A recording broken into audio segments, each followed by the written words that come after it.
Honourable members, the Speaker.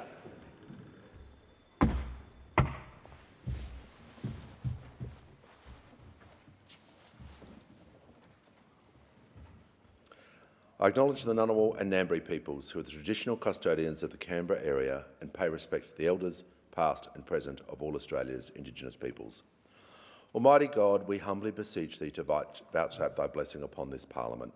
Direct and prosper our deliberations to the advancement of thy glory and the true welfare of the people of Australia. Our Father, which art in heaven, hallowed be thy name. Thy kingdom come, thy will be done in earth as it is in heaven. Give us this day our daily bread, and forgive us our trespasses, as we forgive them that trespass against us. And lead us not into temptation, but deliver us from evil. For thine is the kingdom, and the power, and the glory, for ever and ever. Amen.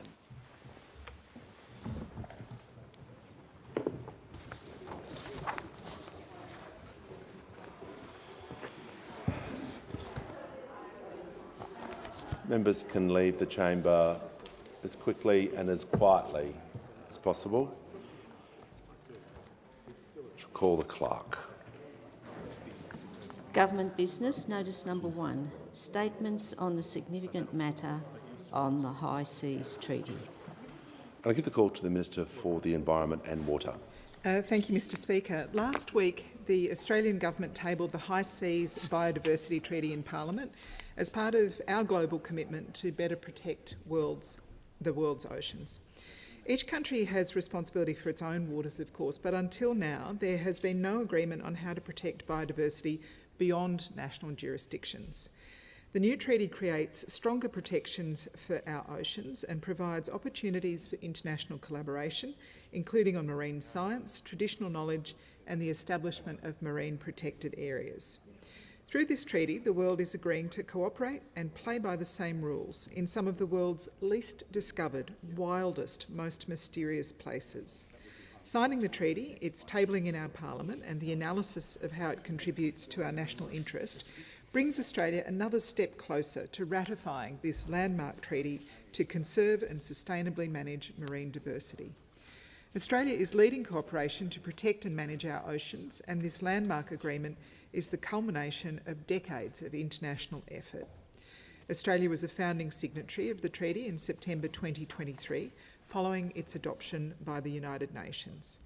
The treaty is significant for creating a global framework which will be critical to addressing the threats facing the high seas, an area that encompasses 60% of our global oceans and 90% of the volume of those oceans.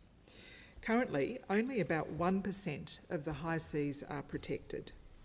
Deep sea environments are considered large reservoirs of biodiversity, and it's vital that they be protected.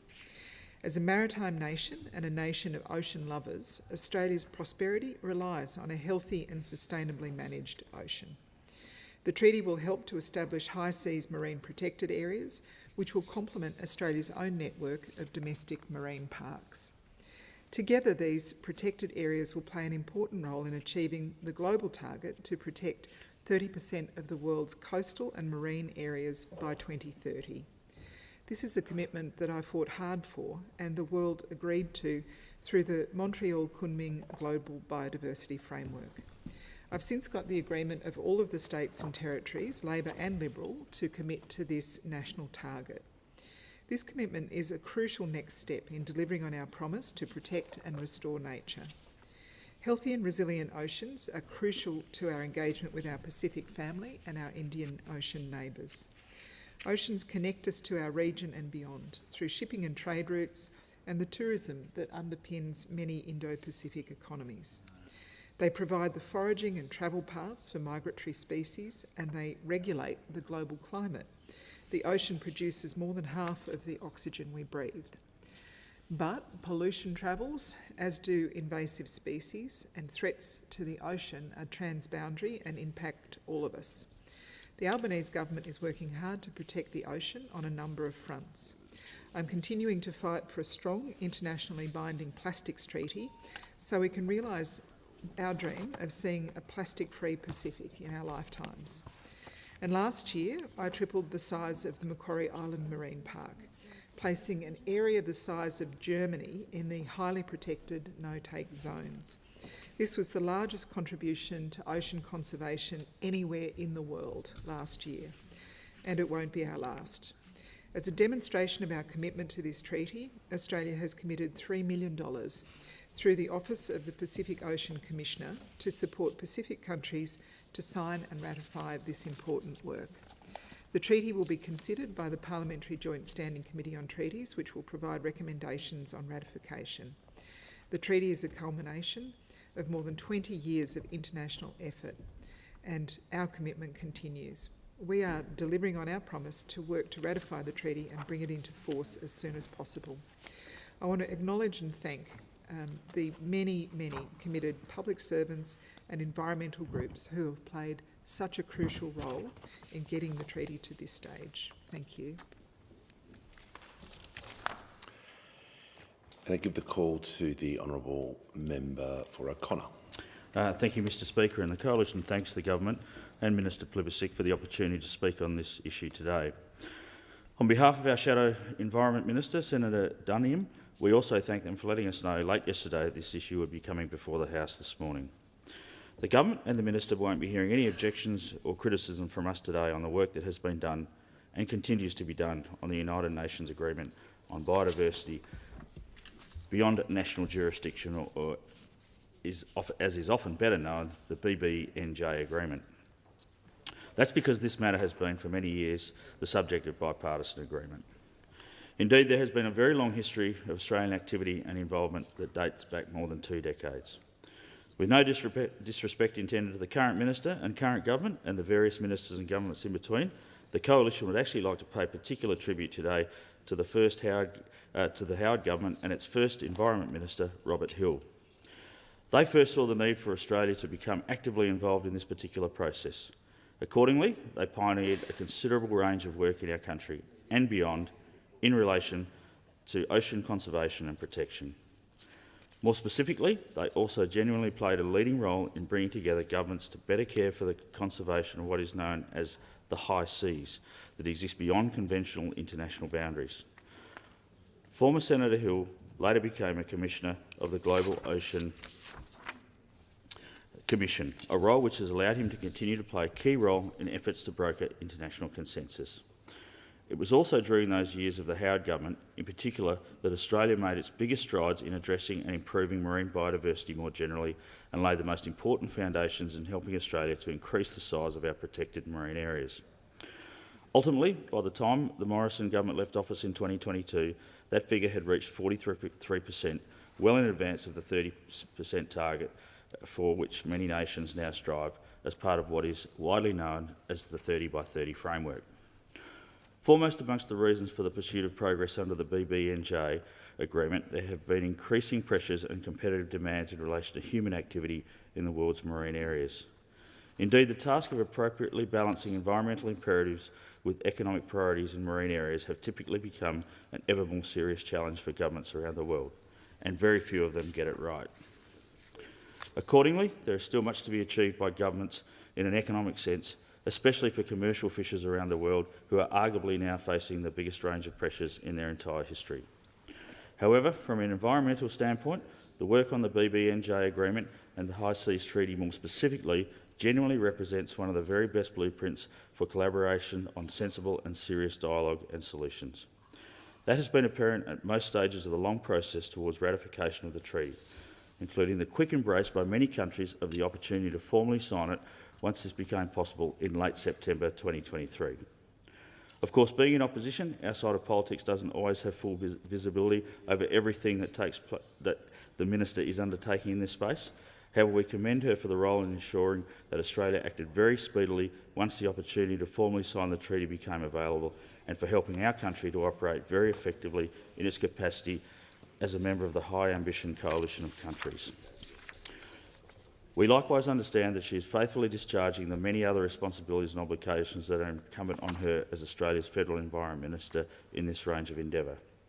In turn, we stand ready to assist her if there's anything that the Coalition can continue to add to our national government's work in this space. On that note, we again thank her and the House for this opportunity this morning, and we congratulate everyone who has been involved over a long period of time in bringing this very important international agreement to fruition. I give a call to the Minister for the Environment and Water. I ask leave of the House to move a motion to enable further statements on the High Seas Treaty to be made in the Federation Chamber. Is leave granted? Member for O'Connor. Leave is granted. I give the call to the Minister. I move that further statements on the High Seas Treaty be permitted in the Federation Chamber. I'll put the question. Those opinions say aye. Against no. I think the ayes have it.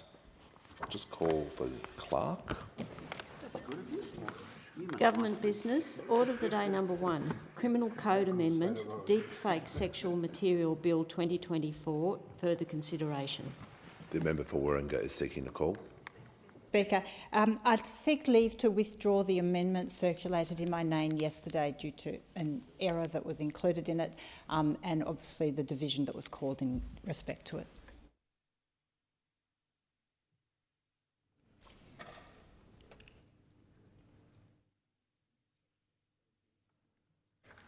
I'll thank the member for Warringah. We'll just ask that leave be granted, and I'll give the call to the Attorney General. Leave is granted.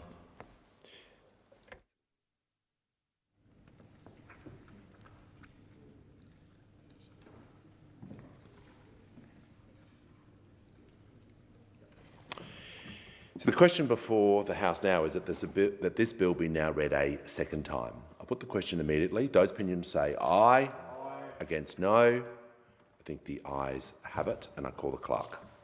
Second reading, a bill for an Act to amend the Criminal Code Act 1995 and for related purposes.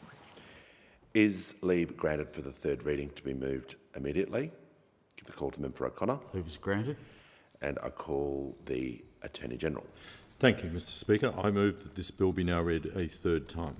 I'll put the question. Those opinions say aye. Against no. I think the ayes have it, and I call the clerk. Third reading, a bill for an Act to amend the Criminal Code Act 1995 and for related purposes. I present report number 28 of the Selection Committee relating to the consideration of committee and delegation business and private members' business on Monday, 12 August 2024. The report will be printed in the Hansard for today, and the committee's determination will appear on tomorrow's notice paper. Copies of the report have been placed on the table. And I call the clerk. Government business, notice number 2 in relation to 2024-25 budget papers. Give the call to the Leader of the House. Speaker, I move notice number 2, government business, in the terms in which it appears on the notice paper. For the information of members, one of the things that can't be planned for by the Selection Committee is when we get through business quickly in the Federation Chamber and then we could have used the time for additional speeches that hadn't been scheduled. This take note debate effectively is a take note of the appropriations, so there is no relevance rule attached to it. This will be consistently listed as the last item each day in the Federation Chamber, which will allow members to be able to give more free-ranging speeches, and we'll just keep that as a standing item, to let that happen, we would now need to adjourn the debate. I'll just put the question that the House take note of the documents, first of all. But you can't put it. I've got to state the question. Yeah. The question is that the House take note of the documents. So the question is, and the Leader of the House is now. And then the debate has to be adjourned. the debate must now be adjourned. So the member for O'Connor. Okay, I'll move the debate be adjourned. I thank the member for O'Connor. The question is the debate be adjourned and the resumption of the debate be made an order of the day for a later hour this day. Put the question. Those opinions say aye. Against no. I think the ayes have it. The Leader of the House. I declare that the resumption of debate on the motion to take note of the 2024-25 budget papers stands referred to the Federation Chamber. I thank the Leader of the House and call the clerk.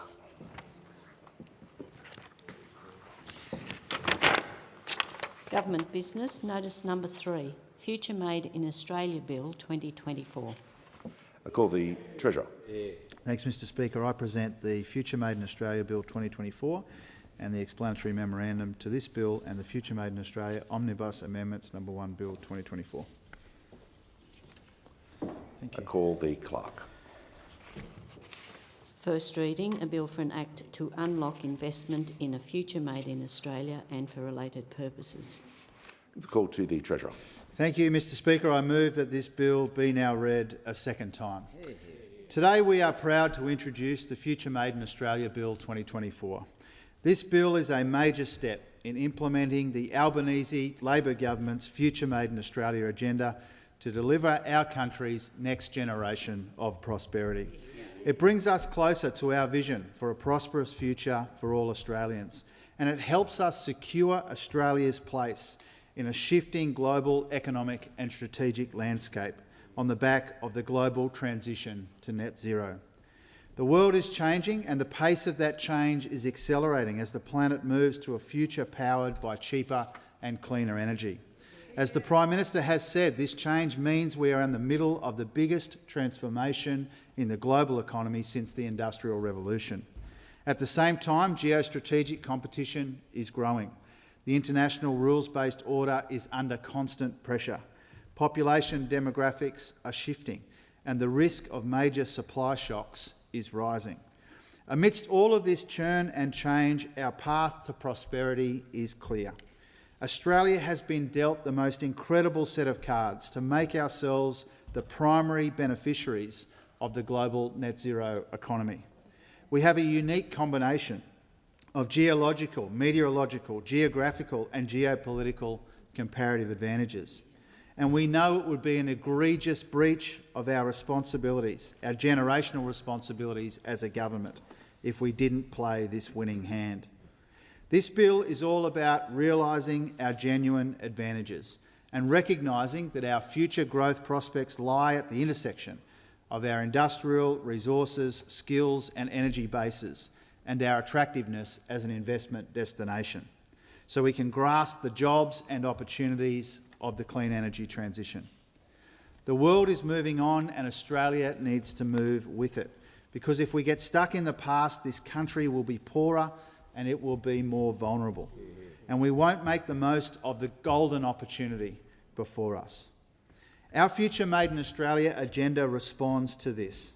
Our goal here is to power the future, not manufacture the past. Our strategy is to engage and invest, not retreat and protect. Our emphasis is on attracting private investment, not replacing it, to prosper from change, not just protect ourselves from it. And the bill we introduced today is putting this plan into practice to help make Australia a renewable energy superpower and an indispensable part of the global net zero economy, to more closely align our national security and economic security interests, to modernise and strengthen our economy in a world built with cheaper and cleaner energy, to grab the vast industrial and economic opportunities from the world's shift to net zero, and to share the benefits of those opportunities with every Australian. We know that to succeed, our plan must be underpinned by discipline and rigour, and that's what this legislation is all about. This bill, Mr Speaker, embeds into law the strict criteria and robust processes that will guide our decision-making and set us up for success, to help give investors the clarity and the certainty they need to invest and unlock growth in our economy. It's about ensuring public investment is prudent and powerful, public investment that pulls in substantial private investment and guides it towards Australia's national and economic interests. So, Mr Speaker, this legislation is built on three pillars. First, a national interest framework which will help us identify sectors where we have a sustained comparative advantage in the new net zero economy or an economic resilience and security imperative to invest. Second, a robust sector assessment process to help us better understand and break down barriers to private investment in key areas of our economy.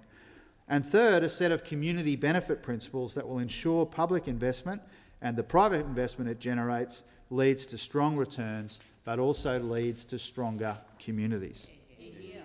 Now, the three pillars will work together to help us build a more diversified and a more resilient economy powered by renewable energy.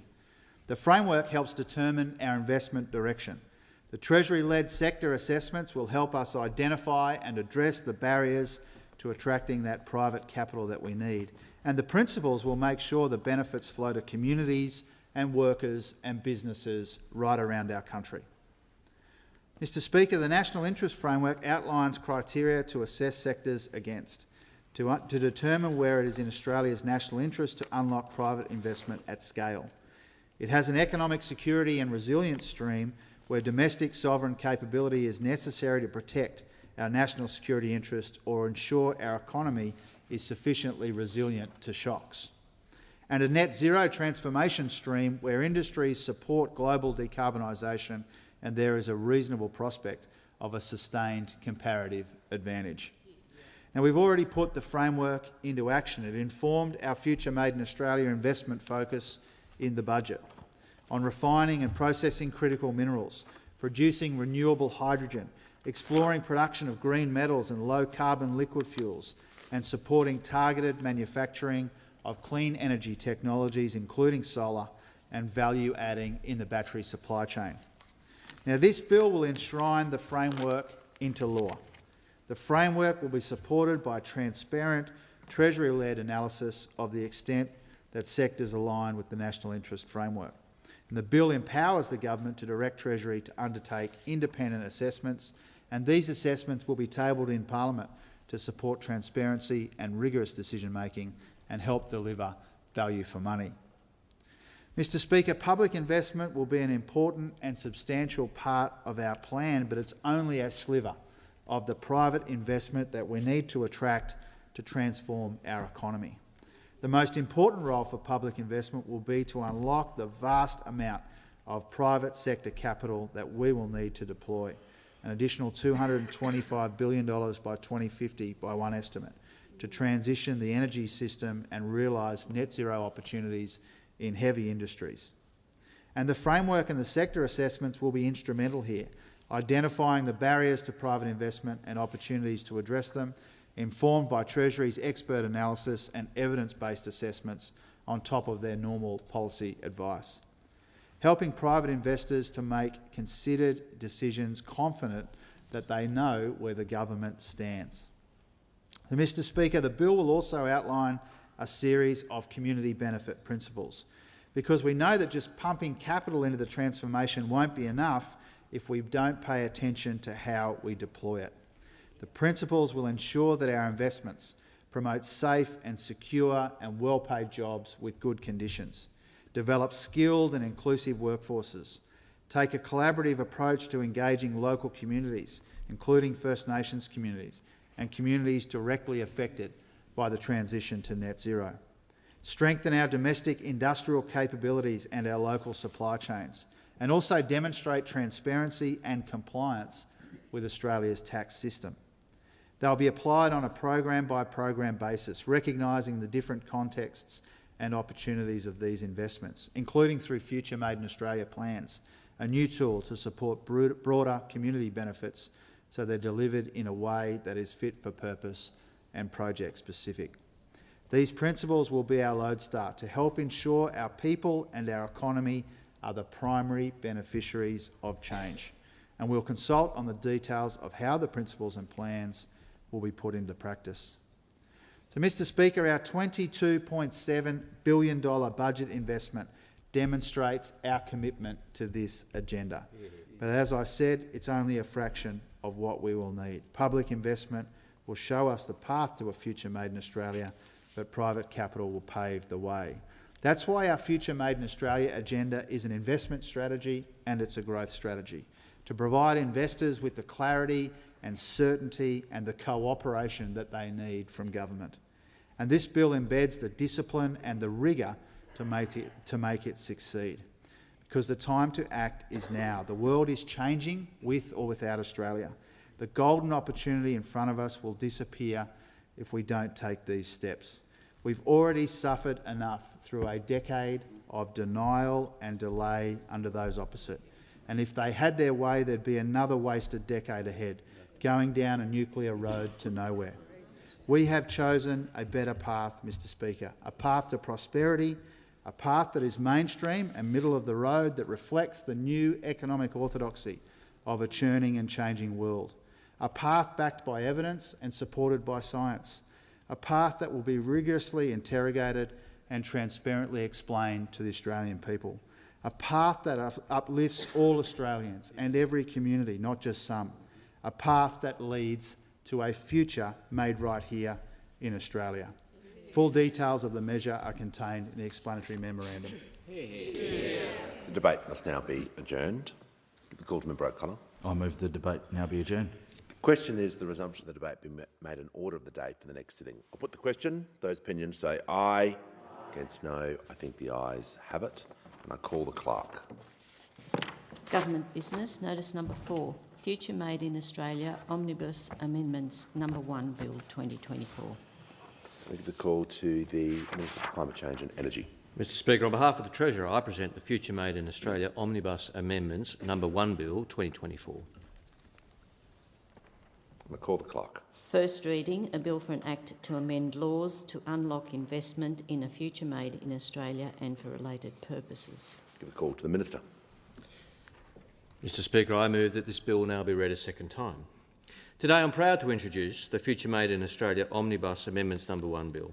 The bill steps out how we will put the discipline and rigour established under the Future Made in Australia Bill into practice by expanding the role of the Export Finance Australia and the Australian Renewable Energy Agency so that they can make investments consistent with our national interest framework. To empower these agencies to help meet our Future Made in Australia goals, to attract and facilitate more private sector investment and ensure that private capital is deployed in the national interest. Mr Speaker, this bill contains 2 schedules. The first will allow the government to make investments through the Export Finance Australia in a way that is aligned with the national interest framework. The changes in the bill mean that Export Finance Australia will be able to support a broader range of domestic transactions aligned with our national interest framework. Export Finance Australia can already, of course, invest domestically in support of Australia's exports. It's playing a pivotal role in growing Australia's vital critical minerals industry, overseeing the government's $840 million investment to build Australia's first combined rare earths mine and refinery in the Northern Territory, and building domestic capabilities like quantum computing that will unlock future industries in Australia. This change will expand that role even more. Projects coming forward for financing will be considered on a case-by-case basis, and not only will these investments need to meet strict and rigorous criteria established under this bill, they will also be assessed by Export Finance Australia's expert team of investment analysts. And they must meet the high bar expected of Export Finance Australia's independent board before they are referred to the government for a decision. Mr Speaker, the second schedule will expand the role of the Australian Renewable Energy Agency and help drive Australia towards our renewable energy superpower goal. ARENA is, of course, a highly respected agency with a proud Labor legacy, a creation of the last Labor government.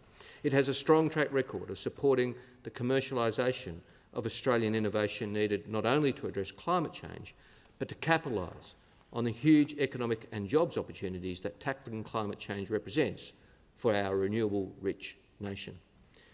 We're building on this record of success and we will allocate $6 billion in statutory funding for ARENA for renewable energy investments over the next 15 years. A large amount will be used to establish the Future Made in Australia Innovation Fund, to commercialise innovative technologies critical to net zero in areas like green metals, batteries, low-carbon liquid fuels and clean technology manufacturing. And funding will also go to establishing the solar sunshot and battery breakthrough initiatives and providing long-term funding certainty for ARENA's ongoing priorities. This 15-year funding will help ARENA invest in lasting, forward-looking opportunities, and we're legislating it so that the funding is above the cut and thrust of the annual budget cycle.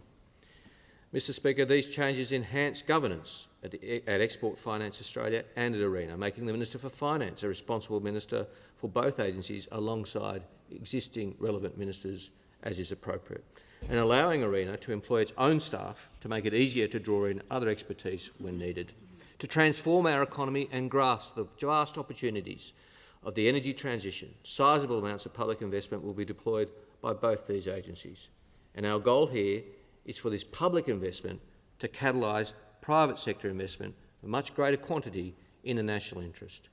This bill works together with the Future Made in Australia bill and sets us up to become an indispensable part of the global net zero economy.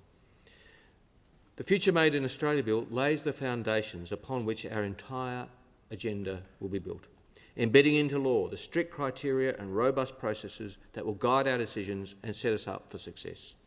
This omnibus bill will allow key government agencies to put their shoulders to the wheel, to help make investments that put our agenda into action, underpinned by the discipline and rigour that the first bill rightly demands. And there will be more legislation and consultation to come, as the Treasurer has indicated, like for our hydrogen and critical minerals production tax credits, which will need to be legislated once we've consulted with stakeholders and bedded down the finer implementation details. But everything we do from here will be built on top of the solid foundations in the legislative package that the Treasurer and I are proud to introduce in the House today. A great transformation, Mr Speaker, is underway. Australian energy can power it. Australian resources can build it. Australian regions can drive it. Australian researchers can shape it. And Australian workers can thrive in it. That's what these bills are all about. It's the future that we can make together, right here in Australia. Full details of the measure are contained in the explanatory memorandum. I commend the bill to the House. The debate must now be adjourned. I give the call to the honourable member for O'Connor. I move that the debate be adjourned to a later date. Thank the member for O'Connor. The question is the resumption of the debate being an order of the day for the next sitting. Put the question. Those opinions say aye. Against no. I think the ayes have it. And I call the clerk. Government business. Notice number 5. Veterans' Entitlements, Treatment and Support, Simplification and Harmonisation Bill 2024. The call to the Minister for Veterans Affairs and the Minister for Defence Personnel. Thank you, Speaker. I present the Veterans' Entitlements, Treatment and Support, Simplification and Harmonisation Bill 2024 and the explanatory memorandum. And I call the clerk. First reading, a bill for an act to amend the law relating to Veterans Affairs and military rehabilitation and compensation and for related purposes. I call the Honourable Minister. Thank you, Deputy Speaker. I move this bill be now read a second time. Today, I am pleased to introduce the Veterans' Entitlements, Treatment and Support, Simplification and Harmonisation Bill 2024, the VETS Bill. This bill delivers on the Albanese government's commitment to implement the first recommendation of the Royal Commission into Defence and Veteran Suicides interim report. In August 2022, the Royal Commission into Defence and Veteran Suicide released its interim report. The Royal Commission found that the veterans' entitlement system is so complicated that it adversely affects the mental health of some veterans. Veteran claims for benefits and support are currently assessed under 3 different pieces of legislation depending on the time someone served and the nature of their service. Often, veterans have had claims dealt with under all 3 pieces of legislation. This is the result of decades of piecemeal change and fringe reform built on top of a century of different veterans' entitlements legislation. The Royal Commission's first recommendation was that legislative reform be implemented to simplify and harmonise the system. The government accepted this recommendation a month later. That is what this government committed to doing, and we've set about the mammoth task of embarking on the most significant reform to the Veterans Entitlements legislation since the introduction of the Military Rehabilitation and Compensation Act 20 years ago. Indeed, this bill could be seen as the most significant shift in approach to Veterans Entitlements legislation in the nearly 40 years since the Veterans Entitlements Act was introduced. Anyone who has engaged in the current veteran compensation system will tell you the system is unnecessarily complicated, difficult to understand, and has negatively impacted veterans. This same complexity has directly contributed to delays, inconsistent processing, uncertain outcomes, and claims backlogs. Calls to simplify the current arrangements have been kicking around for years, and I'm proud the Albanese government has taken on the challenge. This reform will significantly reduce the complexity of the system, ultimately giving veterans and families the support they need faster. Since the Royal Commission's recommendation in mid-2022 through to this year, we've consulted on this proposal widely because we know that the best outcomes will come with the involvement of those who have been personally impacted by and interacted with the Veterans Compensation System. The Royal Commission called on Government to consider outstanding recommendations from the 2019 Productivity Commission report, A Better Way to Support Veterans, in developing this legislation. We sought feedback on those recommendations in 2022. In early 2023, I released our Veterans Legislation Reform Consultation Pathway for consultation. We held 17 face-to-face consultations across the country and 6 webinars, many of which I personally attended. The government considered this feedback and developed an exposure draft of this legislation released earlier this year. Critically, as a result of these consultations, we are adding a new payment called the Additional Disablement Amount, or ADA, to the Military Rehabilitation and Compensation Act. In our recent consultations with veterans around the country, the feedback was overwhelmingly positive on this draft legislative proposal. Resulting from this further consultation, the bill introduced today now sees veterans in receipt of Safety, Rehabilitation and Compensation Defence-Related Claims Act incapacity payments automatically transition to the Military Rehabilitation and Compensation Act incapacity payment system. I know for many of the veteran community, the seriousness with which the Albanese government takes supporting our veterans was evident in this year's federal budget. The budget showed that our work properly resourcing the Department of Veterans Affairs, DVA, and hiring more than 500 additional permanent staff to successfully eradicate the DVA claims backlog we inherited would see an additional $6.5 billion in delayed benefits and support flow to veterans and families over 5 years. The budget was also evidence that these legislative changes are not about the government saving money. Rather, this year's federal budget set aside an additional $222 million for veteran and family entitlements over the first 2 years of operation. Veterans have personally shared with me that they never thought such a significant, positive reform for the veteran community would occur in their lifetimes. At the heart of the government's legislative proposal is that on 1 July 2026, all veterans' rehabilitation and compensation claims will be dealt with under a single piece of legislation, the 21st Century Military Rehabilitation and Compensation Act 2004. As a principle, this new approach will mean that all veterans will engage with DVA regarding their rehabilitation and compensation entitlements on the basis of just one piece of legislation. One that will operate without the confusing multi-act considerations that characterise many current claims. This is a step further than what was proposed in the most recent review of veterans' compensation legislation. The 2019 Productivity Commission report recommended taking the 3 current acts and combining these into 2 pieces of legislation. However, this change would have produced a whole new range of complexity. What we have done is move to just one piece of ongoing legislation. This bill will amend the Military Rehabilitation and Compensation Act 2004, you might have heard it referred to as the MERCA, the Safety, Rehabilitation and Compensation Defence-Related Claims Act 1988, known as the DERCA, and the Veterans Entitlements Act 1986, or VEA, to be streamlined into a single piece of ongoing legislation of veteran compensation and other entitlements, which will be continued in the MERCA. These changes will also introduce a range of enhancements for an improved ongoing MERCA that will make access to entitlements easier and fairer. These changes will remove the need for many veterans to make choices that are often complex and, in many instances, subject to individual circumstances which can change over time. It will also remove duplication in claim lodgement. The changes will also hugely simplify the training, processing and knowledge burdens on claims advocates and DVA staff. Making processes and administration easier for DVA is not an end in itself, but rather an outcome that will directly and positively affect veterans by allowing the department to be well positioned to focus efforts on vulnerable veterans. We are proposing that the new system will commence on 1 July 2026. The extended commencement allows time to ensure the veteran community is well informed on what these important changes mean for them and that individuals can consider their circumstances. It will also ensure the appropriate training and system changes have been implemented for advocates and within DVA without hold-up. Those receiving benefits immediately prior to the commencement of the new arrangements will continue to do so under grandparenting arrangements without any reduction in payments. This is a key feature of the new model that is designed to give financial certainty to veterans and their families.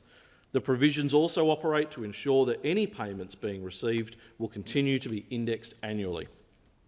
In essence, the changes in this bill will make it easier for veterans and families to know what they are entitled to. It will make it easier for veteran claim advocates to assist veteran and families with these claims, and it will make it quicker for DVA to process claims so veterans and families get the benefits they need and deserve in a timely way. Turning now to the detail. Schedule 1 of the bill contains key provisions that will have the effect of consolidating compensation and rehabilitation entitlements into a single, ongoing piece of legislation. Changes will be made to close off the Safety, Rehabilitation and Compensation Defence-Related Claims Act and the Veterans Entitlements Act to compensation claims from 1 July 2026. All members and former members of the Defence Force, regardless of when they served or the classification of their service, will claim under the Military Rehabilitation and Compensation Act. In the meantime, all veterans will still be able to lodge claims under the current applicable legislation until 30 June 2026. Or they can delay their claims until the new framework applies, or they can do nothing. These decisions will be up to individual veterans. Income support payments, such as the service pension, will continue to be made under the Veterans Entitlements Act. Amendments in this schedule will also open the Military Rehabilitation and Compensation Act to medical conditions already accepted under other acts. This means that if a veteran has had their condition accepted under the Safety, Rehabilitation and Compensation Defence-Related Claims Act or the Veterans Entitlements Act, the condition will be recognised under the Military Rehabilitation and Compensation Act. This will ensure that those suffering a worsening of their accepted condition can receive benefits and payments under the single ongoing act with no need to re-prosecute their earlier claim. Coverage for service only covered by the Veterans Entitlements Act, including peacekeeping, operational and hazardous service and British nuclear testing, will be moved into the Military Rehabilitation and Compensation Act. Important changes will also be made to permanent impairment payments to make them easier to claim and administer. Payments will be calculated from the first day of the month based on a doctor's estimation of when the condition started. These changes will allow treating doctors to provide a meaningful estimate of when an impairment met the requisite criteria of being permanent and stable, removing some of the existing onerous claim requirements. There will also be certain circumstances in which a legal personal representative will be able to convert a deceased member's permanent impairment compensation into a lump sum payment. Conditions arising from the use of tobacco products prior to 1 January 1998 will continue to be recognised now under the Military Rehabilitation and Compensation Act. A new liability pathway will be introduced into the Military Rehabilitation and Compensation Act to allow claims to be accepted simply on the basis that the member was on duty when the injury was sustained, as is presently the case under the Safety, Rehabilitation and Compensation Defence-Related Claims Act 1988. It also transfers recipients of Safety, Rehabilitation and Compensation Defence-Related Claims Act, or the DRCA, incapacity payments to the Military Rehabilitation and Compensation Act, the MRCA, for people being paid compensation under the relevant provisions of the old DRCA immediately before the commencement date without the need for a claim to be lodged under the MRCA. This transition will occur from the date of commencement to the MRCA. In addition, the deduction of 5% of the person's normal weekly earnings from the amount of compensation received under DRCA will cease, as this reduction does not exist in the MRCA. This will mean a beneficial outcome for DRCA incapacity payment recipients upon their transition to the MRCA. Schedule 2 deals with the important changes designed to enhance the benefits and payments available under the Military Rehabilitation and Compensation Act. Compensation for funeral expenses will be consolidated in the Military Rehabilitation and Compensation Act. Dependents and legal personal representatives of deceased veterans will be able to lodge a claim under the Military Rehabilitation and Compensation Act, irrespective of the act under which the member previously had coverage. This will also mean an increase of $3,000 to $3,000 for funeral allowance for previous automatic grant categories under the Veterans Entitlements Act, and the availability of reimbursement of funeral expenses up to $14,062 for all service-related deaths. The legislative basis for benefits like the acute support package, household services and attendant care, the Victoria Cross allowance, ex gratia payments and recognition supplements for former prisoners of war will all move to the Military Rehabilitation and Compensation Act. Some aspects of veteran treatment arrangements will move from the Veterans Entitlements Act to the Military Rehabilitation and Compensation Act, including the legislative basis for non-liability healthcare and the Repatriation Commission's powers to determine specific treatment programs for classes of eligible persons. These moves will result in no change in coverage. A legislative basis for the Repatriation Commission to accept liability based on a presumption that the person's defence service caused their injury or disease, presumptive liability, will operate by providing the Commission with an instrument-making power to specify the relevant injuries or diseases. And a new payment called the Additional Disablement Amount, or ADA, will also be introduced into the Military Rehabilitation and Compensation Act. Similar to the Extreme Disablement Adjustment, or EDA, under the Veterans Entitlements Act, this new payment will benefit veterans over pension age with significant service-related impairment. Like the EDA, dependents of deceased ADA veterans will also have access to the gold card and other benefits in the event of the veteran's death. Schedule 3 will standardise the merits review process for veterans' compensation and entitlements decisions. The internal DVA reconsideration process will be removed and jurisdiction given to the Veterans Review Board, a specialist veterans tribunal to review Safety, Rehabilitation and Compensation Defence-Related Claims Act 1988, DRCA, original determinations. The second tier of merits review to the Administrative Appeals Tribunal, the AAT, will remain in place. Although DRCA reviews would naturally cease under the model in the medium term, these changes will commence 60 days after royal assent to harmonise the review pathway across the acts and provide consistency and certainty over the initial period of the new model. Sections dealing with the powers and functions of the Veterans Review Board will also move from the Veterans Entitlements Act into the Military Rehabilitation and Compensation Act. Schedule 4 will simplify the governance arrangements for the Veterans Entitlement System. The Repatriation Commission and the Military Rehabilitation and Compensation Commission will be merged, leaving the Repatriation Commission as the single body administering all veterans' compensation legislation, consolidating the powers of the existing two commissions. This change will remove duplication of responsibilities and provide greater administrative clarity about governance matters. Schedule 5 will move provisions dealing with the Repatriation Medical Authority and Specialist Medical Review Council from the Veterans Entitlements Act into the Military Rehabilitation and Compensation Act, with no change to either body's powers or responsibilities, to ultimately make engaging with the system more straightforward.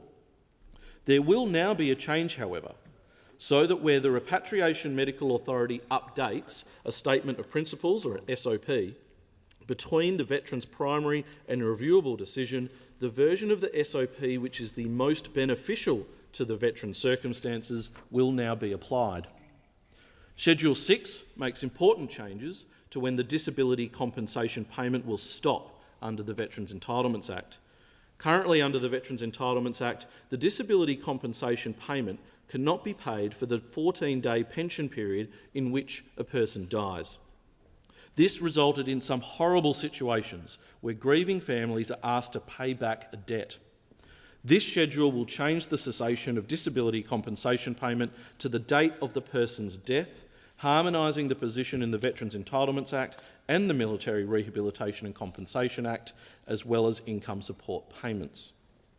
Schedule 7 will deal with application and transitional provisions. The transitional provisions in the bill will apply the Military Rehabilitation and Compensation Act to claims for injuries, diseases and deaths from the date of commencement. Apply provisions as applied before these changes for claims which span a period before and after the date of commencement. Where a claim is lodged before the date of commencement but not determined until after the date of commencement, the prior existing law will apply. And it sets out the circumstances in which compensation under the Military Rehabilitation and Compensation Act can be paid for injuries or diseases which have been compensated previously under the Safety, Rehabilitation and Compensation Defence-Related Claims Act or the Veterans Entitlements Act, in particular where there has been a material worsening of the injury or disease. And they continue the existence of the Repatriation Commission and make provision for the ongoing appointment of the members of that body, except for the Deputy President, and cease the appointment of members of the Military Rehabilitation and Compensation Commission. They continue the existence of the Repatriation Medical Authority and Specialist Medical Review Council. They preserve the validity of all things done by the Commissions, the Repatriation Medical Authority and the Specialist Medical Review Council in accordance with the provisions that existed at the time, as well as transfer proceedings or requests for investigations that are on foot. And they create a time-limited regulation-making power to allow more prescriptive transitional arrangements to be made where necessary. Schedule 8 contains amendments to legislation in other portfolios such as social services, treasury and health to reflect the Military Rehabilitation and Compensation Act as the primary statute for veteran matters and the merging of the commissions. This legislation will reform a highly complex, overlapping veterans compensation framework, one that operates under 3 separate pieces of legislation and that causes a great deal of anxiety to the veterans community. This bill has been developed as a result of and shaped by feedback provided by the veteran community over the last 20 months. This is a once-in-a-generation opportunity to get the system right for veterans and families, a system that for too long has caused much unnecessary anxiety for the veteran community. The book, Shining a Light, recently produced by the Royal Commission into Defence and Veteran Suicide, that covers the lived experience of veterans and families, makes this all too clear. I want to thank all the veterans, the defence personnel, families, advocates and experts who have been involved in this process to date. Your frank and fearless feedback has genuinely been vital in developing the pathway to and the nuance of this legislation. This legislation is a significant step in ensuring a better future for defence personnel, veterans and families. I look forward to continuing to work with you here in this place, on all sides, to make this once-in-a-generation positive change for all Australian veterans. Further details are included in the explanatory memorandum and I commend the bill to the House. The debate must now be adjourned. I move that the debate be adjourned to a later date. The question is that the resumption of the debate be made an order of the day for the next sitting. I put the question. All of that opinion say aye. To the contrary, no. I think the ayes have it. I call the honourable member for Herbert. Thank you, Deputy Speaker. I move that so much of standing and successional orders be suspended as would prevent the member for Herbert moving the following motion immediately, that this House condemns the act of defacing war memorials by pro-Palestine protesters, which is deeply insulting for current and former members of the Australian Defence Force and undermines the significance of those memorials as symbols of national pride and remembrance. I put the question. All of that opinion say aye. To the contrary, no. Okay. Thank you, Deputy Speaker. We must suspend standing orders to bring on this urgent debate. This is a matter of significant importance.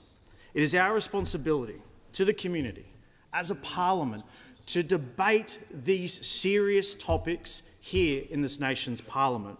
We must call out and condemn these disgusting acts, this despicable behaviour, and that's why we're calling on this suspension. Saturday night's attacks were not an exercise of free speech, but criminal behaviour. The Australian National Korean War Memorial, the Vietnam National Memorial, the Australian Army Memorial. No cause gives the right to desecrate our most sacred sites. There has been outrage throughout the community. People rightly upset. And I'm sorry to all of our Defence Force members, our veterans and your families that you had to witness such disgusting, such despicable acts that have occurred, not just in the nation's capital, but around this country. No cause gives you the right to desecrate these sites. It does not represent the community's attitude towards our ADF, our veterans, or the families. The freedoms that we enjoy in this nation are on the back of hard-fought battles, wars, and sacrifice that those in uniform, those that have served, and the families have made.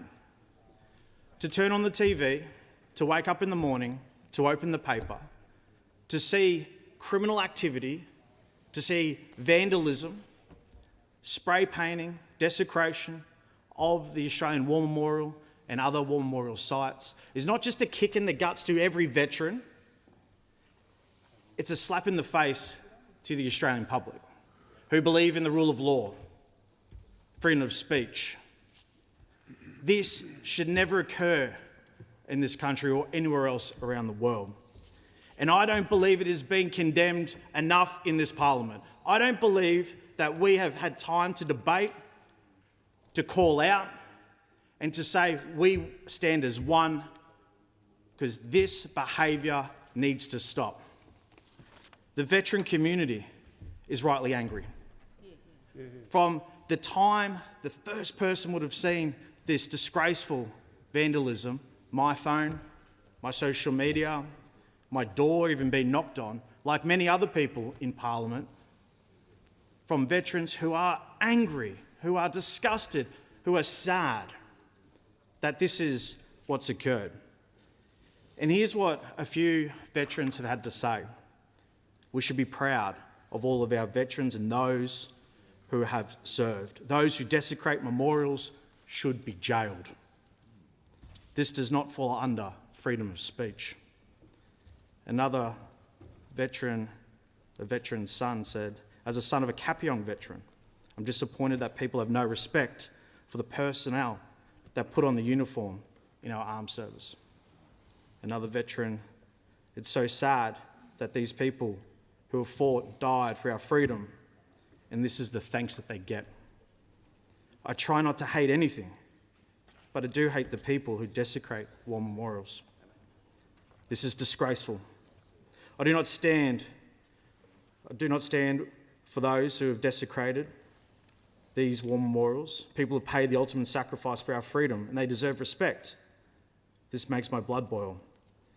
And as I come from a proud family of ex-ADF personnel, I want to say thank you to those who have served. These are just some of the messages that I and others in this parliament have received. I took a phone call only yesterday where a mother of a veteran was in tears because the one place that is the most sacred for all that have served has been desecrated. And she said to me, stand up, be counted, call this out. And that's why this suspension, bringing on debate, must happen. Because I do not believe that yesterday's gag, or what we saw in shutting down debate, was in the national interest. We want to see both sides of Parliament stand up given the opportunity to call out this disgraceful attack on our veterans, on the community, and the anti-Semitism that has been on display. We must debate this. We must. This has hit our veteran community extremely hard.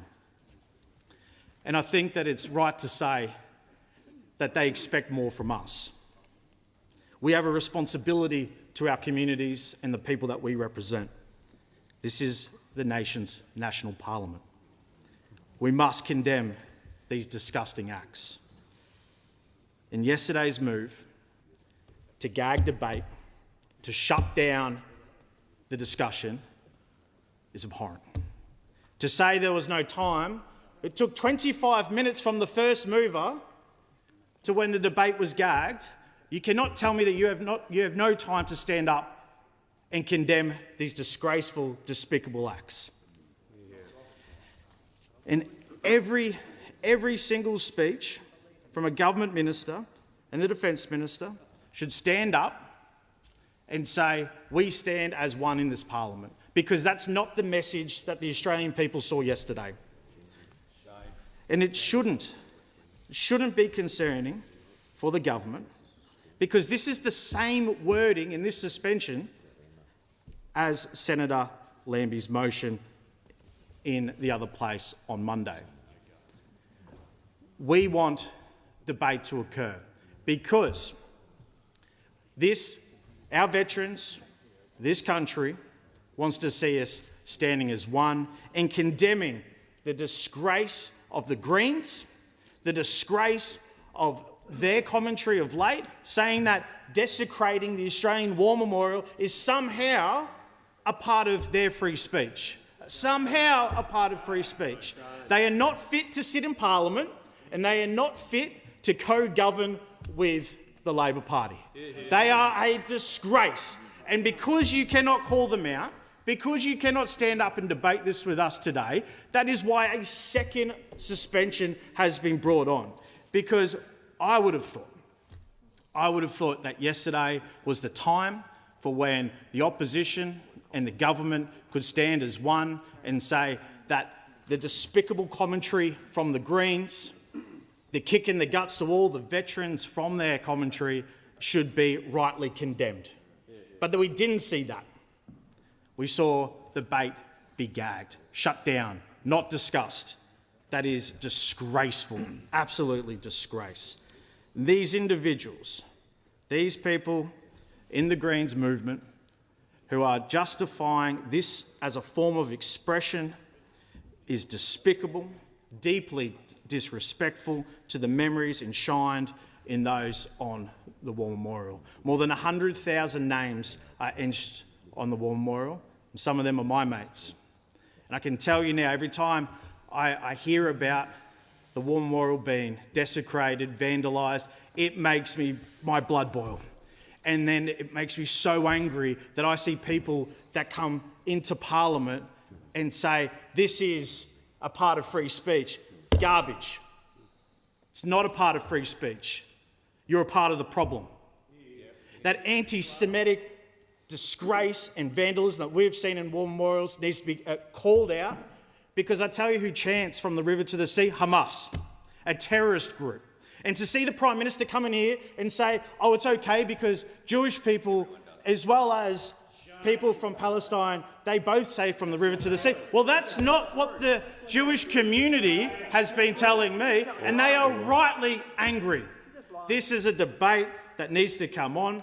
We need to have this discussion now. We do not believe it's in the nation's interest to be gagged, like we saw yesterday from the member for Canning. We need harsh penalties.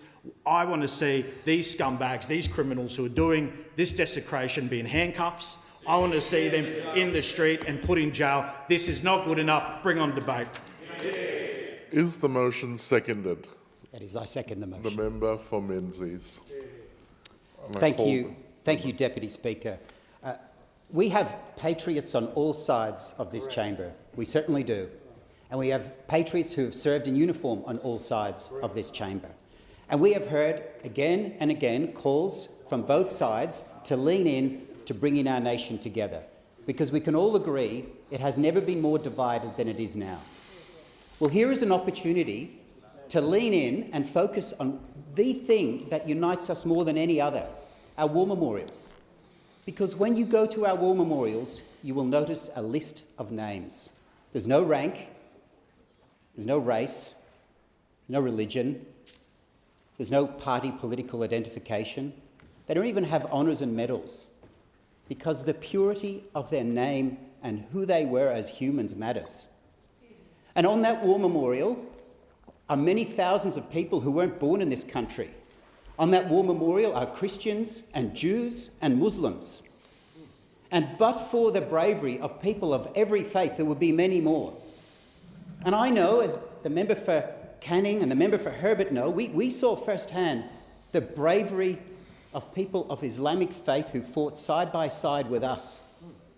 And many of us would have been added to that war memorial but for their bravery. So this motion, which you have notice of, is about focusing in on what unites our nation, not what divides us. Because this is about acknowledging the people who said, this isn't just a piece of dirt surrounded by water, it is a nation that stands for something. It is a nation worth fighting for. And we acknowledge the service and the sacrifice and the unbearable grief of the families who had to walk into bedrooms and know that their sons had given up all their tomorrows for our today.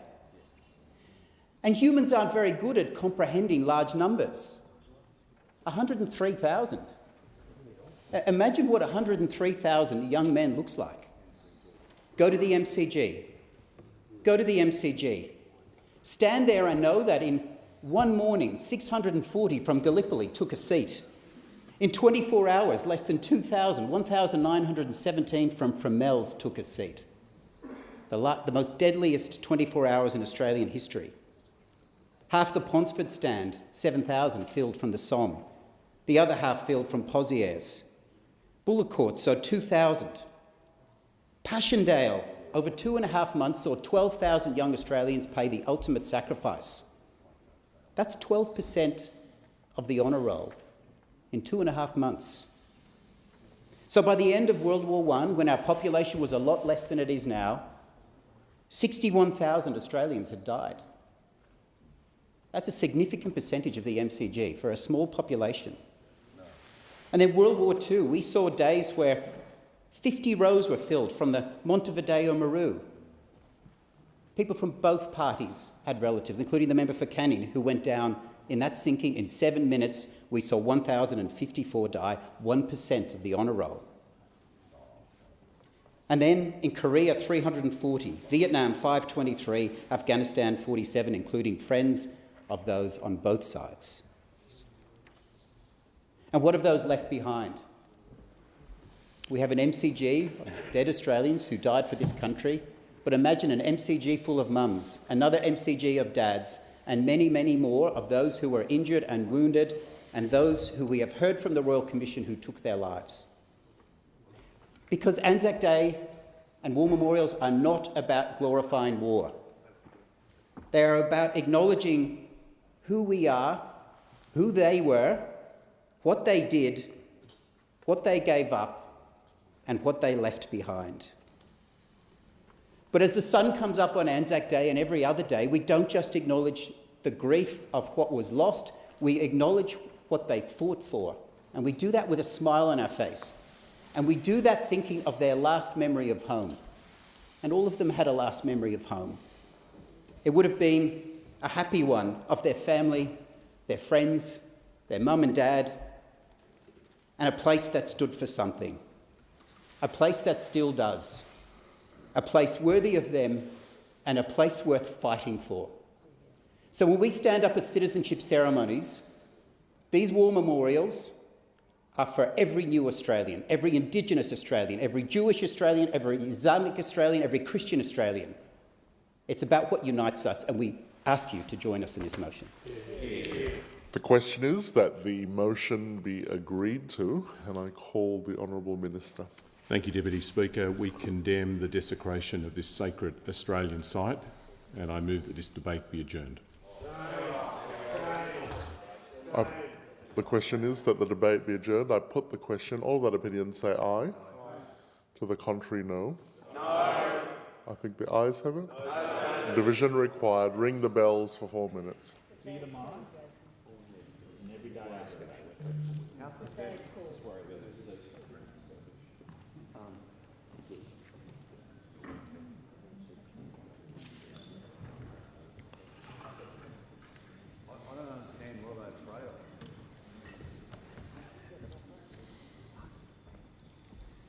Why can't we have a debate?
Lock the doors. The question before the House is the debate be adjourned. The ayes will pass to the right of the chair and the noes to the left.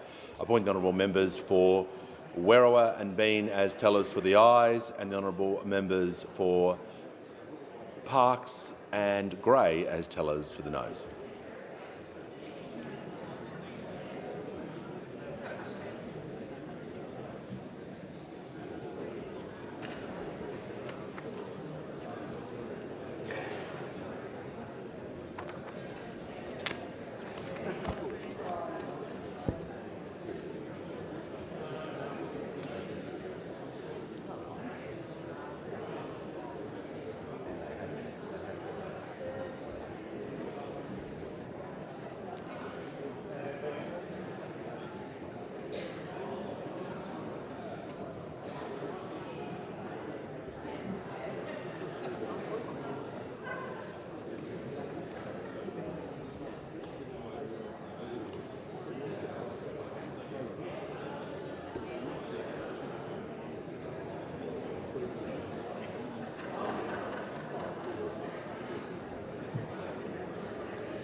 Order. The result of the division is ayes 74, noes 65. The matter was resolved in the affirmative. Order. Order. If members can leave the chamber or resume their seats, we shall move to the next item. Order. Don't be so desperate for a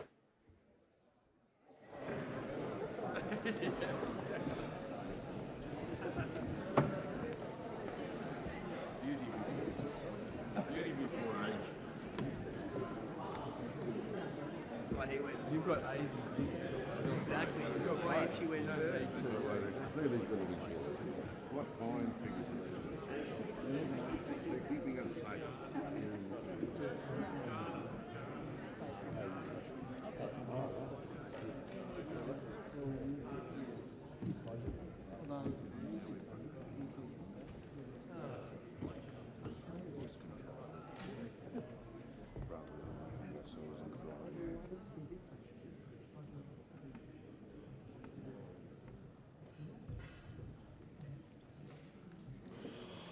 Okay, and I call the clerk. Government business, notice number 6 for the Standing Committee on Economics. I give the call to the Assistant Treasurer and the Minister for Financial Services. Yeah, thanks, Speaker. I move that the reporting date for the inquiry of the Standing Committee on Economics into the insurers' responses to the recent natural disasters in Australia be extended to the 18th of October 2024. I'll put the question. Those opinions say aye. Against no. I think the ayes have it. And I call the clerk. Government business, notice number 7 for approval of work relating to Department of Defence facilities to support Advanced Growler Phase 6. I call the Honourable Minister.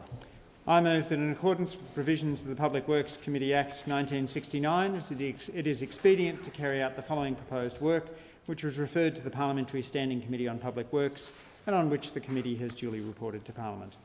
Department of Defence, facilities to support Advanced Growler Phase 6.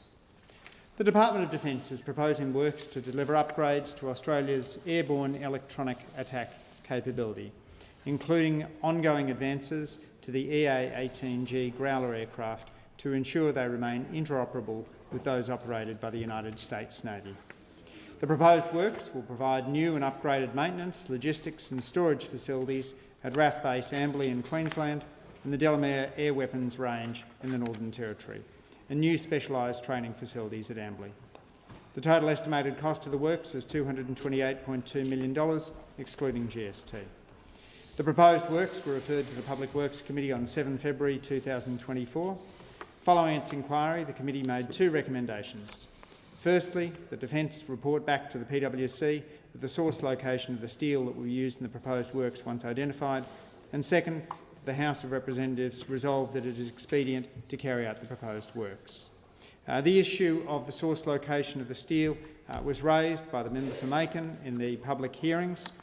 In response, Defence said, quote, "I can assure you that the share of Australian industry content in this project will be very high." And a Defence official went on to say, quote, "As part of those Commonwealth procurement rules, there is guidance in terms of expectations of the Commonwealth for material supply as part of that, and therefore the expectation would be that it would be Australian-supplied steel that's delivered as part of this project." Subject to parliamentary approval, construction is expected to commence in early to mid-2025 for completion in late 2026. On behalf of the Government, I would like to thank the committee, ably led by the member for Moreton, for undertaking a timely inquiry.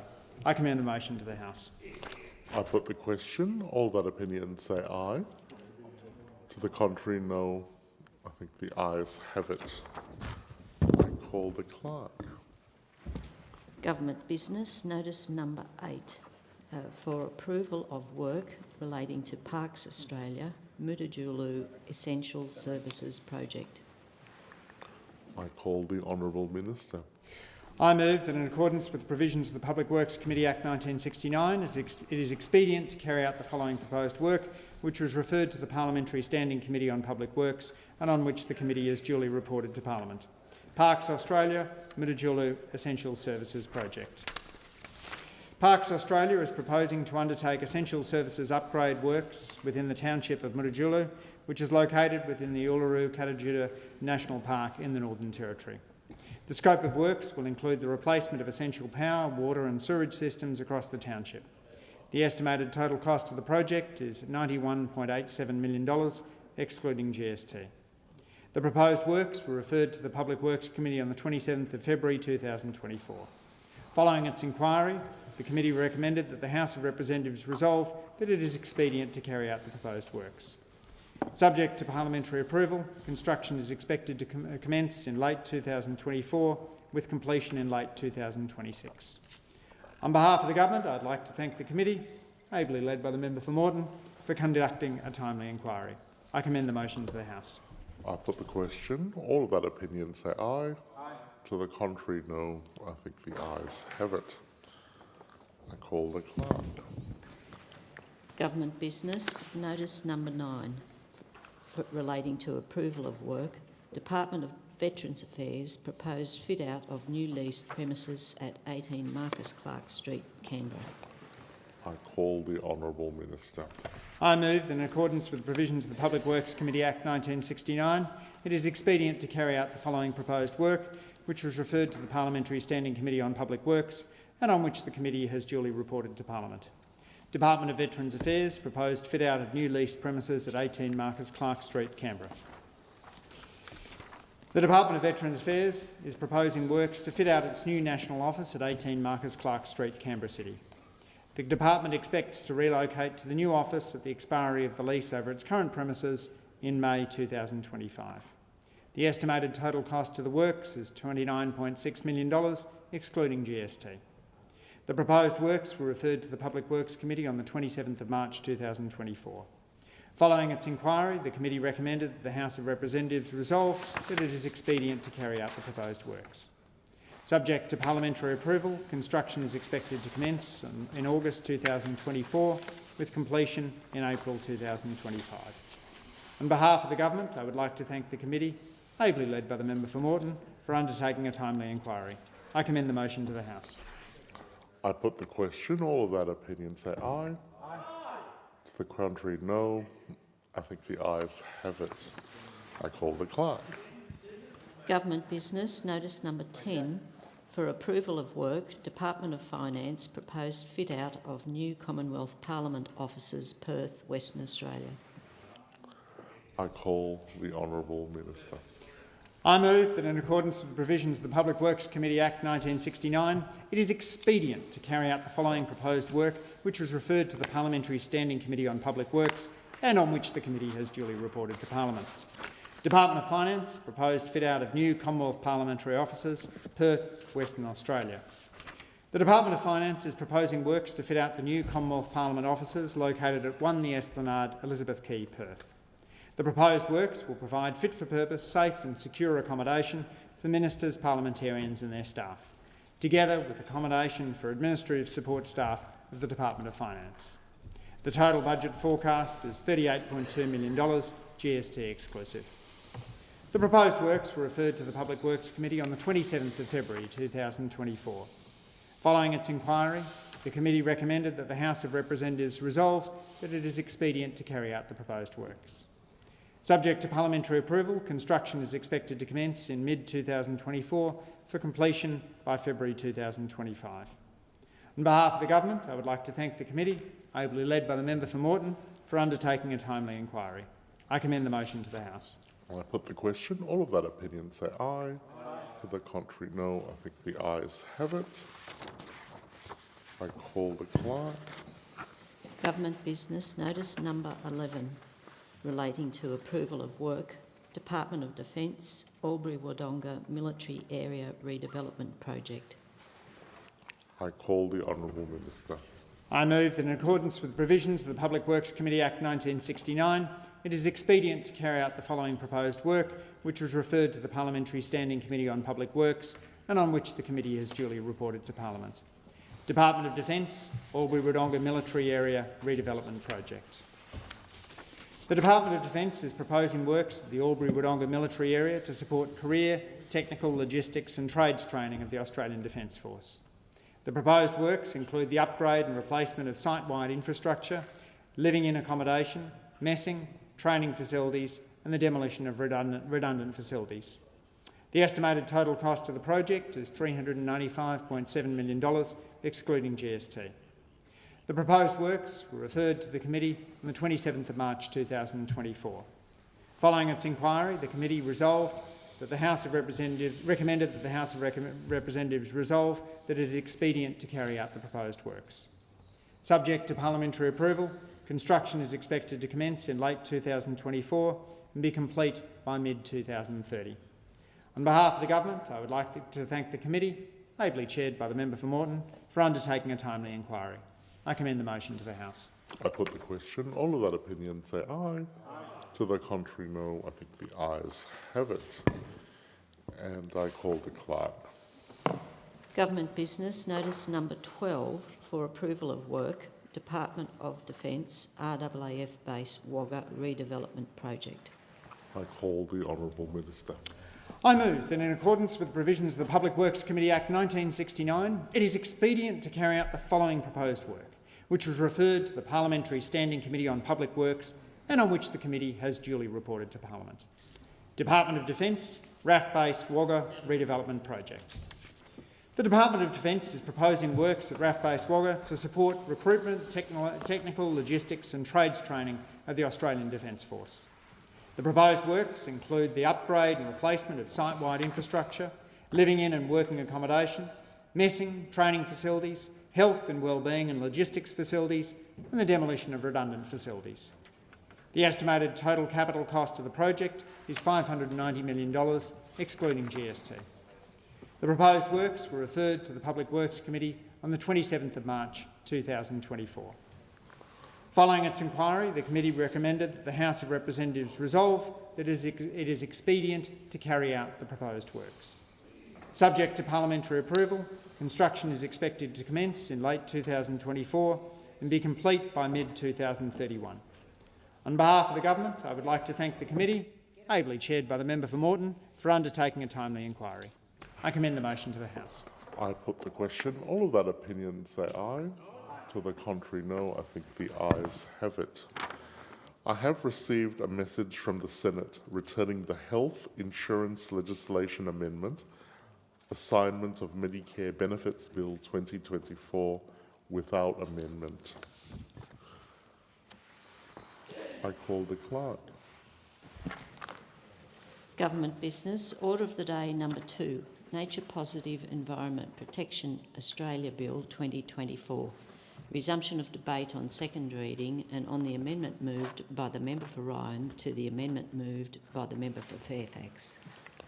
Before the debate is resumed on this bill, I remind the House that it has been agreed that a general debate be allowed covering this bill, the Nature Positive Environment Information Australia Bill 2024, and the Nature Positive Environment Law Amendments and Transitional Provisions Bill 2024. The original question was that this bill be now read a second time. To this, the Honourable Member for Fairfax moved as an amendment that all words after that be omitted with a view to substituting other words. The Honourable Member for Ryan has moved as an amendment to that amendment that all words after House be omitted with a view to substituting other words.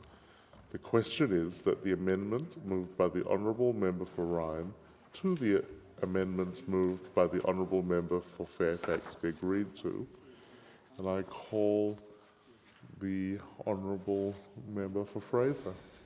Thank you, Deputy Speaker. So I'm very pleased to be able to rise to speak in favour of this important bill that is the next stage of this government working towards the Nature Positive plan. This involves two elements. Firstly, the creation of Australia's first national independent environment protection agency. the EPA, which will be a body with strong new powers and penalties to protect nature. Secondly, it's a step forward when it comes to accountability and transparency, with a new body called Environment Information Australia. This will give government more information when it comes to its important strategic decision-making, and it will also give businesses earlier access to the latest high-quality environmental data. It will also report on progress on national environmental goals and release State of the Environment reports. This is part of a broader agenda. The Albanese government went to the last election promising a strong national independent environment protection agency, and with this bill we are delivering on that. In addition, since coming to government under Minister Plibiscic's leadership and her passion and diligence in this portfolio, we have already passed laws that strengthen environmental governance and legislation. Last year, the first stage of the Nature Positive Plan was introduced when we passed the nature repair market, enabling businesses to invest in the rehabilitation of nature in a rigorous and clearly monitored way. We have also increased the reach of our environmental laws so that the Minister for the Environment is able to and indeed must assess all gas and fracking projects in relation to their impacts on water resources. And I think it's important to note that we are delivering more than ever in relation to programs, projects, policies as part of our broader Nature Positive Australia. This bill is part of the broader response to a number of recommendations that were put forward in the Samuel Review.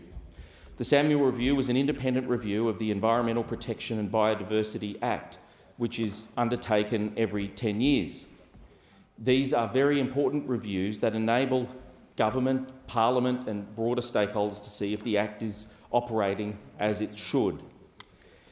This particular review of the Act, which was led by former ACCC Chair Professor Graham Samuel, was released in 2021, and this report made the case for serious reform.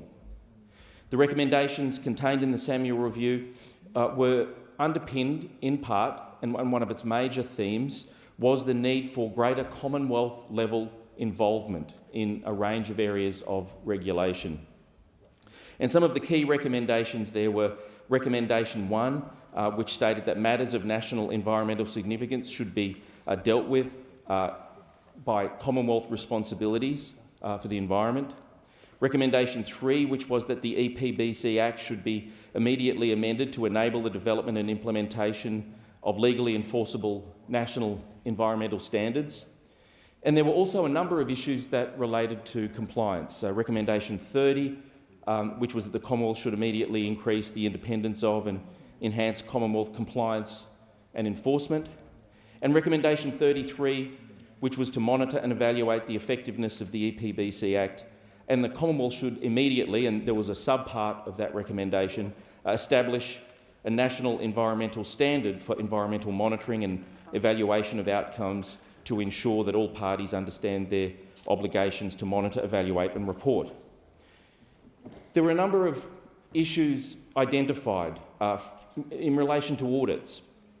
An audit ordered by Minister Plibiscic found that 1 in 7 projects using environmental offsets under our environmental laws had either clearly or potentially breached their approval conditions.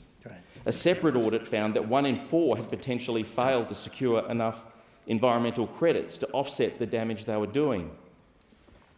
There are a number of aspects to this. One is the difficulty of matching offsets with projects, and indeed this is an area of microeconomic reform which I think is extremely important, and I do remember speaking on that particular bill. It's very important that we improve these markets and have improved those markets, because we can have aspirations for offsets, but unless we have markets that effectively match projects with environmental offsets, and unless we monitor those offsets effectively, then the whole scheme won't operate as it should. And those audits just confirmed that without redesigned markets, which this government has legislated, we wouldn't see the kinds of offsets that are needed. It's also another reason why the EPA at the Commonwealth level is needed. So this bill, in part, is setting up a new Commonwealth independent environmental protection agency. This will be Australia's first national independent environmental agency with strong powers and penalties to protect nature, while at the same time, based on a number of other recommendations from the Samuel Review, ensuring that it is possible to make fast and better decisions. It will be charged with delivering accountable, efficient, outcomes-focused and transparent environmental regulatory decision-making. The EPA will provide assurance that environmental outcomes are being met. And of course, part of this will be increasing penalties. For extremely serious breaches of federal environmental law, courts will be able to impose penalties of up to $780 million in some circumstances. Now, of course, those kinds of penalties would only be for particularly egregious breaches and for particularly large organisations, but it is important that penalties match the scale of activities in a regulatory area, and in this particular area it is important that penalties be increased in order that deterrence and rigour be in place. The bill also sets up Environmental Information Australia. This will be an independent position with a legislative mandate to provide environmental data and information to the new EPA, to the Minister and also to the public. Environmental data collections will be collected and integrated by the EIA. This will mean that there is consistent and reliable information on the state of the environment across the country. This will inform decision-making and rigorously track our progress against goals. For example, our goal of protecting 30% of land and oceans by 2030. The EIA will work with Australia's experts, our scientists, our First Nations people and other key stakeholders to collect the highest quality data and to produce consistent tracking of the state of Australia's environment. Lord Kelvin, a famous scientist, a famous engineer, once said that unless one has the ability to measure something, one has a poor and meagre understanding of it. And this is true in a regulatory area such as this, where unless we have high quality data, unless we have consistent data over time, unless we are tracking that data, and indeed I think for transparency purposes, unless we are publishing that data so that it is accessible by third parties, then I think our regulatory arrangements won't be functioning to the extent that they should be. So this is a really important step forward. Indeed, the EIA's promotion of accountability and transparency was a key element of Professor Samuel's review. Recommendation 11 of that review was that the Commonwealth Government should increase the transparency of the operation of the EPBC Act by A, immediately improving the availability of information as required by national environmental standards. So this was something that Professor Samuel well understood, that information is absolutely key if our regulatory ecosystem is going to function well. The EPA will use high-quality data that is collated by the EIA, and it will deliver proportionate and effective risk-based compliance and enforcement actions using that high-quality data and information. It will provide assurance that environmental outcomes are being met. Now, a number of stakeholders have commented on this. Of course, this has been an area of great interest. The business community, in fact, has shown support for providing more rigour in this area. The Business Council of Australia, for example, has said that the establishment of Environment Information Australia is a positive step in ensuring that businesses and communities have transparency in data. So we know that business, firstly, desires certainty in regulatory arrangements, particularly where they're making long-term decision-making. But in this instance, not only is there certainty in the decision-making that the EPA will undertake as a result of the regulatory arrangements established under the Act, but as they said in that quote, there will be greater transparency for businesses, for the public, and indeed for other stakeholders, such as academia, for scientists, from the EIA, and the fact that it will be making high-quality data more available. Professor Graham Samuelson said that in its broad response to his report, that the government and the minister are doing exactly what they should be doing. And he also acknowledged the complexity of this policy space. And as I mentioned before, we have the Business Council of Australia positively reflecting on the fact that the government is taking steps to provide stronger regulatory arrangements, but also more transparent arrangements. And we have the Urban Development Institute of Australia providing broad support for the direction that the Minister and the government are taking. The National Farmers Federation has indicated that for a number of years its members have indicated that the current Act is broken. And so they had indicated a desire for reform as well. And then when it comes to stakeholders in the broader environmental movement, the WWF has indicated that the EPA is a potential game changer, and the ACF has indicated that it welcomes the government announcement to set up an agency to enforce environmental laws. So what we have is a very complex policy situation. We have a situation that had not been attended to for far too long. We had a major review undertaken by Professor Samuelson, which pointed to a number of serious problems in the previous regime and problems which had been acknowledged by stakeholders right across the gamut of the stakeholders engaged in this sector, whether it be environmental groups, whether it be business groups, and whether it be other stakeholders involved in the regulation of the environment. And what they all said was that we need, firstly, more rigorous and certain decision-making at a national level. It's far too long for a national independent regulatory body to have been established.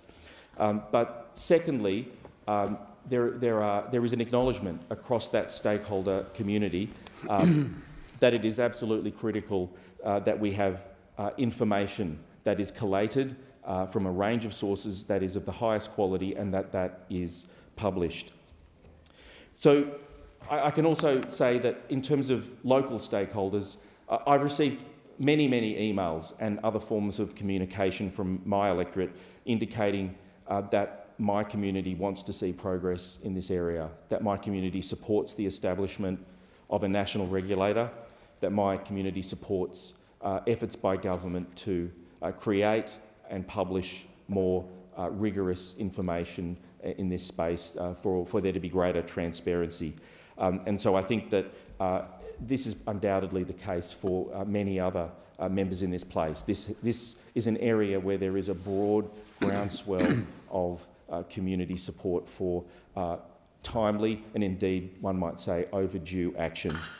So this is an important response, not the first response of this government. As I mentioned earlier, there have been a number of other acts already this term, important acts in this space, but this is a very important piece of legislation, or two bills, that respond to some of the key recommendations of the Samuel Review, a very important review of a piece of legislation that needs reform, and this government is, in recognition of its election promise and that review, delivering.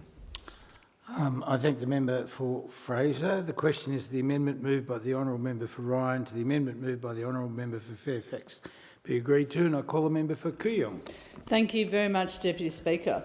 The Environmental Protection and Biodiversity Conservation Act consolidates Commonwealth environmental laws relating to environmental impact assessments, national parks, World Heritage and endangered species. Successive statutory reviews and other inquiries have deemed this Act a failure. In 2020, Professor Graham Samuel described it as gobbledygook.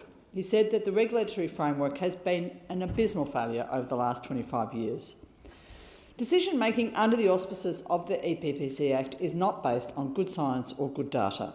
It does not enable the Commonwealth to effectively protect environmental matters. The Act is not fit to address current or emerging environmental challenges. This government's response to the Samuel Review, its Nature Positive Plan, includes 3 stages. The first was establishment of the Nature Repair Scheme and expansion of the water trigger to all forms of unconventional gas development in December 2023. The second phase of the Nature Positive reforms is this legislation for establishment of an independent Environmental Protection Agency, and the third stage will be substantive reform to the EPPC Act.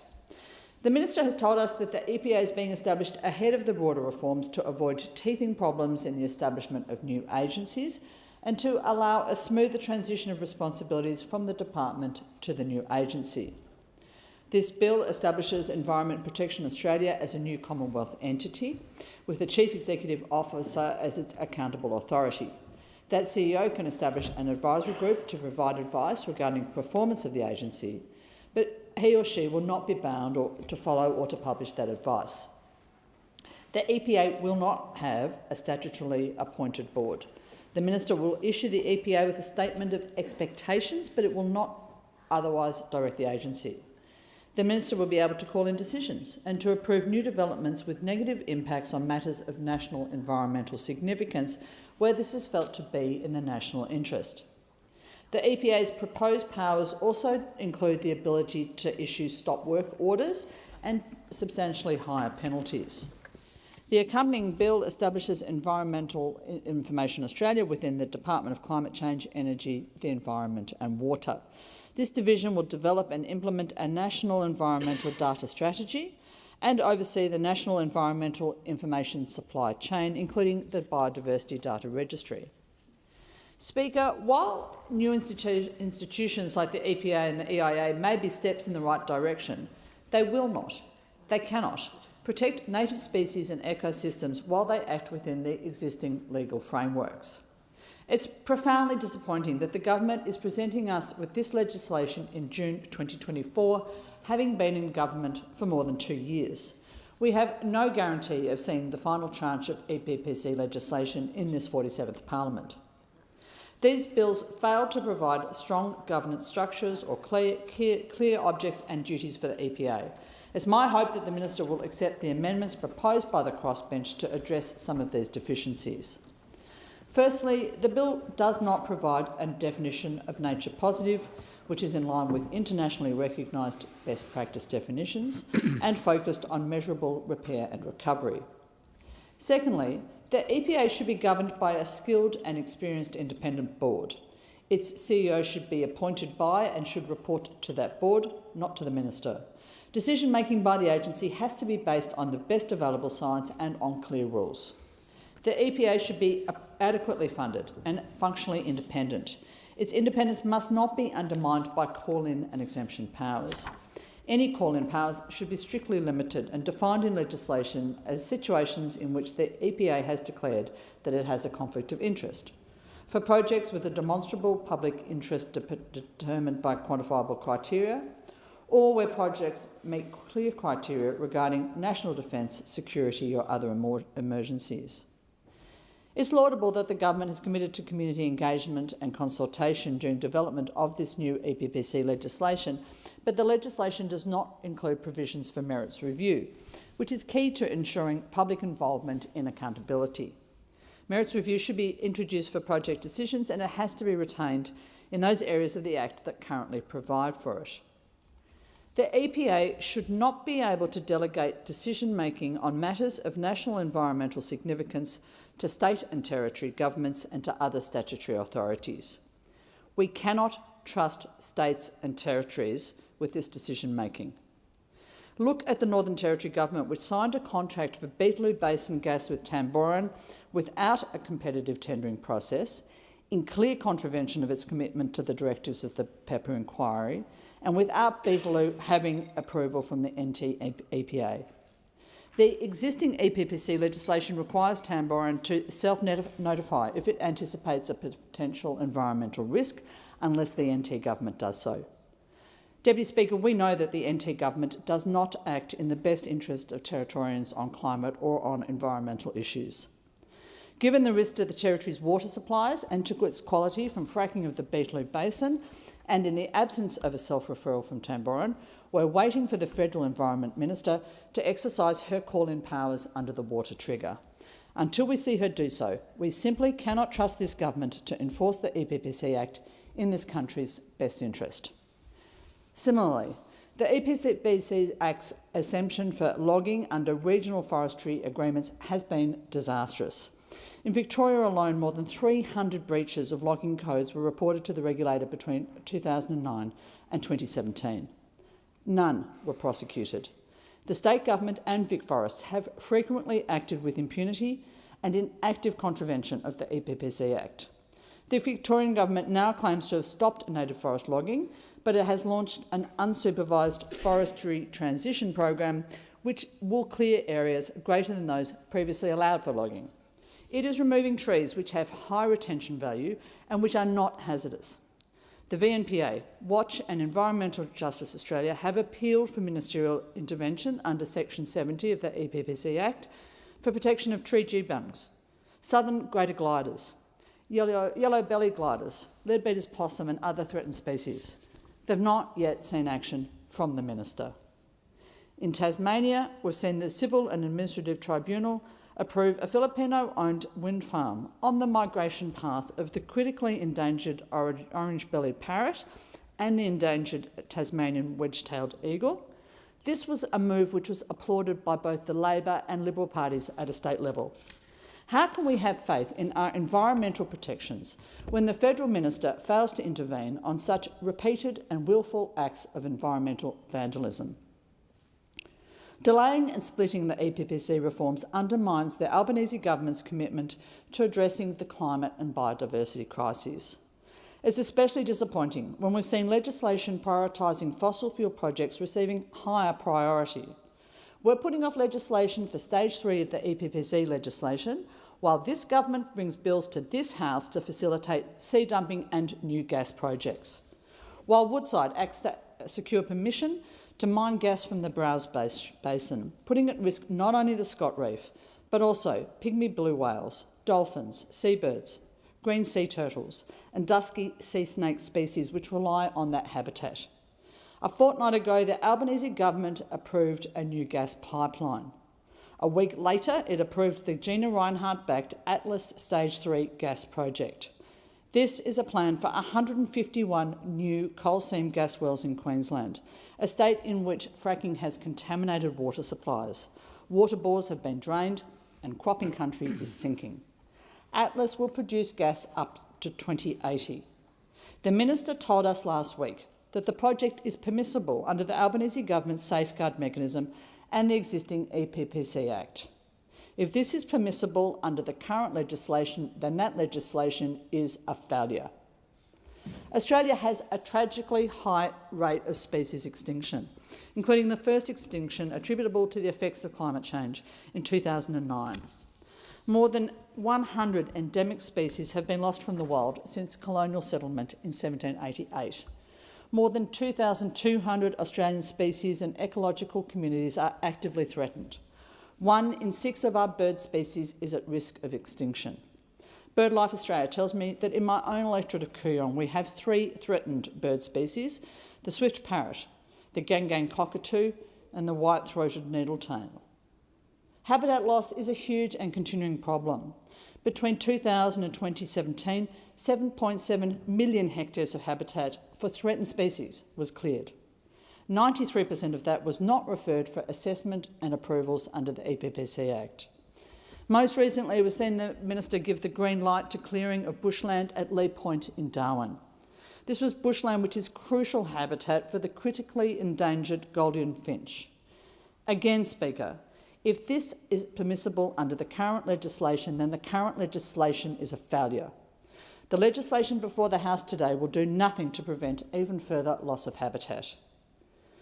Many key threats still threaten species and ecosystems generally, whether we're talking about habitat loss, invasive species and disease, adverse fire regimes, climate change and severe weather, are poorly or are not addressed under the framework provided by the EPPC Act.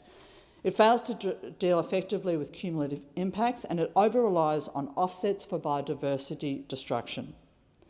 Climate change is a foundational, pervasive threat to the matters of national environmental significance that the EPPC Act is intended to protect. In the Black Summer bushfires, more than 500 plant and animal species lost their entire known habitat. At least 100 threatened species lost more than 50% of their known habitat. In the decades to come, in the absence of more effective action on climate change, such events will continue to affect us, with increasing frequency and severity, and with cumulative, compounding effects on nature. Nowhere in the current environmental assessments regime is this increased likelihood of future events taken into account when addressing or assessing the overall impacts and risks of specific developments. The government still has not committed to introducing a climate trigger to guarantee that emissions from new projects will be directly regulated under the EPPC Act. Instead, it has argued that this should be done through other laws such as the Safeguard Mechanism. It is a ridiculous anomaly that our national environmental law barely mentions and does not effectively address climate change. We have to have a climate trigger included in the EPPC Act. It has to be inclusive of all emissions, including Scope 3 emissions from new projects. And it has to include a proper assessment of the cumulative impacts on climate of all decision-making by the government. It should also include a mechanism for emergency listing of species or ecological communities where such is required after a climate-related event, such as a bushfire or a reef bleaching event. 4 years on from the Samuel Review, a comprehensive package of environmental reforms is finally on our national agenda. But delaying and splitting these reforms breaks the government's explicit promise to our electorates. It undermines the Albanese government commitment to addressing the climate and biodiversity crises. Deputy Speaker, we need new laws that deliver robust national standards and better protections for critical habitats. We need them now. At a time when Australia is already experiencing increasing and compounding climate impacts, we cannot afford any further delays in protecting our environment. My electorate of Kooyong wants this government to act on climate and environment more quickly, more decisively and more effectively. I ask the government to accept the proposed amendments from the crossbench. They will significantly improve this legislation. Australians have lost faith in our environmental and climate protections. We need the government to act now to restore that faith. I'll ask you later. I thank the member for Kooyong. The question is the amendment be agreed to, and is the member for Spence seeking leave to... I seek leave to speak in continuation. I call the member for Spence. Is leave granted? Thank you. Call the member for Spence. Thank you, Speaker. These bills embody our Labor government's commitment to safeguarding our environment and addressing the pressing issues of biodiversity loss and ecological degradation. They represent a significant move towards a sustainable and thriving future for all Australians, and the natural surrounds that we occupy and act as custodians over for the next generation ahead of successive generations to follow them in the future, highlighting our commitment to environmental stewardship and the well-being of future generations. These bills also highlight another commitment, an election commitment, to establish Australia's first National Environment Protection Agency. The Nature Positive Plan forms the backbone of these bills, offering a strategy designed to reverse the decline of Australia's natural environment. This plan aligns with our international obligations under the Convention on Biological Diversity and the Paris Agreement, demonstrating our resolve to take decisive action on climate change and biodiversity conservation. This bill also establishes Environment Protection Australia, an independent statutory authority responsible for ensuring the effective implementation and enforcement of environmental laws. The State of the Environment report revealed the alarming state of Australia's ecosystems, highlighting widespread habitat loss, declining species populations and growing threats from climate change. These findings underscore the urgency of our task and the need for robust legislative measures to address these challenges. Upon receiving the 2021 State of the Environment report, which had been sitting in stasis on the desk of the member for Farrer, who was the minister at the demise of the Morrison Liberal National Government, perhaps even the member for Farrer came to the same conclusion we did when reviewing the report after taking office. The state of the environment was indeed, in many instances, in a state of disrepair. The Samuel Review into the Environment Protection and Biodiversity Conservation Act provides a detailed analysis of the current state of Australia's environmental laws and their implementation. The review identified significant shortcomings in the existing framework, including the lack of effective enforcement, inadequate protection of critical habitats and insufficient integration of climate change considerations. It is evident from the review that significant change is necessary to protect our natural heritage. The bill aims to strengthen the regulatory framework for environmental protection by enhancing the powers and functions of the EPA. It introduces stringent standards for environmental assessments and approvals, ensuring that all projects and developments undergo thorough scrutiny. By incorporating these standards into this framework, we are aiming to prevent further environmental degradation and promote sustainable development practices. A notable feature of this bill is the establishment of the Nature Positive Fund. This dedicated funding mechanism supports conservation and restoration projects across the country. The fund provides financial assistance to community groups, landholders and Indigenous organisations engaged in activities that enhance biodiversity and ecosystem health.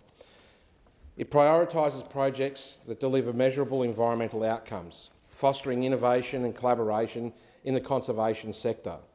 Additionally, this bill introduces significant improvements to the transparency and accountability of environmental governance. It requires the EPA to publish detailed reports on its activities and the state of the environment, enabling the public to track progress and hold the government accountable. Furthermore, the bill introduces provisions for greater community engagement in environmental decision-making, ensuring that the voices of local communities and stakeholders are heard and respected. We owe a debt of gratitude to our environmental scientists, conservationists and Indigenous custodians for their invaluable contributions. Their knowledge and expertise are instrumental in shaping effective environmental policies and practices. By working together, we can harness the collective wisdom of our communities to achieve our shared vision of a thriving, resilient and nature-positive Australia. The Albanese Labor government remains committed to addressing the root causes of the environmental degradation and ensuring the sustainability of our natural resources. This bill is part of a broader legislative package that includes the Nature Positive Environment Information Australia Bill 2024 and the Nature Positive Environmental Law Amendments and Transitional Bills 2024. Together, these bills provide a comprehensive framework for environmental protection, integrating ecological considerations into all aspects of policy and planning. The Nature Positive Environmental Information Bill establishes Environment Information Australia, a new statutory authority responsible for collecting and analysing and disseminating environmental data. This authority will play a critical role in enhancing the quality and accessibility of environmental information, supporting informed decision-making and fostering public awareness. By improving our understanding of environmental trends and impacts, we can develop more effective strategies to protect and restore our natural heritage. The Nature Positive Environmental Law Amendments and Transitional Provisions Bill 2024 amends the EPBC Act to strengthen its provisions and align it with contemporary environmental challenges. This bill introduces new requirements for strategic environmental assessments, landscape-scale conservation planning and climate change adaptation. It also enhances protections for threatened species and ecological communities, ensuring that our most vulnerable biodiversity is safeguarded for future generations. The reforms embodied in these bills reflect a broad consensus on the need for stronger environmental protections and more effective governance. Our approach integrates recommendations from the EPBC Act review and extensive consultations with stakeholders, including environmental organisations, industry representatives and Indigenous groups. These reforms are not just about environmental protection, they also create opportunities for economic growth. Investing in nature-positive projects can stimulate job creation, particularly in regional and rural areas, and support industries that depend on healthy ecosystems, such as tourism, agriculture and fisheries. Moreover, fostering a culture of environmental responsibility can enhance the resilience of our communities to the impacts of climate change and natural disasters. Our environmental policies are grounded in a comprehensive approach to sustainability, integrating environmental, social and economic objectives. The Climate Change Act, which enshrines our emissions reductions targets in law, and our Renewable Energy Transition Plan, which outlines a pathway to a low-carbon economy, are key components of this strategy. Alongside the Nature Positive Plan, these initiatives form a cohesive framework for an environmentally sustainable future. The State of the Environment report provided us all with an extremely sobering reminder of the work that lies ahead. It reveals the extent of environmental decline and the urgent need for action. The report's findings highlight the importance of protecting and restoring our natural landscapes, ensuring the health and resilience of our ecosystems, and addressing the systemic drivers of environmental degradation. The Nature Positive Plan addresses these challenges directly. It focuses on protecting and enhancing biodiversity, restoring degraded ecosystems, and ensuring sustainable management of natural resources. The plan includes ambitious targets for habitat restoration, species recovery and pollution reduction, backed by substantial investments in conservation and environmental management. The Nature Positive Fund, a cornerstone of the plan, provides the financial resources necessary to achieve these targets.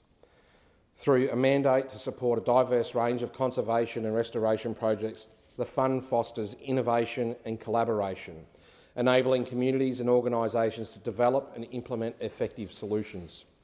The fund also prioritises projects that deliver tangible environmental benefits, ensuring that our investments generate meaningful and lasting outcomes.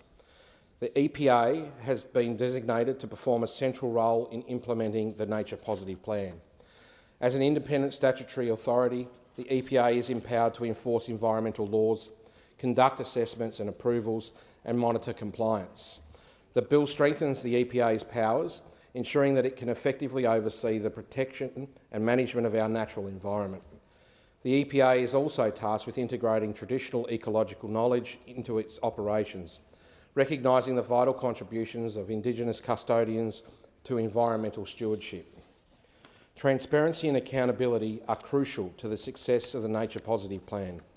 The bill mandates the publication of detailed reports on the state of the environment and the EPA's activities, providing the public with clear and accessible information.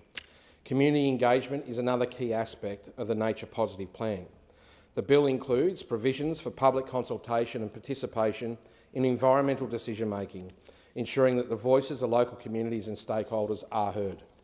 In fostering inclusive and participatory processes, we can build broad-based support for environmental initiatives and ensure that our policies reflect the needs and aspirations of all Australians. The Nature Positive Bill complements these efforts by enhancing the quality and accessibility of environmental information. Environment Information Australia, the new statutory authority established by the bill, is tasked with collecting, analysing and disseminating environmental data.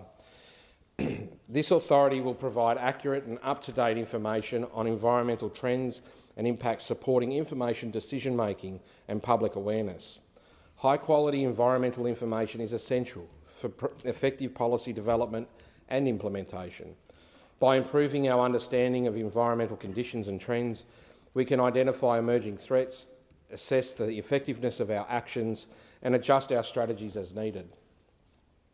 Environment Information Australia will play a critical role in this process, ensuring that decision makers have the information they need to protect and manage our natural resources effectively. The Nature Positive Environmental Law Amendments and Transitional Provisions Bill further strengthens our legislative framework for environmental protection. This bill amends the EPBC Act to introduce new requirements for strategic environmental assessments and landscape-scale conservation planning. These measures ensure that environmental considerations are integrated into broader planning and development processes, promoting sustainable and resilient landscapes.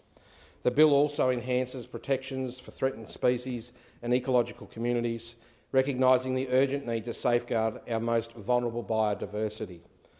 By strengthening the EPBC Act, we can ensure that our environmental laws are fit for purpose and capable of addressing contemporary challenges. The bill includes provisions for climate change adaptation, recognising the need to build resilience in our ecosystems and communities in the face of a changing climate. The reforms introduced by the Nature Positive bills are grounded in extensive consultations and evidence-based policy development. We have engaged with a wide range of stakeholders, including environmental organisations, industry representatives and Indigenous groups, to ensure that our policies are robust, inclusive and effective. The EPBC Act review, conducted by an independent panel of experts, has provided valuable insights and recommendations that have shaped our legislative proposals. The Nature Positive bills represent a balanced and pragmatic approach to environmental governance. They recognise the interdependence of environmental health and economic prosperity, and they aim to create opportunities for sustainable development and social well-being. By investing in the nature positive projects and enhancing our environmental laws, we can protect our natural heritage, support economic growth and improve the quality of life for all Australians. It is imperative that we recognise the broad support these bills have garnered. Environmental organisations have applauded the government's commitment to meaningful action. The Australian Conservation Foundation, for instance, has highlighted the critical role these bills play in reversing environmental decline and fostering biodiversity. Industry representatives have also expressed their support, recognising the economic benefits of sustainable practices. This collaborative approach underscores the wide-ranging benefits of the Nature Positive plan. By fostering a nature positive culture, we are setting a precedent for future generations. The integration of traditional ecological knowledge into environmental management is a testament to our respect for Indigenous wisdom and our commitment to inclusive policy making. Indigenous communities have been the custodians of our land for millennia, and their insights are invaluable in shaping sustainable practices. This bill acknowledges incorporates their contributions, ensuring that environmental stewardship is a shared responsibility. The Nature Positive Environment Protection Bill 2024, along with the Environment Information Australia and Environmental Law Amendments and Transitional Provisions Bills, represents a transformative step towards a sustainable and prosperous future. These bills reflect our government's firm commitment to taking decisive action on climate change and biodiversity conservation, ensuring that Australia remains a global leader in environmental stewardship. Ultimately, these bills represent a critical step towards realising our vision of a nature-positive Australia, and I am proud to stand in support of them, as I've done at each step of the Nature Positive plan along the way. I commend this bill to the House, these bills to the House. I thank the member for Spence. The question is the amendment moved by the member for Ryan to the amendment moved by the honourable member for Fairfax be agreed to, and I call the member for New England. Sound of freedom. That is the sound of freedom, Mr Deputy Speaker. Mr Deputy Speaker, it's just socialism again.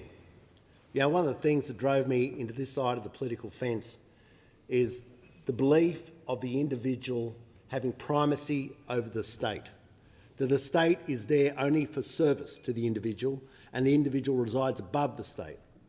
And over and over and over again, you get socialism in a George Armani suit. It turns up. It turns up. It's always the same. It's the belief that we don't know what we're doing. We need the state. We need the state to once more come in with its fingers into the right of private ownership. Once more it comes, it's just in the other day, getting rid of the live sheep trade. See, just incursions into your capacity to earn income. incursions into your capacity to earn income. It comes into now on what you own. It comes in on how you earn your money. It comes in on what you can say. Every day, the state takes another step to the diminishing of the individual's rights. To the individual's rights. And then we have this silly dance where we all come out and they, one side says, oh, we love farmers. Farmers all right, we love farmers.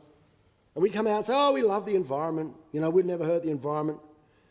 And maybe both of them are correct. But what happens in the meantime is that it's not go down to free choice, it comes down to laws. Laws. You're not allowed to do that anymore. You're not allowed to touch that anymore. It's hard when you're trying to understand that the centralisation of the state is very close. And I take the interjection to the centralisation of retail, to the centralisation of production, to the centralisation of wealth, when you've got massive wealth held by small groups such as super funds, massive wealth, to the centralisation of ownership, the centralisation of ownership. I take the member for Gellibrand's interjections. He's saying it's Marx. Well, that is their gospel. That is ultimately their gospel. That's ultimately their gospel. We believe in the multiplicity of buyers, the multiplicity of sellers, the transparency of transactions, the transparency of transactions. Because these are the things that give the individual the capacity to transcend through the economic and social stratification of life to their highest level, limited only by their innate ability. It's called freedom. It's called freedom, and it's a marvellous thing. Freedom allows you to say what you want. Freedom allows you to be who you want to be. Freedom allows you to hold an asset, whether it's your house or whether it's a business, and say, this is mine. And because I've got this, I've got security. I've got security. I have protection. But when you get things, the things that incur it, they never come out and say the socialism bill. They always come up with this nomenclature, this marvellous nomenclature, the nature positive bear. Who would have to believe in positive nature? Who wouldn't believe in positive nature? Of course you believe in positive nature. But we've got other things that are all part of this nomenclature. See, they always have this impending catastrophe which comes hand in glove with legislation, and it always does the same thing. It imposes on the rights of the individual. You've heard about renewables. It sounds good. Who wouldn't support renewables? But it's not actually renewable. It's not actually renewable. In fact, when they're finished with them and they have a period of obsolescence, these swindle factories, they bury them. They bury them in landfill. It's intermittent power. It's intermittent power. And who sits behind it? People, centralised wealth, and people who have a bucket load of money, multiple billionaires. Multiple billionaires turning themselves into more billionaires. They're not your intermittent power. You don't own it. You have to pay for it, though. Pay for it through your power bill. Every time you turn on that switch, money goes from you overseas to a Chinese real estate company, Singaporean company, Dutch company, a billionaire, straight off to them. And we accept it because the nomenclature says that you are a guilty person. You are below contempt. You are not an enlightened person unless you unquestionably believe in their right to take money off you. See, that's how they do it. They do it by sort of virtue guarding themselves and reaching into your pocket. And when they talk about wind farms, what about farms? The farms grow carrots, peas, spuds. These are towers. These are towers and transmission lines, all subsidised. They have capital investment schemes. Secret. Not allowed to know how much the government is paying those billionaires to build them. But basically it works like this. No matter what they do, they get money. Even if they produce fairy floss, you pay them. And see, this is how it gets. You see, if you're going to rip someone off, you've got to say nice things before you do it, you know? As I say, you've got to kiss me before you go the next step. But and this is how they do it on a commercial sense. So this nature repair bill, let's go to a deeper morality about this. This is about closing down the land so it goes back to scrub. Now, if you do that, you close down some of the capacity for us to produce food. The world is going towards 10 billion people. We're past 8 billion. And now for once, because we had the Green Revolution back in the late 1940s, fertiliser, better genetics, started in the late 40s, okay? And so, well, go back and read about it. So what we had then is the capacity for the world to catch up to its food task. But now we're falling behind again. And so the number of people who are starving is now increasing exponentially. But you don't see them because they eat from the bottom of the food stack. They're in the Horn of Africa. They're in Central America. They're in Pacific Islands. They're in parts of Southeast Asia. They don't eat anymore. They eat. They'll get one meal every couple of days. That is pretty, but there's a real paucity in their diet.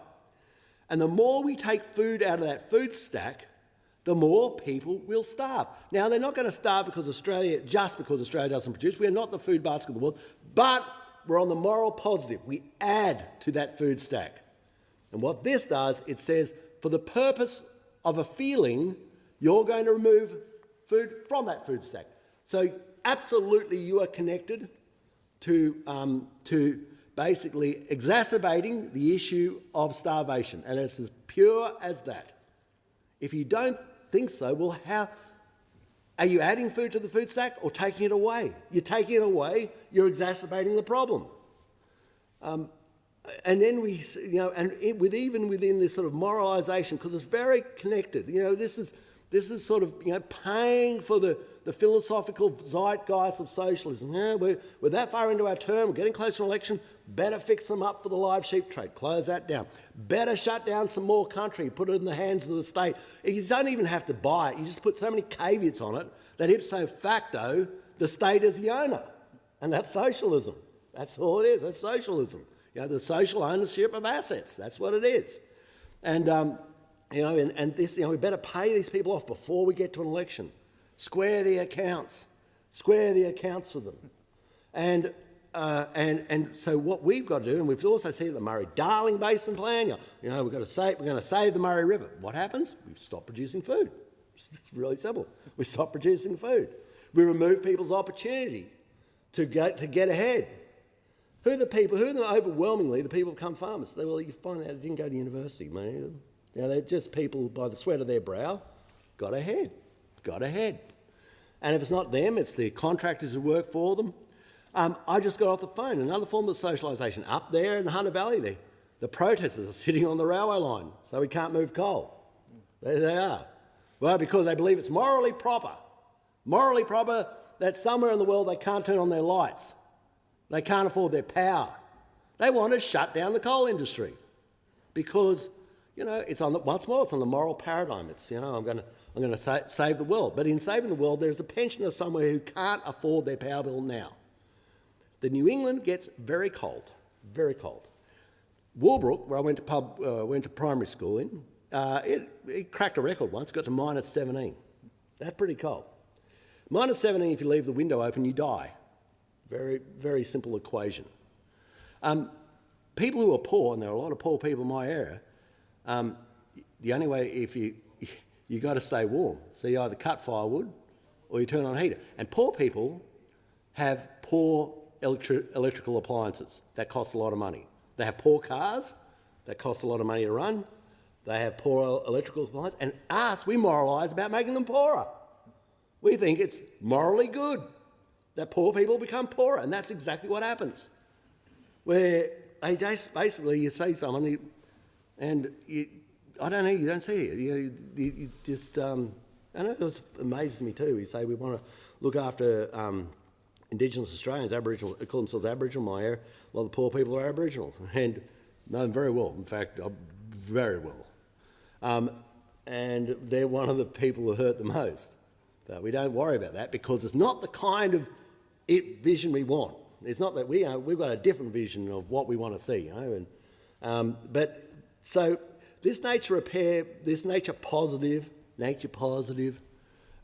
bill is really just another guise, another mechanism for socialism to further creep in by reason of caveat, by reason of addendum, into the capacity of private ownership.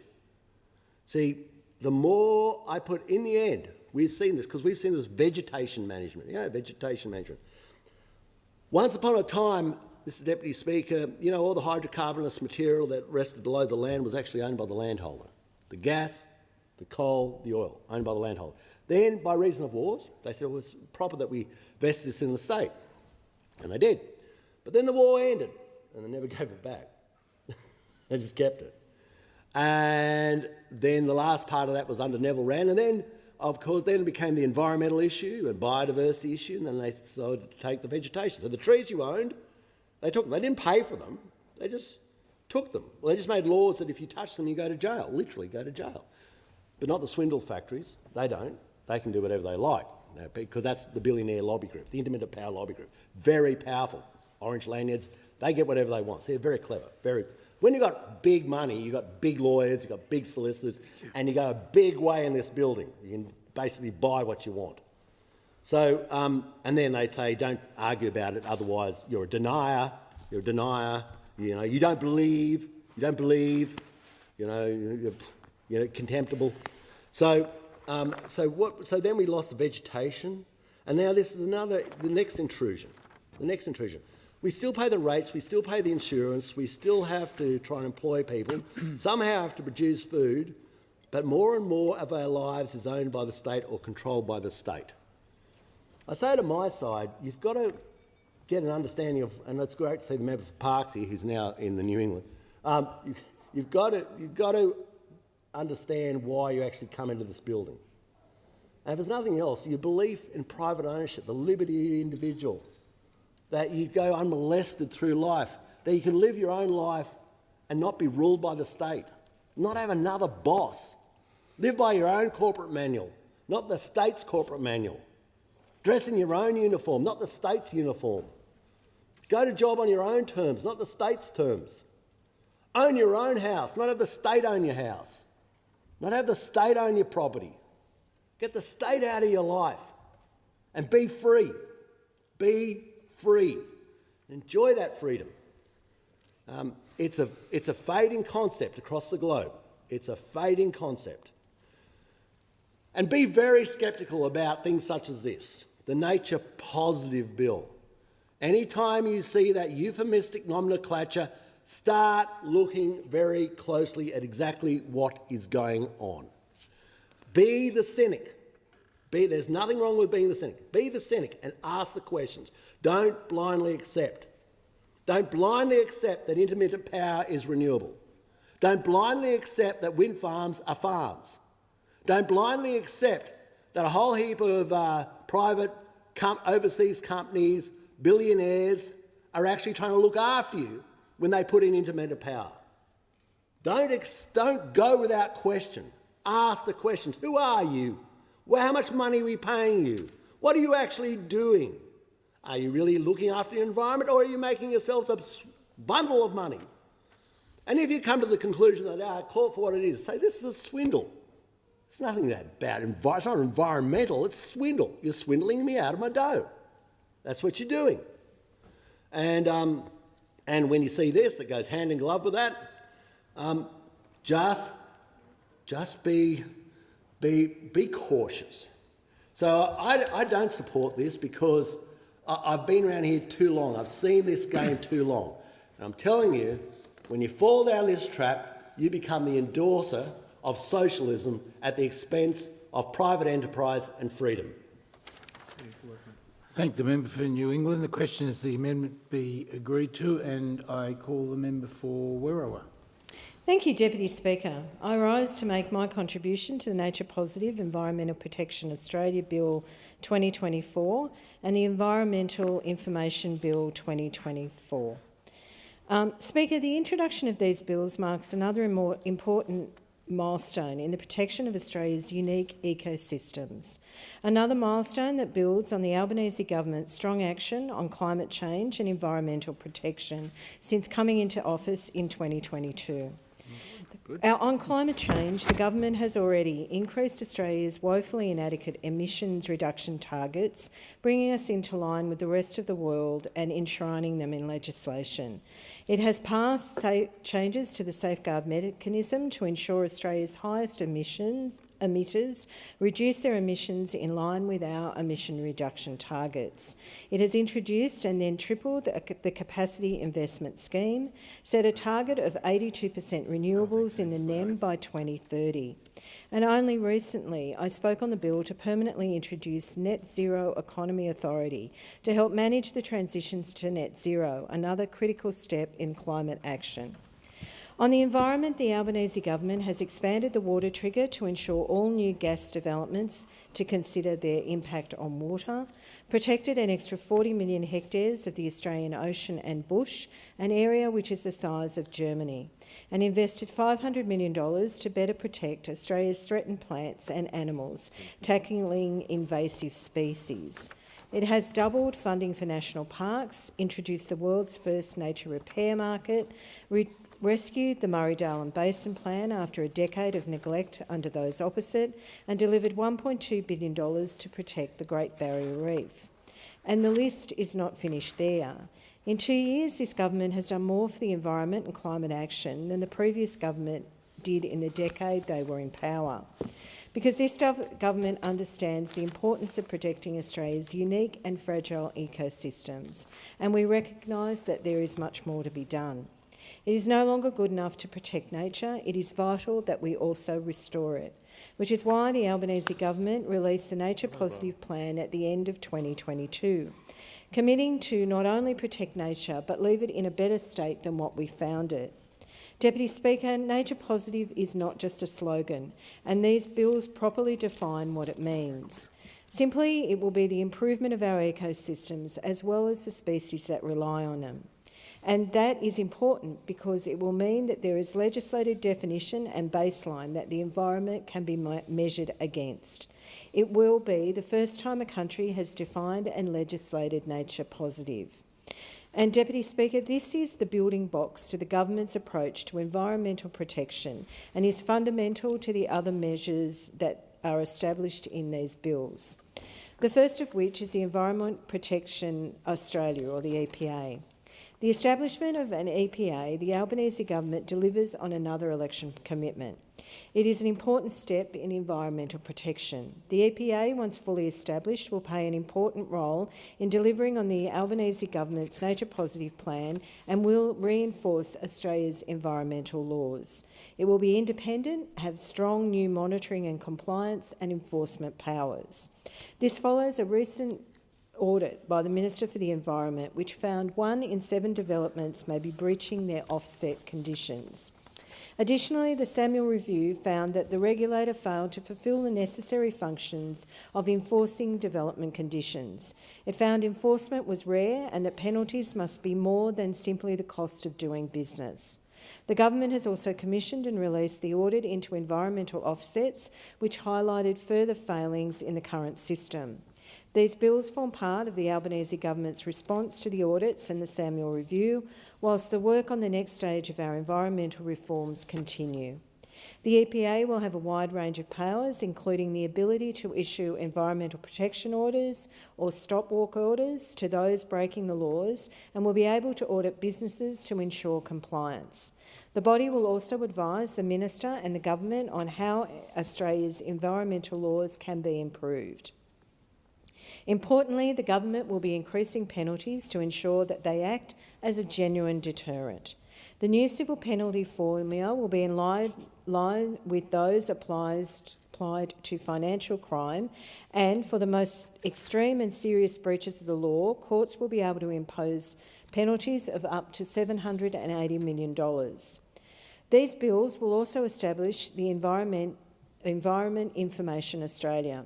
The head of the EIA will be an independent decision with a clear legislative mandate to provide authoritative, high-quality environmental data and information to the EPA, the Minister and the public via a public website.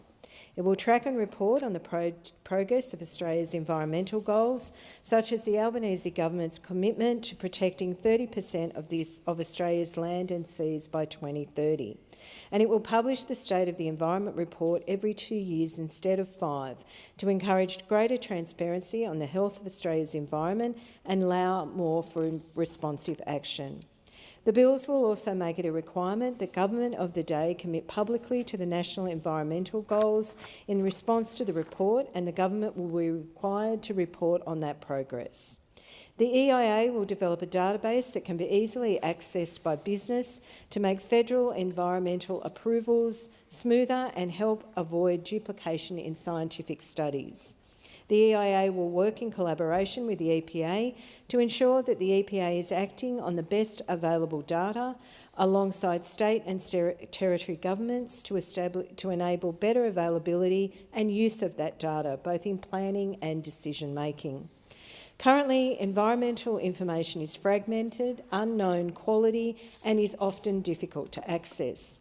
The EIA will play an important role in providing reliable data and information, which is fundamental to effective protection. Speaker, the Albanese government went to the 2022 election promising a strong EPA, and this is what these bills will deliver. They will not only ensure that there is strong compliance body, but that there is also reliable and robust information to inform environmental decisions that are stronger penalties to ensure compliance. These bills represent the second stage of the Albanese government's ambition environmental reforms, and I look forward to working with the Minister to better protect what makes Australia so unique. I now commend the bills to the House. The question is that the amendments be agreed to, and I call the honourable member for Riverina. Thank you, Deputy Speaker. This Nature Positive Environment Protection Australia Bill 2024 is the thin edge of the wedge. What really perturbs me, and so many others, particularly farmers, is that their lives and livelihoods are being encroached upon more and more and more. They have so much difficulty doing what they do now without another layer of bureaucracy placed over their occupations, their industries, how they go about their business. And what really concerns many as well is what happens after the next election if there is a minority Labor government operating in conjunction with a crossbench, and particularly the Greens political party, because that would be disastrous for this nation. Because the Greens political party is not just an environment party. The Greens political party is much more than that. They dangerously want to change the way we live. They dangerously want to rewrite history. They dangerously want to perverse the future such that the way we have modelled our society is altered for the worse in years to come. Simple truth, this bill is bad for business, and it's particularly bad for rural and regional and remote communities. Why? Because it's yet another example of more and worse restrictive regulation. This regulation, red tape, green lawfare, call it what you will, is being foisted onto small and local businesses. They don't have chief financial officers, they don't have compliance officers, they don't have human resource managers. But hang on, yes they do, because they're all of that. The mums and dads businesses are doing all of that and so much more. And if they do employ people, and that's becoming increasingly difficult because of all manner of reasons, they then often pay that person or persons more than what they take home themselves. They never have a holiday, and particularly those businesses which operate somehow, somewhere in the space involving environmental laws. It's just making it harder to employ people, and the barriers that they face are then forcing them to not employ people, to do it all themselves and then work harder and harder and harder, almost into an early grave. You take the phasing out of gillnet fishing on the Great Barrier Reef.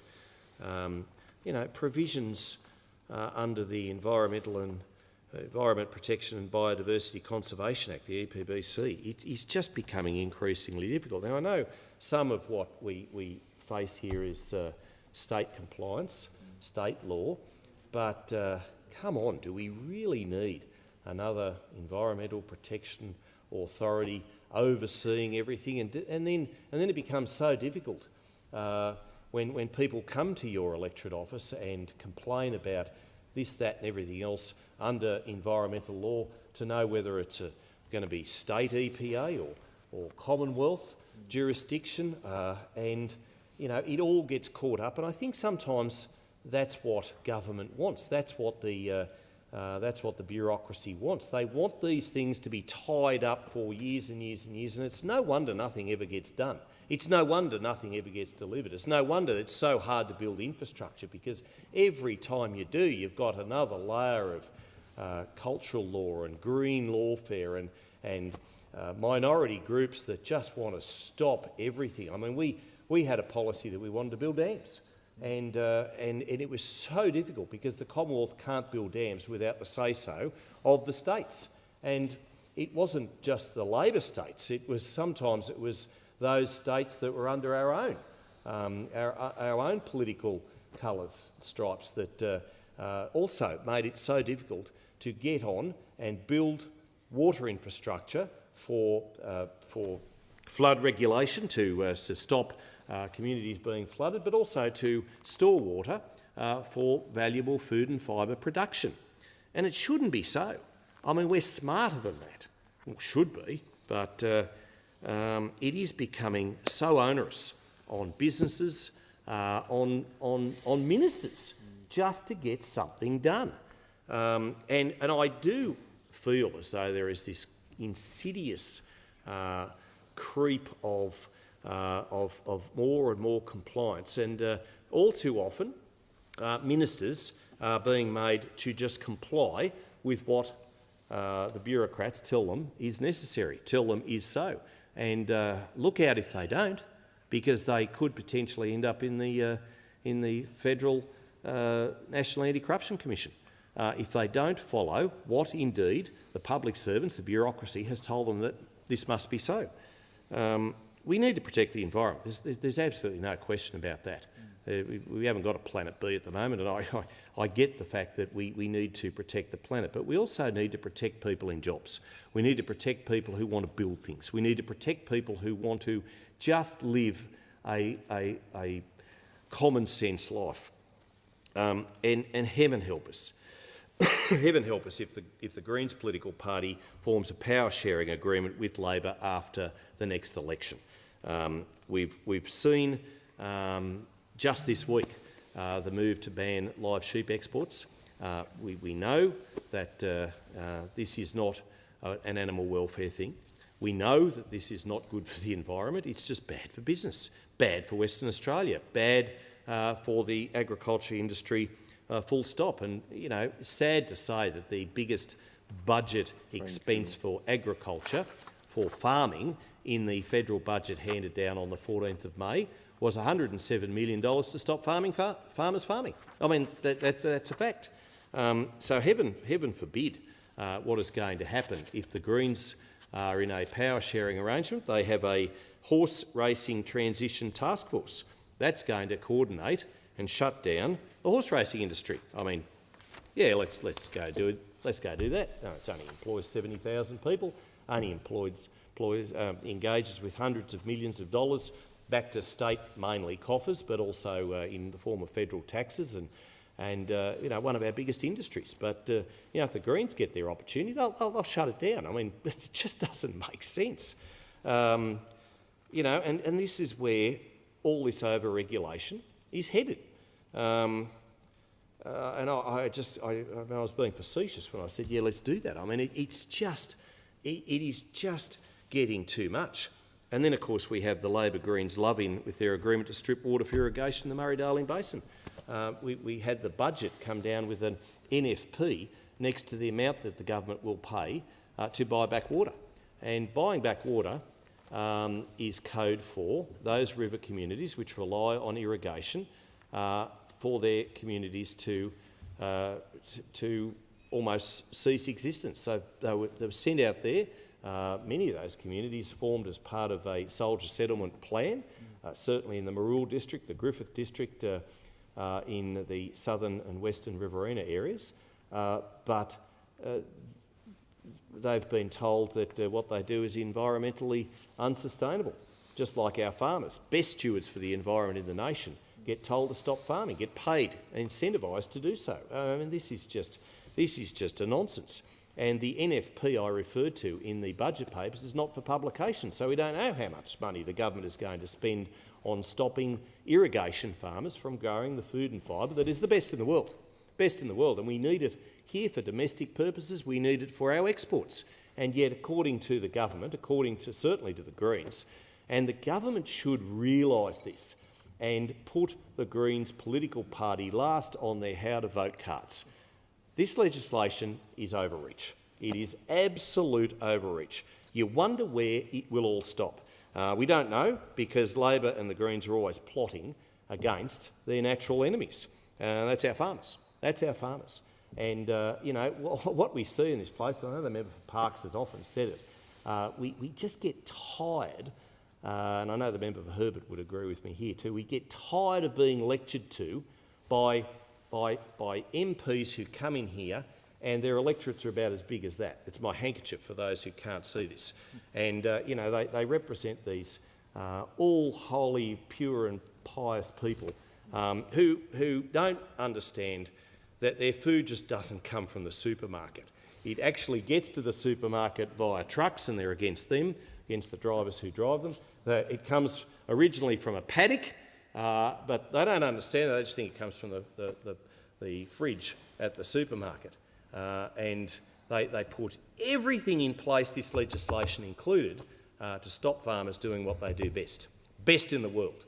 Best international practice. And that is growing the food and fibre that is second to none anywhere. And I don't ever hear those opposite, and certainly those who sit on the crossbench, ever say thank you to our farmers. Thank you for doing what you do. Thank you, thank you, thank you. And that'd be breakfast, lunch and dinner, because without a farmer, that doesn't happen. I don't get the food on the table, and it's legislation such as this. Oh yeah, let's just have more public servants. How many did we get in the budget? Tens of thousands more. And that's important. And I certainly take that interjection from the member for Gellibrand, the minister at the table opposite. I certainly veterans are important, and I know we've introduced legislation today about veterans, and no one knows this more than the member for Herbert, a fine veteran himself. I mean, I'm a former Veterans Affairs Minister, so I certainly don't need to be lectured to about how important our veterans are. We need to look after them, but we also need to look after those people who feed veterans. And let me tell you just a little fact. Some of those veterans go on and become farmers once their uniform service is over. Once they are done serving our Air Force, our Army and our Navy, they actually go and take up the land, just like they did more than 100 years ago in Griffith, in Leeton, in Narrandera, in the Marul Creek area. And what are we doing? We're putting more legislation in to stop them doing what they're doing. But, and even in my own electorate, we've got Riverina land owners up in arms as destructive solar farms are taking valuable, vital, prime agricultural land and wanting to just cover them with solar panels. And they say it's good for the sheep. I mean, go figure. Go figure. It's good for the sheep. Well, it might be good for for their leasing arrangements so these Pitt Street farmers don't have to worry about the land for the next 10, 20, 30 years. But ultimately, those solar panels are going to have to be recycled, and at the moment we can't do that. They just don't, they end up in landfill, and that's got to be bad for the environment. But then again, we've got Greens political party MP Maureen Faruqi, Senator Faruqi.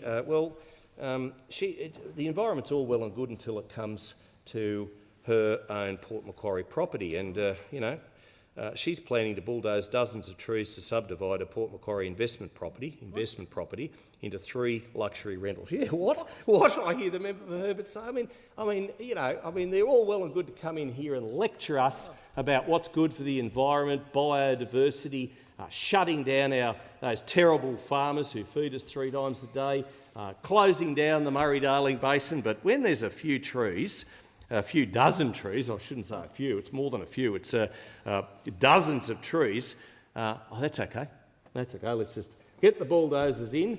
What's good for the goose has got to be good for the gander, but I tell you what, how hypocritical. How hypocritical. And, they'll come in here and she's one to talk. I mean, she tells us that, all those terrible miners that we have in this country, well, they've caused the, global warming in Pakistan. That's what she has said. That's what she is on the public record as saying. I mean, you can't make this stuff up. I can hear your incredulity, member for Herbert, because it is right. I mean, look, this nature positive environmental bill, it's just another overreach. It's just more bureaucracy. And the question is where. I mean, we know where it starts, but where does it end? And that is the problem. That is the major problem. And yet, we've got a Labor government that is actually not doing all that well in the polls and anywhere else at the moment. The people out there are palpable with anger, white-hot anger, about how they've governed this nation. And if they lose enough seats and end up with the Greens having to power share with them after the election, then God help Australia. The question is that the amendments be agreed to, and I call the honourable member for Higgins. Thank you, Deputy Speaker. We pride ourselves in Australia on having a pristine natural environment, from white sandy beaches, forests teeming with life and birdsong, to the quiet power of our central desert. Our spiritual connection and economic dependency on nature is indisputable. More than half of Australia's GDP is moderately to highly dependent on nature for tourism and food production, and indeed pharmaceuticals. 70% of our food is reliant on pollinators like bees, insects, and bats. The economic argument I've outlined complements the spiritual fulfillment we derive from nature. Yet our environment is in the State of the Environment report, which the previous Liberal government suppressed, was described as poor and deteriorating as a result of increasing pressures from climate change, habitat loss, invasive species and resource extraction. Australia has one of the highest rates of species extinction, with more than 100 endemic species becoming extinct or extinct in the wild since colonial settlement, with scientists describing some of these extinctions as predictable and probably preventable. The facts are sobering. Australia has lost more mammal species to extinction than any other continent. For the first time, Australia has more foreign plant species than native. Habitat the size of Tasmania has been cleared. Plastics are choking our oceans, up to 80,000 pieces of plastic per square kilometre. Flow in most Murray-Darling rivers has reached record low levels. The Samuel Review gave a devastating assessment of the EPBC Act, which we are now undertaking reform to.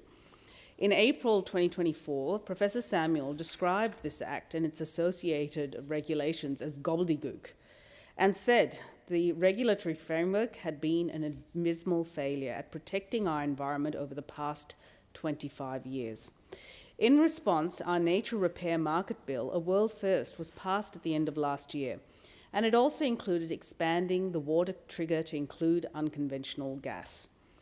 This second tranche of reform that I'm talking about now will establish a National Environmental Protection Authority as a regulator and a Environment Information Australia body as a harvester or gatherer of data and information to be used in as close to real time as possible to better inform our decision making. This legislation package aims to foster a sustainable future by enhancing environmental protection, improving information transparency, and ensuring smooth transitions in regulatory frameworks. This Labor government not only intends on repairing nature, but making it liberal-proof. We intend on delivering a nature-positive Australia. And we need to. After a decade of energy chaos, climate denialism, the climate wars, it just goes on. And to that, we can add the dereliction of duty with respect to the environment. Nature positive means repairing nature to leave it in a better state than we found it, going above and beyond the minimum of repairing loss alone. This will be the first time that any country has defined nature positive and introduces a requirement for Australia to progress towards that outcome. The EPA bill is the cornerstone of the nature positive legislation. It seeks to establish EPA, Environment Protection Australia, an independent statutory body dedicated to enforcing and regulating environmental standards across the country. The creation of the EPA is a significant step towards ensuring that environmental protection is not only a priority but also effectively monitored and enforced. The EPA will provide independent oversight, comprehensive environmental standards, public participation and transparency, and enhanced monitoring and reporting. Under Labor, we will fix our laws so they're less bureaucratic and provide more certainty for business. But we will also make sure that they improve nature, protect our unique native plants and animals, and prevent extinctions. These are ambitious goals, but they have to be ambitious, given the scale of degradation that we are currently facing. The EPA would be a truly national environmental regulator that Australians can be proud of, responsible for a wide range of activities, including recycling, hazardous waste management, wildlife trade, sea dumping, ozone protection, underwater cultural heritage, and air quality, one of my favourite topics. We are investing in our people, our planning, and our systems to speed up development decisions, to deliver quicker yeses and, when necessary, quicker nos. An audit ordered by Minister Plibersek, who I commend for driving this legislation last year, found that around 1 in 7 developments could be in breach of their offset conditions. That is, where a business had not properly compensated for the impact a development was having on the environment. This is unacceptable. The EPA would be the tough cop on the beat, enforcing our laws through new monitoring, compliance, and enforcement powers. The Samuel Review into Australia's environmental laws found that the current regulator is not fulfilling this necessary function. Professor Samuel also found that serious enforcement actions are rarely used and that penalties need to be more than simply the cost of doing business. Our bills respond to these deficiencies. That's why we are increasing penalties. For serious breaches of federal environmental laws, courts would be able to impose penalties of up to $780 million. The EPA will be able to issue environment protection orders or stop work orders in order to prevent imminent, significant environmental risk or harm. The EPA would also be able to audit businesses to ensure they are compliant with environment approval conditions.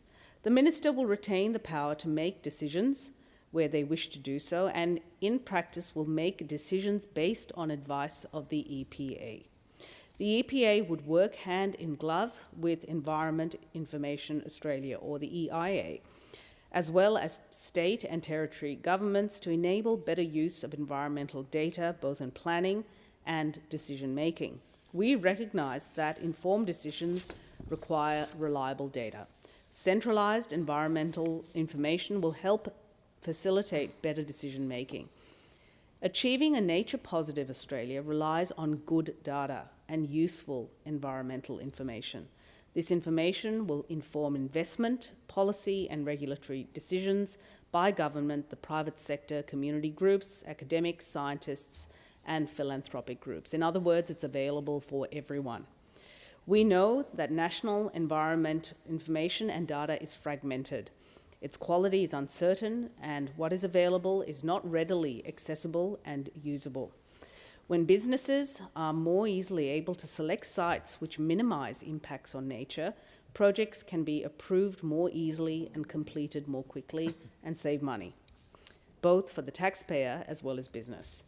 Legislating for independent, consistent and authoritative environmental reporting will mean that no Australian government can hide the truth about the state of the environment like the previous government did, to their enduring shame. The bill also provides more transparency of the critical information and data that underpins regulatory decision-making.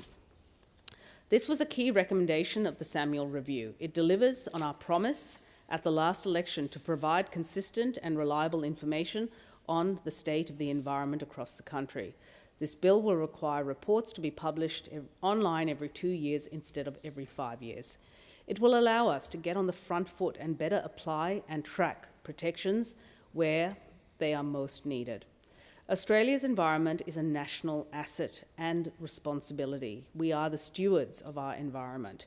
This is why the State of the Environment reports include a new requirement to report on the progress of the government's national environmental goals. The bill makes it a requirement for the government to commit publicly to national environmental goals. When Labor was first elected, Minister Plibersek released the official 5-yearly report card on Australia's environment. This is known as the State of the Environment Report. The former government received it before Christmas 2021, but chose to keep it hidden, locked away in the back cupboard until after the 2022 federal election because the findings were so damning. It was a distressing read, and it shows just how much damage a decade of Liberal and National Party neglect, in fact ineptitude, did to our environment. The leader of the opposition, in his budget reply this year, stated that he would defund the Environmental Defender's Office and speed up approvals to unlock gas. Conspicuous was any mention of protecting the environment. That should send a shiver down the spine of every single Australian who enjoy recreating and travelling through this great land. In contrast, establishment of an EPA and EIA future-proofs our environment from bad governments and commercial overreach. Importantly, it has broad support across environment, business, farming, and community groups. And a few of these groups have said some, have put forward testimonials in support of this. Professor Graham Samuel, the government and the minister are doing everything exactly as they should be doing. I don't underestimate the complexity of what has to be done. From the ACF welcomes the government's announcement that it will set up an agency to enforce environment laws, something previous governments failed to do. And the WWF, the World Wildlife Fund, the EPA is a potential game changer. By establishing robust regulatory frameworks, improving data accessibility and ensuring smooth transitions, the Albanese government's Nature Positive Plan sets the stage for a sustainable and resilient future. This legislation not only addresses current environmental challenges, but also lays the foundation for long-term ecological health, economic prosperity and social well-being. It is a crucial step towards ensuring that Australia remains a vibrant, healthy and thriving nation for generations to come. I commend this bill to the House. The question is that the amendment be agreed to, and I call the Honourable Member for North Sydney. Thank you, Deputy Speaker. Australia's primary environmental law, the EPBC Act, is broken. The state of our environment is deteriorating, and right now this government has a once-in-a-generation opportunity to strengthen Australia's environmental framework. But the legislation before us today falls short of that opportunity, and it simply doesn't deliver on the promises made by the Labor Party during the 2022 election campaign. Back then, to win our confidence and many people's votes, the party promised to do 3 things. 1, fix the broken system. 2, end the extinction crisis. And 3, overhaul our broken environmental laws. And those promises may have been ambitious at the time, but many, including myself, expected to see them delivered. After all, a focused government can move mountains, as we have seen with the scale of the industrial relations reform this government has successfully pursued. To be clear, we do need both a National Environmental Protection Agency and a national agency to oversee the collection of environmental information. But while the two pieces of legislation in front of us right now seek to establish those bodies, I'm concerned that the lack of public participation and community consultation in them and the government's failure to progress the full reform agenda as promised in the Nature Positive Plan is concerning. I'm also disappointed that despite significant engagement with myself and others on the crossbench discussing amendments that may increase my community's confidence in the legislation, the Minister has chosen to proceed without change. For this reason, I support the crossbench senators who were able to refer the bills to the Senate Environment and Communications Legislation Committee last week, as I do believe independent scrutiny of this legislation could make it stronger. Recently, I held a forum in North Sydney with representatives from 5 environmental organisations for my community to hear from them directly on the progress of the environmental protection reform agenda. Sadly, there was broad consensus amongst the panellists that the current reforms do not live up to the government's commitment to end extinctions and rebuild public trust. The insightful questions asked by the audience that night and the discussions I had with community members both before and after the panel made it clear there is still a trust deficit when it comes to environmental decision-making in this country, and people do not doubt that the current legal system is designed to protect our environment is broken.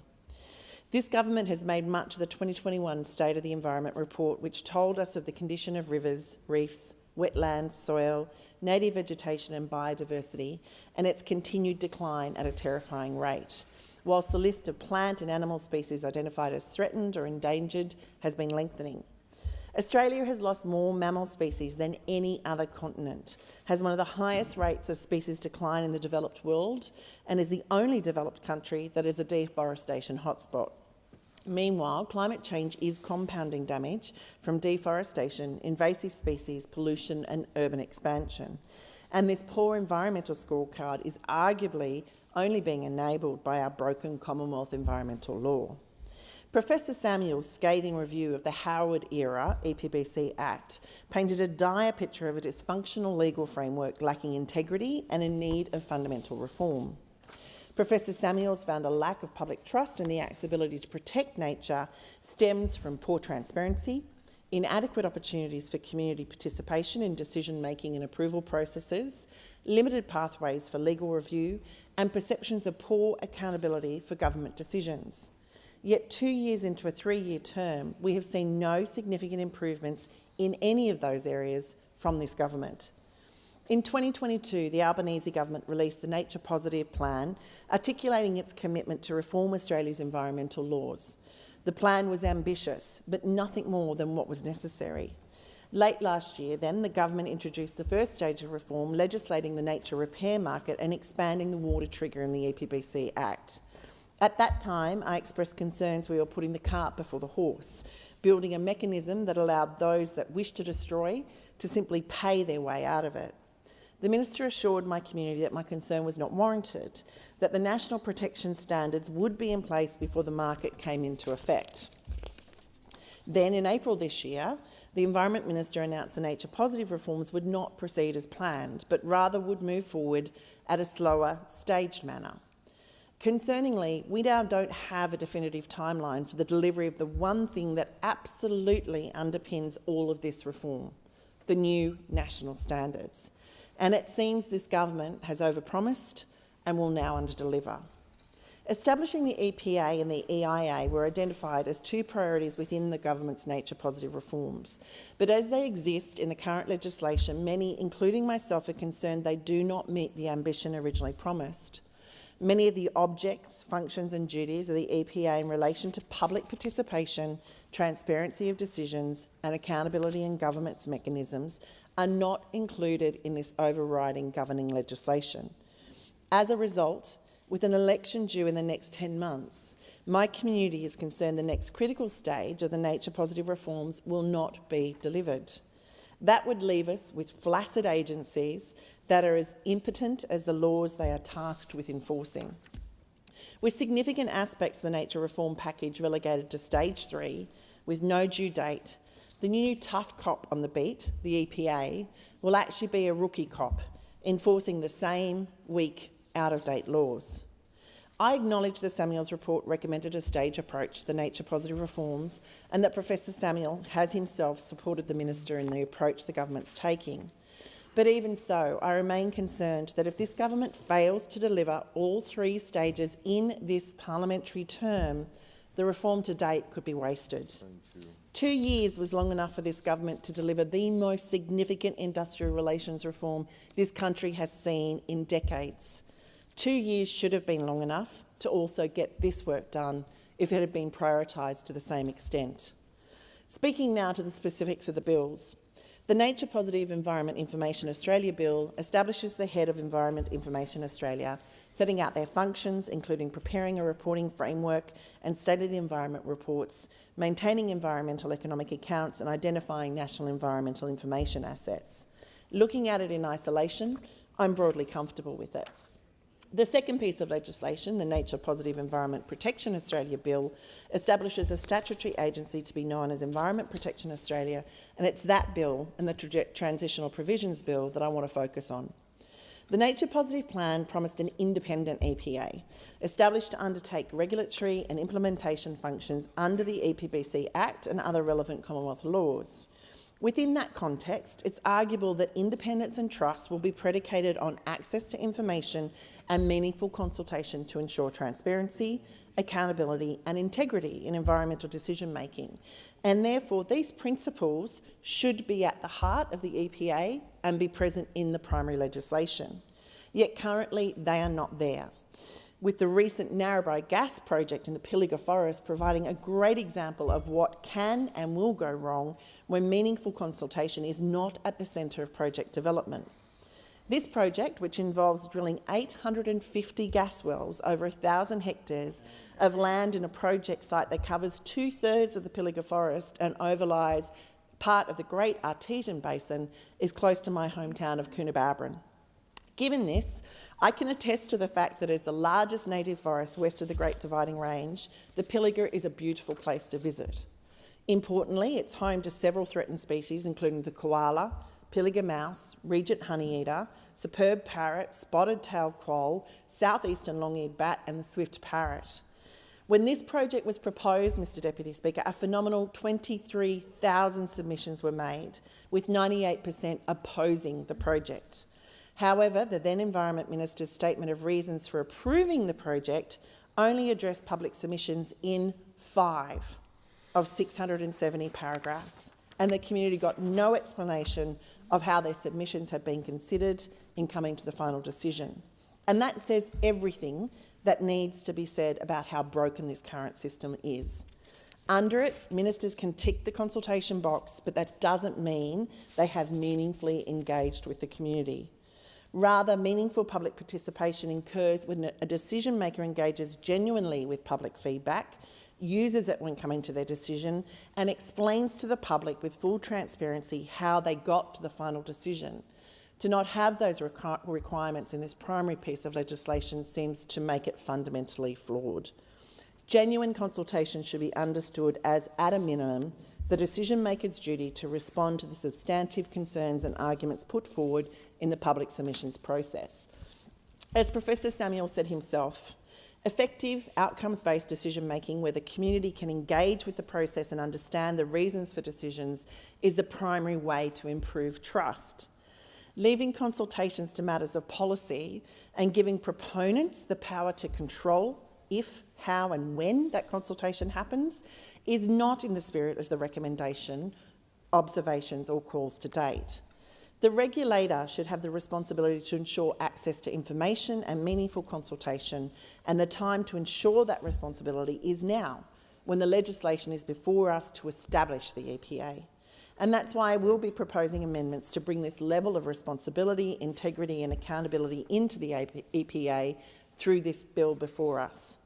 Ultimately, Mr Deputy Speaker, the fix is not hard. It simply requires the bill to be strengthened to ensure the EPA is responsible for community access to information about proposed developments and that the community has an adequate opportunity and timeframe to express their views. As it currently stands, this is not the case, with that responsibility delegated to project proponents. And I've got to say, that's a bit like putting the cat in charge of the milk. There are several other elements of this bill that I believe should be improved. They include the governance model of the EPA, which many in my community currently believe is inadequate. Established as a single-member regulator, the legislation does not allow for a statutory board to provide independent guidance or strategic direction to the EPA CEO. Rather, an advisory group will provide expert advice to that person to support decision-making. However, as it's currently drafted, both the makeup of and the advice received from the advisory group will be opaque. This risks enabling politicisation or conflicts of interest and could be easily fixed. Secondly, the EPA Act's objects and CEO's functions are currently nondescript and do not reference several important concepts, including community rights or climate change. Again, these could be easily addressed were the legislation to be amended to include clearer objectives and duties to the public, including the provision of information about proposed actions and a responsibility to ensure meaningful consultation. Interestingly, unlike many state EPAs, the national EPA is currently not required to develop or implement a charter of consultation. And this is more than a little concerning given it's a break from current best practice. A charter of consultation would assist in ensuring the EPA has clear functions relating to community consultation from its inception. And it's critically important given the proposed community engagement and consultation standard will not be implemented until stage 3. While the bill provides for information about decisions to be published on the register, it is silent as to the level of transparency required, and again, I think this is a missed opportunity. Best practice is to ensure crucial concepts are defined and contained in primary legislation, and I urge the Minister and her team to please ensure that is the case here. Finally, it's inarguable that climate change is the biggest threat to our environment. Yet climate considerations are not currently integrated into our national environmental framework, nor are they proposed to be integrated under this new legislation. Now, many on the crossbench have already spoken to this, so I simply want to echo their calls. While the argument against including climate change in this legislation has been that it is best covered by the safeguard mechanism, I'd suggest that an issue as large as climate change should be referenced across multiple legislative instruments. Ultimately, enabling these improvements to the EPA falls squarely within the scope of stage 2 of the nature positive reform, and I continue to encourage the Minister and her team to seriously consider adopting some of the suggested amendments. A strong, independent environmental regulator is in the best interest of everyone, as not only will it reassure the public, but it will also act as a second point of reference or support for projects the government wishes to see proceed. For example, in just this past week, the government approved gas expansion plans in the Surat Basin that will see more than 120 new gas wells developed out to 2080. That announcement follows the recent gas strategy that was also announced by this government, and consequently many across my community are concerned the government is pursuing an agenda which is contrary to achieving our net zero target. The presence and input of a strong, independent, community-minded EPA who is obliged to prioritise community voices would go a long way to reassuring the community in circumstances exactly like the two I've just announced above. In closing, I recognise the establishment of the EPA and the EIA is important, and it's important to ensure the bureaucracy is put into place as soon as practicable. I also recognise that Professor Samuels himself has supported a staged approach. Yet there are serious deficits in the bills before us, particularly when it comes to acknowledging a bureaucracy's responsibility to the community it serves. Finally, I remain extremely concerned that Tranche 3, including the national environmental standards, may never happen. Fixing our broken system and restoring nature won't be possible without substantive legislative reform that has nature protection, community consultation and integrity at its heart. And no member of the party or any political party should ever assume they have another term to get essential work done. Time has expired. The question is that the amendment be agreed to, and I call the Honourable Minister. Thank you, Deputy Speaker. I move that the debate be adjourned. I put the question that the debate be adjourned to a later hour this day. All of that opinion say aye. Aye. To the contrary, no. I think the ayes have it. Call the Minister. Thank you, Deputy Speaker. I move that so much of standing and sessional orders be suspended that would prevent the following. 1. A minister moving without notice that this House condemns the act of defacing war memorials by pro-Palestinian protesters, which is deeply insulting for current and former members of the Australian Defence Force and undermines the significance of these memorials as symbols of national pride and remembrance. 2. Debate on the motion being limited to 30 minutes. 3. Speaking times being 10 minutes for the mover and 5 minutes for all other members speaking. 4. Amendments to the motion not being permitted. And 5. Any variation to the arrangement being made only on a motion moved by a minister. Is there a seconder? Oh. Please proceed. Yeah. I put the question. All of that opinion say aye. To the contrary, no. I think the ayes have it. Deputy Speaker, I move that this House condemns the act of defacing war memorials by pro-Palestinian protesters, which is deeply insulting for current and former members of the Australian Defence Force and undermines the significance of these memorials as symbols of national pride and remembrance. Deputy Speaker, this motion mirrors the motion that was moved and agreed in the Senate on Monday. And I want to be crystal about this. Labor's position on this motion is very clear. We supported that motion that was agreed by the Senate on Monday.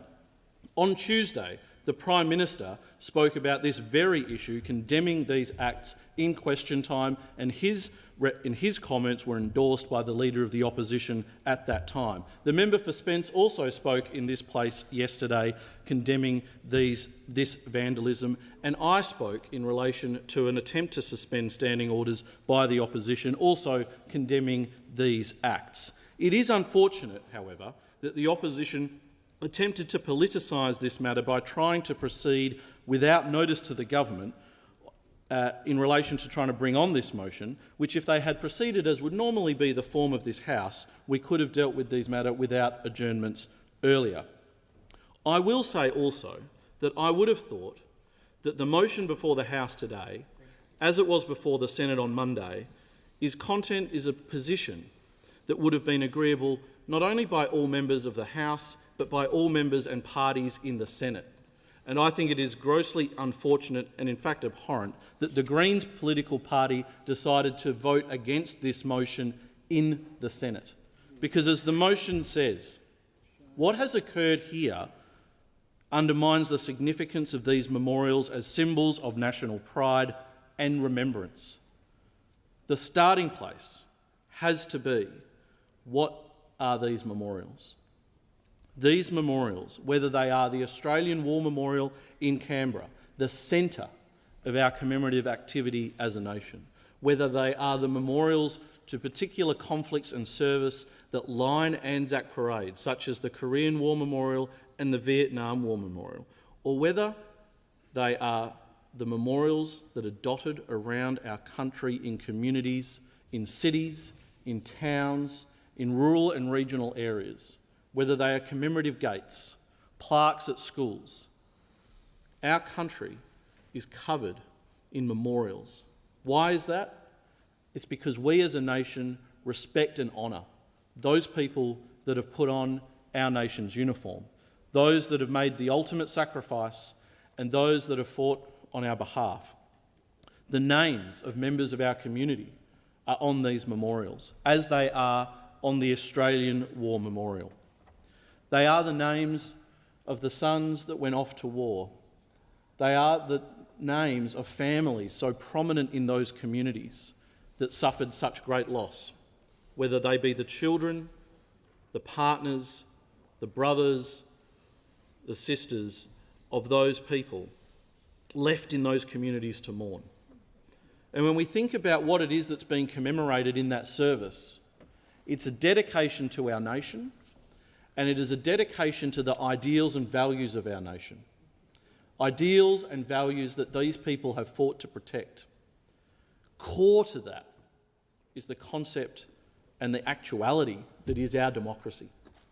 A democracy that doesn't just happen in this place, in our parliament, but a democracy that happens in the living rooms, in the town halls, in the local government council chambers, in our state parliaments, and even on our streets. It is a freedom that comes with our democracy that allows people to protest, to express their views freely. And yet what has happened here is that protesters have decided to abuse that freedom to undermine the memorials that stand for the people who actually fought to protect those freedoms in the first place. And that is what is so abhorrent about what has happened, not just on Sunday here in Canberra, not just that happened a month or so ago in similar places, but has also occurred in local memorials around our country. And I don't want to speak to the arguments being run by those protesters or the things that they scrawled across those memorials, because I don't want to amplify their message, because we condemn what they have done. We stand, I think, together in this place in condemning that. And I endorse the comments that were made previously in this place, not only by the Prime Minister and the member for Spence and the Leader of the Opposition and the member for Canning and the member for New England and others who have spoken in relation to this issue in this chamber as well as in the Senate.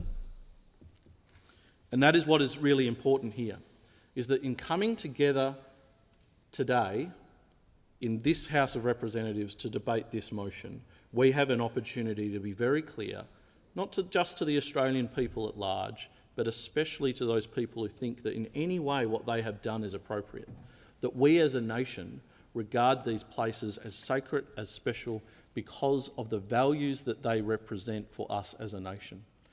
They commemorate individuals, they commemorate our Defence Force at large, but they commemorate the values that those people have fought, have put on our uniform to protect. And indeed, in some cases, they are memorials that commemorate wars that at the time were politically contested, but as a nation, regardless of that political contest as to the engagement in those conflicts, we have all come together to recognise the sacrifice, to recognise the commitment of those people that put on our uniform, as we continue to do through to this day. It's why we don't just have those memorials and ignore them. It's why we come at the dawn on Anzac Day. It is why at 11 o'clock on the 11th of November every year we have silence. It is why we have special days of commemoration throughout the year like Vietnam Veterans Day. Because we recognise that service, we recognise that sacrifice, we recognise that loss. We talk about those that may be feeling absolutely a sense of loss in other parts of the world right now, and we understand that. But we also recognise the sense of loss in communities and by families and by wives and husbands and by children and by parents, by nephews, by cousins, a hole that will never be filled, that will never be replaced. And it's also these memorials that stand, in fact, a new memorial even just recently dedicated at the Australian War Memorial, to those that have brought home the scars of conflict and war, to those who feel the suffering of their loved one that has worn the uniform and that have had to support them in the suffering that they bring home, whether that's from active conflict or from any part of their service. That is what these memorials all stand for, individually and collectively. And it is why they hold such a sacred place in our community. It is why we regard them with reverence. It is why we come and gather at them at multiple times through the year. And it is why we do well to remember their significance, not just for the individuals they represent, but for the values of our nation that they represent, and how doing damage to these places undermines the very values for which they stand and for which these people fought and wore our uniform, and why I think we all collectively would also agree that if the individuals involved in these acts, these senseless acts of graffiti, of damage, will feel the full force of the law coming at them if they are caught in any way, if anyone is ever caught doing these things. Because that is a reflection of not just the law, It is a reflection of the values of this country to do so, and I hope that in the motion being hopefully passed today, as I expect it will be, as it was passed in the Senate earlier this week, it rings as a clarion bell throughout our country about what the view of not just what our lawmakers feel about this issue, but how our entire community feels about any denigration ever being made of any of our war memorials and places of commemoration in this nation. And for that reason, I commend this motion to the House and look forward to full agreement to it. The question is that the motion be agreed to, and I call the honourable member for Braddon. Deputy Speaker, thank you. In the gallery, I'm looking at some young Australians, some young children that have come in from their school, and I extend a very warm welcome to you. I want to say to you kids today, up there in the gallery, that you are part of the greatest nation on the planet, that the future that you enjoy, that the potential that is in front of you is better by far than any other country in the world. One day, one of you may be down here as the Prime Minister, and that is indeed a great democracy when we can see that in action. You'll notice, kids, that at four corners of this chamber is the Australian national flag. And it's a very important symbol. It symbolises our country and our democracy. It is also representative of the democratic power that we have as a defence force. Our soldiers, our sailors and our aviators wear that on our uniform. We swear an oath under that flag to protect that flag and our country. And it's something that we as a country are extraordinarily proud of. Absolutely. And so should you be. It adorns our coffins of our dead, those brave men and women who defend our country. We adorn their coffin with that flag because of its significance. It means something. It is more than just a rag on a pole. It symbolises our country. And so too, our war memorials symbolises the sacrifice that goes with the defence of this nation. When a young Australian, maybe you later on, who knows, when you stand and swear an oath to Australia, its people and its government, to our King, then you take on that onus as a member of the Defence Force. And you will give your life in an instant for your country and for your colleague on your right or your left. You do that because you are there to protect the democracy and the defence of this country. And it's a very important thing. When we do lose members of our Defence Force, then that flag is also significant, and it goes with the death and the life of that person, of that brave young Australian. We normally adorn our monuments around the country. As the Minister has already reminded us, on Remembrance Day and on Anzac Day, they are adorned with the Australian national flag. Our memorials represent those young Australians that have given their lives to defend this country. And it is sacred. It means more than anything else in the world. Those families that give up their loved ones, their brothers, their sisters, their sons, their daughters, their fathers, their mothers, that flag, those memorials mean everything. And when we see them graffitied and walked upon and painted with terrible, terrible slogans, then this is an indictment not only on those memorials, not only on those war dead, not only on those families, but on the democracy of Australia itself. And we cannot take a step back. We cannot flinch. We cannot hesitate in sticking up and standing for the democracy and the protection of those monuments. If we hesitate for a moment, and I'll take you back to what it's like to be a soldier.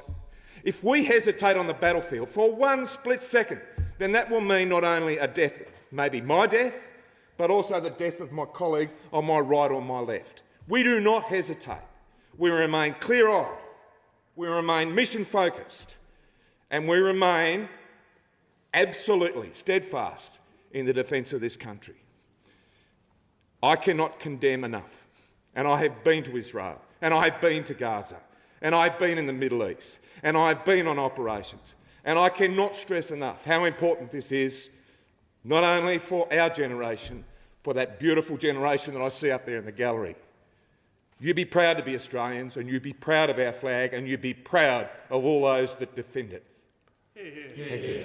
The question is that the motion be agreed to. The member for Solomon. Thanks, Deputy Speaker.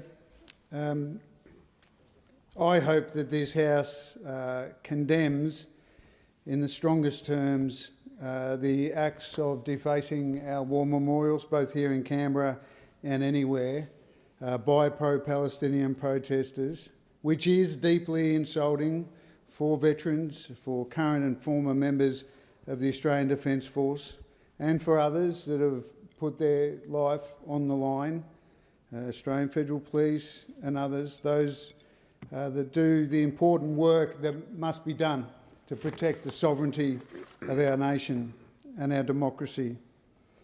And it does undermine the significance of these memorials when those actions are taken, and they are symbols of national pride and remembrance.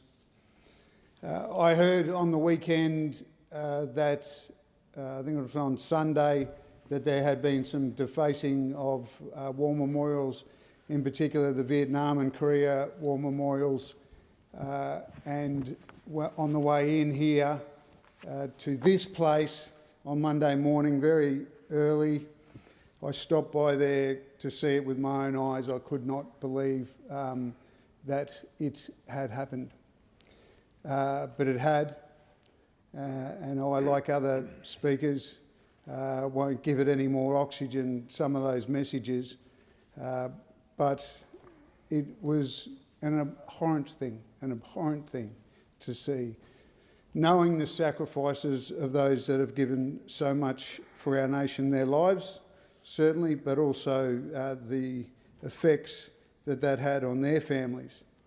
And those that came back or defended Australia, we owe them everything. We owe them our freedoms, our very lives. So it was with great disgust that I saw the damage to the Vietnam War Memorial, my father and his mates, and all that they went through to do their bit to represent our country, to serve our nation. And just before I come down here to the chamber, I received a call from John Howard, not that one, different one, President of the Box Hill RSL. John's a great man. I met him in Vietnam, and I gave him a dink on my motorbike out to the Long Tan Cross. And it was a magic experience to be there in the rubber, and I'm sure for those that have been there in the rubber plantation, and then you see the cross, the Long Tan Cross. And it's so moving because you realise, like former generations of soldiers, sailors and airmen, how lonely they would have felt at times. They had their mates with them, but at times they would have thought, oh, I'm so far away from home and this is a really dangerous place. And that Vietnam Memorial, I was there with Dad and his mates when it was opened, and it was such a healing thing for them. And for some idiot, for some scumbag to deface that is just totally disgusting. And that's what John wanted to pass on to me, is he appreciated my words, because the first thing I did when I got up to this place was speak to the media and say how disgusted I was at that. And John had heard that, so he gave me a call to say, thanks, mate. The Korean War veterans. We think this place here in Canberra gets cold. How cold and difficult that operating environment was. Again, men and women of the Australian Defence Force served us in places like Korea. For someone to deface that, given so many Australians died, is deplorable. But the other thing that's deplorable is the Greens political party. Because they do nothing but protest. They do nothing but grandstand. And for them to suggest that in some way spray painting a war memorial anywhere is freedom of speech is just so disgusting, so out of step with mainstream Australia. So I just want all the veterans out there to know, and all the family members out there to know, that we back you every day. The question is that the motion be agreed to. The member for Fisher. Thanks, Mr Deputy Speaker. My great-uncle Murray Charles Davies was killed on the 15th of August 1941. He was killed flying off the coast of the Northern Territory in a Hudson bomber, exactly the same aircraft that you see on static display in Canberra. And I've always grown up hearing about Uncle Murray from my dad. My dad turns 90 next month, and he still tears up when he thinks about and talks about Uncle Murray. That's just one example of the 103,000 men and women who have paid the ultimate sacrifice for this country, who laid down their lives over 100 years. A debt of gratitude that we in this generation will never fully repay, and nor will we ever really comprehend or understand the scale of human tragedy that has gone before us in 2 world wars, and I pray that we never have to. But what we've seen in the last period of time, the last few months, and in particular what we saw at the Australian War Memorial a month or so ago, and then just on Sunday with the war memorials that line Anzac Parade in Canberra. It is an absolute travesty. It is a tragedy. No words can describe how everyday Australians feel about the actions of these Palestinian protests. They're not activists, they are criminals. We shouldn't refer to them as activists as though we somehow hold them in some high esteem. They are criminals. To deface in such a shocking way the memorials that this country holds dear can never be forgiven. And to see Senator Jordan Steele-John talk about this as being somehow an act of free speech is an absolute disgrace. And it says more about him, and it says more about the Greens political party and their ideals and their beliefs than it does about everybody else who doesn't support the Greens, the other 90% of Australians. And I don't really want to make this a political statement, but can I implore anybody who at the next federal election walks into that ballot box or walks into the booth and comes up to the ballot box and is entertaining the thought of giving a vote to the Greens, stop just for a moment and think about what the Greens stand for. Stop and think about this week. Stop and think that you might be considering of voting for a party that stands for everything that most common and decent Australians would find abhorrent. The Greens are no longer the party of conservationists. They are a party of reckless indifference to the traditions that have held this country together for so long. They are wreckers. They are spoilers. They're not the party of Bob Brown of yesteryear. They are a party of anarchists. Do not put your name to be associated with these people. They deserve nothing other than our condemnation. And I call upon every single good-minded, fair Australian to stand with me, to stand with members present and condemn the Greens. Time has expired. The question is that the motion be agreed to. The member for Hasluck. All that is left is their name on the memorial. This was one of the many fine words that the member for New England spoke to yesterday, and it was significant because he spoke not to the names but to the people behind those names, the people that they represent in each of our towns around the country.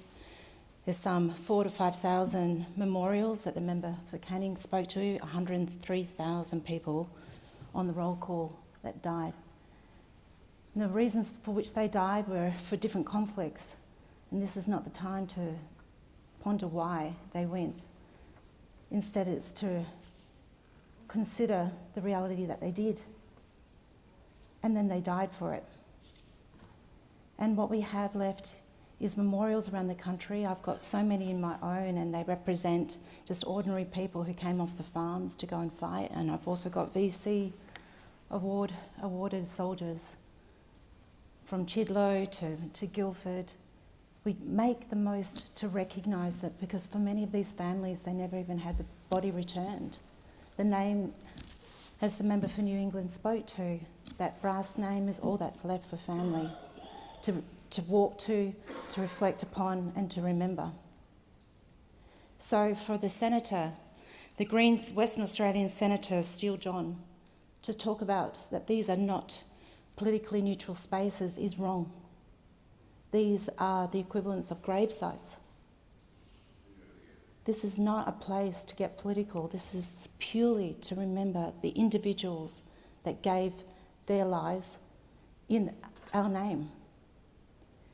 It is absolutely shocking to see the past events that the member for Burt has referred to in the desecration of the war memorials, but not just here in Canberra, where we saw everything from red dye being spilled in the reflection pool, and then different memorials from Vietnam, Korea, obviously World War I and II being desecrated with slogans.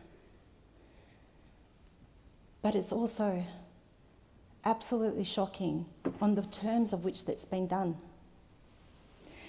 If vandalism, as Senator Steele John and the member for Melbourne seem to believe, are part of freedom of expression, then we will have no safe way of commemorating anything.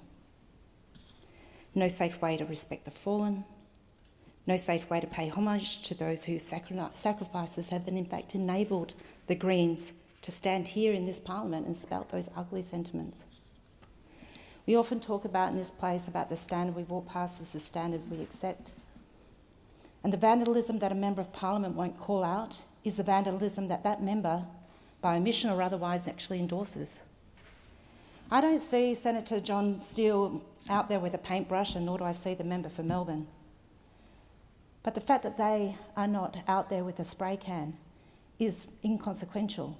It's the fact that they are actively encouraging it that needs to be called out. And not just them. I know that there are WhatsApp groups and Signal groups and people organising themselves around the country to be able to demonstrate their frustration, their anger about what's happening in the Middle East. I get that and I respect that, because we all feel the same frustration. We all feel concern for an absolute, the catastrophe that's happening before our eyes, of seeing so many, tens of thousands, up to 40,000 people now dead in Gaza alone. But this is not a reason to then turn on our fallen and desecrate their name for a cause that they have nothing to do with, that completely detracts from what they died for. This is not the time, it's not the place. There are so many other ways in which to conduct peaceful process. I call upon those who are community leaders, who are rallying people around them to demonstrate their anger and what change they'd like to see. But I especially call on people in this House and in the Senate from the Greens who are actively not condemning these acts, to stand up for what is actually right and a peaceful way of expressing our democratic rights to protest. And to all the veterans back in my electorate of Hasluck, I'm sorry for what has unfolded. I'm sorry for what you must be experiencing, and particularly for those from the Vietnam War who have always felt that they've been treated differently. I'm sorry again. Allocated for this debate has now expired. The question is that the motion be agreed to. All those that opinion say aye. Aye. The contrary, no. The ayes have it. Clerk. Government Business Order of the Day number 2, Nature Positive Environment Protection Australia Bill 2024, resumption of the debate on the second reading and on the amendment moved by the member for Ryan to the amendment moved by the member for Fairfax. The question is that the amendment be agreed to. The Minister for Environment. Thank you, Mr Acting Deputy Speaker. I want to thank all members in this place who have spoken on these three bills. Australians care about and they want to protect our environment. Our economy, our livelihood, our well-being and the well-being of future generations all depend on the health of our natural world. Australians want a country where nature is being repaired, where it's regenerating, where we have stopped the decline and begun to turn around the damage of the past. Australians want a nature-positive Australia. That's what the community expects, and that's what we are delivering through the reforms outlined in our Nature Positive plan. With these bills, the second stage of the Nature Positive reforms, we're moving quickly to establish the institutions that will be crucial to creating a nature-positive Australia. Our bills would establish Environment Protection Australia, our EPA, and define statutory functions for the head of Environment Information Australia.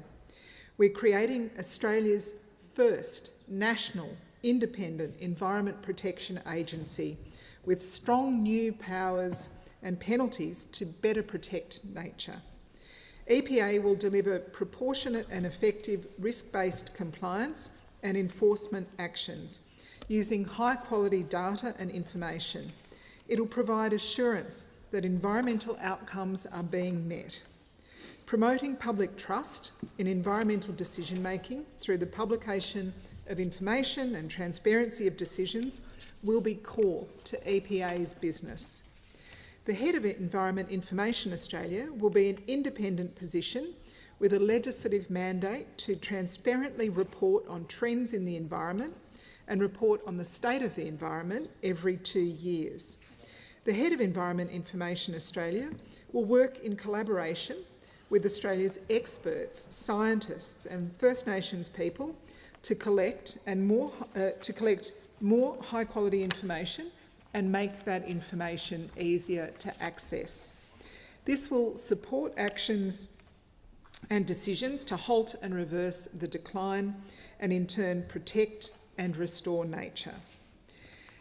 The Environment Information Australia Bill would also make Australia the first country in the world to define the term nature positive in legislation and introduce a requirement to report on national progress towards that outcome, measured from a national baseline that the head of Environment Information Australia will independently set together with relevant experts.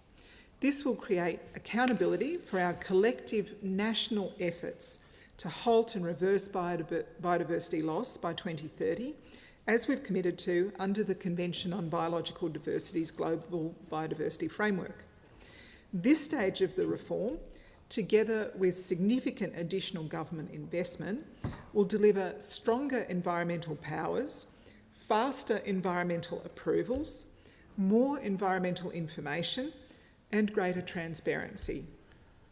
We will keep working with individuals and groups on the remainder of our reforms outlined in the Nature Positive Plan so that we can get them into the Parliament and passed. The third stage of Nature Positive reforms will continue our broader efforts to halt and reverse environmental decline, protect nature and create a nature positive Australia. The choices before the Parliament today are very clear. Do you want an independent Environment Protection Agency or not? Do you want better data to inform environmental decisions or not? Do you want tougher penalties for those breaking environmental laws or not? Do you want Australia to be the first jurisdiction in the world to enshrine a definition of nature positive in legislation or not?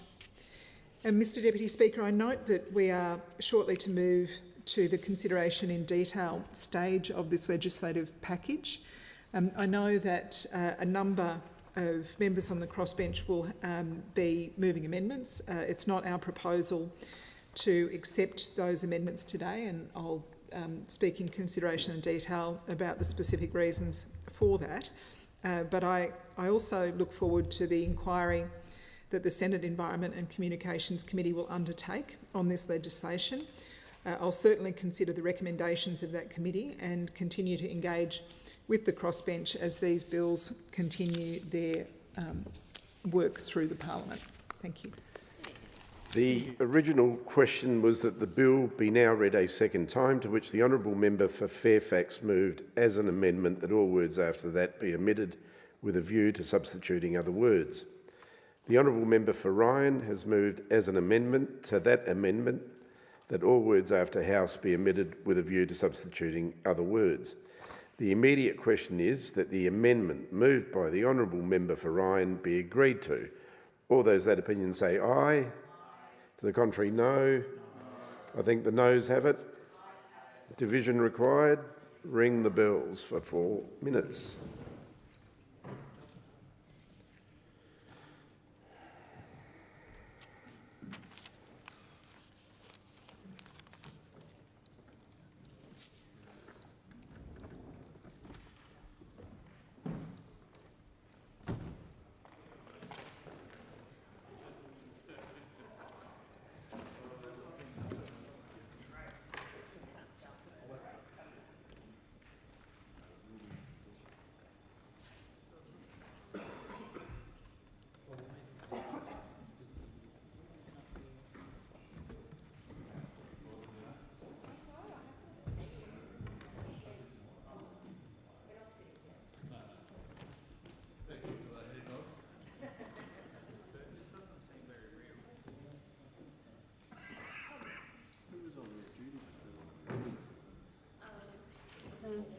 Unfortunately, you've got to stay for another 4 minutes each, but I'm taking over. Good.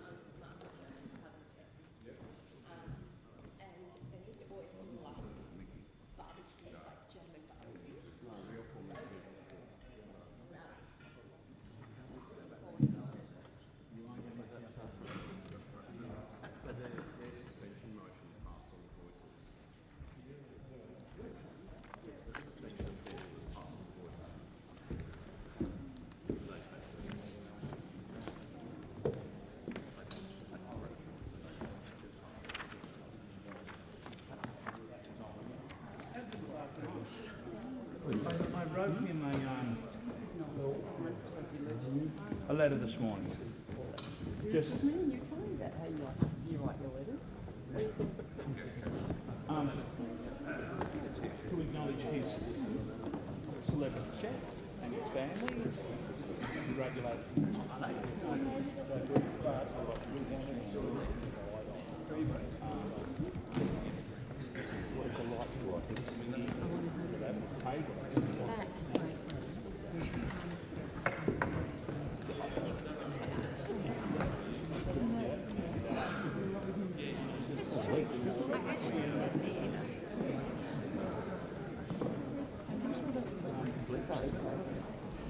Yeah, there is a bit now.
Lock the doors. The question is the amendment be agreed to. The ayes will pass to the right of the chair and the noes to the left. Appoint the honourable members for Ryan and Griffith as tellers for the ayes, and honourable members for Werriwa and Bean as tellers for the noes.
Order. The result of the division is ayes 9, noes 93. The matter is resolved in the negative.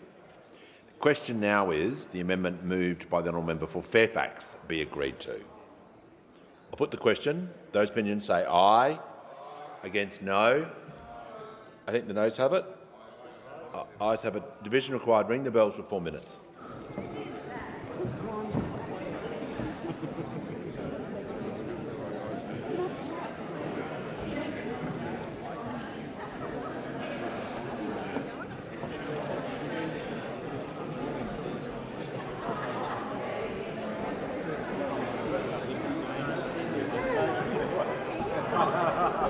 I'm really on it. Always go this. I can't remember. You know what? No one laughed. He said no.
Lock the doors. The question before the House is the amendment moved by the honourable member for Fairfax be agreed to. The ayes will pass to the right of the chair and the noes to the left.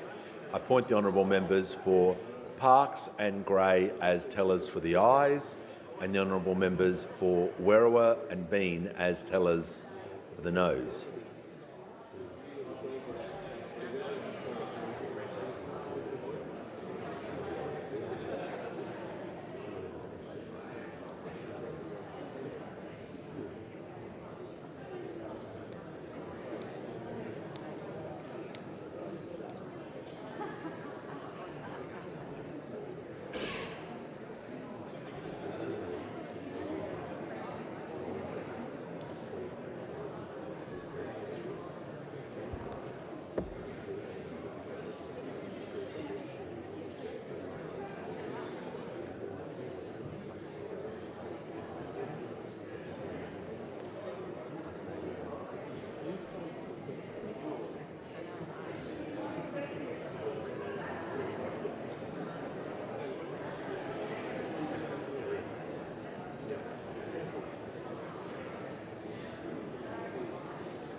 You could have got it through.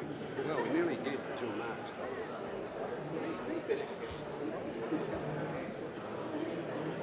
We were going really well, but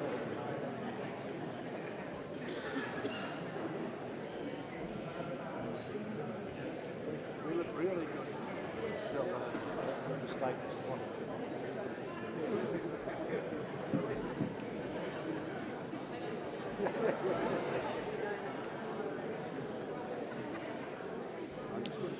The result of the division is ayes 54, noes 87. The matter was resolved in the negative.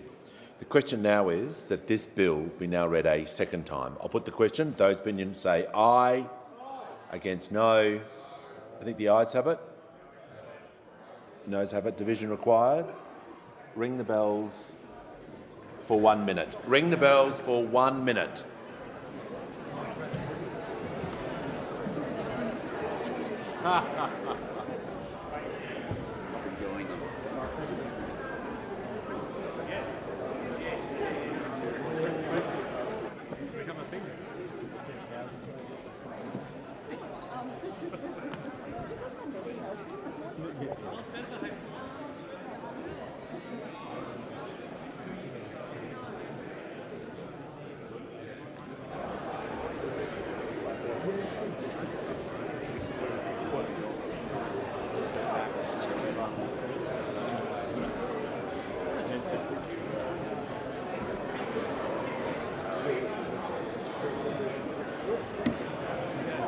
Thanks, brother. I know it's short.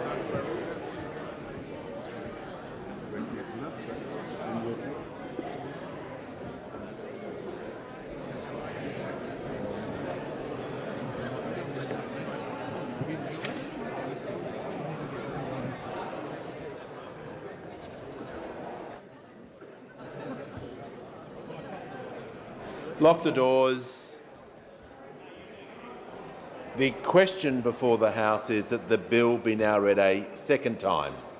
The ayes will pass to the right of the chair and the noes to the left. I appoint the honourable members for Werriwa and Bean as tellers for the ayes, and the honourable members for Parkes and Grey as tellers for the noes.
Order. The result of the division is ayes 82, no 60. The matter was resolved in the affirmative.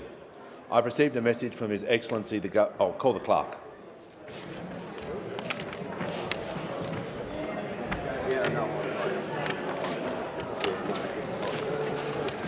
Second reading, a bill for an act to establish Environment Protection Australia and for related purposes. I have received a message from His Excellency the Governor-General recommending, in accordance with Section 56 of the Constitution, an appropriation for the purposes of this bill. If members can leave the chamber as quickly and as quietly as possible. The House will now consider the bill in detail. I understand it is the wish of the House to take the bill as a whole. The question is that the bill be agreed to. And I give the call to the honourable member for North Sydney. Thank you, Speaker. I seek leave of the House to move amendments 1 through to 16 on the sheet revised 26th of June 2024 as circulated in my name together. Is leave granted? The member for Hume. Leave is granted. Leave is granted. The member for North Sydney may proceed. Thank you, Speaker. I move amendments 1 to 16 on the sheet revised on the 26th of June 2024 as circulated in my name. I rise to ensure integrity in the environmental decision-making. The National EPA, not a proponent, should ultimately be responsible for ensuring the community has access to adequate information about proposed developments and a genuine opportunity to express their views. To have that opportunity, the public need reasonable timeframes to allow them to access relevant information, prepare and participate effectively during environmental decision-making. Currently, sections of the EPBC Act which relate to public comment are short and often prohibitive, to the participation of many interested parties. For example, at the referral stage, the timeframe for public engagement is just 10 days. At the assessment approach stage, depending on the assessment approach chosen, public engagement is either required for a timeframe specified by the Minister or for a period of 10 days. In small or remote communities, individuals often hear about consultation opportunities via word of mouth. By the time they are aware of the project proposal, the opportunity to engage, the consultation window is often closing. And to this, the difficulties of engaging in a consultation that occurs during school holidays or festive periods, and the argument to extend these consultation windows becomes even more compelling. In my own home community of Coonabarabran in northern New South Wales, Mr Speaker, community consultation around a new gas project opened a week immediately preceding Christmas to then only close within the first weeks of January. I know this because I was actually at home at the time, and I saw the distress this created across the community. Herein you can see how short consultation timeframe can be abused. This amendment then would extend the minimum timeframe for public comment under the EPBC Act to 40 days in accordance with internationally recognised guidelines that stipulate consultation should involve reasonable timeframes that allow the public to participate effectively in environmental decision-making. The public's right to be consulted about environmental decisions is one of 3 access rights established under the United Nations Rio Declaration on Environmental and Development, to which Australia is a signatory. Australia is also a signatory to the International Covenant on Civil and Political Rights that enshrines the human rights to seek and receive information, public participation and remedy for rights violations, all which apply in the context of environmental decision-making. Genuine public participation fulfils fundamental democratic rights and improves the quality of decision-making by integrating additional knowledge and perspectives into deliberations. Put simply, when communities are given a fair go, Mr Deputy Speaker, and a fair go in the way a decision is made in the decision-making process, including adequate consultation timeframes, there are better outcomes for people and nature. And I commend my amendments to government. Thank you. The question is that the amendments be agreed to. The Minister. Thank you, Mr Deputy Speaker, and I really want to thank the member for North Sydney for her amendments. She's just spoken about a whole set of amendments that relate both to the Environment Protection Australia legislation and the transitional amendments legislation, if I understand her correctly. I'll make a few comments in response, Mr Deputy Speaker. As I say, I'm very grateful to the member for North Sydney for moving her amendments, and I really do want to thank her for her long-standing and constructive engagement with me and with my office. I know that she is absolutely steadfast in her commitment to build public trust in our environmental regulations and has been a very effective advocate for the people of North Sydney. The government won't be supporting these amendments, however, but I completely understand the member's intent in moving the amendments. Given the public confidence that our environmental laws are being upheld is just one of the reasons that I'm trying to set up Australia's first national independent environment protection agency. Environment Protection Australia is designed to be a tough cop on the beat, with enforcement and compliance powers to ensure that our laws are being upheld. The EPA will have oversight and enforcement powers to crack down on those breaching our laws or failing to comply with the conditions of their approval. The EPA will be empowered to issue environment protection orders. These are stop work orders where they believe there may be non-compliance. There'll also be very substantial fines for breaches. When it comes to the objects of the Act, some of the other amendments go to, it is important to draw the distinction between the objects of the legislation which administers the EPA and the objects of the acts which the EPA will regulate. The EPA will be responsible for regulating 9 other pieces of legislation. So we cannot support the members' amendments because the scope of the bill is about establishing the EPA with the environmental objectives resting in the regulated acts like the EPBC Act, the Ozone Protection Act or the Underwater Cultural Heritage Act, for example. Each of those acts has their own objects.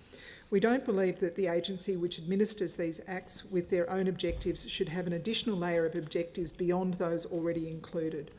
These already achieve what the member is looking to do, which is to promote public trust in decision making.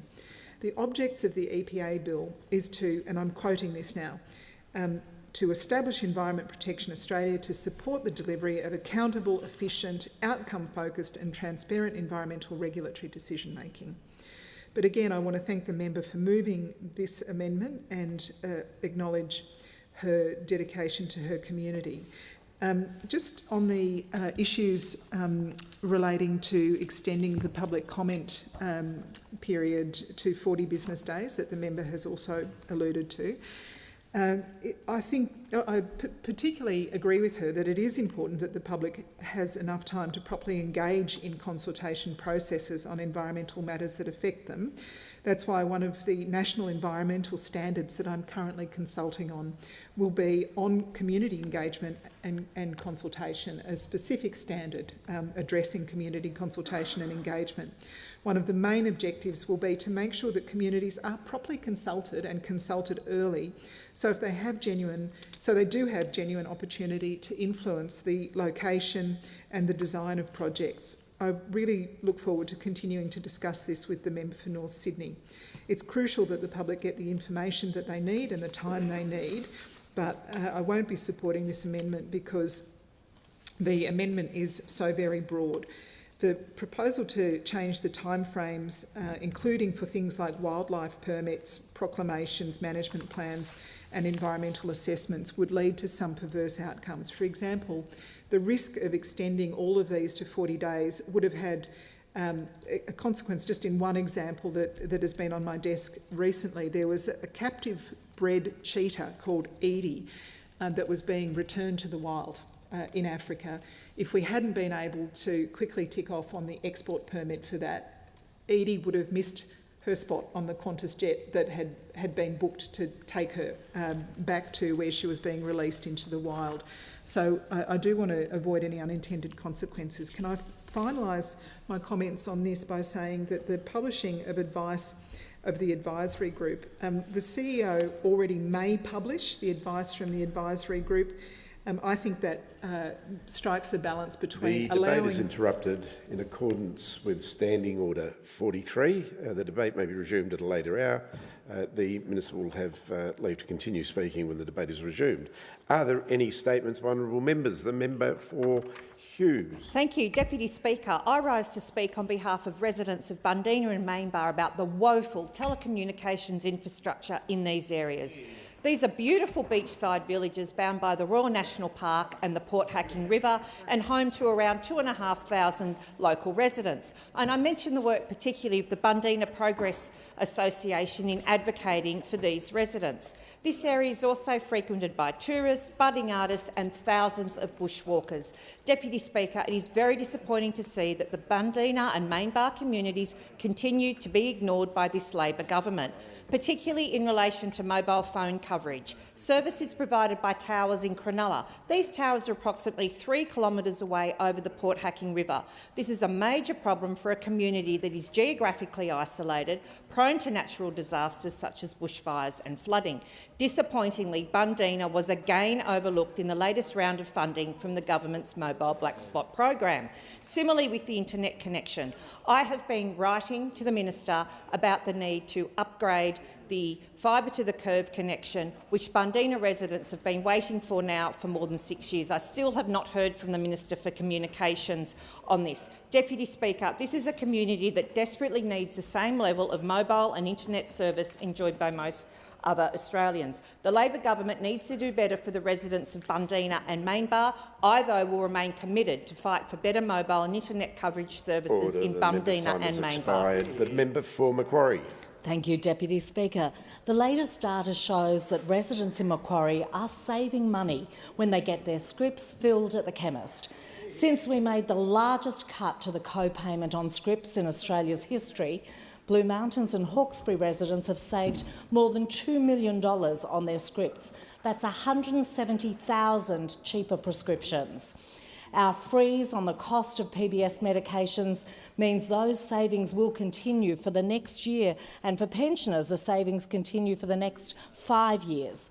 And since doctors could write and chemists have been able to dispense 2 scripts for the price of 1, 24,000 60-day scripts have been dispensed, saving people time and money.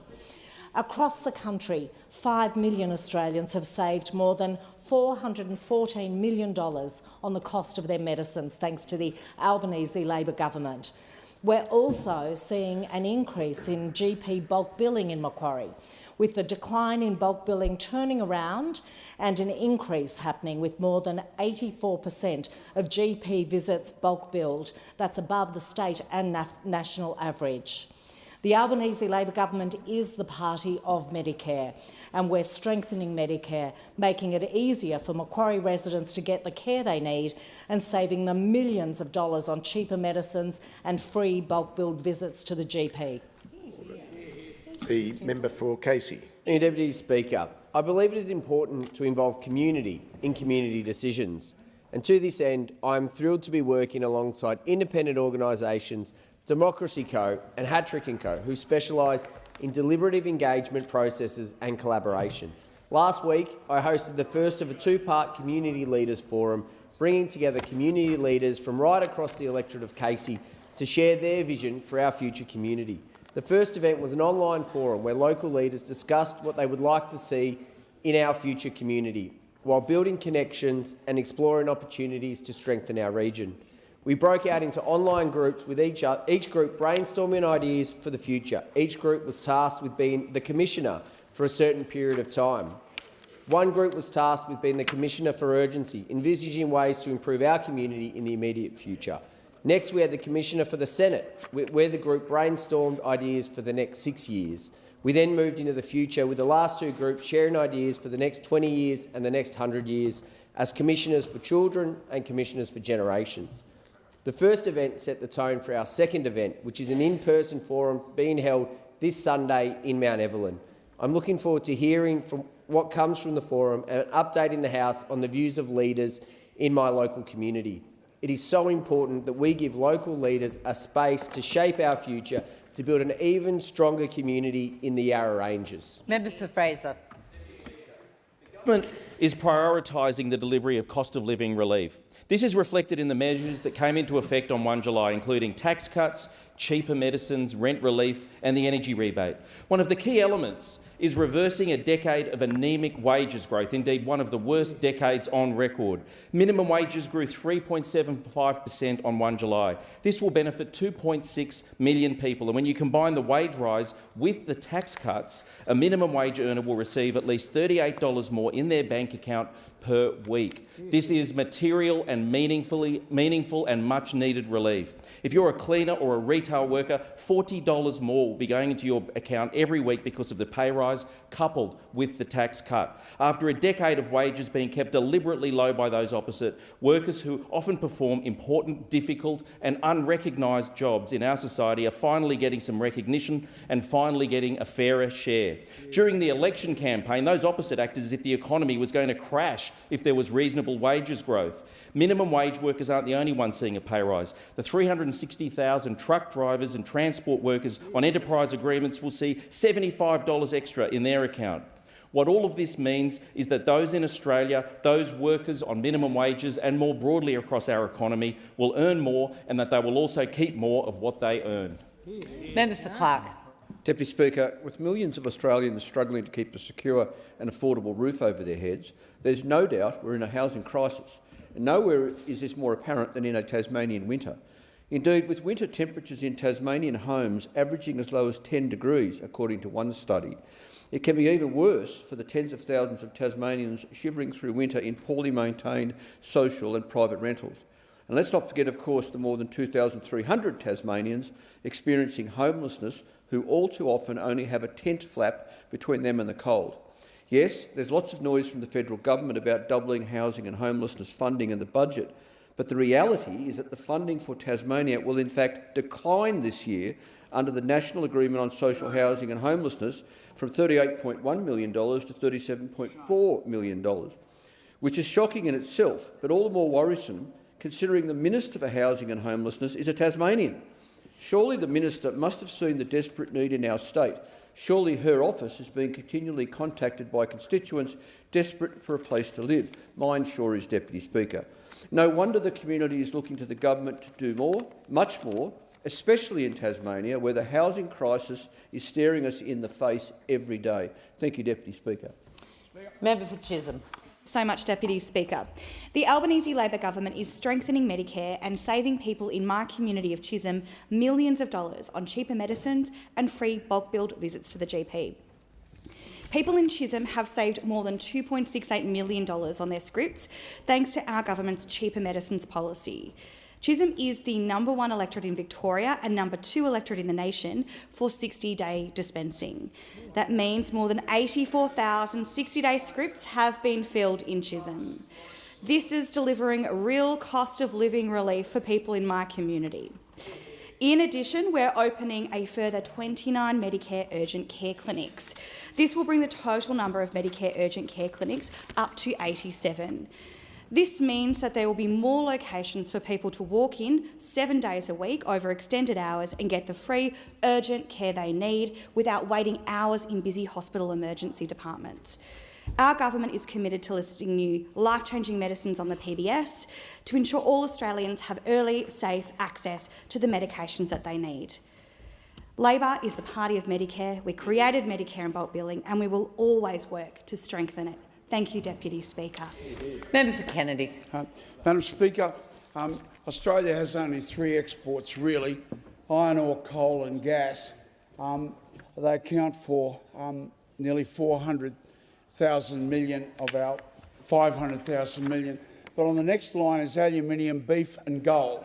Madam Speaker, if this parliament fools around with the live cattle trade and cuts off the source of food to Indonesia, our biggest neighbour, 260 million people, and a tiny little bunch of Europeans living in Asia tell them they can't have food, the ramifications are very, very serious indeed.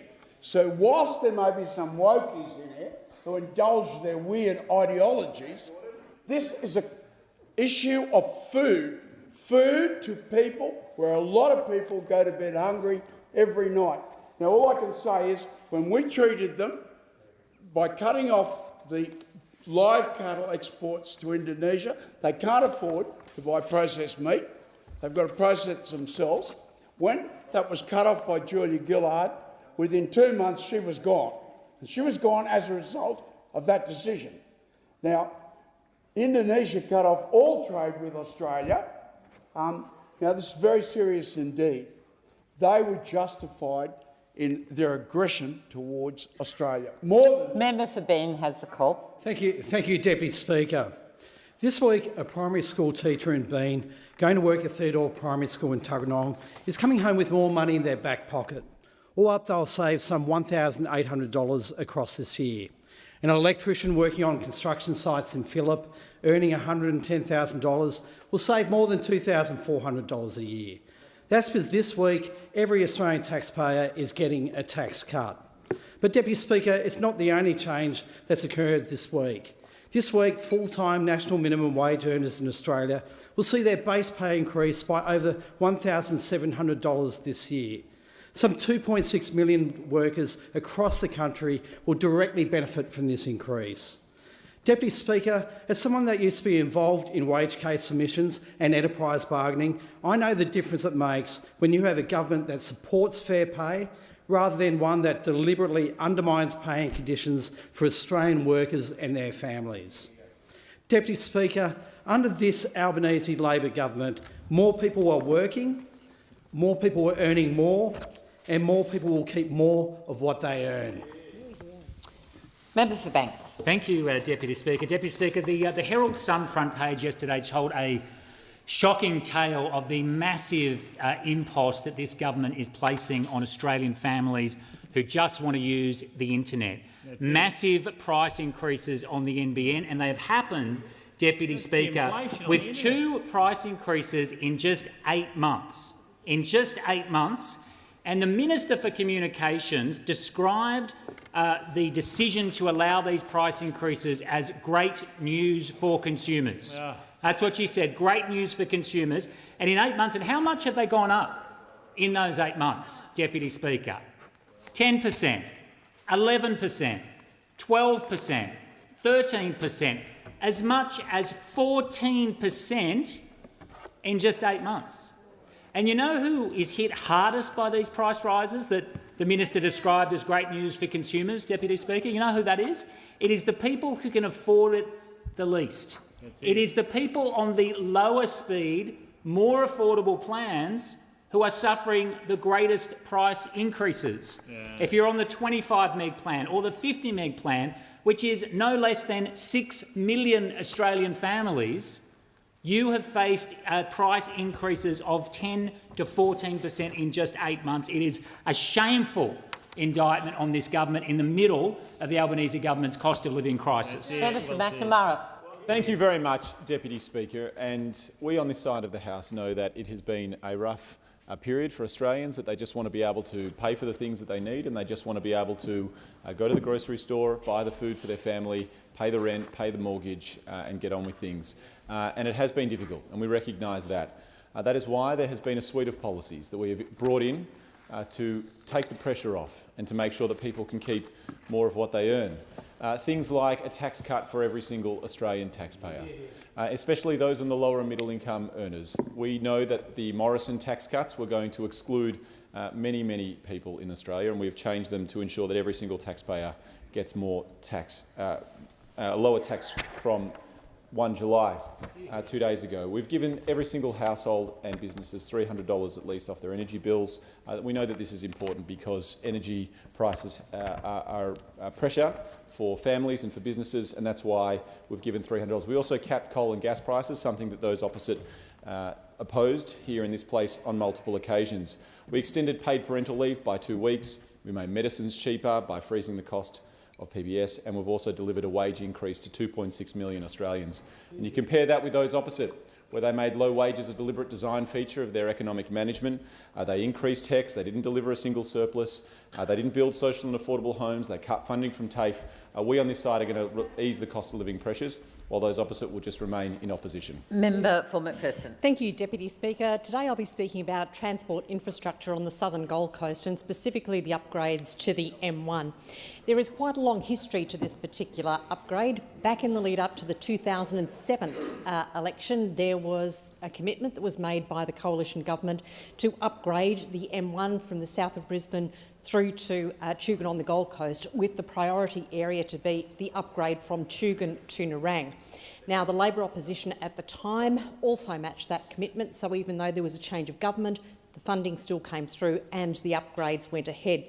Unfortunately, the upgrade didn't start at Tugun. It actually started from the south of Brisbane and came south, which meant, unfortunately, by the time that the upgrade had got as far south as Mudgeeraba, the money had run out. So as the federal member for McPherson, I went back and secured additional funding, firstly to upgrade the M1 from Mudgeeraba through to Varsity Lakes, and then I had to go back a second time to get further funding so that we could complete the upgrade from Varsity Lakes through to Tugun.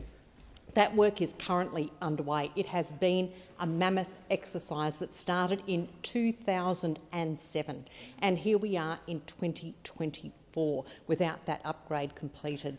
The people of the southern Gold Coast have waited long enough for this upgrade to be completed. It must be prioritised by the state government. We must make sure that we do everything we can to ease congestion and get the upgrade finished. Member for Spence. Thank you, Deputy Speaker. The NDIS is yet another great Labor reform, a source of great pride. In practice, the NDIS both supports and aims to make a real and meaningful difference to the lives of well over 500,000 Australians and their families. This includes the 9,768 participants in my electorate of Spence, the highest number across the country. Spence has a lot at stake when it comes to ensuring that the NDIS gets back on track, which is why I'm saddened to see the Liberal Party and the Greens team up again, playing games in the Senate and holding up the passage of our government's NDIS reforms. They grandstand in the media as if they are sworn enemies. However, they can be spotted sitting next to one another a little too often for that to be true. Their decision to delay this bill, so a committee that has spent over 3 months reviewing the bill, tabling its report last month, can conduct yet another inquiry. A delay costing Australians $1 million each hour, every hour, until the second report is due in early August, around $1.1 billion all up. Worse still, these Canberra bubble shenanigans leaves scores of vulnerable participants at risk of exploitation at the hands of dodgy providers that fail to grasp what the NDIS is actually about, enriching the lives of participants and not themselves. As for the Liberals and Greens, with enemies like each other, who would even need friends? Member for Grey. Thank you very much, Madam Deputy Speaker. Today on the front page of the Advertiser, we can read the story of young Holly Zirk, a 7-year-old from Balaclava, and her parents, Leanne and Travis. Last year, Holly was diagnosed with neuroblastoma, a cancer which affects the nervous system, which had already spread to her spine and lymph nodes, and she's currently undergoing traditional treatment, if you like. There is a new drug available in the US. It's called DFMO, and the family is contemplating the $500,000 of actually going to the US to seek this treatment and having to relocate at least one of the family members there for that amount of time. It is every parent's worst nightmare, of course, and as her mother says, you would try anything you could to stop a relapse, but you'd regret not trying.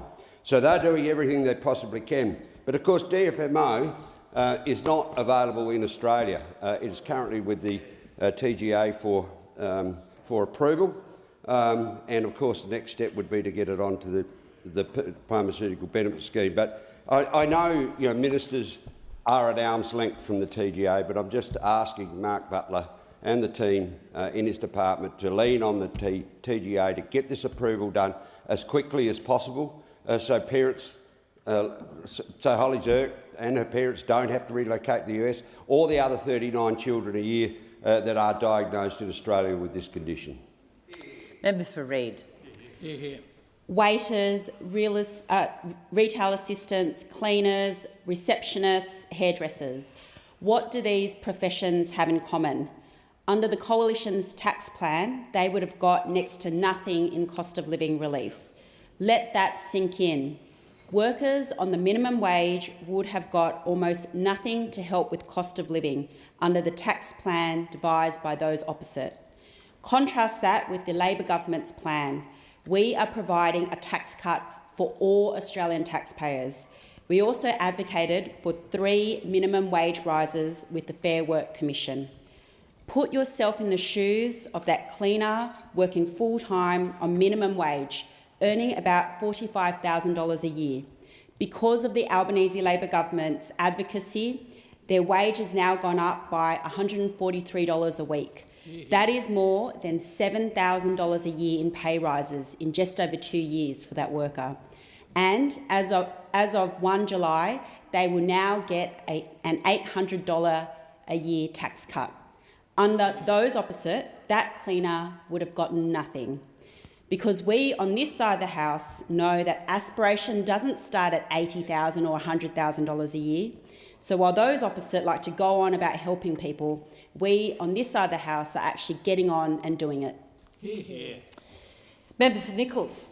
Deputy Speaker, I'm on a mission. Now, my mission, Deputy Speaker, is to train with all 44 football netball clubs in my electorate of Nichols, and I'm well on the way. From the Tigers in Rochester to the Pigeons in Yarrawonga, the Lions in Seymour and the Swans in Avenel.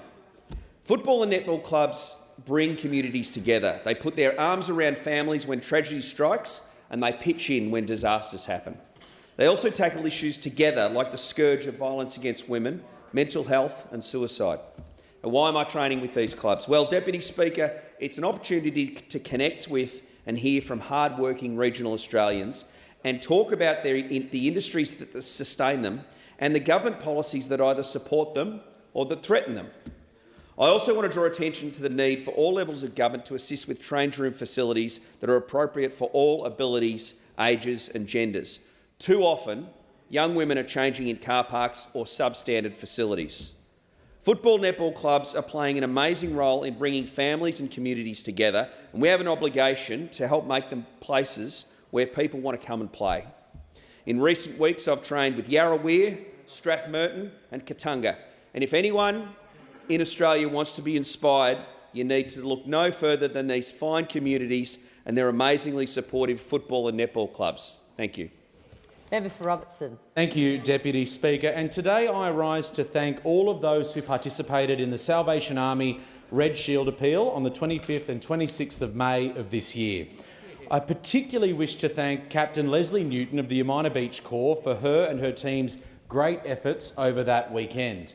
Now, throughout that weekend, Deputy Speaker, the Umina Beach Corps managed to raise a whopping $26,822.25, with an incredible $22,000 being from their 4 roadside locations, and one person even donated $600. And what made this year better from previous years was that all of their roadside locations included FPOS machines, and the people of the Central Coast responded well to this.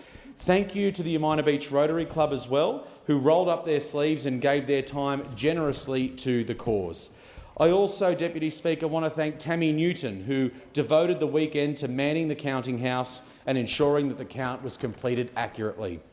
This weekend would also not have been possible if it were not for the many Corps volunteers and staff who ensured that the Red Shield appeal weekend ran smoothly. Congratulations to the Umina Beach Salvation Army Corps for a monumental effort for such a worthy cause. The people of the Central Coast are so proud of the work that you do. Thank you, Deputy Speaker.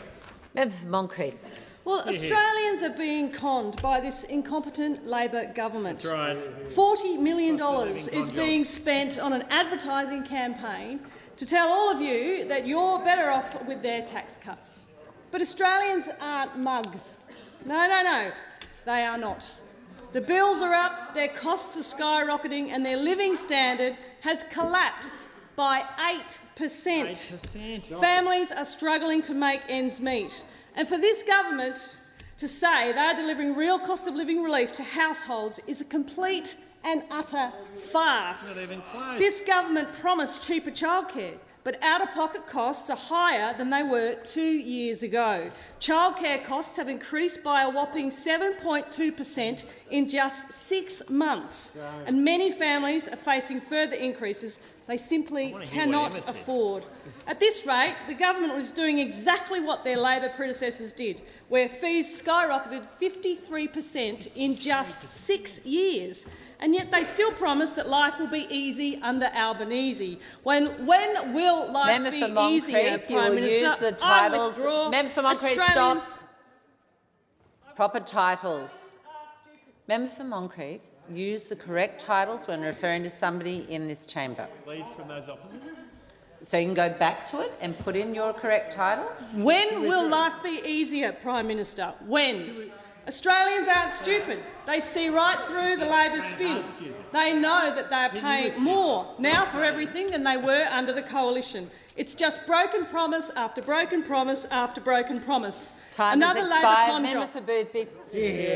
Thank you, Deputy Speaker. On the weekend, along with 100 veterans and their families, I attended the Invictus Australia Open Day at the Veterans Wellbeing Centre at Repat Hospital. Invictus Australia supports veterans and their families through the power of sport to assist in recovery, rehabilitation and reintegration into the community. I met Liz, who told me how completely addictive pickleball is and how it's got her out of the house. She's now playing 3 times a week, and it's a huge impact on her fitness, mobility and strength. I met Brad and his OP canine dog Bungie, who put his paw up and shook my hand. And Brad talked about the therapeutic benefits of service dogs. He takes Bungie along to a number of support organisations where Bungie engages with the other veterans. I met Emma from Parkrun and heard about the partnership between Invictus and Parkrun, and I was given an Invictus t-shirt, which I promised to wear to the future Parkrun. And I watched a seated volleyball game, a remarkably fast and active game. A number of other support agencies were present, including Hayley from Defence Kids, Kookaburra Kids, Soldier On, Open Doors and Legacy. Deputy Speaker, we owe our veterans and serving personnel a debt of gratitude, and it's important that our support doesn't end for them when they come home. Thank you for your service. Manager of Opposition Business. Deputy Speaker, we've heard Labor throughout this week boast about its tax cuts, but as usual, this is pure spin, with the reality far from anything resembling the alleviation of hardship. Just one more interest rate rise will wipe out more than half of the 1st July tax cuts for the average homeowner. And we know that most economists now expect the next movement in interest rates to be up. Australians won't be conned by this Albanese Labor government, which is promising as we enter the new financial year that life's going to be easier, but that's the very same promise they made when they were first elected over 2 years ago, and hard-working Australian families and small businesses know from bitter experience that this is a false claim, because they know from what's happening in their own lives that after 2 years of this incompetent Labor government, food is up 11.4%, housing up 14%, rents up 14.2%, electricity up 21.5%. That's what happens when you have a big spending Labor government with no economic plan. Australians know that this what they need is a government with a track record of strong economic management. That doesn't mean quotes from Greek philosophers. It means a strong plan only the coalition can deliver. Give the call to the honourable member for Moreton. Thank you, Speaker. July is a very big month for national days for countries I feel strongly about. The 1st of July, Canada. Tomorrow, 4th of July, USA.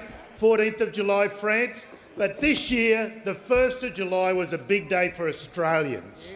Not quite Christmas in July, but even the Scrooges opposite that have been lining up to speak must be looking forward to going home and telling their constituents over the next 5 weeks about those tax cuts for every Australian taxpayer. 13.6 million Australians will get a tax cut from that 1st of July, the average worker $1,500 better off. And for the non-taxpayers, there could be a few of them, every household will get that $300 energy bill relief.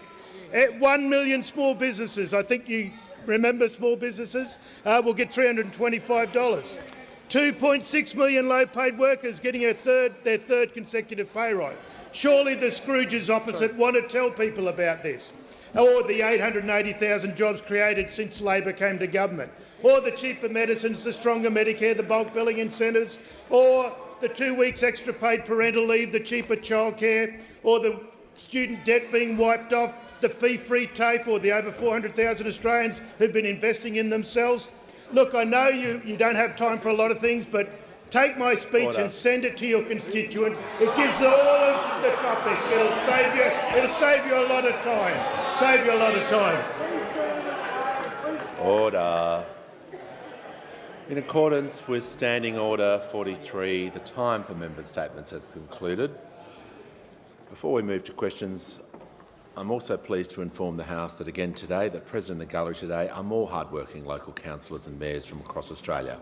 The 2024 National General Assembly of Local Government, for which they all have gathered in Canberra, kicked off in earnest this morning. On behalf of members, I wish you a warm welcome.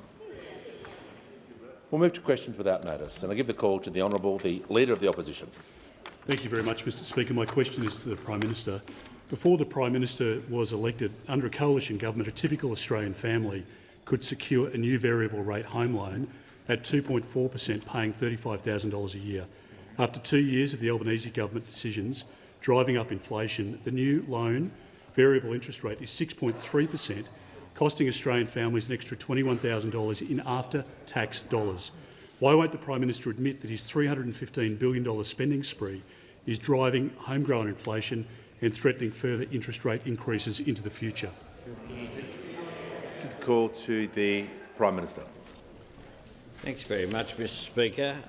I thank the Leader of the Opposition for his question, which goes to a comparison of where the Australian economy was in 2022 and where it is now. And I'm happy to comment on that, Mr Speaker, because in the March quarter of 2022, inflation went up by 2.1%, the biggest quarterly rise this century. And what we've done is reduce inflation from where we inherited it. When it comes to wages, outside of the pandemic, the biggest drop in real wages this century also occurred in the March quarter of 2022, down 1.4%. So think about this. Inflation record up in 2022, wages record down in March 2022. Now, real wages grew more in the past year at 0.5% than they did during their entire 10 years in office. We inherited a sluggish labour market. Under us, 880,000 new jobs have been created. Productivity growth under them was the worst in 40 years, and we've reversed that decline. Business investment declined to the lowest levels since the early 2000s under them. Business investment under us has grown in every single quarter, up 13% in real terms. And of course the budget. Under them, they planned a $78 billion deficit with no surpluses projected at any time between 2022 and 2061. That was their projections going forward. Well, we've turned that $78 billion deficit into a Labor surplus of $22 billion and then a second Labor surplus in the following year. But they also make this absurd claim about government spending, and they include in that things that I'd suggest, therefore, they must be opposed to. Indexation of the age pension. They're against that. Indexation of income support payments. The pay rise for aged care workers, well, they've been up front about opposing that. Funding new medicines on the PBS, apparently they're against all of that. The natural disaster recovery funding and relief in the electorates of the member for Riverina and the member for Calare and the member for Page, the member for Richmond, in all of these electorates, they're against that as well, apparently. Give the call to the honourable member for Jagga Jagga. Thank you, Speaker. My question is to the Treasurer. Why is a future made in Australia so important, and what alternatives has the Albanese Labor government rejected? Call to the Treasurer. Thanks, Mr Speaker. Thanks to the member for Jagga Jagga for her question and for representing the 77,000 people in her local community who get a tax cut this week because of this Prime Minister and this government. Mr Speaker, I was proud to introduce the Future Made in Australia legislation earlier today. A Future Made in Australia is all about secure jobs and more opportunities and a new generation of prosperity in an economy powered by cleaner and cheaper energy. It's all about maximising our geological, geographical, geopolitical and meteorological advantages. It's all about broadening and deepening our industrial base and becoming a renewable energy superpower. It's all about making ourselves an indispensable part of the global net zero transformation, the biggest change in the global economy since the Industrial Revolution, and ensuring that our people and our businesses are beneficiaries, not victims of that change. And so the legislation we introduced today is all about imposing rigour and robustness and discipline on the public investment which is necessary to leverage the private capital that we will need and to ensure that investment benefits our workers and our local communities, Mr Speaker. So it's a very important day because a future made in Australia is absolutely central to this Prime Minister's vision for the future of our economy. And our economic plan is all about relief, repair and reform. Relief this week with substantial, meaningful and responsible cost of living help. Repair of the budget, which sees us turn two big Liberal deficits into Labor surpluses, and reform to modernise our economy and maximise our advantages, Mr Speaker. We cannot afford as a country to waste another decade of denial and delay, but that's what those opposite are proposing by going down the nuclear path. They are choosing the most expensive, the most divisive, the least viable option that takes the longest and squanders Australia's unique combination of economic advantages. Their nuclear policy is equal parts ideological extremism and economic insanity, and so is their plan to rip up the emissions reduction targets. Both of those things together would blow up investor certainty in our economy, and that's why their angry incompetence sends a shiver up the spine of investors here and abroad, Mr Speaker. Our economic plan is mainstream and it is methodical. It is about certainty Order. and it is about clarity about the government's vision and our nation's ambitions for the future. And the bills that I was proud to introduce today with the Minister for Energy are an important part of that effort. Give the call to the member for Hume. My question is to the Prime Minister. After 3 failed budgets, the Prime Minister has failed to tackle and beat inflation. Respected economist Chris Richardson has said governments have abandoned the field in the inflation fight. We are fighting the inflation fight one-handed, and that mortgage relief is a very, very long way away. When will the Prime Minister admit his $315 billion spending spree is driving homegrown inflation and threatening further interest rate increases into the future? Order. The Treasurer will just wait before he stands before I call him. Order. Now, the member for Hume, you've asked your question. You have the MPI today. You've had a lot of latitude this week, so we're just going to make sure everyone's following the rules. And the Prime Minister, the Treasurer has the call. Thank you very much, Mr Speaker. Now, once again, Mr Speaker, as the Prime Minister said a moment ago, Order. If the Shadow Treasurer thinks there's $315 billion too much spending in the budget, then he should come clean to the pensioners and veterans and people who rely on Medicare in this country and tell them exactly how he's going to cut $315 billion of spending from the budget, Mr Speaker. And if he's angry about inflation, which is running in quarterly terms at 3.6%, he must have been absolutely furious with the 6.1% that he left us when he stopped being one of the most embarrassing parts of the worst-performing government since Federation, Mr Speaker. Now, when inflation had a 6 in front of it and was on the way up, and when interest rates were already rising, they delivered a budget which had a net policy spend of nearly $40 billion, which is nearly double what our budget did. They forecast 2 deficits, which we are turning into 2 Labor surpluses. In 2 years alone, a $165 billion turnaround in the budget. That is historic, Mr Speaker, $215 billion in total. We've banked the vast majority of revenue upgrades. They used to spend most of it. We found almost $80 billion in savings in the budget. Their last budget had precisely $0 in savings, Mr Speaker. And so the point I'm making here, Mr Speaker, with this avalanche of damning facts about their record in office is they wouldn't know the first thing about responsible economic management. The Shadow Treasurer wouldn't know responsible economic management if it slapped him in the face, Mr Speaker, and their record speaks for itself.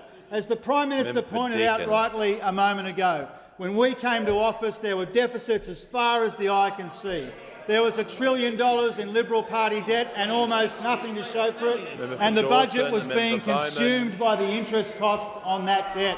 And so we have been working in a considered and a methodical and a responsible way to clean up the mess that we inherited from those opposite. We've seen inflation moderate substantially since they were office, but not enough, Mr Speaker. It needs to moderate further and faster. And we know from the comments from the Reserve Bank Governor and the Reserve Bank Deputy Governor that the sorts of things that we are doing are helping in the fight against inflation, primarily turning your 2 big Liberal deficits into 2 Labor surpluses. The Governor of the Reserve Bank has said that is helpful in the fight against inflation. And the last point that I would make, Mr Speaker, but I hope I get many more questions about this, is if those opposite really cared about the cost of living pressures that people are under, they wouldn't be opposing the cost of living relief which is rolling out this week. Give the call to the member for Cunningham. Thank you, Speaker.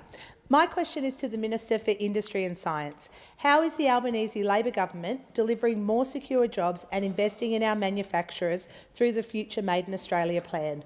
What policies has the government ruled out and why? Thank you. The call to the Minister for Industry and Science. I thank the member for their question and note that 72,000 taxpayers in the electorate of Cunningham better off from this week's tax cuts.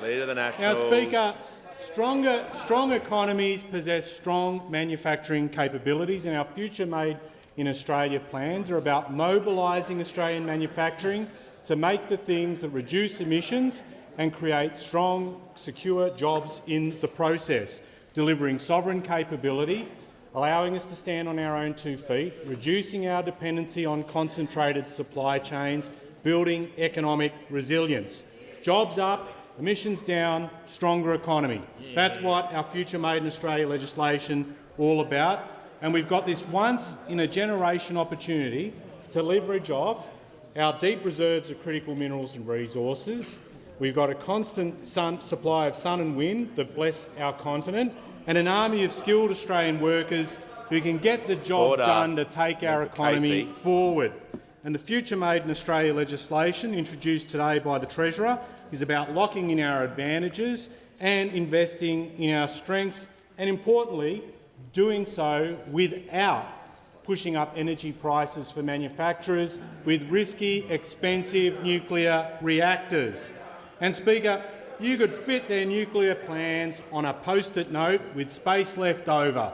They've got key details missing, like how much will it actually cost? Order. How much more Order. will manufacturers and households pay for their power supply?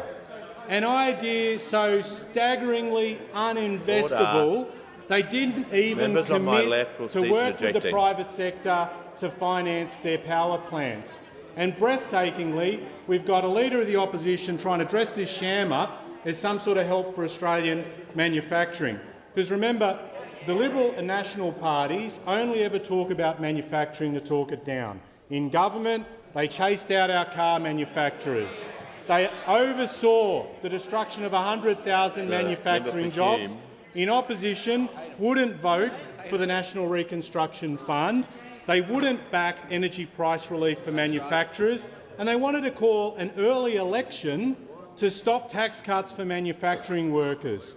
And now, desperate to sell this dud of a policy, you hear in the distance the Deputy Leader of the Opposition say, just tell them it's good for manufacturing. I mean, the political nous just blows my mind, Speaker. Only talking about manufacturing now, friends, because it's in their political interest. Not because it's in national interest, it's in their political interest, and they chase away manufacturers. Australian manufacturing workers deserve better, and our Future Made in Australia plan will deliver better. Before I call the member for Clark, I'll just do some brief acknowledgements. I'm pleased to inform the House today in the gallery is a delegation of participants from the Leadership Illawarra program and the member for Cunningham's electorate, and Paul and Kamala Signori from the Biagio Signori Foundation and Kim Brislin from the Asbestos and Dust Diseases Research Institute as guests of the member for Reid. Welcome to you all. And I give the call to the honourable member for Clark. Thank you, Speaker. Speaker, my question is to the Minister for Housing and Homelessness. Minister, despite all the federal government talk about doubling housing and homelessness funding for Tasmania will in fact decline this year under the National Agreement on Social Housing and Homelessness from $38.1 million to $37.4 million. This is the biggest proportional decline of any state. Minister, I'm sure you understand the dire housing situation in Tasmania as well as I do. How on earth could you let this happen? Call to the Minister for Housing, the Minister for Homelessness and the Minister for Small Business. Thank you, Mr Speaker, and I thank the member for Clark for his question. I understand where he's coming from with this question and his concern for the people of Tasmania who are struggling with housing challenges. And indeed, I share his concern in terms of what is happening in Tasmania with housing. But I want to reassure the member for Clark that the inference of his question is actually not true. No state or territory is going backwards in funding under the new agreement. None. And that is not including all of the additional money as well that we are having as part of our $32 billion Homes for Australia plan. As I say to the member, I have been working very closely with the Tasmanian State Government, and indeed since the election, our election, we've provided now more than $145 million to Tasmania since we came to office for homelessness services and to build more homes. And under Housing Australia, with the Housing Accord and the Housing Australia Future Fund, Tasmania, as one of the smaller jurisdictions, will be getting at least 1,200 homes on top of that funding. So Tasmania will be getting our fair share, let me assure you of that, as will other states and territories. I actually had the opportunity just a few weeks ago to go and announce 15 new social homes with the Tasmanian Minister Felix Ellis in Berridale in the members' electorate. And standing next to me, the Tasmanian Liberal Minister Felix Ellis said, and I quote, "The federal government has provided significant new funds." End quote. These homes are, of course, being supported by the $50 million that we provided the Tasmanian government through the social housing. The Minister will pause. The member for Clark on a point of order. Speaker, point of order. Regarding the National Agreement on Social Housing and Homelessness, the Minister is attempting to mislead the parliament. No, member for Clark. You're unable to, under the standing orders and practice, to even suggest that. So, to assist the House with a long line of precedents, I'm going to ask the member for Clark to withdraw. Speaker, I withdraw. Minister in continuation. Thank you, Mr Speaker, and I thank the member for Clark. I will reiterate, no state or territory will be receiving any less under the new housing agreement. Let me be very clear about that. I'm happy to have a meeting with the member for Clark and go through the figures and to clear this up with him. I'm also happy to advise the member for Clark that 25,000 Tasmanians will be benefiting from an increase in the Commonwealth rent assistance. The first back-to-back increase in more than 30 years. That will be supporting many Tasmanians. And since the last election, the Albanese Labor government has also supported now 1,500 Tasmanians into home ownership through our expanded and improved home guarantee scheme. And of course, we want to do more with Help to Buy, the shared equity scheme. And I'll continue to work with the Tasmanian government to deliver more homes for Tasmanians that need them. Give the call to the member for Swan. Question is to the Minister for Climate Change and Energy. What does the introduction of the Albanese Labor government's Future Made in Australia legislation mean for jobs, industries and opportunities for tomorrow? What alternative policies have been rejected? Give the call to the Minister for Climate Change and Energy. Well, thank you very much, Mr Speaker. I thank the member for Swan for her question. The member for Swan, as an engineer, born and raised in Kalgoorlie, knows Australia's opportunity to be a renewable energy superpower. She dedicated her professional life to solutions to decarbonise Australia and the world, Mr Speaker, and she's continuing that in this House. Now, Mr Speaker, there's an energy transformation underway right around the world, and Australian energy can power it. Australian regions can drive it. Australian resources can build it. Australian entrepreneurs and researchers can design it, and Australian workers can thrive from it, Mr Speaker, but only with the right policy settings.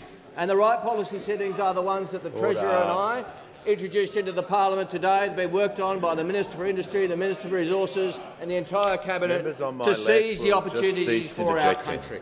Now, Mr Speaker, these opportunities are enormous. Our investment in green hydrogen, for example, is designed to unlock $50 billion worth of private sector investment by unleashing and unlocking that private sector investment and to create jobs. And the legislation we introduced today outlines the rigorous process, the national interest test, and also provides funding and statutorily protected funding for ARENA, which the previous government tried to abolish on so many occasions and tried to defund while locking in that funding. Now, the honourable member asked me what policies we reject instead of the policies that we are implementing. Now, of course, those opposite propose a policy which promises jobs decades away, which is a unicorn, Mr Speaker. Take some examples. Because what our policy is designed to do is to stop Australian ingenuity and Australian expertise being exported to jobs offshore. Australia invented the modern solar panel. We invented the flow battery. Australians have invented the most efficient solar panel in the world through SunDrive. Now, they had to decide, Mr Speaker, whether to manufacture in Australia or the United States. After the release of our policy, Solar Sunshot and Future Made in Australia, they have decided to manufacture in Australia. You know where? You know where? On the site of the old Liddell Power Station, and they will employ more Australians there than the power station ever did. But those plans are threatened because somebody else wants to build a nuclear power station there some years into the future. So the people of the Hunter have a choice. Real jobs now making Australian solar panels, or fake fantasy jobs in decades into the future making nuclear energy. Both can't be true. Either we make solar panels at Liddell now, or the opposition gets its way and the site is quarantined for a nuclear plant decades in the future. That's why this Leader of the Opposition presents a real risk to the Australian economy and a real risk to Australian jobs. Has concluded. Give the call to the member for Deakin. Thanks very much, Mr Speaker. My question's to the Prime Minister. Why won't the Prime Minister admit that his decision to let in a record 547,000 migrants last year has been a significant reason for his homegrown housing crisis? Order. The Assistant Treasurer will cease interjecting. Order. Prime Minister is going to be heard in silence. Prime Minister has the call. Thanks, Mr Speaker. I thank the member for Deakin for his question. And of course, the figures that he referred to is what's occurred under the system that we inherited. The system that we inherited, and a system that we are fixing. Home Affairs, A system that we are fixing because what the 3 reviews that have been undertaken into our migration system have shown is that the migration system that we inherited was broken. It was a mess. You had people coming in allegedly to do study that were not actually doing any training. They were just ticking that box off, and then they were continuing to work here and engage here. Now, the figures as well, it must be made this point, that the projections that were there under the former government were for a higher population than we have in Australia now. And when it comes to housing, that I'm also asked about, what we know is that we inherited a system where they've never seen a social housing project that they supported, and that's one thing with their opposition to the Housing Australia Future Fund. But they've also opposed, just during this sitting fortnight, the build-to-rent tax incentives, along with the Greens, and the justification for opposing this is that developers build housing. That's the justification. So they're against public housing and they're against private rentals. But in opposing the Help to Buy scheme, they're also against home ownership. Prime Minister will order. The Minister for the National Disability Insurance Scheme will cease interjecting, and so will the Minister for Home Affairs, so I can hear the member for Deakin on a point of order. Thanks, Mr Speaker. The point of order again is on relevance. It can't be relevant to the question for the Prime Minister to critique the opposition given it was his ministers boasting about the number of visas.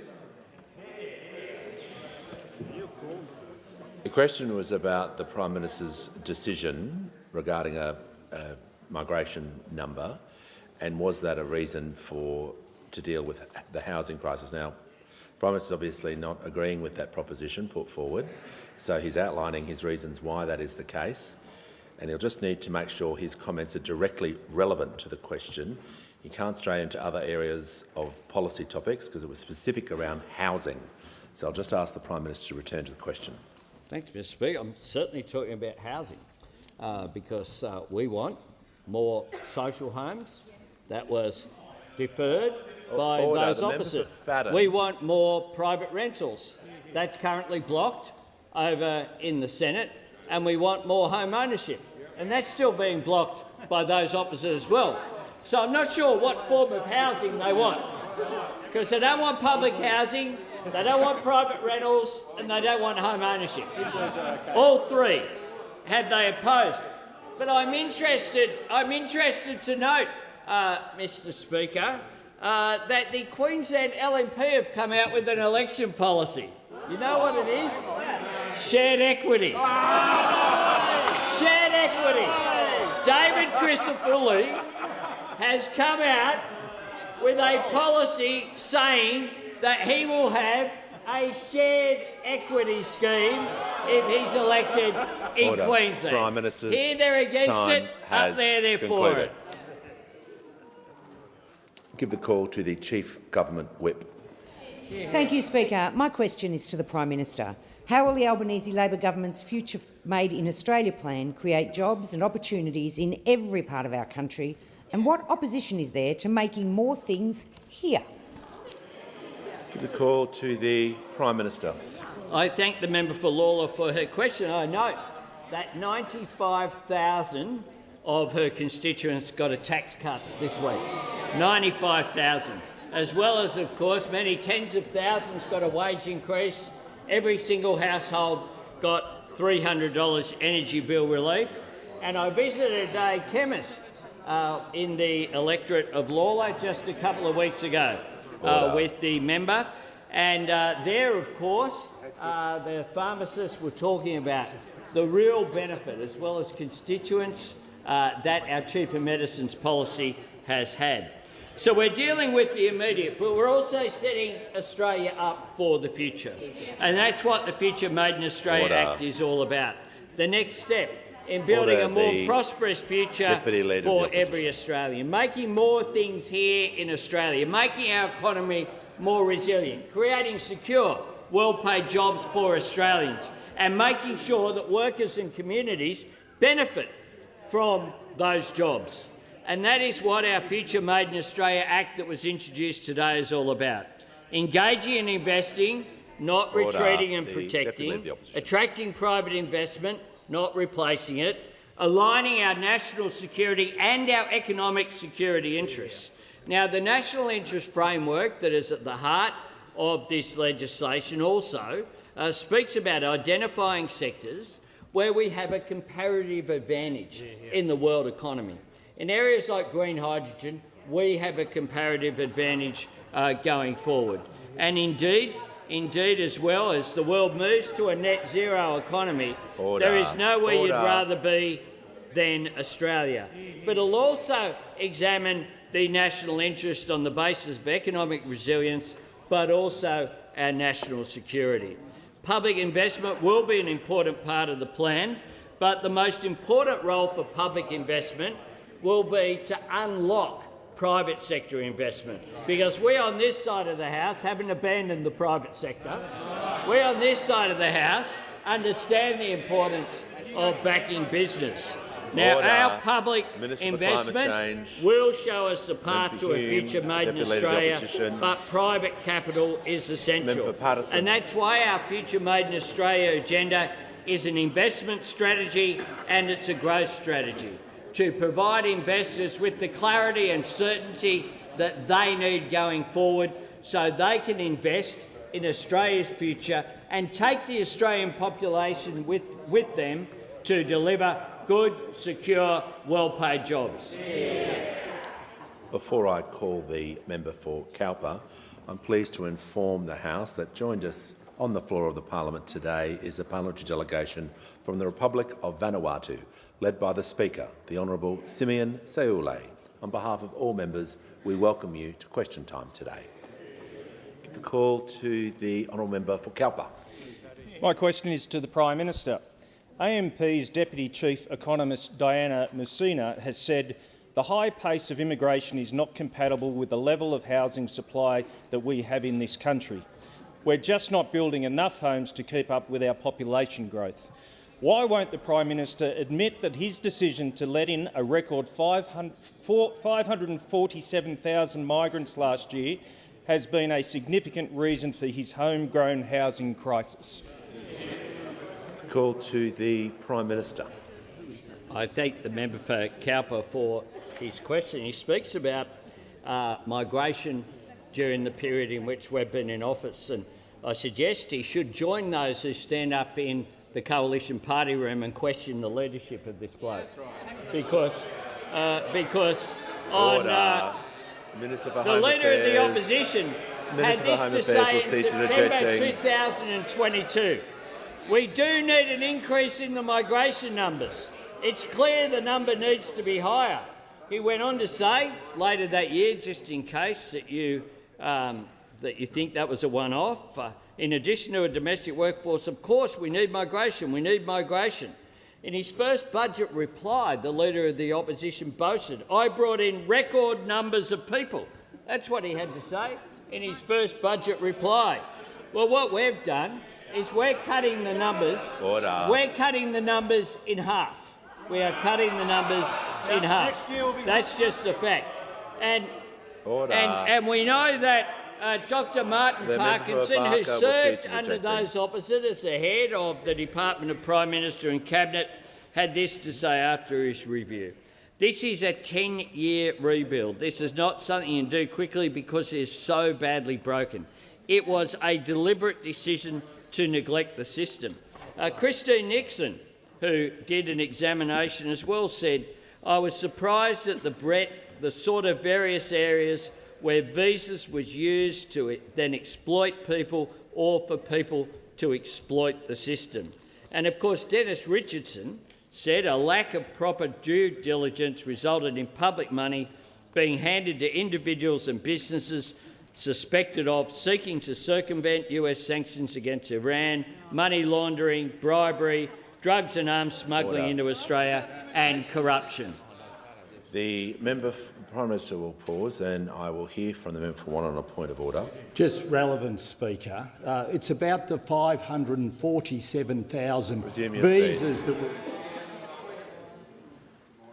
There's no point of order. If you ask a question regarding immigration numbers and then the impact that that has on the housing crisis, which the way the question was framed, the Prime Minister, with the respect to the member regarding direct relevance, if the Prime Minister is reading quotes not about immigration or not reading about the impacts, that would not be relevant.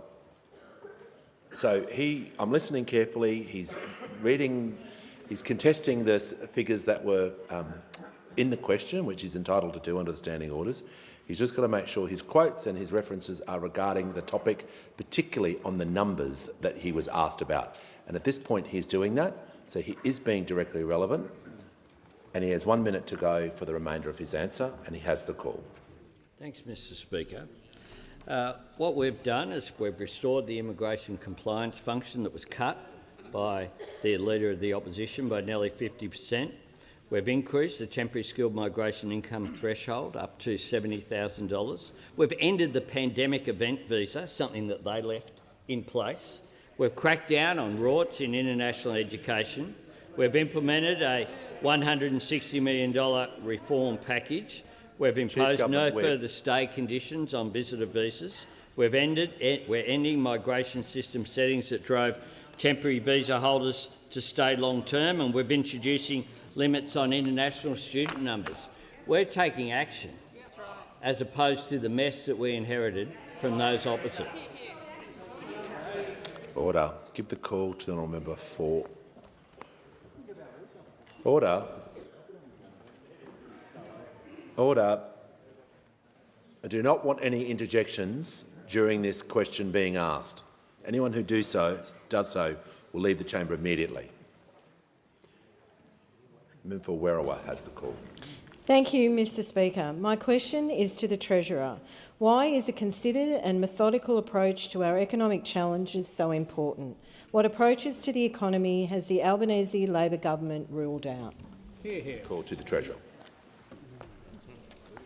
Thanks, Mr Speaker. Big thanks to the member for Werriwa for her hard work on behalf of her constituents, particularly the 80,000 of them who will be receiving a tax cut this week from this Prime Minister and this government.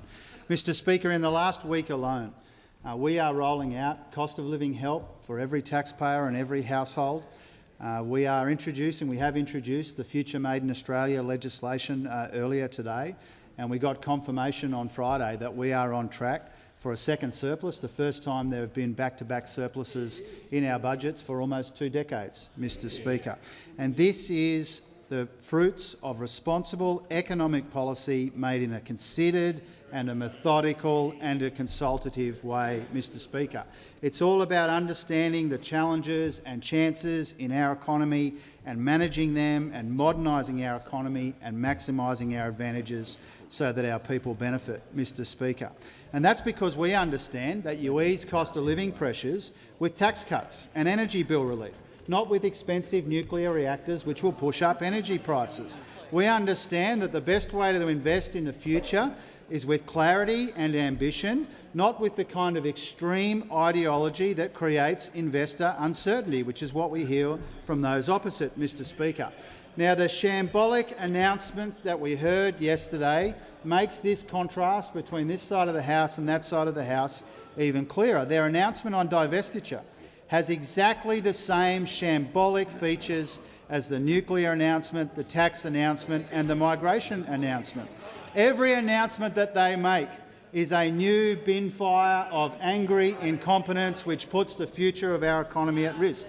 Every new announcement that they make is the worst combination of uncosted and unhinged and undercooked, Mr Speaker. The primary purpose of each new announcement seems to be to distract from the announcement that they made a few weeks ago. And let me give you a sense of that, Mr Speaker. Even a cursory look at the headlines, Mr Speaker, gives you a sense of the shambles of those opposite. Shadow Treasurer rules out subsidies for nuclear power before they announced 100% subsidies. Shadow Treasurer further confuses Coalition's migration message. Shadow Treasurer changes script on Dutton's immigration cuts. Shadow Treasurer at odds with Leader on migration targets in shambolic post-budget appearance. Leader of the Opposition vetoes Nat Green's supermarket breakup plan just before he announced it. Liberal split on big retailers' breakup, Mr Speaker. Leader of the Opposition's supermarket push leaves some colleagues feeling ambushed, Mr Speaker. Peter Dutton says tax cut plan too costly. That's the tax cut plan that the Shadow Treasurer has announced, Mr Speaker. But my favourite of all of them, Mr Speaker, is this headline. He is not incompetent. Dutton backs Taylor, Mr Speaker. Responsible economic management versus the shambles of those opposite. Give the call to order. Give the call to the Honourable the Deputy Leader of the Opposition. My question is to the Prime Minister. Have Labor Senator Fatima Payman's claims of being intimidated by members of the Labor Party been referred to the Parliamentary Workplace Support Service? Give the call to the Prime Minister. I thank the Deputy Leader of the Opposition for her question. It comes straight after the Leader of the Opposition last week was criticising us for the fact that we had taken a great deal of care to give consideration to Senator Payman. Senator Payman, of course, has made a decision to place herself outside the Labor Party. That's a decision that she made. I expect further announcements in coming days, which will explain exactly what the strategy has been over now more than a month. Order. The member for Hume has had a really good go on Monday, Tuesday and today. He is in charge of the MPI today, so the MPI is in his hands. So we won't be having any more interjections, or if we do have interjections from the member for Hume, we won't be having an MPI today. I hope that is crystal clear. Great. Give the order. Here to help. Give the call to the member for Hasluck. Thank you, Speaker. My question is to the Prime Minister. What actions is the Albanese Labor government taking to make sure that Australians are getting better prices at the supermarket? And what approaches has the government rejected because they would lead to higher prices? Give the call to the Prime Minister. I thank the member for Hasluck for her question, and indeed we know that too many families are feeling the pinch at the supermarket checkout, and that's why we've made sure that we want to look after farmers, but we also want to look after customers. And that's why we're making the Food and Grocery Code of Conduct mandatory, something that never happened from those opposite. No, it's pretty clear in my remarks about 30 seconds before. Everyone's going to get the memo now. Everyone is now on a general warning, and I'm looking at the member for Barker as well. So everyone is now on a warning. The Leader of the Australian Greens on a point of order. I thought that had moved on to the next question. No, that's fine. The Prime Minister in continuation. Thanks, Mr Speaker. Now, we're making what they had as voluntary mandatory, and that will mean that businesses will face fines of up to $10 million if they break the code, the heaviest fines of any industry code. We're partners with Choice to give households better information about prices. We've banned unfair contract terms and directed the ACCC to conduct an inquiry. All of these actions designed to bring prices down. Now, one thing that all of the experts agree on to push up prices would be divestiture. A policy that's supported by the Greens, the Nationals before, and now supported by the Liberals as well. One in which 2 days after the big announcement, we're yet to get a question from those opposite. So we've got to organise our own questions about their policies, Mr Speaker. But I'm glad that we're obliged by the member for Hasluck, because this isn't so much a policy as an unexpected item in the baggage area. That's what this is, Mr Speaker. As the independent review states... Order. The Prime Minister will pause. Order, members. The Minister for Education is not helping the situation. The member for Page on a point of order. Thank you, Speaker. The point of order is relevance. We always have in questions you allow compare and contrast in an answer, but every single answer the government has given today has been sledging the opposition for 2/3 of the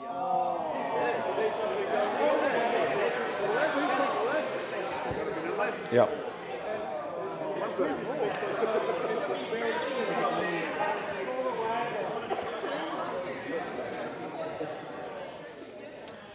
Yes, the member for Page has raised a point of order, but the question cannot just simply be about the opposition's policy. So the question was about the actions the government's taking and what has the government to ensure that outcome that he was asked about, the Prime Minister was asked about, and then what has the government rejected. So we're about halfway through the answer.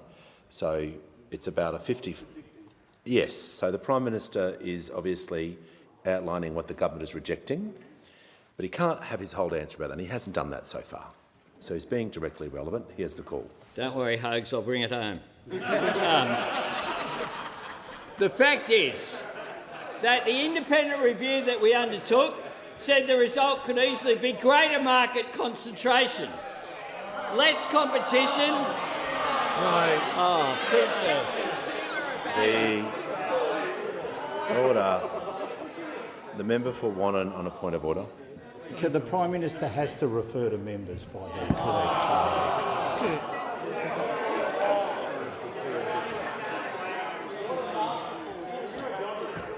Okay, the Prime Minister will refer to members by their correct titles. Sure will. If I knew what his portfolio was, I'd say it, Mr Speaker. The Leader of the Opposition started the year telling people to boycott Woolies. Remember that? Now he wants to nationalise it, Mr Speaker.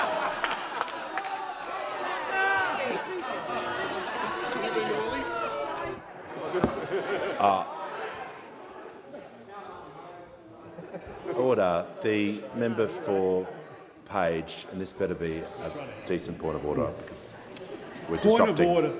Point of order on hubris, no, resume Speaker, because it... resume. No. Resume your seat, and you may leave the chamber on as well.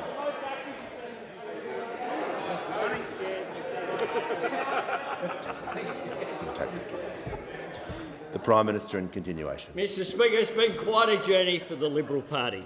Menzies tried to ban the Communist Party. They want to adopt the Communist Party model. They want publicly owned energy through nuclear energy, and now they want, one would assume, publicly owned supermarkets.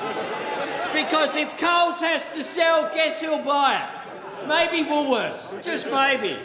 Nuclear reactors that drive up power prices and a supermarket schmozzle that will drive up grocery prices. These are their big ideas they have, those opposite, but Australians will be left with the bill. Give the call to the Leader of the Australian Greens. Thank you, Speaker. My question is to the Prime Minister.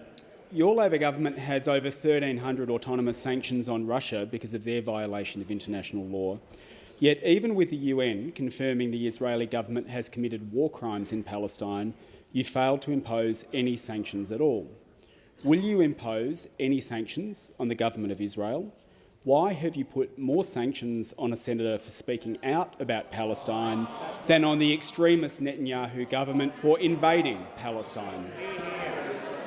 Members on my right will cease interjecting.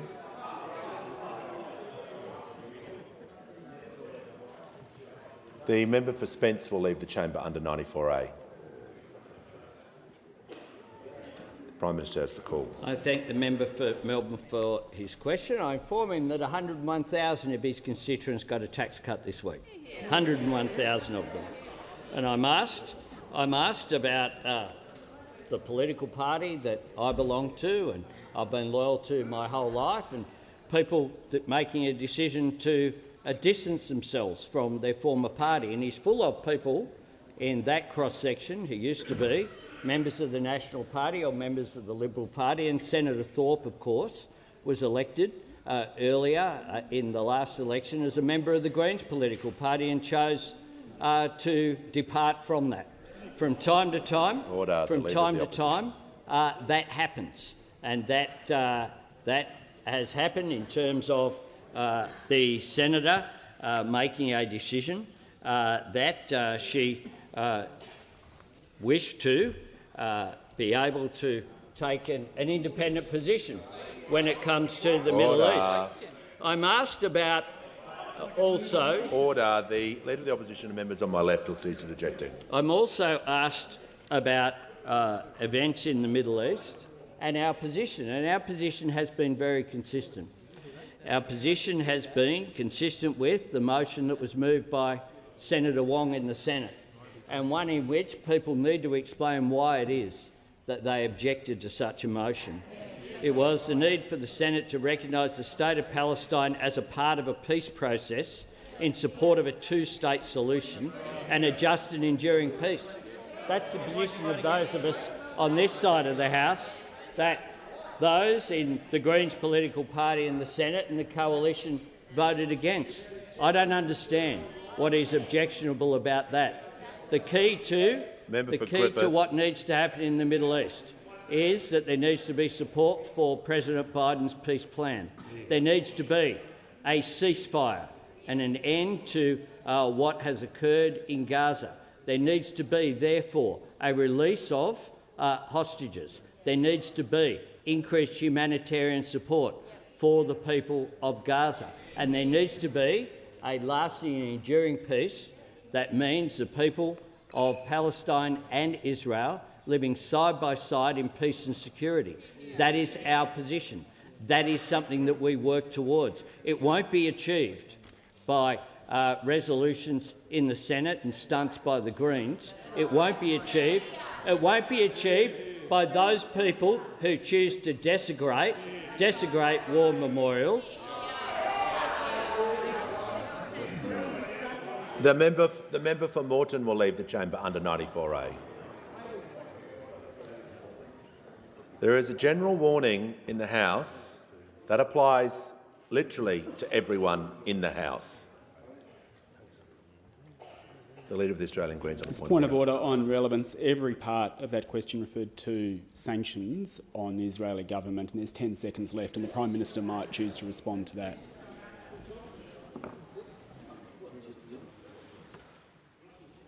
The Prime Minister has 10 seconds to conclude his answer. We have taken a principled position on these issues. We will continue to do so, and we'll continue to support social inclusion and trying to turn down the heat in this country, because overwhelmingly that is what the Australian population wants. Give a call to the member for Reid. My question is to the Minister for Climate Change and Energy. How is the Albanese Labor government working collaboratively with investors and the private sector to deliver for Australians? What policies have been rejected? The call to the Minister for Climate Change and Energy. Well, I thank my honourable friend for the question, Mr Speaker, and as the member for Reid knows, providing a welcoming and stable policy environment for investment, particularly in renewable energy, has been the centrepiece of our policies since we came to office. From the Climate Change Act, the passage of the Climate Change Act, legislating our targets to provide that certainty, through the Capacity Investment Scheme, through to the Future Made in Australia that we introduced today, it is all about attracting investment, creating jobs and reducing prices, Mr Speaker. And that's why we've been able to see an increase in renewable energy in our grid by 25%. That's why the Minister for the Environment has been able to approve more renewable applications than the Abbott and Turnbull governments combined, enough to power 2 million homes. That's why we've seen 8.5 gigawatts of new renewable energy in our system. And it's why the Capacity Investment Scheme auction, which closed last week for 6 gigawatts, had a massive 40 gigawatts worth of bids for it, Mr Speaker, which shows the pipeline of projects that are ready to go with the right policy environment, reducing prices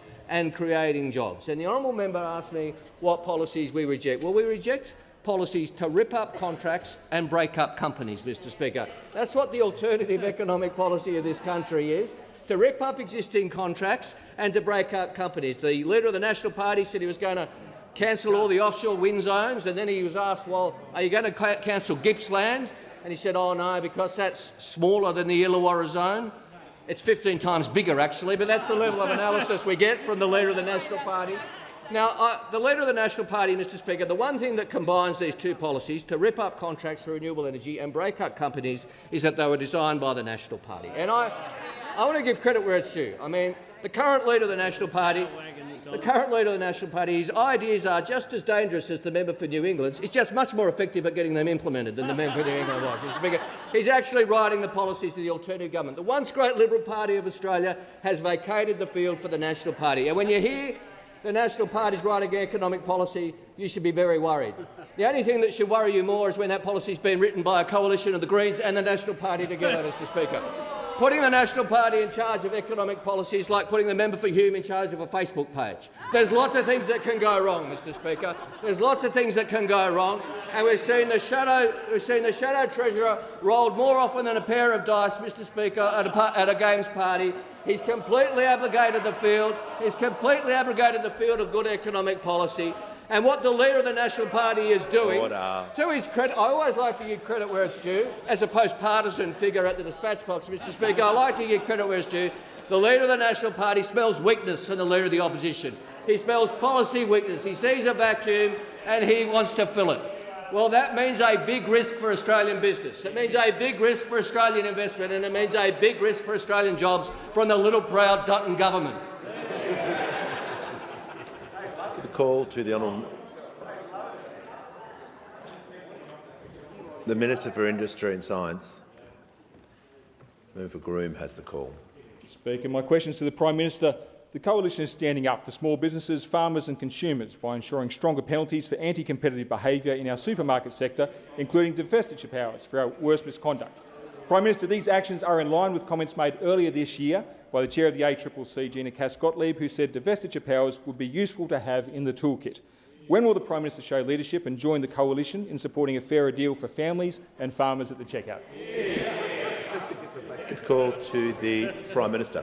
Thanks very much. I thank the member for Groom very much for the opportunity to have a second crack at this issue, Mr Speaker.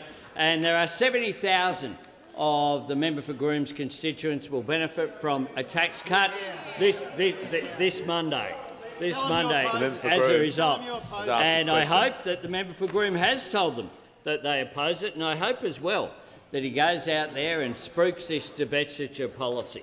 That was not so much announced but slipped out by the Leader of the Opposition yesterday in a way in which there was then absolutely no fault. Did a stand-up, he did, before question time, then came in here and didn't ask a single question about it, and nor has he today. But the member for Groom will never say no to an opportunity. The fact is that this is a model that will lead to higher prices. I'm not sure who they think will buy a Woolworths or a Coles if they're forced to sell in a local community except each other. And that is why it is such an impractical plan. I said before, Mr Speaker, that it has been quite a journey for the Liberal Party of Menzies to go from trying to ban the Communist Party to trying to implement state ownership of both supermarkets and also our energy sector. You can imagine, Mr Speaker, how they'll go during the election campaign. Seize the means of production, they'll be out there saying, Mr Speaker. Seize the means of electricity production. When it comes to energy, socialism in our half-lifetime. When it comes to nuclear reactors, Mr Speaker, that will be the slogan that they have. At the next election, it won't be so much a 3-year plan, it'll be a 5-year plan, because the National Party have completely taken over the agenda over there, as the Minister for Energy has said. There is no credible argument for this policy. It began as a policy from the Greens political party on economic policy. They were in government for a decade and never did it. They wouldn't even mandate the voluntary code of conduct, so they've gone from having a voluntary code written by the supermarkets themselves into potentially nationalising those supermarkets in just 2 years. And in between time, the seamless segue that occurred prior to Australia Day of the Leader of the Opposition wanting Woolies boycotted over what thongs they sold. The call to the honourable member for Bendigo. Thank you, Speaker. My question is to the Minister for Regional Development, Local Government and Territories. Why are regional communities better off under an Albanese Labor government? Give the call to the Minister for Regional Development, Local Government and Territories. Thank you, Mr Speaker, and I thank the member for her question and note. Under our policy, 66,000 taxpayers in her electorate got a tax cut this week. As a regional member of this place, I've made it my priority to meet hundreds of community members outside of our big cities over the last few years, and I know what it's like for people on the ground out there. That's why, Mr Speaker, I'm incredibly proud to be part of a Labor government that takes real action to improve the lives of regional people. This week, every taxpayer in our regions got a tax cut, and millions of Australians also got a pay rise. That's how you deliver cost of living relief, not by pushing up power prices with expensive nuclear reactors. And on this side of the House, Mr Speaker, we know that power prices are a serious issue for regional Australians, and that's why we acted by taking $300 off power bills now, compared to those across the aisle there who will take 2 decades to implement the most expensive form of energy there is. After a wasted decade of inaction and colour-coded spreadsheets, those have come to opposition promising the world. The Minister will pause. The member for Cowper will leave the chamber under 94A. There is a general warning. And interjecting continually during an answer is an easy way to ensure that's enforced. Minister, in continuation. Thank you, Mr Speaker. They came here promising the world in opposition because, as the Prime Minister just said, they did nothing when they had the opportunity to mandate a code of conduct for the supermarkets. And now we're talking about divestiture powers, which in regional Australia basically means your one option might become no options. Real smart. Real smart. The Minister will pause. I want to hear from the Manager of Opposition Business. Well, Mr Speaker, on relevance, the question was, in fact, commendably tightly drafted. Why are regional communities better off under an Albanese Labor government? Based on a ludicrous premise, but nevertheless it was tightly drafted.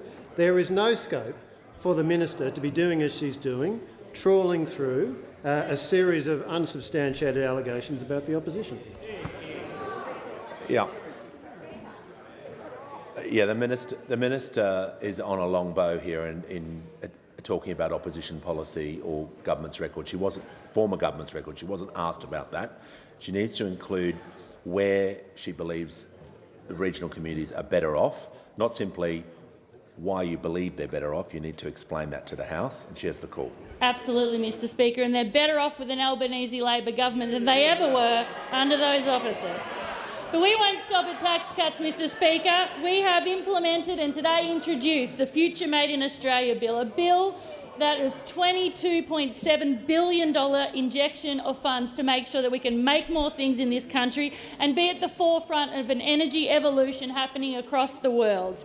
Because letting this opportunity go past and the economic growth that comes with it, if we let that pass by us, it'd be a real kick in the teeth to regional Australia. But we're not going to do that, Mr Speaker.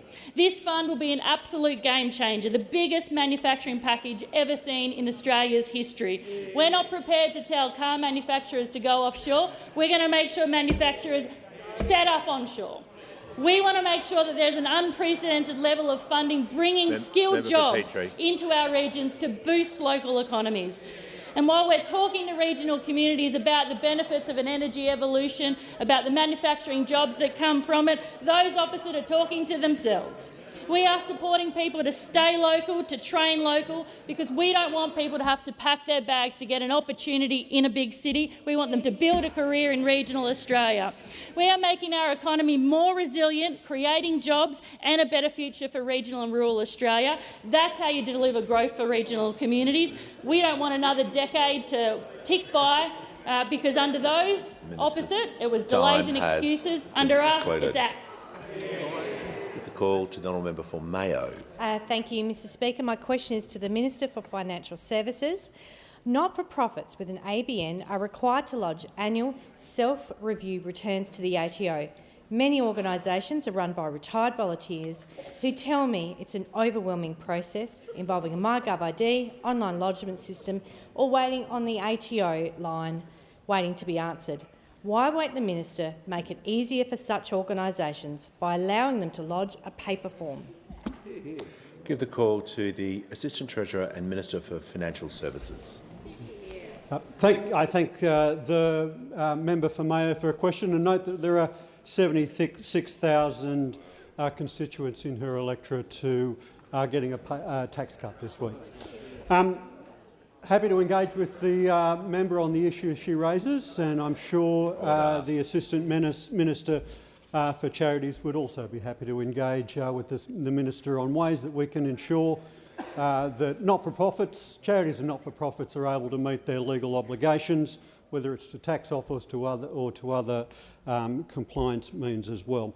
I will say that as a general rule, the capacity of members of the public to lodge their tax returns with the tax office through electronic means they can do it more efficiently and they can do it more effectively and they can get their returns paid far more quickly than they would otherwise be able to do through the lodgement of paper returns.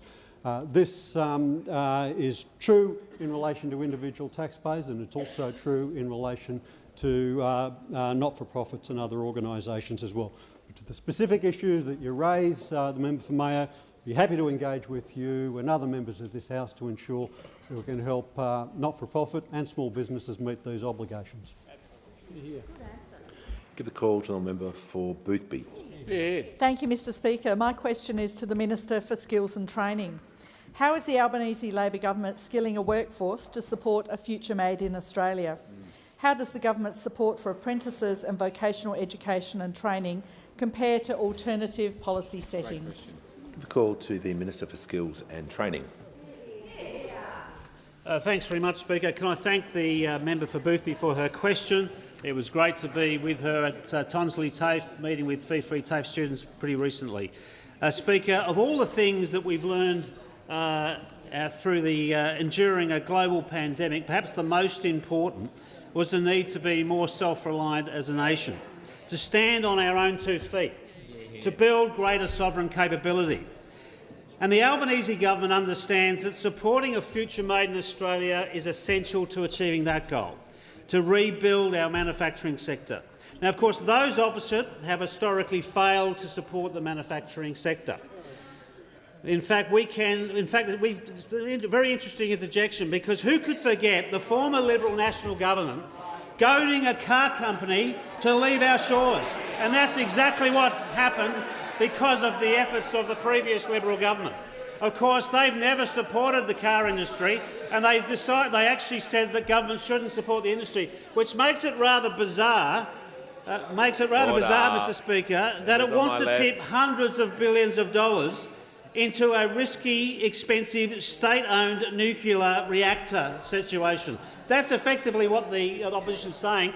There wasn't enough. We couldn't support the car industry, but we can actually invest hundreds of billions of dollars of taxpayers' dollars into nuclear reactors. Well, what a remarkable turnaround by those opposite. Speaker, the fact is we need to invest in areas of demand and we need to invest in the manufacturing sector. That's why we introduced fee-free TAFE. We've had now more than 400,000 Australians enrol in fee-free TAFE in areas of the energy sector, in the manufacturing sector, IT sector and the other. We need to ensure we match those skills. Will pause.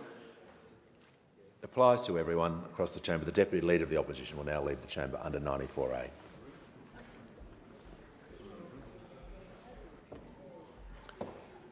Minister has 1 minute remaining. Thanks, Speaker. Well, of course, we saw the previous government's last budget cut support for apprentices, and of course we've actually turned that around and now investing more money to support apprentices and employers in manufacturing, in the housing and construction sector, in the energy sector and other sectors of the economy. And of course, to ensure that we're delivering the best possible skills, we're creating centres of excellence, bringing universities and TAFEs together, working with industry. We announced recently one in Western Australia, another in Canberra, and there's many more to come. Speaker, we're investing in up-to-date equipment in our TAFE campuses and ensuring we increase the teachers and trainers we need to provide the skills pipeline for the energy sector, for the manufacturing sector. Speaker, while those opposite continue to say that fee-free TAFE is wasteful spending, while they still have no plan to supply the skills to our economy, we'll get on with the job, supplying skills to make sure we have a future made in Australia. Call to the Leader of the Opposition. Thank you very much, Mr Speaker. My question is to the Prime Minister. Does the Prime Minister guarantee that during his Prime Ministership he will not change the current negative gearing and capital gains tax treatment of rental properties? Order. The Minister for the Environment. The Prime Minister has the call. Thanks very much, Mr Speaker. I thank the Leader of the Opposition for his question. He hasn't asked a question about anything that we actually are doing in the housing area. And what's more, he hasn't even asked a question about anything that he's doing. Be it their nuclear reactor policy. Order. 20 seconds.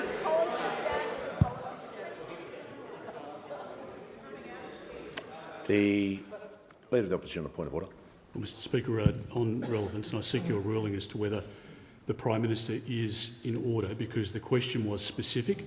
It was tight, didn't ask about alternatives, and all day we've had questions that have been provided that haven't been answered. He hasn't given a straight answer all day, and I seek your ruling in relation to whether he is relevant to the question that was asked of him. I just want to refer the Leader's raised his point of order. On the 17th of June 2020, Speaker Smith made a ruling regarding that the Minister or Prime Minister was entitled to a preamble, as robust as that was. It was a shorter question than he's had before, so he's had 30 seconds as a preamble. So I'm now going to invite him to address the very specific nature of the question, given that he has had his preamble. Prime Minister has the call. Thanks very much, Mr Speaker. They really don't want to talk about the policies that they have, which isn't surprising given it's not so much a supermarket policy as a super Marxist policy. Prime Minister will return to the question. Mr Speaker, I'm asked about ruling things out. And I'll tell you what I'll rule out, Mr Speaker. I rule out choosing copper over fibre for the NBN. I rule out governing by colour-coded spreadsheets. I rule out paying $30 million for a block of land that's worth $3. I rule out having 22 energy policies and not implementing any. The Leader of the Opposition has made a point of order on relevance, so it'll have to be a different point of order. Well, Mr Speaker, the Prime Minister is defying your ruling, and you issued a very specific instruction, and the Prime Minister has completely and utterly disregarded your direction, and I ask that you direct him back to the question and provide an answer that is coherent. Order. The Prime Minister was asked about ruling things in and out regarding a topic, so he can't just go around the world about topics that he hasn't been asked about. So he is entitled, if he's asked a question about ruling things in and out, of course he can address that part of the question as he is able to, but he will need order, but he will need to refine his remarks to the topic of the question. That's right, Mr. Speaker. I rule out telling manufacturers to go offshore. We have an alternative plan. One of the things that we do is we state what our policies are. And our policy... Order. And there he goes, macho man here. He thinks it's all about the testosterone, Mr. Speaker, and wonders why he has a problem with 51% of the population. Wonders why, Mr. Speaker. Order. We have put forward a coherent $32 billion Home for Australia plan. We have put forward everything... Oh, come on. No. I'm talking about how... If the Prime Minister is talking... The Prime Minister is talking about capital gains tax and negative gearing and housing. Talking about housing. Well, yeah. Order. The Minister for Climate Change and Energy, the Leader of the Opposition. Mr. Speaker, with respect, the Prime Minister is demonstrating none to you at the moment. You have given him a direction. He was asked the specific question about not whether he would rule in or out. The question was, does the Prime Minister guarantee that during his Prime Ministership he will not change the current negative gearing and capital gains tax treatment of rental properties? That was the question put. The pre-prepared list that he's got of ruling things out is not relevant to this question. Resume your seat. Well,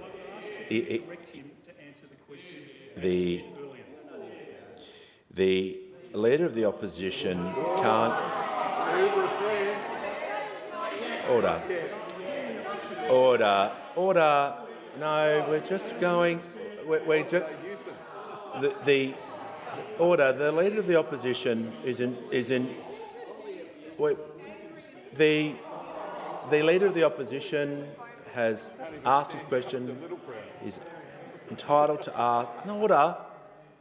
He's entitled, but he can't require a specific answer. The Prime Minister has moved off the ruling in and out. He's now talking about the policy topic. I was listening carefully to make sure he's being relevant regarding the issues raised in the question.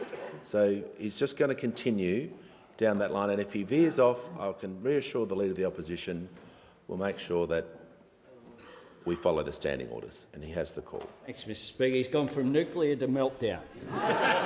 Nuclear to meltdown, which he does consistently, Mr. Speaker. I'm asked about negative gearing. Order. And indeed, the member for Menzies had something to say about negative gearing as well when asked. He said this: I'm not going to do the rule in, rule out of particular policies here. That's what he had to say. And then he's... No, the member for Warren, resume your seat. Order. About negative the Prime gearing. Minister has asked a question about negative gearing, and he's talking about directly a quote about negative gearing. Of course that is relevant. Of course that is relevant. Okay. No, I'll hear from the Leader of the Opposition. Thank you very much, Mr. Speaker. I want to seek clarity, please. So a question of you. Have you issued a direction? Have you given clarity? And that is your ruling that the Prime Minister is in order? Well, I'm dealing with the issue that was raised.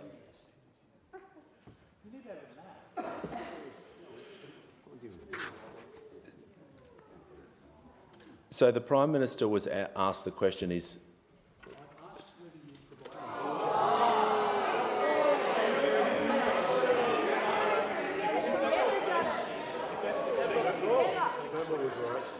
You're entitled to take a course. You're entitled to take a course of order. The member for Wannon on a...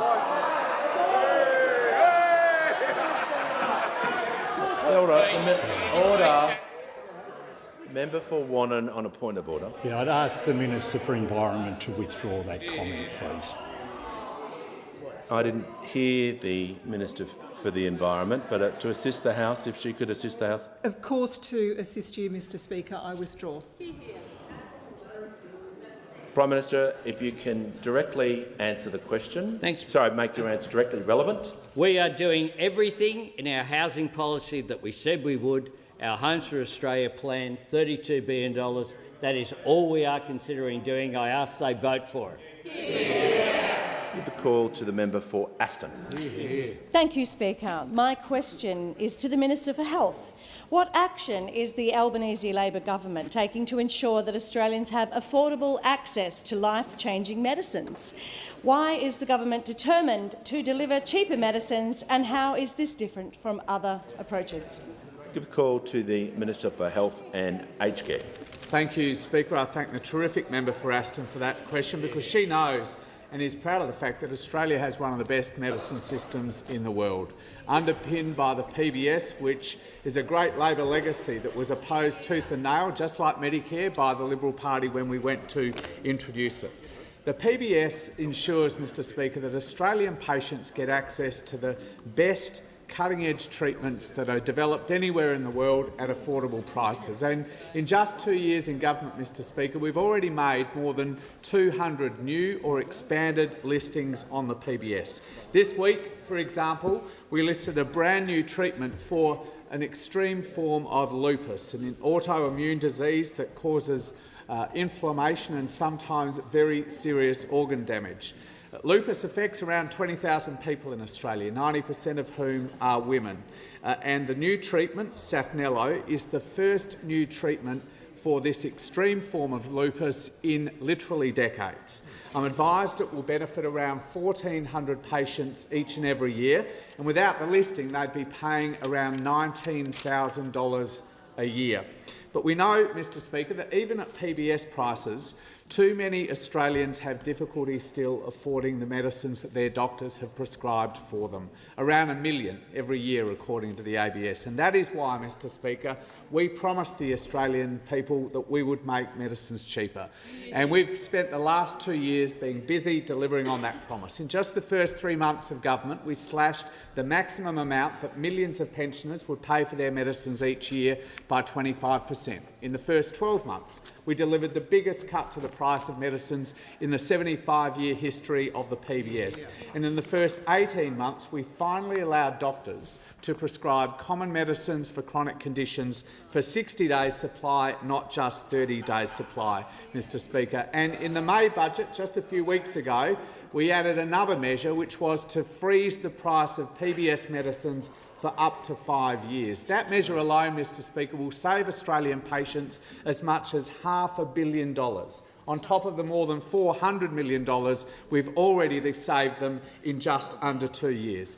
Mr Speaker, cheaper medicines are obviously good for the hip pocket, but they're also good for people's health. It's just good health policy. But the Leader of the Opposition had a very different approach, which I was asked about. And in his first budget as Health Minister, a horror health budget, he actually tried to make medicines more expensive.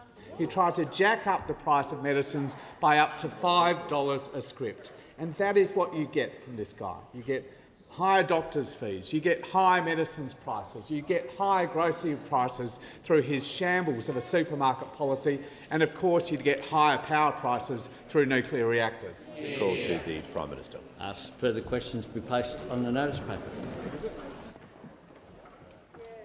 I call the Leader of the House with papers. Speaker, these documents are tabled in accordance with the list circulated to the honourable members earlier today. I also present the status of government responses in the House of Representatives to parliamentary committee reports as at 31 March 2024. Full details of the documents will be recorded in the votes and proceedings. I've received a letter from the honourable member for Hume proposing that a definite matter of public importance be submitted for the House for discussion, namely this government making life harder for Australians. I call upon those honourable members to rise in their places to approve of the discussion and give the call to the honourable member for Hume. Well, thank you, Mr Speaker. Well, Mr Speaker, Australians understand that inflation is raging around this country right now. It's raging around this country because— Order. No, we're just going to, just as we pulled up the member for Wannon used correct titles, we're going to ensure that during this MPI correct titles are being used. Yeah, no, Mr Speaker, I understand. And the Treasurer loves a bit of good branding for his slogans, and I was just trying to help. Nothing more than that. But after 2 years and 3 failed budgets, Mr Speaker, inflation is raging in this country. Inflation is raging in this country, and we have seen 4 months in a row where it hasn't gone down, Mr Speaker, it's gone up, and we are the only one of the 10 major developed economies in the world where inflation has risen since December. Since December, Mr Speaker, and this Treasurer has absolutely failed in the job he has, which is to deliver genuine, underlying, sustainable cost of living relief for Australians. And that is because, Deputy Speaker, after 3 attempts, he has failed not once, not twice, but 3 times to deliver a budget that can actually solve the underlying problem, Mr Speaker, or Deputy Speaker.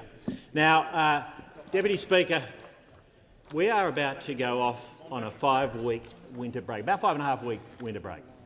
And this is an opportunity for this Treasurer and this government to have another go. They've had 3 goes, they've failed 3 times in a row, but here's a chance for them to go away and have a think about how you actually beat inflation, not drive it up.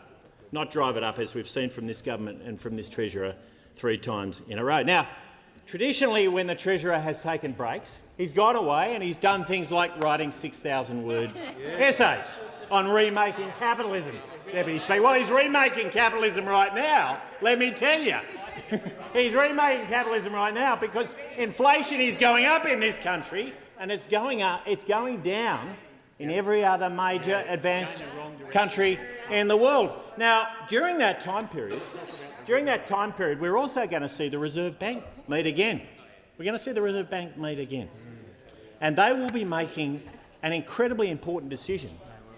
They'll be deciding whether or not to raise rates. There's no sign that they're going to go down. They'll also be deciding whether we're going to have higher rates for longer, Deputy Speaker, higher rates for longer. And the one thing we can be confident of is that under this Treasurer, under this government, we are going to have higher rates for longer, Deputy Speaker. Now, before the last budget, we said there were 3 tests for the budget.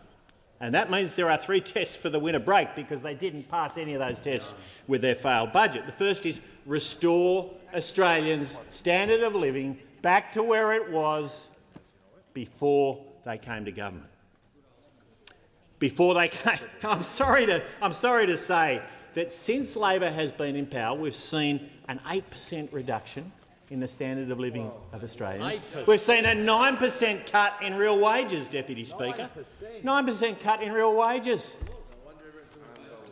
9% cut. I see the member for Parramatta's gone. Oh, he's back again because he didn't understand that you measure real wages against the Employee Living Cost Index, which means they've gone down by 9%.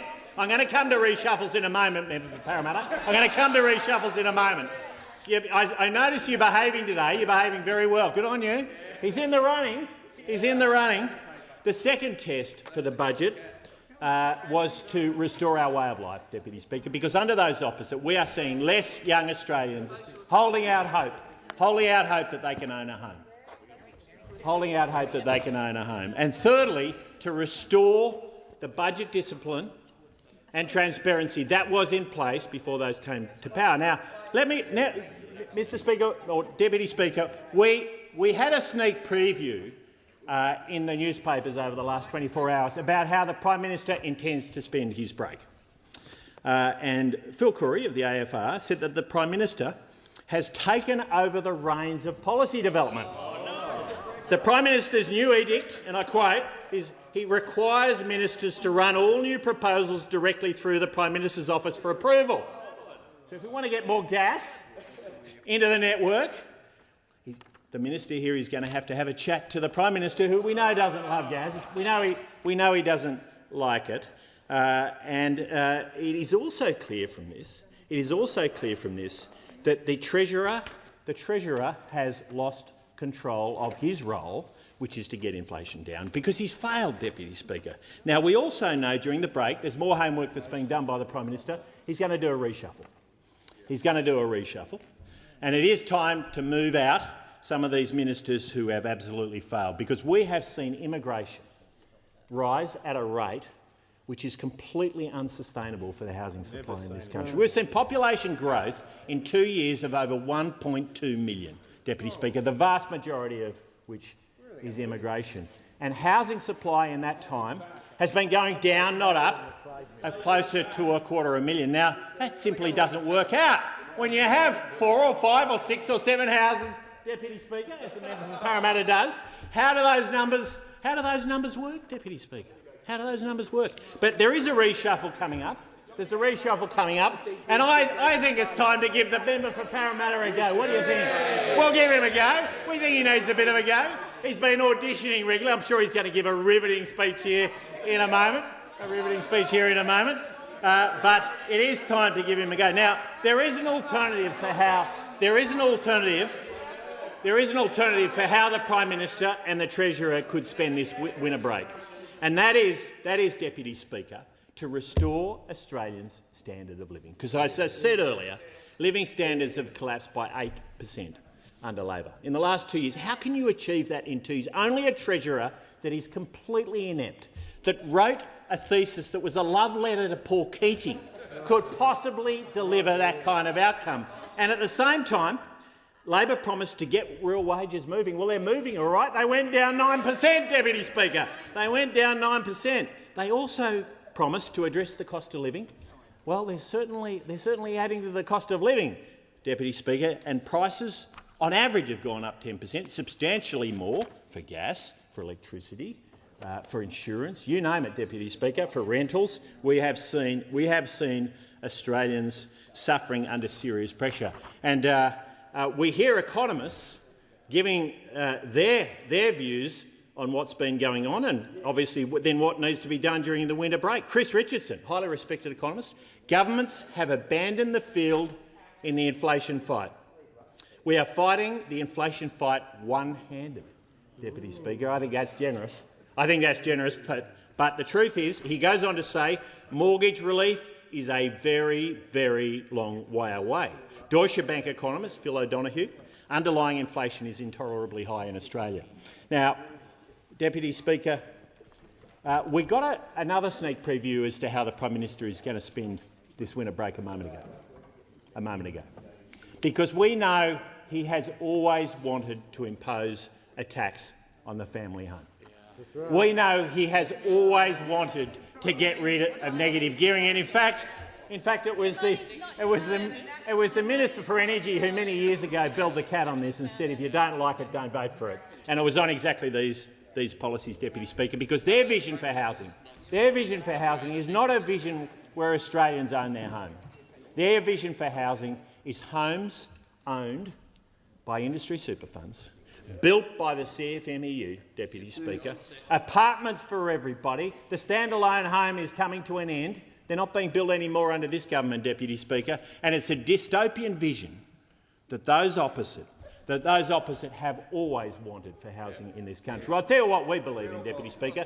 We believe in Australians having the opportunity of owning their home, of having the opportunity to own a home which is not necessarily an apartment. Some will want to, but many will want to own a standalone home, and that they buy by taking on a mortgage that they can repay over time, Deputy Speaker. And that means you have to get inflation down, you have to get interest rates down, and the real job for those opposite over this break is to achieve exactly that outcome. Now, Deputy Speaker, you don't achieve that by adding $315 billion of spending. But over this break, if we believe Philip Corey's article in the last 24 hours, and he tends to get it right, what we will actually see is the Prime Minister taking a big pot of money that's been hidden in the budget and spending it, Deputy Speaker, and in the process adding fuel to the inflationary fire. We can hope this winter break is used for a better outcome for Australians, but the truth is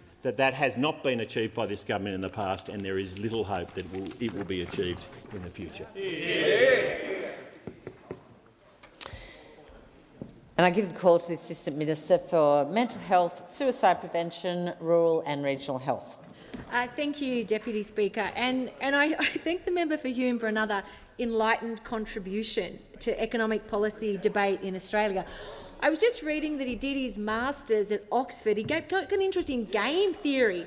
And I think when he was looking at applying game theory to English pubs and how they should be protected from the big brewing companies, you just never know. You just never know what is going to be said these days when coalition members stand up to speak on economic policy.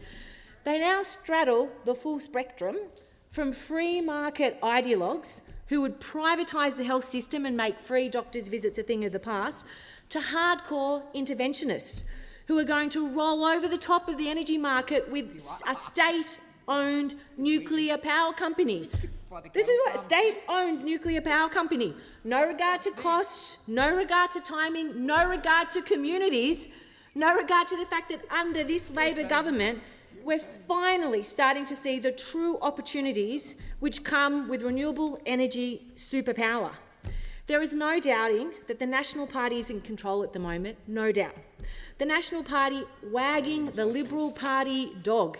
Deputy Speaker, on key matters of cost of living, I see every day in my community the financial pressures that people are under. People are doing it tough.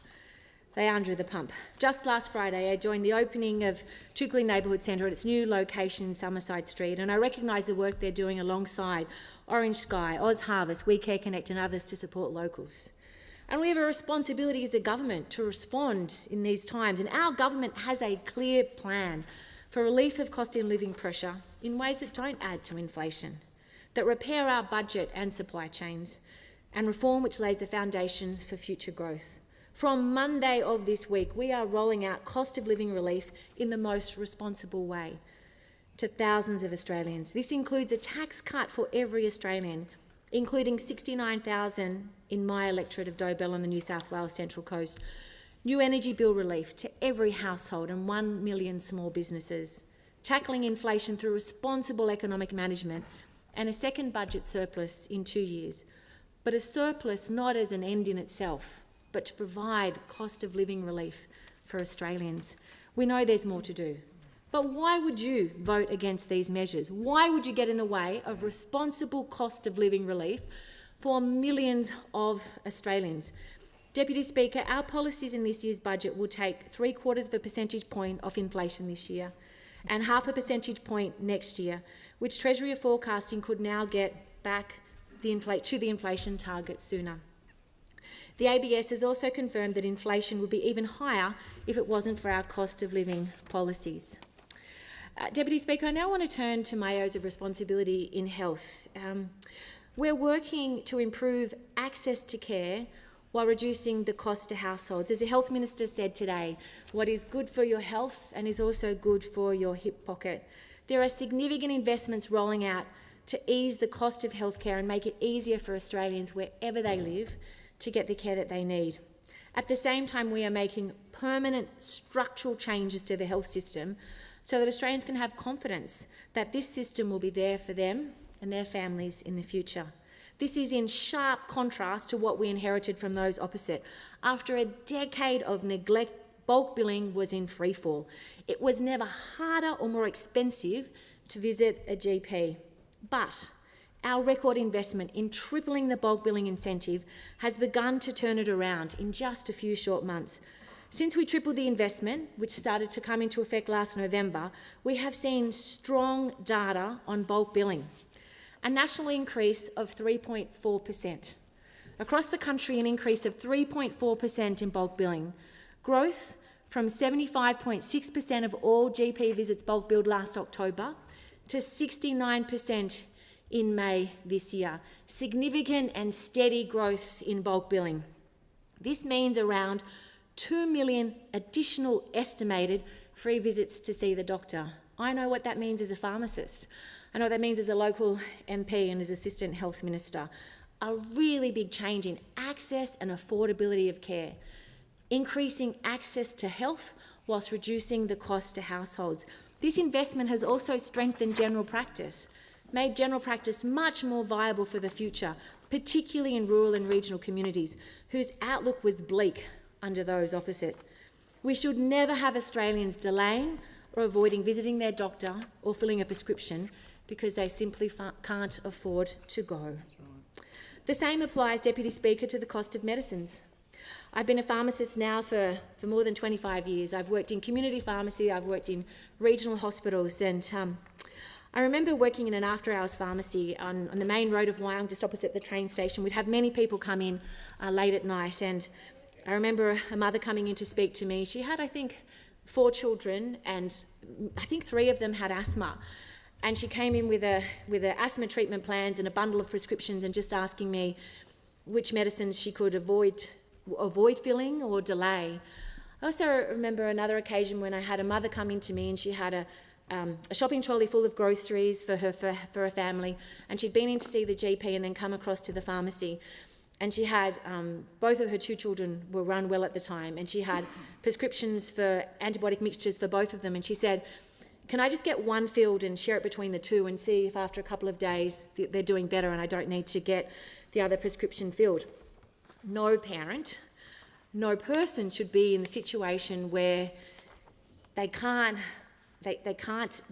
forced to that decision about their children's health and well-being. No parent should be forced to decide between having to fill a prescription for one of their children. And this is what I saw when I was working in pharmacy under the former coalition government. We can't accept that in communities like mine. We can't accept that across the country. The most recent budget froze the price of PBS medicines. This is really significant. We know that most PBS medicines filled are by people who are on healthcare cards, but what this will do is freeze the price of PBS medicines at $31.60 for general patients until the end of 2025, and at $7.70 for concession patients until the end of 2029 for 5 years. This is significant cost of living relief. This will make such a difference to so many people and families coming into community pharmacies right around the country to know with confidence that they can afford to pay for their medicine and get the care and that they need. This builds on the government's other measures for cheaper medicines since being elected in May 2022. In July 2022, we lowered the PBS safety net threshold. In October 2022, we reduced the price of 2,000 medicines. In January 2023, we delivered the largest price reduction in the history of the PBS, the largest price reduction in the history of the Pharmaceutical Benefit Scheme. And in September 2023, we introduced 60-day prescriptions for 100 medicines.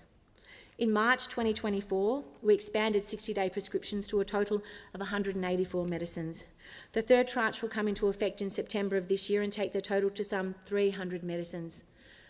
As a pharmacist, I know what a significant difference that this is already making. And Speaker, around 5 million Australians have saved more than $414 million on cheaper prescriptions since January 2023. This is good for people's health, and it's good, as the Health Minister says, for their hip pocket.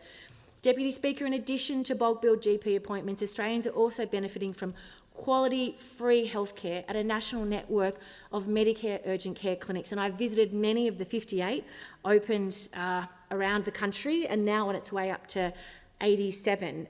There have been over 494,000 visits to Medicare urgent care clinics around Australia. Free, quality, timely care. Medicare urgent care clinics are supporting children and families with over 1 in 4 visits from someone aged under 15, making it a trusted place for families to go as an alternative to an emergency department. Over 1 in 3 visits have been outside of regular working hours. And half of all patients who presented to Medicare urgent care clinics say they would have otherwise gone to a hospital emergency department. So also helping to ease the pressure on those stretched emergency departments of our state hospitals.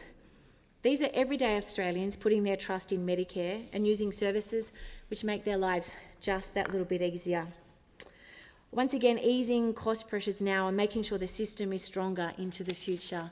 We know there is more to do, Deputy Speaker, and my Labor colleagues and I come to work every day sharply focused on reducing cost of living for every Australian, making sure that the cost of living relief flows in a way that is carefully designed and calibrated for the conditions and the times that the country faces.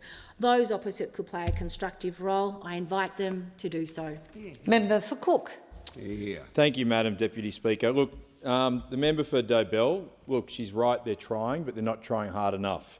The Governor of the Reserve Bank was taking the energy subsidies, for example, Madam Deputy Speaker, and saying they're going to look straight through them. They're a one-off subsidy and they'll have no effect on recurring inflation. So they're trying, but they're not trying hard enough. And let me give you a story that brings the true cost of living crisis and failure of the Albanese Labor government to life. Last week, a woman contacted my office. She lives in Gaimere. She's struggling to make ends meet. She looks after a severely disabled autistic son. Her rent has just been dramatically increased, just a bit above the 14% we're getting a year. She can't afford to pay her bills. She's trying to choose between rent, food and energy bills, and St Vincent's de Paul in Gaimere is trying to help her. They came as well to the office. But this woman and her son are now facing homelessness. They're trying to get help from the state government. They can't find it, and they've come to my office as a last resort. And when I speak to St Vincent's de Paul in Gaimere, this is one of many stories they are facing in my community. Now, make no mistake, Australian households are in a recession, and they have been for over a year. And Australian households feel it. Australians feel it when they're paying their energy bills. They're up over 20%. Australians feel it when they're paying their rent. It's up over 14%. Australians feel it when they're paying their mortgage. They're paying more than $35,000 than they were 2 years ago. Australians feel it when they're buying their groceries. Cereal is up over 25% in the last 2 years. Australians feel it when they pay their income tax. They're paying 20% more in personal income tax because of bracket creep than they were 2 years ago. And Australian first homeowners feel it because they can't save for a home. Australian savings are down 10%. And now, make no mistake, this is the fault of the Labor government. Australia has higher inflation than comparable economies. Australia's inflation is going up, while the rest of the world, it is going down. The UK, the United States, across the ditch in New Zealand, Canada and the Euro area all have lower inflation than Australia. And unlike Australia, their inflation is dropping. So why is Australia's inflation continuing to rise? Well, it's not the fault of the average Australian, and it's certainly not the fault of my constituent in Gaimere.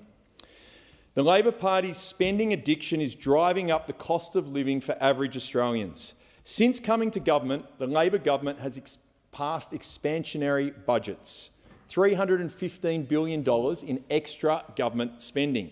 That's almost $30,000 per household. So to all the Australian households out there, would you rather the Albanese government spent this extra $315 billion, $30,000 for each household, or would you rather have it in the bank? Not only did you not get the $30,000, they're being hit with higher prices, higher interest rates and more pain. The average Australian is literally paying the higher prices for the Labor Party's bad decisions. Now, in the last budget, we can see what Anthony Albanese believes will solve this cost of living crisis. What's his answer? More government. What is his answer to the higher energy costs? A $300 subsidy. What is his answer to the higher childcare costs? More subsidies. What is his answer to low home ownership? That the government will take equity in your home. In the Liberal Party, we have different answers. While the Labor Party believes the answer to higher energy prices is a $300 subsidy, the Liberals believe in actually lowering prices. While the Labor Party believes the answer to higher childcare costs is greater childcare subsidies, the Liberal Party believes in actually lowering prices. The Labor Party believes the answer to low home ownership is the government owning part of your house. The Liberal Party believes it's lowering housing prices. So how do we actually lower energy prices, childcare or housing? You increase the supply. We want to increase the supply of clean and reliable energy, not by closing power plants and not by writing off an entire technology before properly investigating it. How do we lower childcare prices? Creating incentives for the private sector to build more childcare centres, not just subsidising demand. Instead of addressing the underlying problem, Labor believes in giving out subsidy after subsidy. But what will the Labor government do when the money runs out? Because when the subsidies run out, the underlying issues will still remain and average Australians will be left to pay the price. Member for Parramatta. Thank you very much, Deputy Speaker. Now, it was a very impassioned speech by the Shadow Treasurer, and we all know that the Shadow Treasurer has had a bit of trouble with his speeches over the last couple of years, with the small problem being that he hasn't got any policies up in Shadow Cabinet. Hasn't got any tax policies up, hasn't got any productivity policies up, no economic reforms, absolute donut. So in the absence of policies, what he does is he speaks in these airy generalisations about things that he calls principles. And he has a name for these principles. He calls them his back-to-basics principles. Wow. This is his back-to-basics economic approach. And every chance he gets, he tells us about the contents of his back-to-basics economic approach. Now, I don't think he knows how the kids are using the term basic these days. Nobody has had the heart to fill him in, but that's okay for the Shadow Treasurer. It's hip to be square. But the question is, what is in this back-to-basics approach? What are the principles that he holds so dear? Policy number one for him in these principles is smaller government. Principle number two that he talks about a lot is competitive neutrality. And principle number three is reducing regulation. So, Deputy Speaker, I thought I would just do, after a big week of coalition policy, I thought I'd just do a quick welfare check on how the back-to-basics approach was going. Let's go through them one by one. Number one, back-to-basics principle number one was smaller government, Deputy Speaker. Smaller government. That has not had a good week. Unfortunately, that one really hit the rocks when his leader announced the biggest government-funded program in Australian history. The Shadow Treasurer has spent 2 years about spending less. He's been complaining about the Housing Fund. He's been complaining about the NRF, all $10 billion of it, all these off-balance sheet funds that he says are a big waste of Australian taxpayers' money.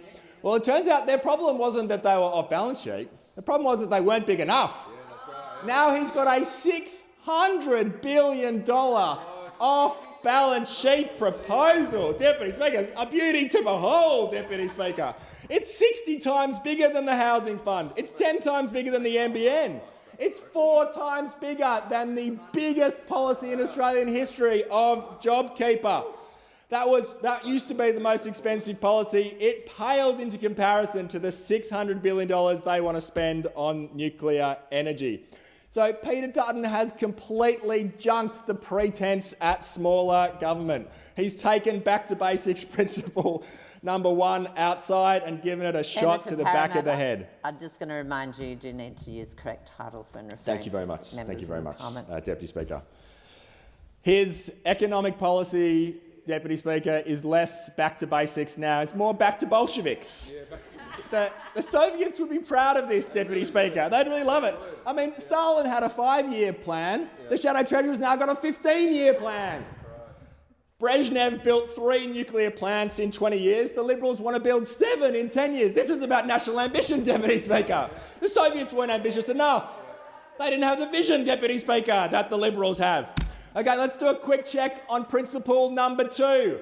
Energy policy must be competitively neutral. That's what we heard from the Shadow Treasurer. All about back to basics, not picking winners. Yeah. Well, again, this principle really hit the fence last week. It hit the fence when that principle was junked by the mother of all captains' picks in energy policy. Nuclear power for all, Deputy Speaker. The Shadow Treasurer the week before was saying energy infrastructure has to be commercial. We don't want to subsidise. The private sector. His leader said, nah, let's put it on the government credit card.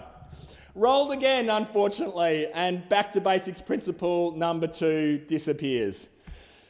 Now, back to basics principle number 3, regulation. This one's my favourite, Deputy Speaker. Very passionate about this. He's the Shadow Treasurer, very passionate. He doesn't want the dead hand of government getting involved in business.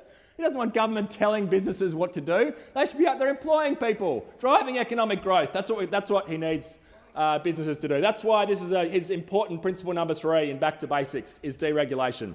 Well, unfortunately, his leader had other ideas again. When it comes to grocery prices, his leader has put forward the most statist, the most socialist, the most big government, the most interventionist policy you could imagine. This policy made the Greens blush, Deputy Speaker. It was so socialist the Greens had second thoughts. He doesn't just want to regulate, he wants to split them up, Deputy Speaker. Time has expired. I'm giving the call to the member for Lyne. Thank you, Madam Deputy Speaker. This government is making life harder for Australians. Everywhere you look, mums and dads are facing higher bills, whether it's their mortgage, which the average mortgage in Australia since this government has come to power has gone up thousands and thousands of after-tax dollars in every family budget if you've got an average mortgage. Renters, if you haven't got a mortgage, you're worse off too. Rents are up 14.5%, 14.2%. And there's a housing shortage, yet this government is overseeing the biggest immigration program in the middle of a housing availability, not just housing affordability, but we're running out of apartments, we're running out of houses, and we have got record numbers of temporary migrants are coming, and people don't realise a lot of these temporary migrants aren't just on tourist visas, they're here on student visas. They might end up studying here for 4 to 5 years in real courses, or as many of them do, they sign up for some Mickey Mouse courses, they get their tourist visa and they go into the job market. And they're not the high-skilled jobs that we want. And they stay here so long as a temporary that they are then qualified and able to apply for the permanent migration system.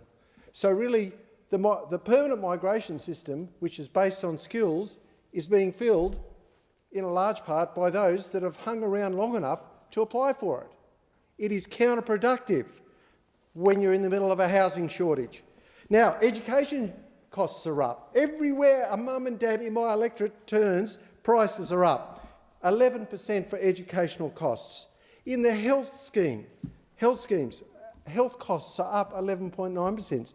We've had some unsustainable wage rises. I know everyone wants a wage rise, but it's got to be done gradually without making inflation worse, and 25% across the board wage rises are not sustainable. But there are some professions in the health industry that have managed to wangle that. We have got an inflationary budget with $315 billion extra spending in this last budget. That is a mind-boggling amount of money when you don't have a COVID crisis or job seeker or a national emergency like World War II. That increase, that's unbelievable because we're trying to get inflation down. Inflation eats away the value of people's savings. The value of everything is reduced when you have inflation, and it's now up to 4.4%. Our economic growth per population is not growing. Our gross GDP is growing, but that's only because we have this record numbers of inflation. We need genuine economic growth, and at the core of every industrial economy is the electricity system and the cost of liquid energy. Those two things drive everything in the post-industrial economies. And what have we got? We have got a shortage of our own liquid fuel. We're having an absolute shortage of electricity. Many days there are warnings from AEMO that we don't have enough energy and we're going to be short on gas. Yet this government is tying the gas industry up by not approving gas development, and gas is important for everything, not just energy, heating, industrial processes, and everywhere you go, things aren't working because the core problems are we are destroying our competitiveness and our economy by making our power generation expensive. Little do those people realise, but every year, $3.7 billion approximately in green electricity subsidies get into your electricity bill. That's for the large generation certificates and for the small-scale technology certificates and some other state subsidies. When you add those up every year, that's almost getting to $4 billion a year. That is subsidies, and these renewable projects are going off the Richter scale. They're being waved through without any environmental checking, and that means there'll be more large generating subsidies. A lot of these green energy projects are subsidy generating projects that are only viable because of them, and that is the root cause, or one of the root causes of inflation. Member for Reid. Thanks, Deputy Speaker, and thanks to my members on this side of the House for that great cheer. My son, when he was 3, he really liked helping me bake cakes. And when I say help, I use that term very loosely because cracking an egg, there was often more eggshell than egg. Yep. Measuring out milk, the quantities were all over the shop, and when he was helping to stir the batter, most of the batter ended up outside of the bowl. So when I think about the Coalition's policies to help Australians, I often think about my son helping me bake a cake. Because maybe the helping was more hindrance than help. I think so. But let's go through some of the things that they thought were going to be helpful.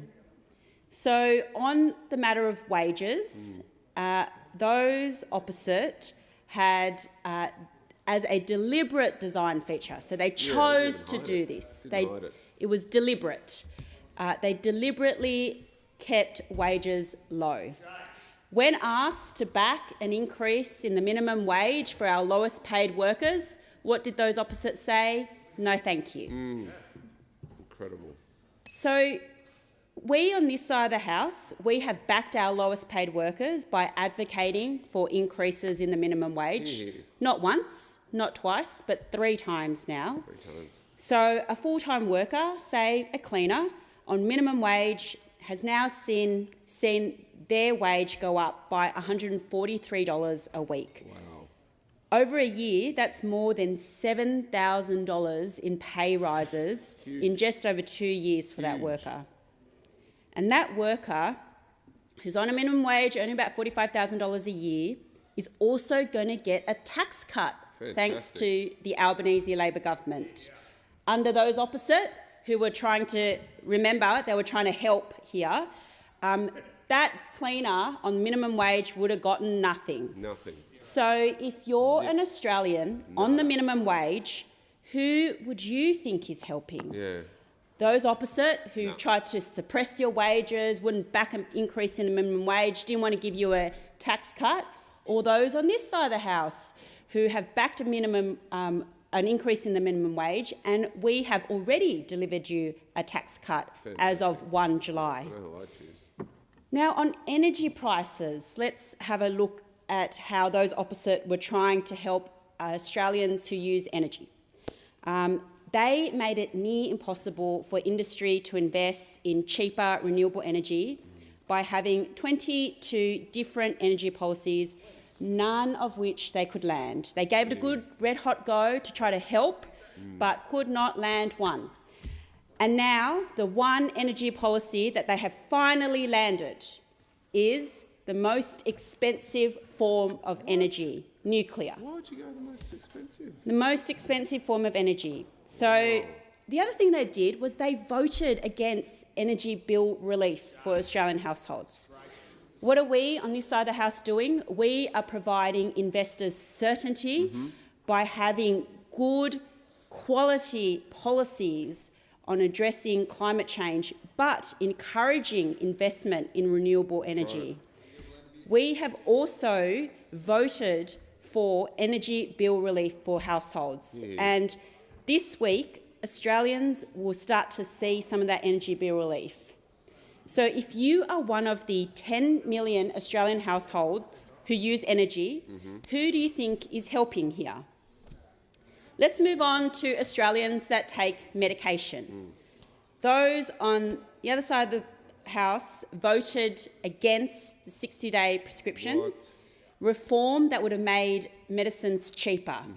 We, on this side of the House, have voted for 60 days prescription reform, and we've also implemented the largest cut in the maximum patient co-payment in the 75-year history of the PBS. Fantastic. So if you are one of the 5 million Australians who has saved more than $400 million on your medicines, who would you say is helping?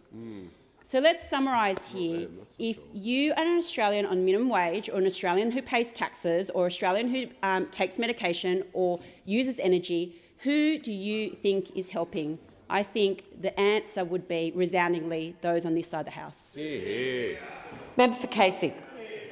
Well, I must say the member for Parramatta had a bit of a pep in his step when he delivered his speech today. He seemed very happy today. I'm not sure why, but he was extremely happy. But what was interesting, the subtlety of what he spoke about.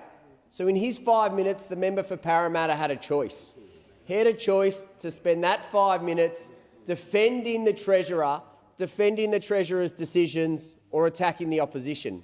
Interestingly, he didn't use that 5 minutes to defend the Treasurer. He spent it talking about the opposition, and it's not surprising. But one thing that was interesting about the member for Parramatta's contribution was that he did mention nuclear. So if the reports are true, he could be in the cabinet soon and be able to really shape policy. If not, he does have the option, as we now know, to cross the floor, because in a past life, the member for Parramatta was a strong advocate for nuclear energy. And I'm going to quote from the member for Parramatta in a previous role, Quarterly Essay 44, Man-Made World, direct quote, "A single 1,000-megawatt reactor produces the same power as 770 square kilometres of wind turbines. Nuclear power can also be scaled up. France added 48 gigawatts of nuclear capacity, roughly equivalent to the entire capacity of Australia's electricity system, in just over a decade. France now produces nearly 80% of its power through nuclear reactors and has among the lowest emissions in the industrialised world." I continue to quote, "Nuclear power is, on many criteria, also better for the environment than currently available renewable technology. Massive volumes of concrete, steel, glass and rare elements will need to be mined and manufactured to produce solar panels and wind turbines if renewable energy facilities are rolled out at scale. Vast natural areas would also need to be used as locations for solar facilities and wind farms. For this reason, some members of the Green Movement are starting to question the environmental costs of such projects." Well, I look forward to the member for Parramatta arguing for nuclear in the caucus, or if he doesn't get that promotion over the break, he might cross the floor on some...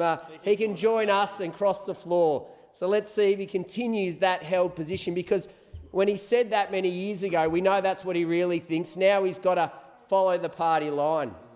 But we saw today, no wonder the Treasurer was quite angry in question time. He got rolled by the Prime Minister, as Phil Coorey reported today. He's got the member for Parramatta breathing down his neck, so it's no wonder he was a little bit angry and had to get warned a few times by the Speaker. But we also saw today a Prime Minister that does not understand how the real world works and does not understand anything about how it works in the real world. He was talking about the grocery code, and he made the statement that was incredulous, and I've spent over a decade working in the grocery code. He said, well, if you sell a Woolworths, it'll have to be replaced by a Coles. Well, guess what, Prime Minister? Maybe if you left the inner city and you went to a regional or rural area, you'd hear about these amazing things called IGAs or Foodlands, independent supermarkets run by a great organisation called Metcash. And they're small and family-owned businesses. And they would love the opportunity to buy a site that has been land banked by Woolworths and Coles. There's also another great company called Aldi. I mean, Choice recently showed that they're actually providing cheaper groceries, a different model to Woolworths and Coles, but I'm sure they would love some of those locations as well. I mean, we had the example about 5 or 6 years ago where a German company called Lidl was looking to launch in the Australian market, spent a significant amount of time investigating, launching, had staff on the ground, and they decided not to. One of the reasons why? They couldn't get appropriate locations.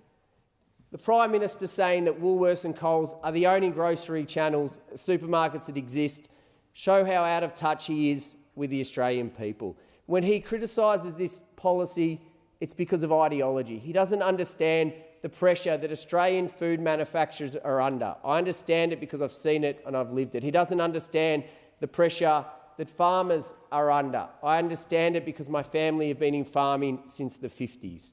He's taken an ideological position. He has taken a position that will not reduce food and grocery prices. He's supporting big business at the expense of small business, at the expense of Australian farmers. And every time he stands at that dispatch box and talks about the economy, he shows how out of touch he is. He shows that he really just does not get it. Member for Macon. Deputy Speaker, I welcome the opportunity to speak to this motion because no government has done more to help with cost of living pressures than has the Albanese Labor government.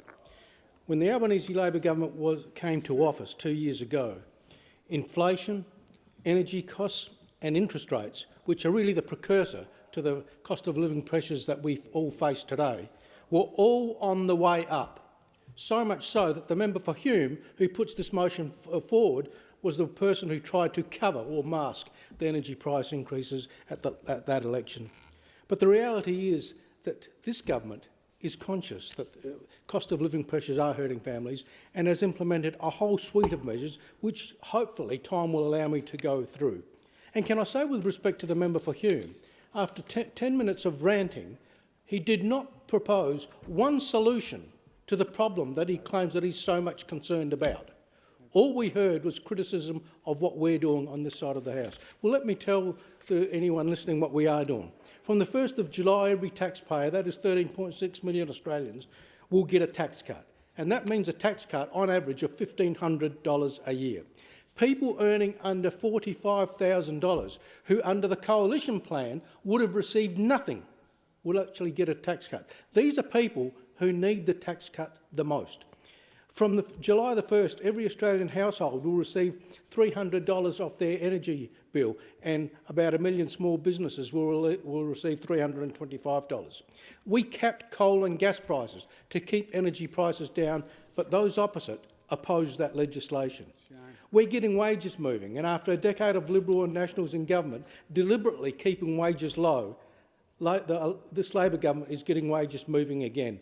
We have supported 3 consecutive pay increases in the minimum wage, and we've delivered a historic 15% pay rise for aged care workers. We've taken the gender pay gap to a record low. We've banned pay secrecy clauses. We've made deliberate wage theft a crime, and we've legislated on the same job, same pay protections for casual workers. And then we've got cheaper medicines, which were mentioned earlier on in this debate. In this budget, we're providing $3 billion to support pharmacies and to keep the costs of medicines down. We're freezing the maximum cost of PBS prescriptions for a year, and that means that no one will pay more than $31.60 for a PBS script. For Australians with pension or concession cards, again, some of the people that are struggling the most, we're freezing the price for 5 years, and so that those Australians won't have to pay more than $7.70 for the medicines they need. And then we've tripled the bulk billing incentive, where today more GP visits are being bulk billed. That means people that are struggling don't have to put their hand in their pocket whenever they go to see their GP. Madam Deputy Speaker, we're also providing relief for students by wiping $3 billion in student debt and changing the way that help loans are indexed to make it fairer and cheaper over the life of a loan. And by backdating this change to mid-2023, we're able to provide debt relief in the form of help loan credits to over 3 million Australians. We're also reducing financial barriers for the next generation of nurses, midwives, teachers and social workers by providing PRAC payments to support them whilst they're undertaking the compulsory placements. And as we heard again in question time today, we've provided some 400,000 fee-free TAFE places. But then we'll also go into the issue of the consumers at the checkouts, which again has been talked about today. We're making sure that Australians get a fair deal at the checkout, but by holding supermarkets to account with a strong competition watchdog and making the food and grocery code mandatory, conduct mandatory. And then we're moving towards 6 months of paid parental leave with the flexibility to choose how to split it between parents, and we're introducing paid super on government-paid parental leave. Deputy Speaker, lastly, we're providing the first back-to-back increases to Commonwealth rent assistance in more than 30 years. On top of the 15% increase in our last budget, this year we're delivering a further 10% increase, as well as the $32 billion housing plan, which will ensure there are more houses in Australia, and that is the best way we can reduce the cost of housing and of renting. And what do we hear from those opposite? We hear about divestiture powers, expensive nuclear energy, and things that they talk about, but they never did in the almost 10 years that they were in office. Member for Fadden. Thank you, Deputy Speaker. Unfortunately, and quite sadly, this government is letting down everyday Australians. Right across this country, particularly in my electorate of Fadden, people are doing it tough. You only have to walk down the main street of Labrador, Coomba, Pacific Pines or Pimpamar to see that people are hurting. When you talk to them, when you walk with those people, when you listen to what they say, they are hurting under a terrible Labor government. And I notice that there's quite a few people in the gallery here today, which is wonderful for them to observe our democracy. And I just wonder what's going through their mind as to whether they think they're better off now than they were 2 years ago under a competent coalition government.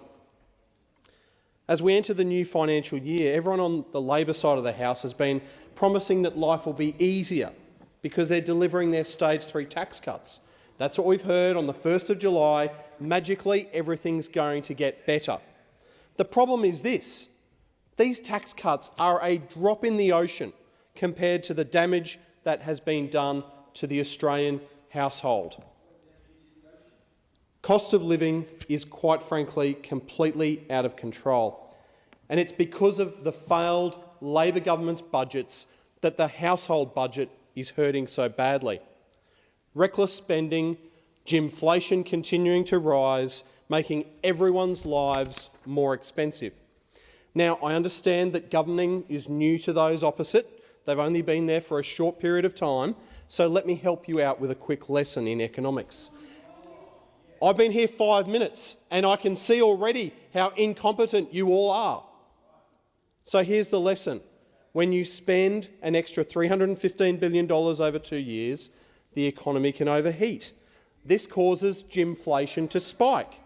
So when inflation goes up, what that means is the cost of everything is going up for every Australian.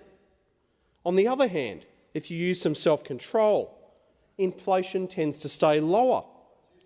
So on this side of the House, what we know is that high inflation is very, very bad for the everyday Australian. This Labor government aren't fooling anyone when they try to spin inflation as being a worldwide phenomenon. It's not. Other major economies are seeing relief in inflation, while ours here in Australia is homegrown and continues to skyrocket. Australians deserve better than this. Families and small businesses shouldn't be struggling this hard. What those opposite fail to understand is that inflation hits people hard at home. It's an amount of money that is continuing to grow. The costs are going up exponentially. This is what happens. 4% on 4% on 4%. It's really not that hard to understand why people can't afford groceries, why they can't afford their power bills. My friend opposite has made a very good use of the word compounding. Let's use that. 4% plus 4% plus 4%. What's happening? Prices are going up. Australians, quite frankly, cannot afford this Labor government. They deserve better.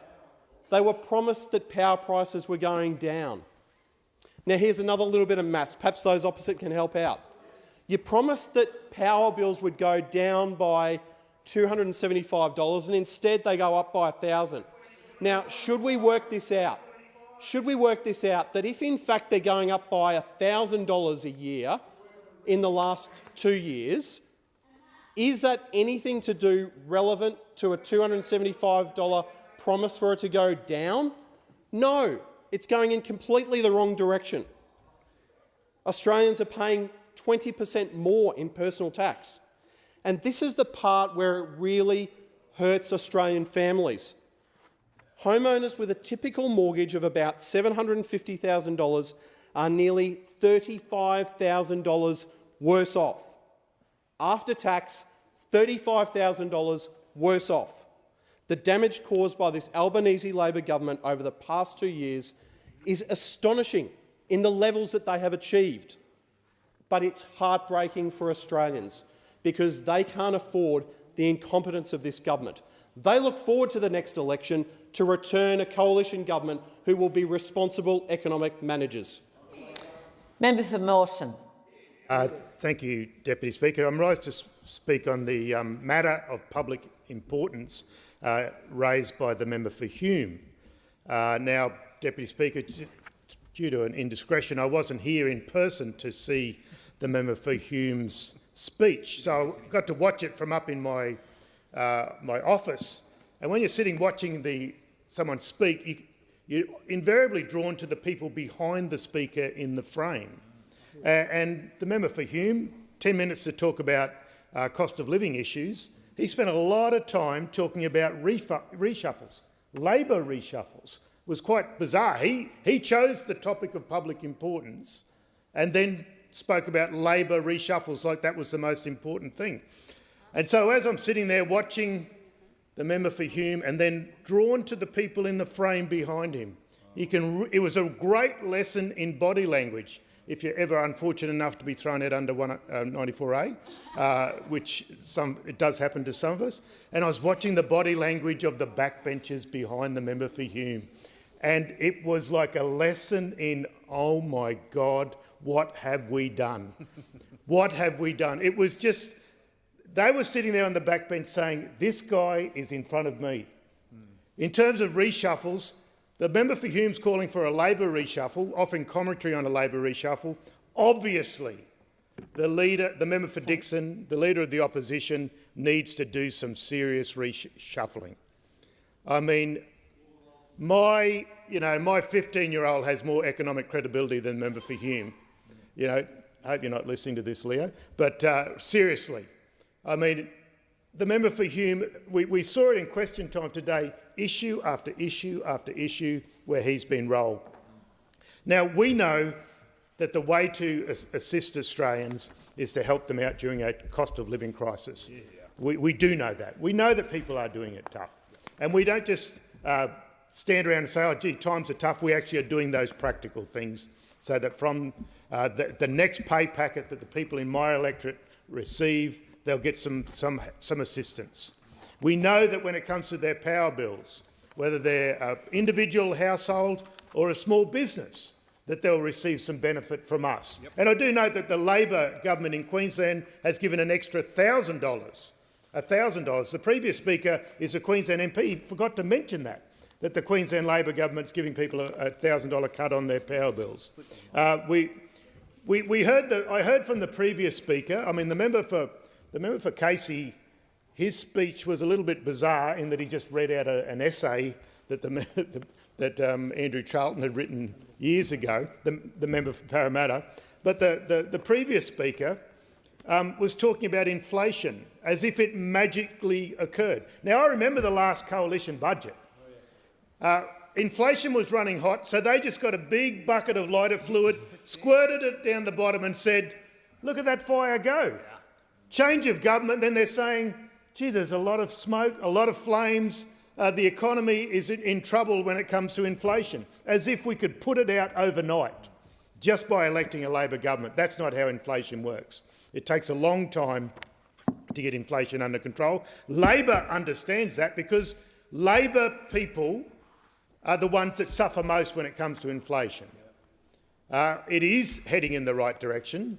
We know that people have less money to spend effectively if they're a pay-as-you-go person, and many of them are the people that we have targeted our tax packages to, the people that we're trying to give energy relief, all things that we're doing in terms of making sure that we get inflation under control. The last budget of the coalition was a disaster when it comes to getting the economy under control, left us with $1 trillion in debt, effectively threw out all of any lingering soupçons of economic credibility left over from the Howard years. It was all gone. None soupçons left. I think zero soupçons. That's how much soupçons you people have now. I defer to my French-speaking colleague in the chamber in terms of pronunciation. But we know, I mean, what did they have in terms of economic credibility? All they had was a bunch of mugs. A bunch of mugs. And look, yeah, a bunch of mugs, that was it. A bunch of mugs that they... a bunch of mugs who are some prepared to self-identify, but others recognise that we're actually talking about their prop. That's all that we were talking about. Well done, Greg. Thank you. And the discussion has now concluded. Giving the call to the member for Brower. Deputy Speaker, I move that so much of standing and sessional orders be suspended as would prevent the following from occurring. 1. Private Member's Business Order of the Day number 22 relating to the Commission of Inquiry into Anti-Semitism on Australian Universities Bill 2024 being called on immediately. 2. Debate on the second reading of the bill continuing for a period of no longer than 1 hour, with the time for each speech limited to 10 minutes. 3. Questions then being immediately put on any amendments moved to the motion for the second reading and on the second reading of the bill. 4. If required, a consideration in detail stage of the bill, with any detailed amendments to be moved together with A. 1 question to be put on all government amendments, B. 1 question to be put on all opposition amendments, and C. Separate questions then to be put on any sets of amendments moved by crossbench members, and D. 1 question to be put that the bill as amended be agreed to. 5. When the bill has been agreed to, the question being put immediately on the third reading of the bill, and 6. Any variation to this arrangement being made only on a motion moved by the Manager of Opposition Business. Deputy Speaker, standing orders must be suspended in order to urgently consider the private member's bill to establish a judicial inquiry into anti-Semitism at Australian universities. The Prime Minister must stop his attempts to shut down debate on this issue of anti-Semitism, as they have done repeatedly and as recently as this morning, with coalition attempts to condemn the desecration of our sacred war memorials that were daubed with anti-Semitic slogans. Deputy Speaker, this is the third time I have sought to bring on debate on this bill. It's been a week since the last time I sought to have the House consider this bill, and almost a month since I first introduced it. That is long enough for the Prime Minister to have thought about it and considered it. It's time he acted and allowed debate on this issue. Deputy Speaker, Semester 2 is now less than a month away, and the anti-Semitism which has been rife on campus for years before October 7 and has only escalated since that time cannot be allowed to continue. Since I first introduced this bill to the House, anti-Semitism in Australian universities has become worse. Just last week I met with Jewish university staff and Jewish university students who implored me to continue this fight. Every day, non-Jewish university administrators and academics and even university council members contact me and tell me to keep going with this bill. And we have to keep going, Deputy Speaker. We have Jewish academics leaving the sector. We have Jewish students leaving their courses. These aren't isolated incidents, and they're not without precedent. We know that what happens on campus today affects the culture of Australia tomorrow. Deputy Speaker, I think one of the worst things we have seen is the University of Sydney's appeasement of the extremist organisation Hizb ut-Tahrir, and this should ring alarm bells for the Prime Minister, for the Defence Minister, for the Education Minister, for the Attorney General, and indeed for every member of this House. Australian universities will play a critical role in delivering AUKUS. At a time when we need our best and brightest minds to develop the research capabilities Australia needs for our defence and security alliances, Sydney University has forfeited their right to participate. Sydney University's capitulation to extremist groups is so alarming. The idea that Hizb ut-Tahrir-linked groups will now have a seat at the table, running the ruler over Sydney University's defence contracts, beggars belief. This is a group, Hizb ut-Tahrir, that has been listed as a terrorist organisation in the United Kingdom and in Germany, and banned in many Muslim countries. In doing deals like this, Australian universities are risking our security and our international relationships. Sydney University's actions have been condemned by a coalition of Jewish groups, including the New South Wales Jewish Board of Deputies, the Executive Council of Australian Jewry, the Australasian Union of Jewish Students, the Zionist Federation of Australia, the Australian Academic Alliance Against Anti-Semitism and the Australia-Israel Jewish Affairs Council. In a joint letter to Sydney University, the Jewish group said, and I quote, "Based on our interactions to date, we have lost confidence in the capacity of the university to provide for the physical, cultural and psychosocial safety of Jewish students and staff members. This is not just our view. We've been made aware that several academic staff, some of them leaders in their field and employees of long standing, have already notified the university of their decision to leave the institution. We've also been informed that a number of Jewish students are now considering shifting to other universities. We've also rejected the university's offer extended to us after an agreement had been reached behind our backs to participate in the proposed process to review the university's investment and research activities. The process, in our view, is a sham, and we will have nothing to do with it. We encourage individuals and groups of standing likewise not to engage with or lend credibility to such a fundamentally flawed process. We continue to explore all options to ensure the safety and well-being of students and staff at the University of Sydney and stand ready to provide support and assistance to Jewish students and staff at the university, as well as those who now wish to leave the university. Deputy Speaker, the bullying behaviour of Hizb ut-Tahrir and the encampments is all part of a broader boycott, divestments and sanctions movement against Israel, an anti-Semitic movement that seeks to judge and treat Israel by different standards than any other nation. A movement that had died in Australia has been given new life by the inaction of Vice-Chancellors, and now it's spreading to other areas of Australian society because of that inaction. With council elections only weeks away, Sydney City Council and Sydney's Lord Mayor Clover Moore are looking for relevance. Instead of focusing on delivering the services a council is responsible for, the Lord Mayor has embarked on a foray into foreign policy with a BDS campaign against Israel. The Lord Mayor's looked at Sydney University's weakness and capitulation to extremist organisations. She's looked to Canberra and seen the complete lack of leadership coming from this government, and now empowered, she too can join the anti-Semitic BDS crusade. The apathy towards anti-Semitism in Australia is startling, and it's having a damaging impact right across our country. Last weekend, not far from here, memorials dedicated to honouring the lives and service of Australians at war were vandalised with anti-Semitic slogans like "From the river to the sea." If you fail to address this issue in hotbeds like universities, the consequences in other areas of our society are inevitable. Deputy Speaker, a judicial inquiry is the only way we can get to the bottom of the scourge of anti-Semitism infecting our universities. It's the only way witnesses will feel safe enough to divulge their experiences free from retribution. It's the only way that university chancellors and vice-chancellors will be cross-examined and held to account for their failure to act at universities. It's the only way we will receive findings and recommendations to deal with an issue that's been plaguing the sector for years. Rather than having a standalone judicial inquiry into anti-Semitism on campus, the government's current policy is to have a general anti-racism inquiry conducted by the Australian Human Rights Commission.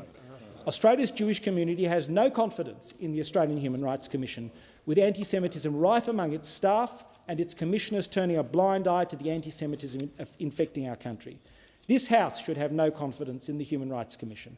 An organisation riddled with an apparent disregard for the human rights of Jewish Australians is no place for an inquiry of this kind.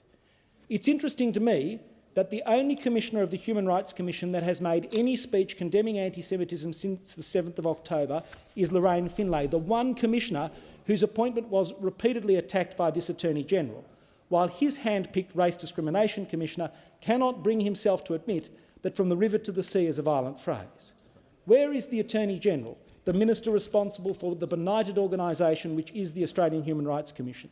He said practically nothing about the rampant anti-Semitism on our campus or the systemic racism against Jews which exists at the Human Rights Commission. Deputy Speaker, enough is enough. Anti-Semitism on our campuses is out of control, and we are now only weeks away from the resumption of classes for semester 2. That's why standing orders need to be suspended, so that this House can consider the bill, so that all members of this House will have the opportunity to stand with Australia's Jewish community and stand against anti-Semitism on campus. Deputy Speaker, we know universities are ground zero for anti-Semitism, and we are now seeing it filter into other aspects of life. We've seen it in the horrific terrorist attacks on the offices of members of parliament, and in particular the member for McNamara's electorate office. We're seeing a situation across the board where MPs and their staff are unsafe in their offices. This is not normal. This is not okay. This complete breakdown of law and order seems to be accepted by some, encouraged as it is even by some members of this House, especially the Australian Greens. Deputy Speaker, I ask the Prime Minister and I ask all those opposite, what will it take? What else needs to happen for them to be convinced that anti-Semitism in Australian universities is rife and has the potential for devastating consequences? What will it take to convince them that anti-Semitism in Australian universities deserves a proper inquiry conducted by an independent jurist rather than a kangaroo court that is the Human Rights Commission? I also ask those opposite, do they want to be the ones regretting not having taken a stand when they could have? This is an opportunity for the Prime Minister to show leadership and send a message to Australia's Jewish community that he's actually serious about dealing with anti-Semitism in the way the Jewish community has demanded, with a standalone judicial inquiry into anti-Semitism on campus. Deputy Speaker, throughout last year, the Prime Minister repeatedly quoted the Jewish sage Hillel when he said the words, "If not us, then who? If not now, then when?" Let me ask the Prime Minister the same question about the judicial inquiry on anti-Semitism on campus. If not you, then who? If not now, then when? Is there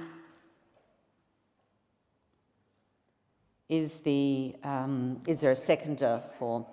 Madam Deputy Speaker. Madam Deputy Speaker, there was Do I have a copy of the motion? Madam Deputy Speaker, there was a recent university survey done by Australian Jewish university students that showed 64% of those students have experienced anti-Semitism at university. 64%.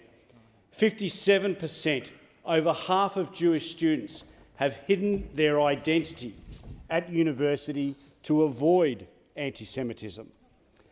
76%, 3/4 of Jewish students would be more confident about making complaints if their university adopted a definition of what anti-Semitism is.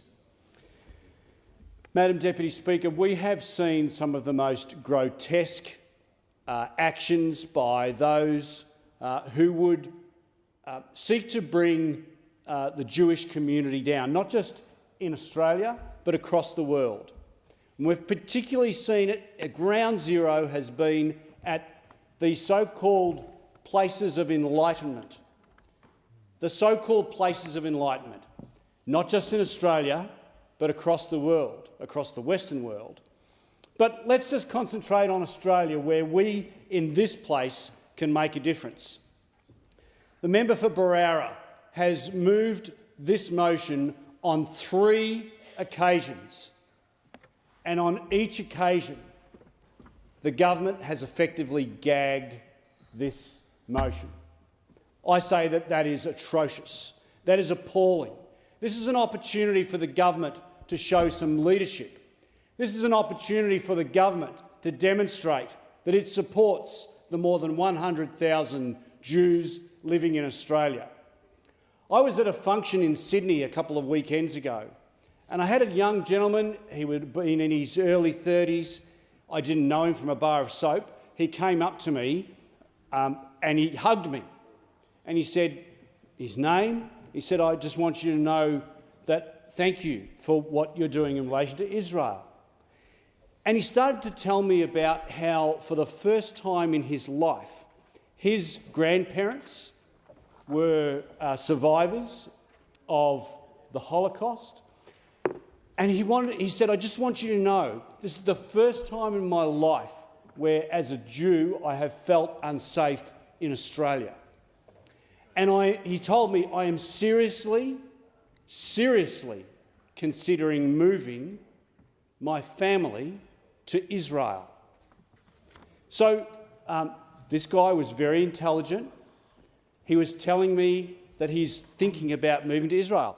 I had another gentleman who was a principal of a school speak to me, and guess what?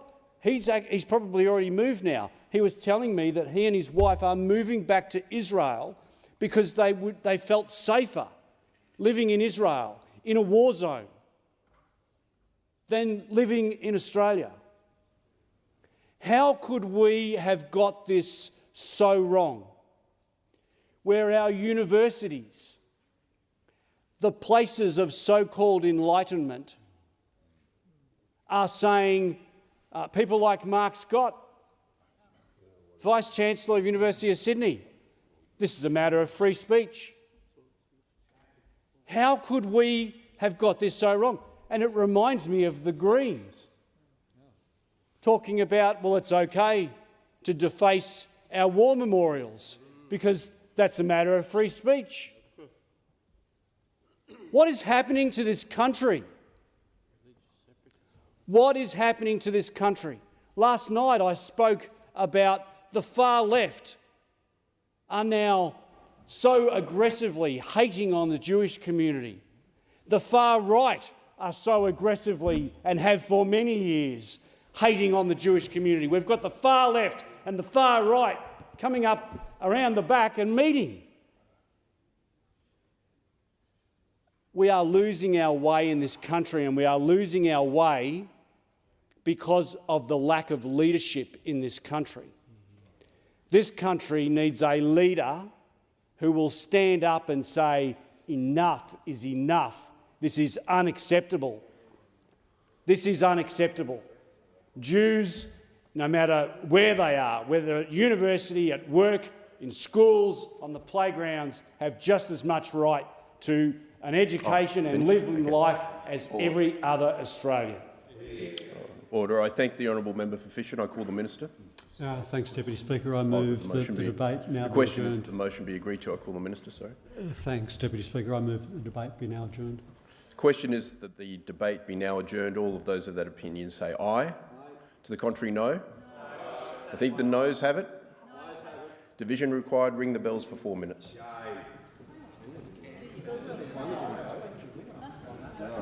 I thought I heard two. Only just heard two. One voice, as usual, Jonesy all the way. Only for the whole. There must be prayer. Huh? There must be prayer.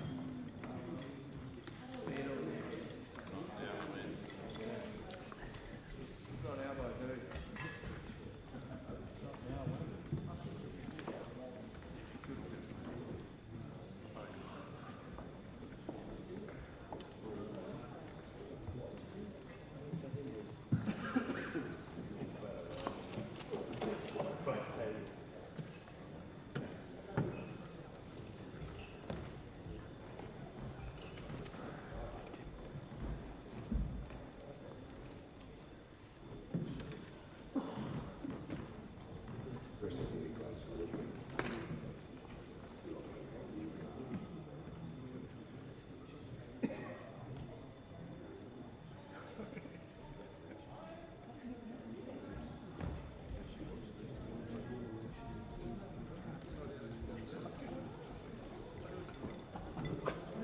I might take it.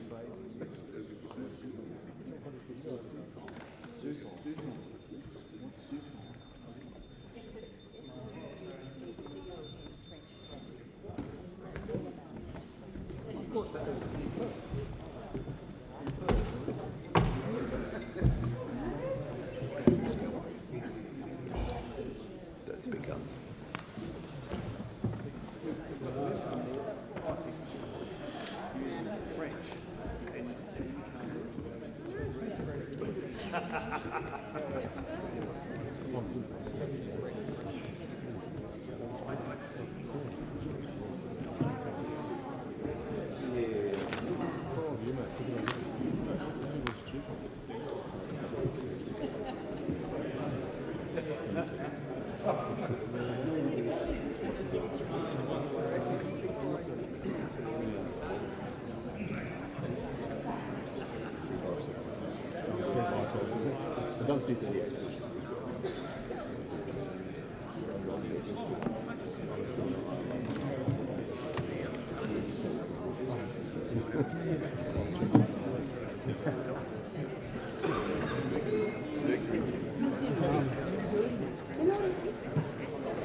Lock the doors. The question before the House is the debate be adjourned.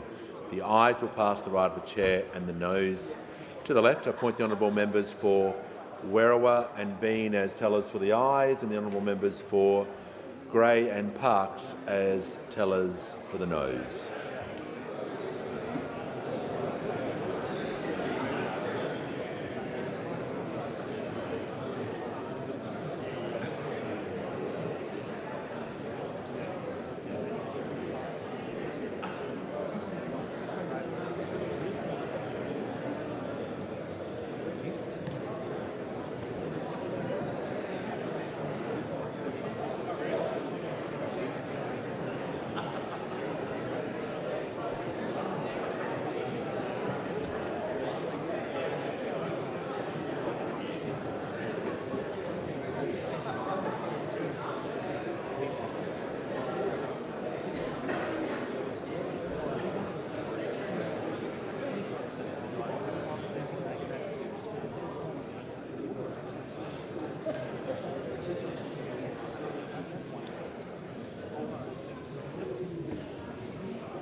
Order. The result of the division is ayes 73, noes 65. The matter was resolved in the affirmative.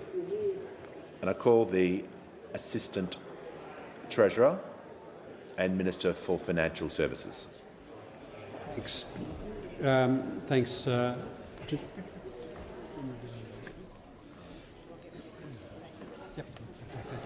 The Minister has the call. Thanks, Speaker. I move the proposals described as the custom tariffs proposals number 1 and 2 of 2024 in the terms of the printed proposals, which are now being circulated to honourable members.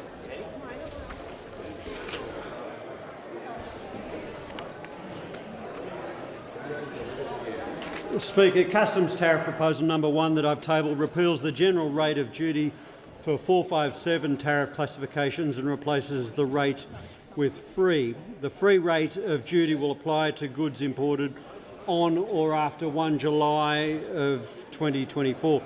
These alterations will cut compliance costs and make it easier to import a range of goods, including household items such as toothbrushes, washing machines, electric blankets and certain clothing and football. Eliminating customs duties for these goods will mean cheaper goods for Australians and less complicated compliance for Australian businesses. The 457 tariff classifications have been selected because, although they have a general rate of 5%, the widespread use of tariff concessions and preferential rates means that very few, if any, importers pay the 5% rate. Reducing the general rate of customs duty means importers will continue to be able to claim a free rate of customs duty without having to undertake the additional steps and paperwork required to claim concessional preferential rates of duty. To ensure that Australia is meeting its commitments to free trade agreement partners, this proposal also includes alterations to Schedule 14 of the Customs Tariff Act of 1995. These alterations ensure that the preferential rates of customs duty for goods that are originating under the Regional Comprehensive Economic Partnership Agreement are not higher than the general rate of duty. Aside from Schedule 3, Schedule 14 is the only schedule to the Customs Tariff Act in which preferential customs duty rates have not already been incrementally reduced to free in respect of some of the 457 tariff headings and subheadings affected by this measure. Customs Tariff Proposal Number 2 of 2024 proposes to amend Section 18B of the Customs Tariff Act of 95 to extend concessional treatment of imported goods that are produced or manufactured of Ukraine for a further 24 months. From the 4th of July 2022, these goods, other than petroleum, fuel, tobacco and alcohol products, have been able to claim a free rate of customs duty on import. This was due to end on the 3rd of July this year. The goods will now be able to continue to access concessional treatment until the 3rd of July 2026. Speaker, the extension of concessional treatment supports Ukraine's continued participation in international trade and is a demonstration of Australia's continued and unwavering support for Ukraine and its people. The tariff relief is one part of Australia's package of defence, economic and humanitarian assistance to Ukraine. Give the call to the member for Moncrieff. I move the debate be now adjourned. The question is the debate be adjourned and the resumption of the debate be made an order of the day for the next sitting. I'll put the question. Those opinions say aye. Against no. I think the ayes have it. The following message from the Senate has been received. The Senate returns to the House of Representatives a bill for an act to amend the Payment Times Reporting Act 2020 and for related purposes, and informs the House that the Senate has agreed to the bill with amendments in the annexed schedule. The Senate requests the concurrence of the House in the amendments. And I give the call to the Minister for Housing, Homelessness and Minister for Small Business. I move that the amendments be considered immediately. I'll put the question. Those opinions say aye. Against no. I think the ayes have it. I understand that it is the wish of the House to consider the amendments together. I'm going to call the Minister. I move that the amendments be agreed to. The question is the amendments be agreed to. I give the call to the Minister for Housing, Homelessness and the Minister for Small Business. Thank you, Mr Speaker. I want to thank everyone who's contributed to this important debate. I'm pleased by the broad support that this bill has now received. It's great that members and senators across the parliament have recognised the importance of this positive action the Albanese Labor government is taking to back small businesses. I also want to thank Dr Craig Emerson for his work on the independent review of the Payment Times Reporting Act, and thank the many businesses and organisations who engaged in consultations as part of the review process. Dr Emerson found that the scheme legislated by the former government was, and I quote, poorly functioning reporting scheme, end quote, which is why the Albanese Labor government wasted no time in legislating Dr Emerson's recommendations, because we know how important cash flow is for small businesses. This bill is an overhaul of the Payment Times Reporting Act 2020 to improve payment times from big businesses to their small business suppliers. The Albanese Labor government's reforms will increase transparency and identify best and worst payers whilst reducing the regulatory burden on reporting entities. Labor is the party of small business, and we stand for fairness for small business, and we're delivering greater fairness for small businesses who are crucial to our local communities and to the broader Australian economy. The question is the amendments be agreed to. I'll put the question. Those opinions say aye. Against no. I think the ayes have it.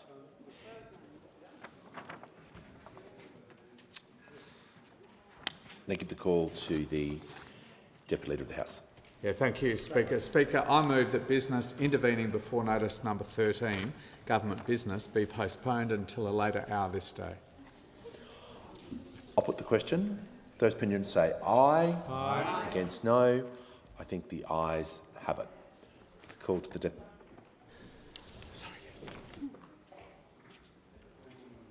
Just call the clerk.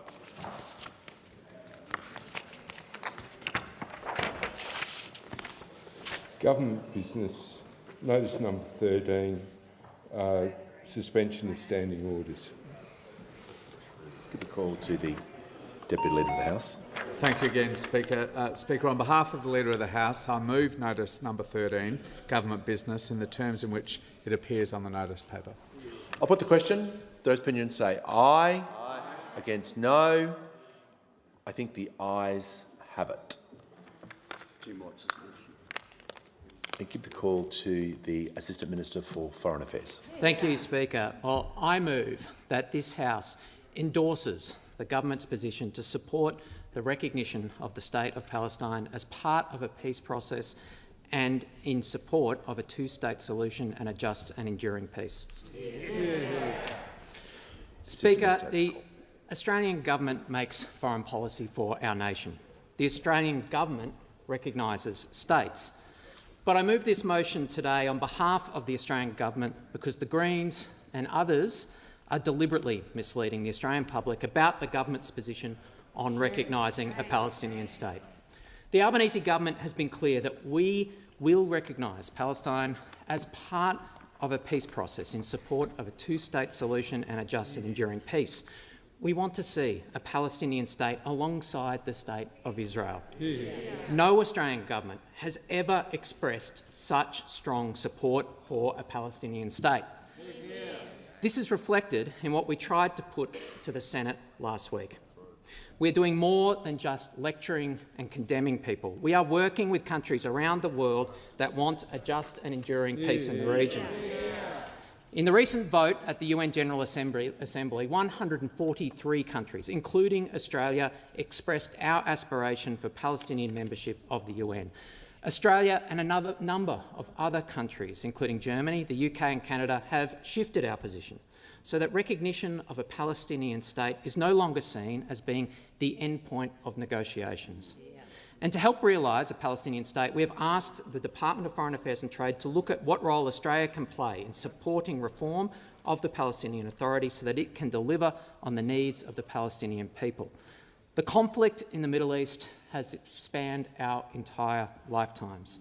The fact is that an Albanese government is working with the international community to create momentum for a lasting peace in the form of a two-state solution, a Palestinian state alongside the State of Israel. The Foreign Minister has been clear on what we want to see in progressing a two-state solution and recognition of a Palestinian state. Firstly, we see no role for Hamas. Hamas is a terrorist organisation. Two, a Palestinian state cannot be in a position to threaten Israel's security. And three, we want to see a reformed Palestinian governing authority that is committed to peace, that disavows violence and is ready to engage in a meaningful political process. There needs to be serious progress on security and governance reforms, and the final status of core issues such as Jerusalem and the borders of a future Palestinian state should be determined through direct negotiations. But we emphasise that there is no long-term security for Israel unless it is recognised by the countries in its region. The normalisation agenda that was being pursued before October 7 cannot proceed without progress on a Palestinian state. Saudi Arabia has said that there will be no diplomatic relations with Israel unless an independent Palestinian state is recognised. We also know that recognising a Palestinian state undermines Hamas, undermines Iran and Iran's other destructive proxies in the region. Peacemaking is hard. It requires real leadership by serious people. It requires those of us who are not central players in this conflict to support those who are in the hard work of progressing a two-state solution to this conflict. We know that this is the only way to break the cycle of violence. Now, I note that some members of the Greens are walking away from a two-state solution. Presumably, that is because some members of the Greens think that there should be no state of Israel, just as some in the opposition think there should be no state of Palestine. We even saw Senator Sharma, who should know better, hosting an event in Parliament House for extremists who are campaigning against a two-state solution. These fringe views in the Greens and the opposition both condemn the Palestinians and Jews in the Middle East to endless war and suffering. They also seek to position Australia outside the international community that is building momentum to Palestinian recognition and a two-state solution. Presumably, this is why they joined together to reject Labor's amendment in the Senate recently. What matters in the region are the actions of governments, not political games in parliaments on the other side of the world. While Australia is not a central player, we have a respected voice and we are using it to advocate for a ceasefire, for the protection of civilians, for increased humanitarian assistance and for the release of hostages. When I travel to the region, when I speak to representatives of countries that have influence in the region, they are completely oblivious to these political stunts. That's right. My counterparts in those countries don't raise Senate motions with me, let alone failed Senate motions. Instead, they welcome the constructive role that the Australian government has been playing since October 7. Since the start of this conflict, I have used the Australian government's respected voice to make our case in Jordan, Qatar, the United Arab Emirates, Egypt, the occupied Palestinian territories and in Israel. And what the people I have met with in these countries care about are the substantive actions of our government. That's right. And I can tell you that our actions are respected as constructive contributions to minimising the human suffering from this conflict and for promoting a peace process and a two-state solution. We are using our voice in international institutions and forums. It is more than 6 months since Australia voted with 152 countries for a ceasefire at the United Nations. And in May, Australia supported expanded Palestinian rights to participate in UN forums and the General Assembly's aspiration for eventual Palestinian membership of the United Nations, consistent with a two-state solution. We have joined also with our partners to amplify our voice at prime ministerial level alongside Canada and New Zealand in December and in February, alongside the UK Defence and Foreign Ministers in March, alongside foreign ministers from the UK, Canada, Germany, Italy, New Zealand, the Republic of Korea and other partners in a letter to Foreign Minister Katz in May opposing Israel's operation in Rafah. We have pushed for safe, unimpeded and sustained humanitarian access and contributed to the international humanitarian response, committing $72.5 million to address urgent needs arising from the conflict in Gaza and the protracted refugee crisis, delivering ADF aerial delivery parachutes for use in humanitarian assistance airdrops by Jordan and the UAE, supporting the UN humanitarian and reconstruction coordinators' work on aid coordination and deconfliction in Gaza. And we have pressed the Netanyahu government directly, publicly and privately. The Foreign Minister has written to her counterpart, including following the shocking and unacceptable strikes in Rafah.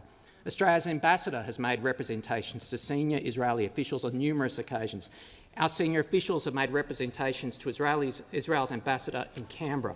We have used our voices in dozens of engagements with foreign counterparts, including those with influence in the region. We have been consistent and clear in our call for international law and international humanitarian law to be upheld, including the protection of civilians. We've been calling for restraint from the very start. We've been securing the passage of a parliamentary motion calling for the protection of civilian lives and observance of international law in October of 2023. We've been clear in our respect and support for the independence of the International Court of Justice and the International Criminal Court. We will deny anyone identified as an extremist settler a visa to travel to Australia. This is what Labor governments achieve. Since coming to office and well before the current conflict started, the Albanese government has taken steps to support a two-state solution and a just and enduring peace. We have affirmed that settlements are illegal under international law and a significant obstacle to peace. We have adopted the language of the occupied Palestinian territories, consistent with the approach taken by key partners. We reversed the Morrison government's decision to recognise West Jerusalem as a capital of Israel, reaffirming Australia's long-standing and bipartisan position that Jerusalem is a final status issue to be resolved through negotiations. We doubled the Australian government's core funding to UNRWA from $10 million to $20 million, and we've called out unilateral actions that undermine the prospects for peace and a two-state solution, including terrorism, violence and incitement, settlement activity, settler violence, demolitions and displacement. We've done that because Labor governs for all Australians. We're a party of progress, not a party of protest. That's right. We listen to all Australians and we represent all Australians. We don't talk to some Australians. We don't simply represent some Australians. We represent everyone. We seek to bring Australians together in challenging times, not to divide them in pursuit of short-term political gain. Our foreign policy begins with our identity. It begins with who we are. Australia is a country where half of us were either born overseas or have a parent born overseas. We're a diverse and pluralist society, a society where necessarily, understandably, we will disagree. But we're a society, we're a nation where we will continue to get along. We will need to live together side by side with people who have different views to us, in our workplaces, in our sporting clubs, in our schools, in our community. We need to be able to disagree respectfully and retain our cohesion as a nation. That takes leadership, and that's what this government is providing here at home and in the region where this conflict is occurring. In this motion, I invite the chamber to join with the government in this effort, to join in providing the leadership that we need for peace building in the Middle East and for social cohesion here at home. The question is, order, order. Members will cease clapping. The question is the motion be agreed to, and I give the call to the Manager of Opposition Business. Mr Speaker, on October the 7th, 1,200 innocent men, women and children were murdered at the hands of the murderous terrorist organisation Hamas in Israel. Israel is the only multi-party democracy in the Middle East. It is a long-standing ally and security partner of Australia, and this country has consistently voted with a range of like-minded nations in the United Nations on a range of matters in relation to Israel, recognising the fundamental democratic values that the State of Israel embodies, and recognising that it is very important to send a clear message at those who are supporting and encouraging murderous terrorist activities. What we have seen from the government just now is a motion that's been moved with no notice to the opposition.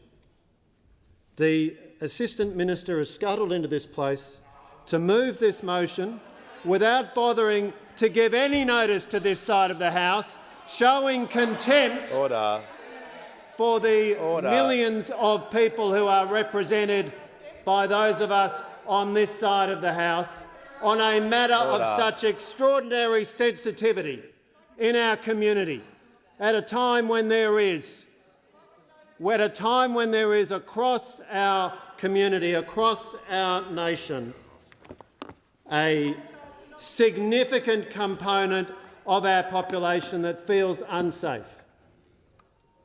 And what we have seen is a conspicuous failure of leadership by this Prime Minister, by this weak Prime Minister, by this weak government, and we've seen that consistent pattern just repeated by the Assistant Minister. If this was something they were proud of, they would have notified the opposition, but they haven't bothered to do that.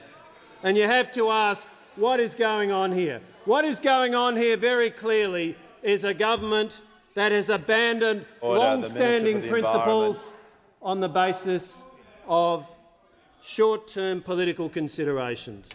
And I say to the government, I say to every member of this House, I say to every Australian,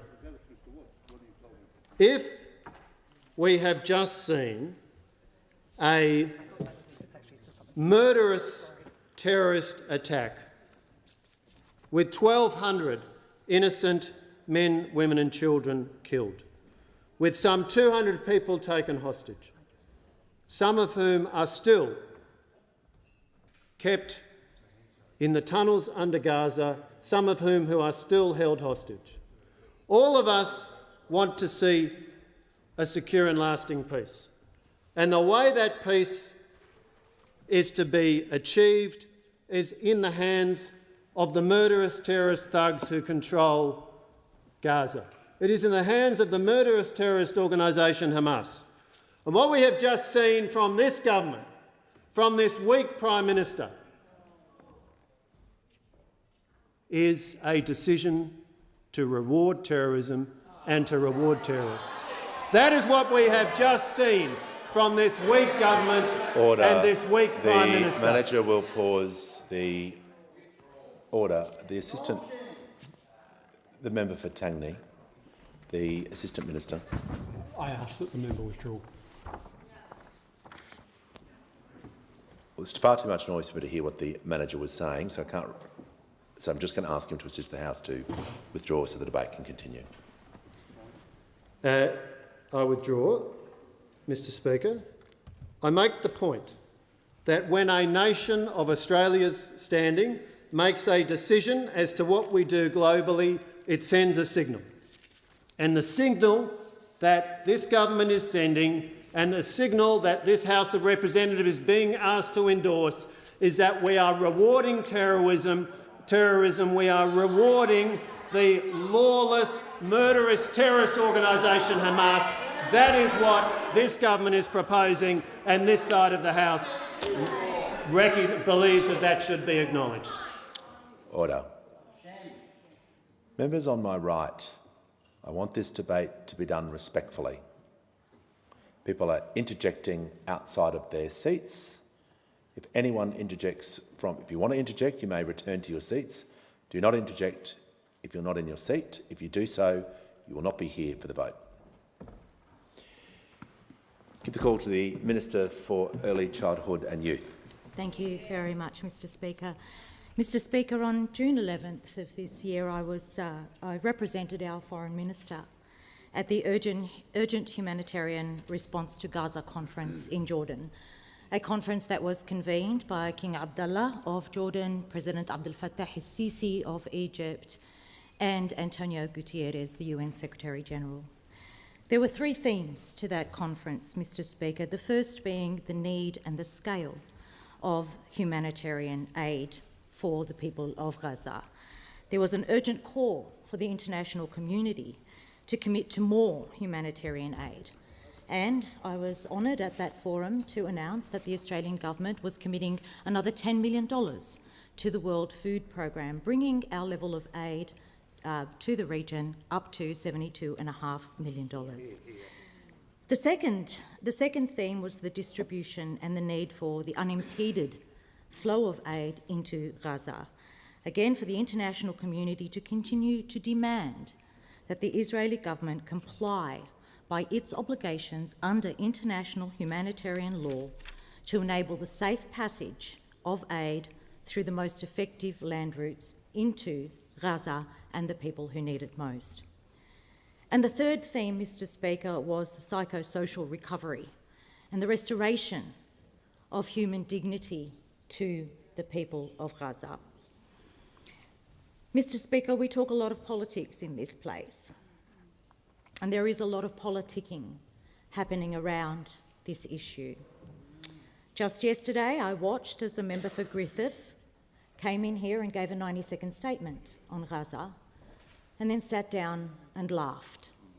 He laughed. But the political noise happening here, Mr Speaker, is so vastly disconnected from the conversations in the region. Conversations led by countries at the forefront, led by aid agencies and individuals on the ground in Gaza. And the key message that I took away from my time in Jordan, where I met with leaders from across the world who were present there, was the great appreciation for what this Australian government has done to make a real difference, a material difference to the people of Gaza. From our UN votes to our aid contributions, there was an acknowledgement that Australia was punching above its weight in our commitment and our support for peace. Mr. Speaker, I have been proud and honoured to represent my country at a number of international fora, both before and during my time in this parliament. I have represented Australia at the White House and as a UN expert advisor in places like Kenya and Vienna. And I have sat in those rooms with leaders from around the world and spoken on behalf of my country on our position from an academic perspective. But, Mr. Speaker, I have never been more proud to serve and represent this Australian government at an international forum than what I was in Jordan. Today we put forward a motion that reaffirms our commitment to peace. And through this motion, we send a very clear message to those people in Gaza and in the occupied territories that we support their aspirations for self-determination. We support their aspirations for a just and enduring peace. As the Assistant Minister said, recognition of Palestine won't come about by votes in here or in the Senate. But what we are doing today is important. That message that we send is important, but it is no less important than what we have done as a government, as a collective, to continue to make that difference to the children, to the women, to the innocent men, to the innocent people in Gaza and in the occupied territories who have suffered for way too long and aspire only for a life of peace and for an enduring and sustainable peace. The question is the motion be agreed to, and I give the call to the honourable member for Barara. Thanks, Mr. Speaker. Before the election, senior Labor figures wrote in the Australian Jewish News that there was no difference between the Labor Party and the Coalition in relation to policies on Israel and policies in relation to the Jewish community. There were op-eds written by the Attorney-General and the member for McNamara. But what we've seen since the election has been a greater gulf between the position of the Labor Party and the Coalition in relation to Israel and the Jewish community. And we saw this even before the 7th of October. We saw this in relation to changing the capital of Israel, a decision that was bungled without consultation of the Jewish community in Australia and without proper warning of the government of Israel. I happened to be in Israel a couple of weeks after, and meeting after meeting after meeting, we were being asked to explain why this had happened and how it had happened in this way. Secondly, we saw it in relation to a return of funding to UNRWA. UNRWA is the UN organisation which sadly, its headquarters in Gaza had been used as a major communications facility for Hamas, and some of its employees had been involved in the 7th of October terrorist attacks. It had been a negative actor in the Middle East even before that time. We've seen it in changes to votes in the United Nations in relation to the position of Palestine and in relation to the position of Israel, and we're now seeing it in relation to the unilateral recognition of a Palestinian state. We on this side of the House support the idea of a two-state solution, a state of Israel and a state of Palestine living side by side. But the question is the timing and the preconditions that need to exist before a Palestinian state should be recognised by Australia. The Australian foreign policy tradition is that we don't recognise states that haven't yet come into existence. It might interest the House to know that we didn't recognise the state of Israel when it came into existence until it could prove that it could defend itself almost 9 months later. We make the recognition after the fact, not before the fact. And it's important that we don't recognise a state that hasn't come into existence, particularly when the actors in that state do not believe, many of the actors do not believe that Israel has a right to exist. And that has always been a precondition for the recognition of a Palestinian state in terms of Australian foreign policy. But you cannot consider this motion without considering the context and the timing of the change in the government's position in relation to the recognition of a Palestinian state. This was not something they brought in before the 7th of October. This is a matter that they have pursued since the 7th of October. And the events of the 7th of October were so dreadful. The largest murder of Jewish people in a single day since the Holocaust. And not just murder, sadistic murders, rapes of children, rapes of women, beheading of people, the capture of babies and Holocaust survivors.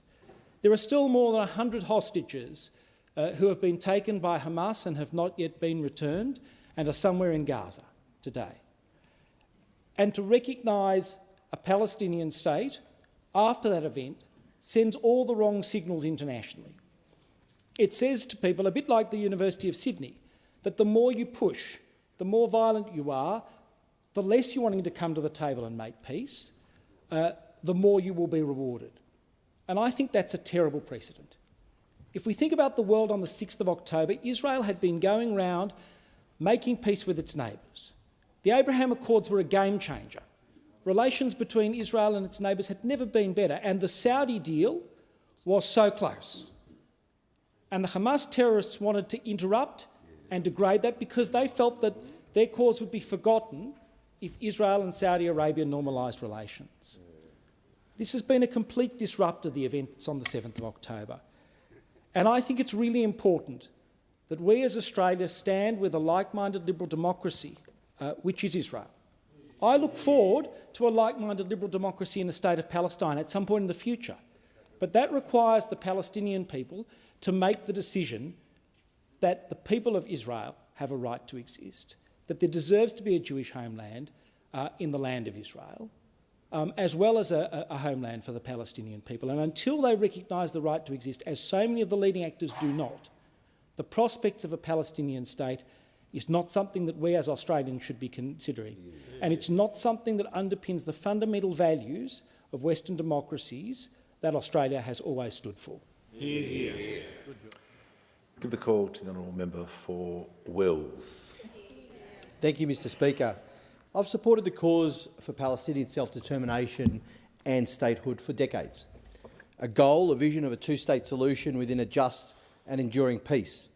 My family has fought for that for decades. My father, my grandfather, my uncles fought in 1948, 1956, 1967 and 1973 in the Egyptian army. In my electorate of Wills, here I've assisted families to get their loved ones out of Gaza here to Australia. And I've engaged with the Palestinian and Muslim communities in my electorate for years. And during this conflict I've listened to their pain and their loss, and I've reflected that back in my work within the Labor Party, a party of government that can shape policies that can actually achieve material outcomes on the ground, working with the international community. And that is why it is so disappointing, so disgusting, that there are those here, elected representatives in the Greens political party, that would use this tragedy that has spanned more than 7 decades for base political purposes. When they accuse the Labor government of being complicit in genocide, it is not only vile, it is false. Because, Mr Speaker, what we are responsible for, to cut through all the misinformation and disinformation and the peddling of lies, what we are responsible for is condemnation of the loss of all innocent civilian lives, the Israeli lives on the 7th of October and the Palestinian lives during the course of the war. What we are responsible for is taking a principled position to use our diplomatic efforts to end the war and to return the hostages. What we are responsible for is voting for a ceasefire at the United Nations. What we are responsible for is increasing humanitarian aid over $70 million to help alleviate human suffering. What we are responsible for and have done is work with the international community to end this conflict. All of us here, I have no doubt, all of us here in this place want this conflict to end. All of us here want an end to human suffering, an end to the almost endless cycle of violence that has spanned decades and decades. But to use this conflict and this tragedy for short-term political gain is below contempt. We have done, as a government, and are doing the material work to end this conflict, to reach a two-state solution and a just and enduring peace. I, as a backbencher, have engaged with ambassadors whose countries are involved directly in the negotiation for a ceasefire. I've engaged with our Prime Minister, our Foreign Minister, our colleagues on the front bench on the policies around Palestinian recognition and statehood. and I've advocated for a substantive and constructive contribution that Australia should make in support of Palestinian statehood and a two-state solution where Israelis and Palestinians can live in peace and security. That is real work. These are real outcomes, and that is work that we do for peace. A world where Palestinians and Israelis can live side by side in peace and security. That world doesn't and cannot come or ever materialise from stunt motions by minor parties in the Senate. That doesn't come or cannot come from spreading misinformation in order to whip up anger, scorn and division based on lies. As elected representatives, we have an obligation to unite Australians and to protect the harmonious multicultural society we have built up here over decades. Australians don't want these conflicts and violence to be on our streets. Australians want a government to provide humanitarian support for those in need and that does its job on the international stage towards the goal of peace. This motion that we have brought before the House clearly states our government's position, that we support the recognition of a State of Palestine as part of a two-state solution and a just and enduring peace process. That is our clear and principled position. It forms the basis for all of the actual work that we do as members of parliament, as ministers, to support that peace process. And we do that on the international stage because it is our responsibility and obligations as a good international citizen. And that is a principled position that we can all stand firmly behind. It is the material work that we have done and that we will continue to do day after day. Call to the member for Goldstein.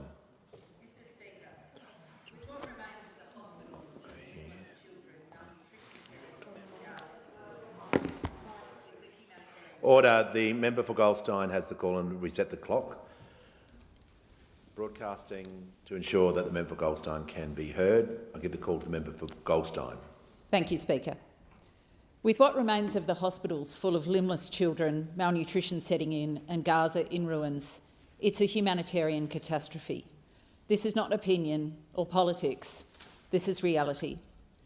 It's also a fact that the terrorist group Hamas continues to hold Israeli hostages in captivity, that their families have endured months of hell, and that the impact of October 7 has given rise to real and deep-seated fear among Jewish people across the world, including here in Australia, with a huge spike in anti-Semitic abuse.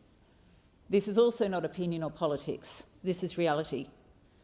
The twin pain of these two groups of people coexists. One does not cancel out the other. Shouting at each other in this place does not cancel out the pain either, but it does inflame and it's dangerous, and we have to get back to reason. This is not a political conversation, or it should not be, and for no one in this place should it be about votes. To be clear, me standing here saying this, given the community that I represent, reflects zero political advantage. But I must say this. I would strongly argue that just as the Australian government exerts pressure on Hamas for Israeli hostages to be released to end this terrible war, the same pressure must be brought on the Netanyahu government to end its offensive. It is self-evident that the fundamental rule to protect civilians is not being followed. This is undeniable. In seeking to dismantle Hamas in response to October 7, the government of Israel must not risk dismantling its standing in the world.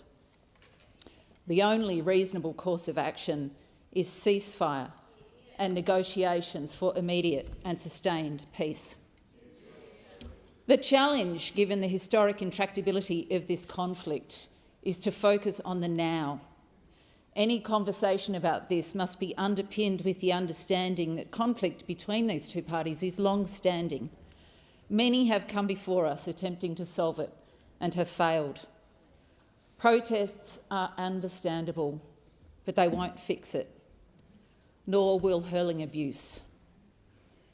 In recent months, we've seen inflammatory motions designed to wedge for political reasons rather than to promote a reasoned debate.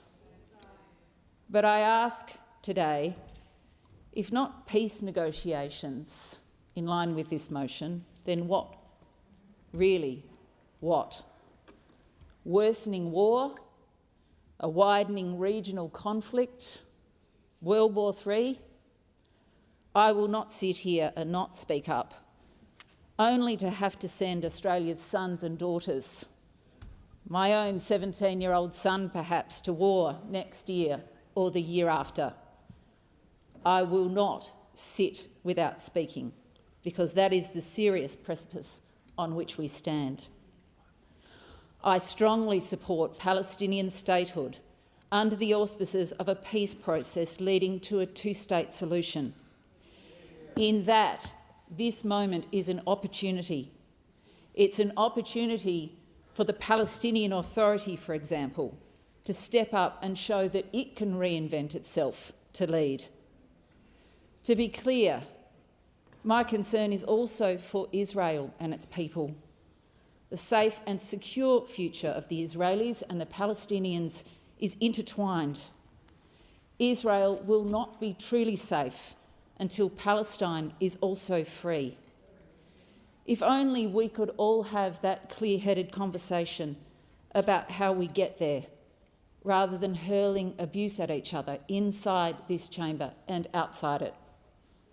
As I stand here today, I sense a pivotal moment in our history as a nation and as a world.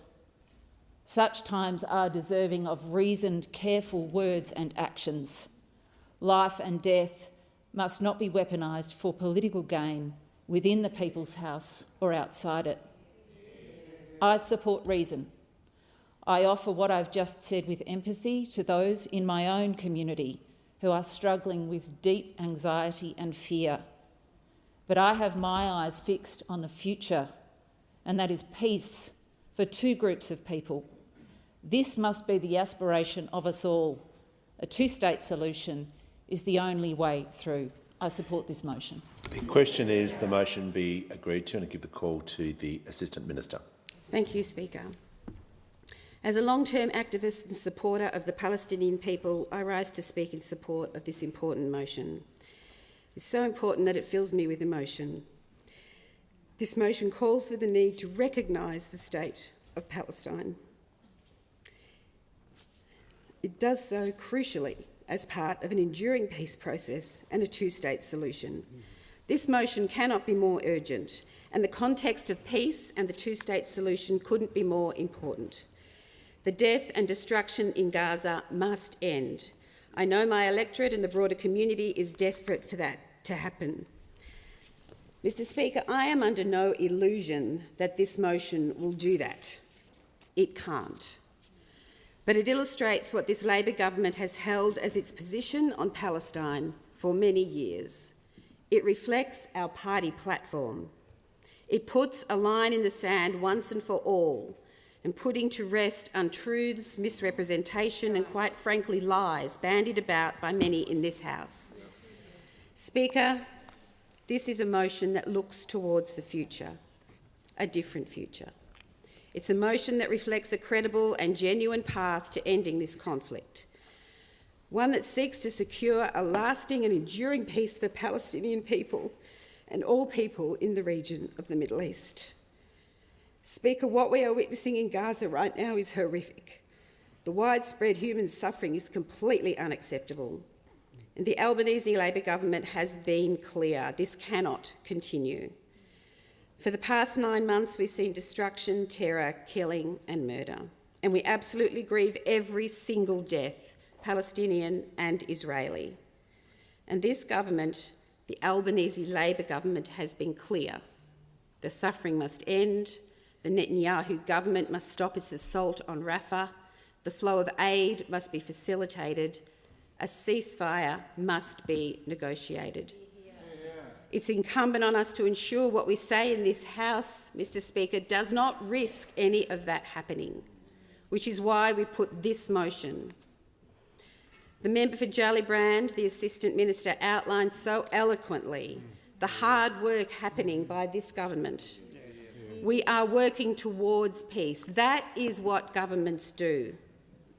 But, Speaker, history has shown us that if this war, this assault was to end today, the peace may well be short-lived. We've seen it before. In 2021, 2014, 2012, 2008, 2005, 2001, 1987, the list goes on, and it does so in this House, in this chamber, by a party of government that we have to see an enduring peace. And that is why this motion is important. As a government, we have a responsibility to ensure whatever we do does not in any way have a negative impact on the complex situation in the Middle East. We need to be thoughtful and careful, but also compassionate and caring. Yes, the hostages must be released, and we condemn what happened by Hamas, the attacks by Hamas on October 7. I cannot imagine what people living in this complex and unstable region have endured over the decades with this ongoing, relentless and persistent threat of conflict. Children have spent their childhoods, people their whole lives with regular conflict, losing members of their family, their livelihoods, their homelands. Decades of suffering. 3 generations of Palestinians now live in refugee camps in Lebanon. And the recent fighting has left innocent people dead and the Palestinian people displaced and disempowered. Fighting that has left them not only homeless, but stateless. It was the Nakba that uprooted millions of Palestinians from their homes, communities and lives, and there's been a cycle of violence and an inability to find meaningful, peaceful solutions. So, Speaker, as we face this present moment, this war in Gaza, we recognise the historical context and the need to take real action, thoughtful action, to create a better future, one that crucially includes a Palestinian state lying in peace beside a state of Israel, with genuine, meaningful peace across the region. Because the Labor Party believes that the suffering, the fighting and the displacement has gone on too long. And we don't just scream and shout about this. Right. We are a party of government. We want to get this done. And we know that simply moving motions in the House or in the Senate or shouting in press conferences or singling out your political opponents won't do anything for the Palestinian people. That's right. The Australian government recognised the two-state solution and we are working towards it. The question is the motion be agreed to, and give the call to the honourable member for Fisher. Thanks, Mr Deputy Speaker. It's unfortunate that members of this House on this side were not given an opportunity to put forward amendments to this motion, as my colleagues were in the Senate. And those were that the members of the coalition would have agreed to this motion if we were allowed to put the following amendments. 1, that recognition by Palestinian representatives and the Palestinian Authority of Israel's right to exist as a Jewish and democratic state. And when I'm putting these, I'm talking about these are preconditions to what we would have agreed to in relation to this motion. 2, that there is no role for Hamas in a future Palestinian state. 3, reform of the Palestinian Authority is achieved, including major security and governance reforms. 4, agreed processes to resolve final status issues, including agreed state borders and rights of return. And 5, appropriate security guarantees between parties to ensure peace and security within recognised borders. As I said, it's unfortunate that members of this House were not afforded the same respect or the same ability to be able to do what our colleagues did in the Senate, in the other place. Mr Speaker, in December of last year, along with a member for Macnamara and a couple of our other colleagues, we travelled to Israel, and we saw firsthand the atrocities of what took place on the 7th of October. And it is fair to say that that had a long-lasting, in fact, life-changing experience for me. I stand here as the member for Fisher. I estimate that I would have probably no more than 100 Jewish people in my electorate. If you look at this purely from a political perspective, I've got no skin in the game. But this is not an issue which we should be looking at as a political skin in the game. There's a what's right and there's a what's wrong. And aside from those 5 preconditions that I just read out, everybody talks about how there must be a ceasefire. Why is there no one ever talking about how Hamas should surrender and return the hostages? Now, if this motion talked about a ceasefire or a surrender of Hamas, if it talked about the return of around 120 hostages that are still being held by Hamas today, 8 months later, 8 months. Can you imagine living in a tunnel, being held captive for 8 months, away from your friends and your family? They don't know whether you're alive. This war was started on the 7th of October, and this war could finish today if Hamas surrendered and returned those near 120 hostages. Why are we not talking about that? Why are we not talking about the suffering of the tens of thousands of Israelis that have also been displaced along the northern borders? The media never talks about that. Tens of thousands of Israelis have had to be displaced and are living in Tel Aviv and Jerusalem because it's not safe for them to live in border areas because of the rocket attacks from Gaza, from the West Bank, from Lebanon. It's as though the media doesn't want to talk about it. Those things just, and yet tens of thousands of Israelis have been suffering that displacement. Now, this war could be over today if the people who started this war surrendered and returned the hostages to their families. To their families. If those members opposite want to make those amendments, I'm sure my colleague... The question is the motion be agreed to. And I'll give the call to the member for McNamara. Thank you, Speaker. I first of all want to say that the member for Chifley was down to speak and he's given me his speaking spot. And I really appreciate it. And I really appreciate his generosity in this moment. And I don't think it's worth dismissing that a Muslim member of this place gave his speaking spot to a Jewish member in this place so that I could contribute to this debate. And I want to thank my friend for his generosity in this moment. Speaker, I dream of peace. I dream of peace between the Israelis and the Palestinians. It has been something that has haunted my family for generations. We have seen year after year and war after war completely destroy and damage people and communities, and for what? We still in 2024 are facing an intractable conflict between two peoples who, most of whom just want to live in peace and in dignity. And we see that here in Australia. And I know that most people here in our wonderful country just want to see more peaceful days ahead. We in this country, our hearts break. And I think that's something that we all can hold on to, is that there is a shared humanity that we must all uphold, that it is okay to look at the violence that is facing the Palestinian people and feel a deep sense of loss and sadness at that, and to want that to end today. Yes. And it is okay to see the absolutely devastating scenes that we saw on October 7, a day that saw the largest loss of Jewish life in any day since the Holocaust. My heart breaks for both, Speaker. And I say that as a Jewish Australian who desperately wants to see this war come to an end.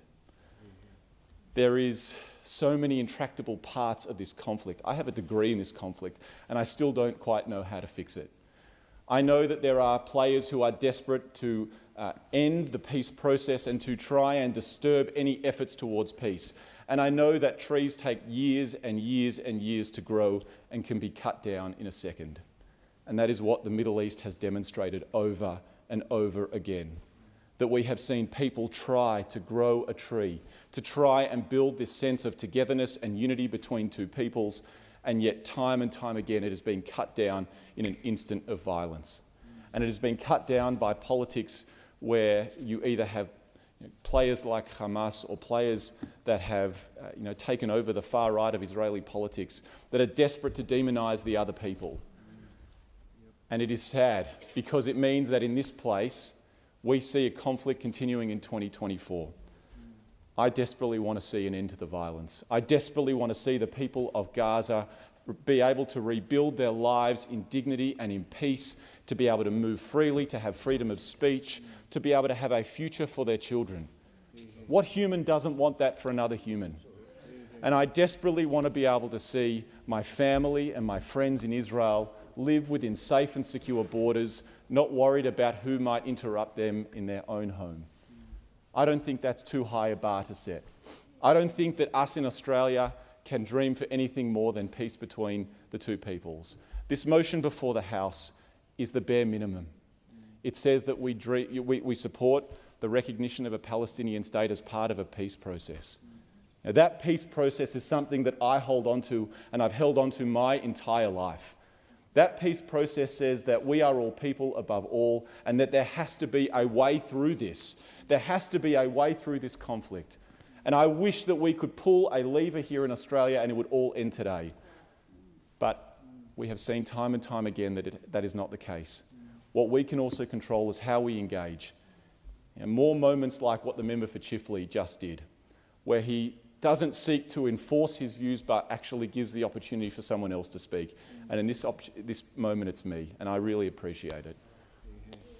We need to see people in Australia looking and having conversations, not just sitting on your phone and reinforcing your own views, but reach across and have a discussion with someone who may not agree with you. Because this conflict is not a licence to divide our community. This conflict is about people. It is about two people who deserve to live in dignity and peace, because that is what we want in the region. That is what we want for the people of Israel, and that is what we want for the Palestinian people. Speaker, I'll finish where I started. I dream of peace.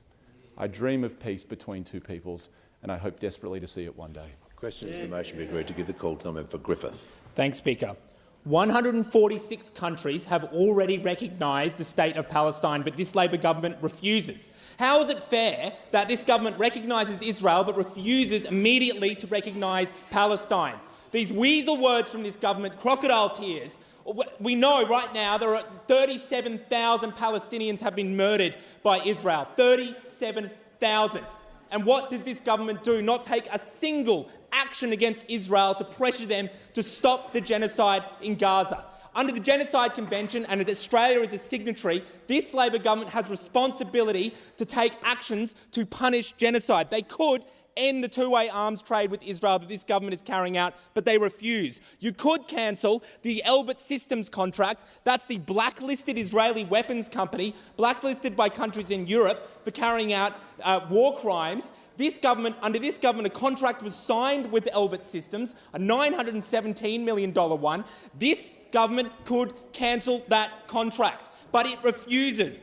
F-35 parts that go into Israeli jets that are currently screeching over the heads of Palestinian men, women and children. Well, the Australian government could follow the Netherlands and cancel the export and ban the export of F-35 parts because they could go into Israeli jets that carry out war crimes. They could sanction Israel. Why is it this government could sanction Russia for the war crimes carried out by Russia, but refuses to sanction Israel? They could expel the Israeli ambassador. And let's be very clear about this.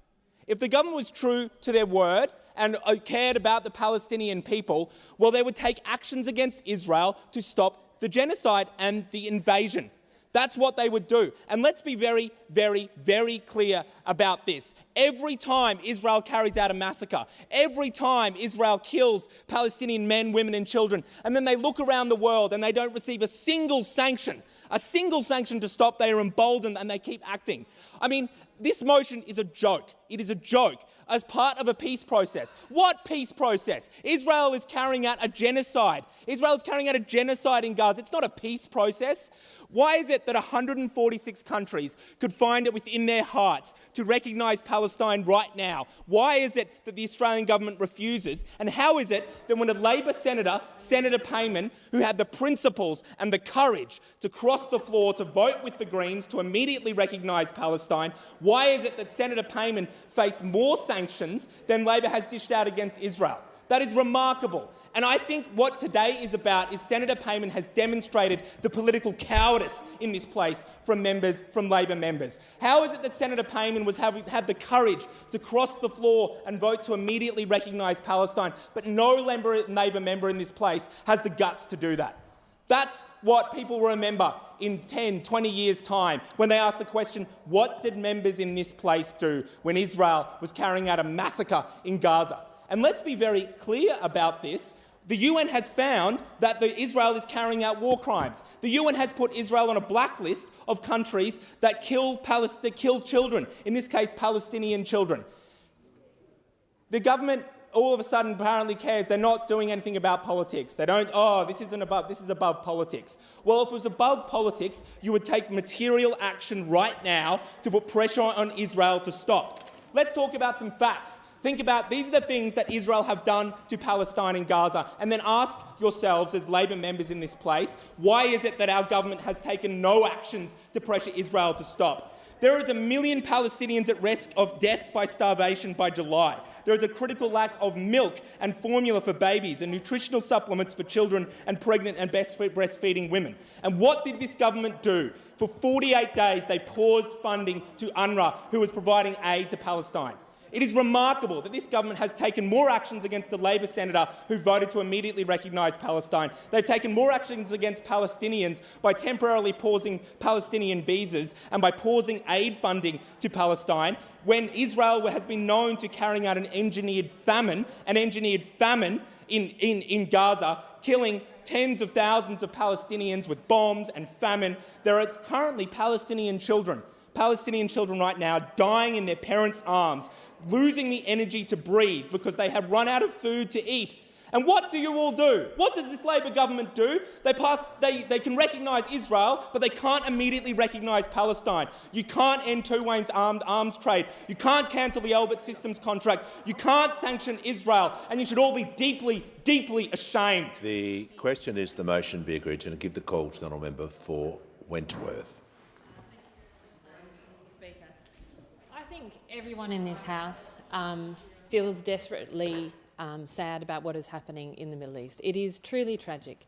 The activities, the horrific attack of October 7 is unspeakable and will remain in the Jewish community and around the world, the greatest loss of Jewish life since the Holocaust. And at the same time, every single one of us, and I think everyone in our country, feels the pain of watching the Palestinian people in Gaza, the women and children and families who have been absolutely devastated by this war. It is an absolute tragedy. And so, like I think many people in this room, I have always supported a two-state solution. I have always, like the member for McNamara, dreamt, to be honest, and not to the same extent, dreamt of a situation where the Palestinian people and the Israeli people and the Jewish people live side by side in self-determination and in separate states. That is what I seek now, and I will continue to seek. But what I am concerned about in this motion and in every motion that we have had on this issue in the House is that we are not actually achieving anything in terms of the difference it will make to the people in the conflict right now. When we are all desperately, I think, want the UN-endorsed Security Council peace resolution to actually to come off, for those parties to come to that agreement. I think, that is what I'm seeking right now. That's what I care about, and I'm concerned that this motion does nothing to that. All it does is actually tear our community even further apart. I, share the member for Fisher's view that I wish we had found a motion that was could unite the parliament more, because it does no good to our country to have motions where the majority of the parliament is sitting on either side on something which is tearing our community apart, and is tearing my community apart, who feel very, very strongly, but who are desperately concerned, and I'm concerned that this just inflames tension without adding anything to what we are really all seeking, which is actually a long and standing peace. So, I guess I want to speak for my community, who is desperately saddened and appalled by what has happened overseas, but is also extremely concerned about what is happening here. And I just once again just worry that we continue to inflame this in this place. We do not unite, we do not move forward. And I do not support what the Greens have been saying at all throughout this time, but I think there was an opportunity for the rest of the parliament to unite in something that was appropriate. The question is the motion be agreed to. Give the call to the honourable member for Casey. Thank you, Speaker. Well, I do rise with a heavy heart, but I want to pay tribute to the member for McNamara and also the member for Chifley.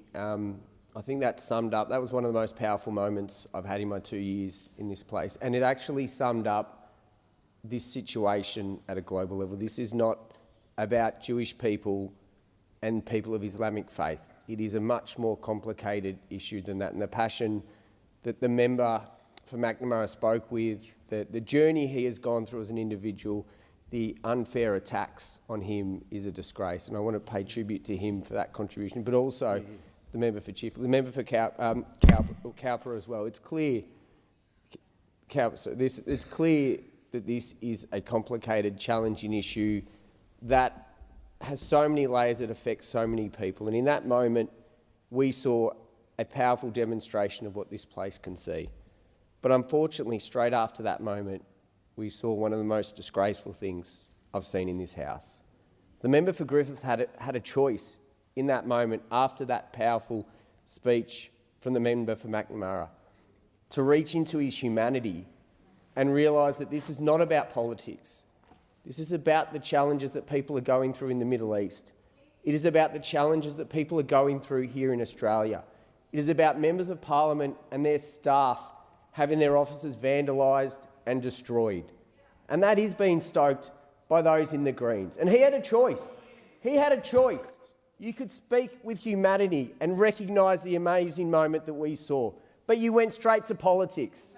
And you will have to reflect on that. You will have to reflect on that. Because this is not an easy black and white situation. It is complex, it is challenging. Will conclude his remarks. The question is the motion be agreed to. I'll put the question. Those opinion say aye. Aye. Against no. I think the ayes have it. Noes have it. Division required. Ring the bells for 4 minutes.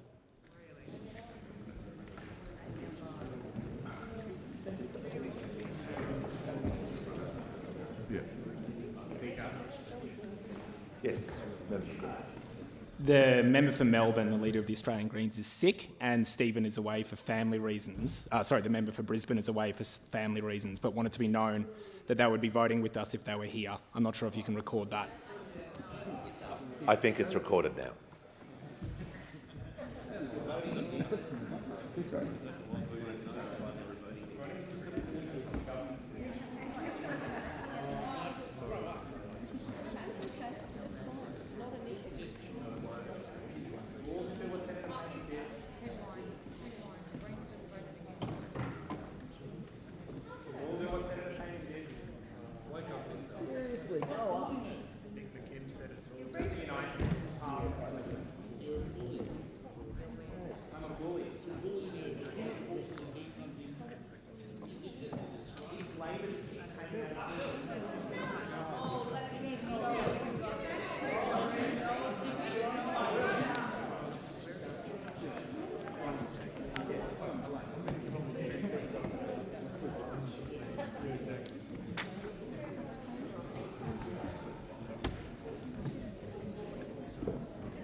Lock the doors. The question is the motion be agreed to. The ayes will pass to the right of the chair and the noes to the left. Appoint the honourable members for Werriwa and Bean as tellers for the ayes, and the honourable members for Parkes and Nichols as tellers for the noes.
Always.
Order. The result of the division is ayes 81, noes 55. The matter was resolved in the affirmative. If members can leave the chamber as quickly and as quietly as possible. We'll give the call to the Manager of Opposition Business. Mr Speaker, I seek leave to move the following motion forthwith. In noting the agreement of the House to the motion moved by the Assistant Minister for Foreign Affairs today, the House is of the opinion that recognition must only take place once the following preconditions have been met. A. Recognition by Palestinian representatives and the Palestinian Authority of Israel's right to exist as a Jewish and democratic state. B. That there is no role for Hamas in a future Palestinian state. C. Reform of the Palestinian Authority is achieved, including major security and governance reforms. D. Agreed processes to resolve final status issues, including agreed state borders and rights of return. And E. Appropriate security guarantees between parties to ensure peace and security within recognised borders. Is leave granted? The Parliament has dealt with this matter. Leave is not granted.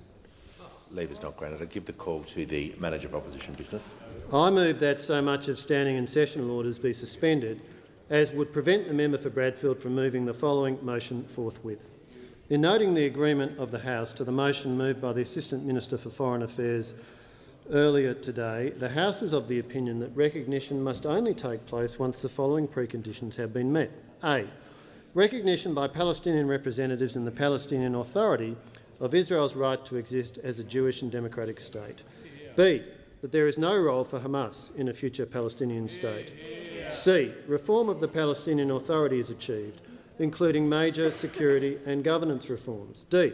Agreed processes to resolve final status issues, including agreed state borders and rights of return. And E. Appropriate security guarantees between parties to ensure peace and security within recognised borders.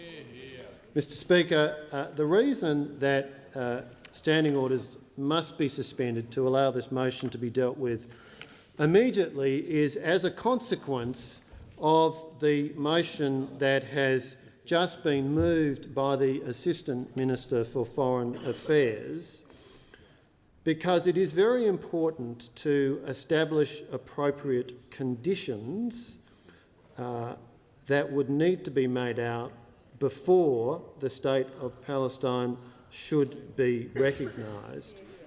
Now, you may ask why the opposition feels it's necessary to move this now rather than as an alternative in a constructive way, engaging with the government in relation to a motion that it proposes to move and nominating conditions that we consider would be necessary before the motion could be supported.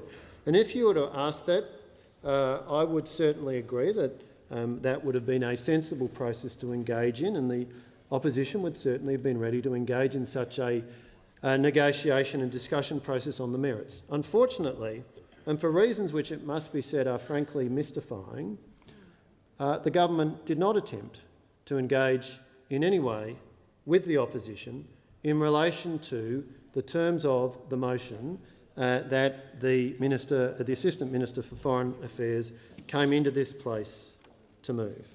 There was no attempt to engage in advance on the terms of that motion, no attempt to arrive at what would have been a highly desirable state of affairs where there was agreement reached across as many members of this parliament as possible on a matter which is undoubtedly one that is provoking great anxiety within the Australian community and which has been the source of much contention and ill feeling.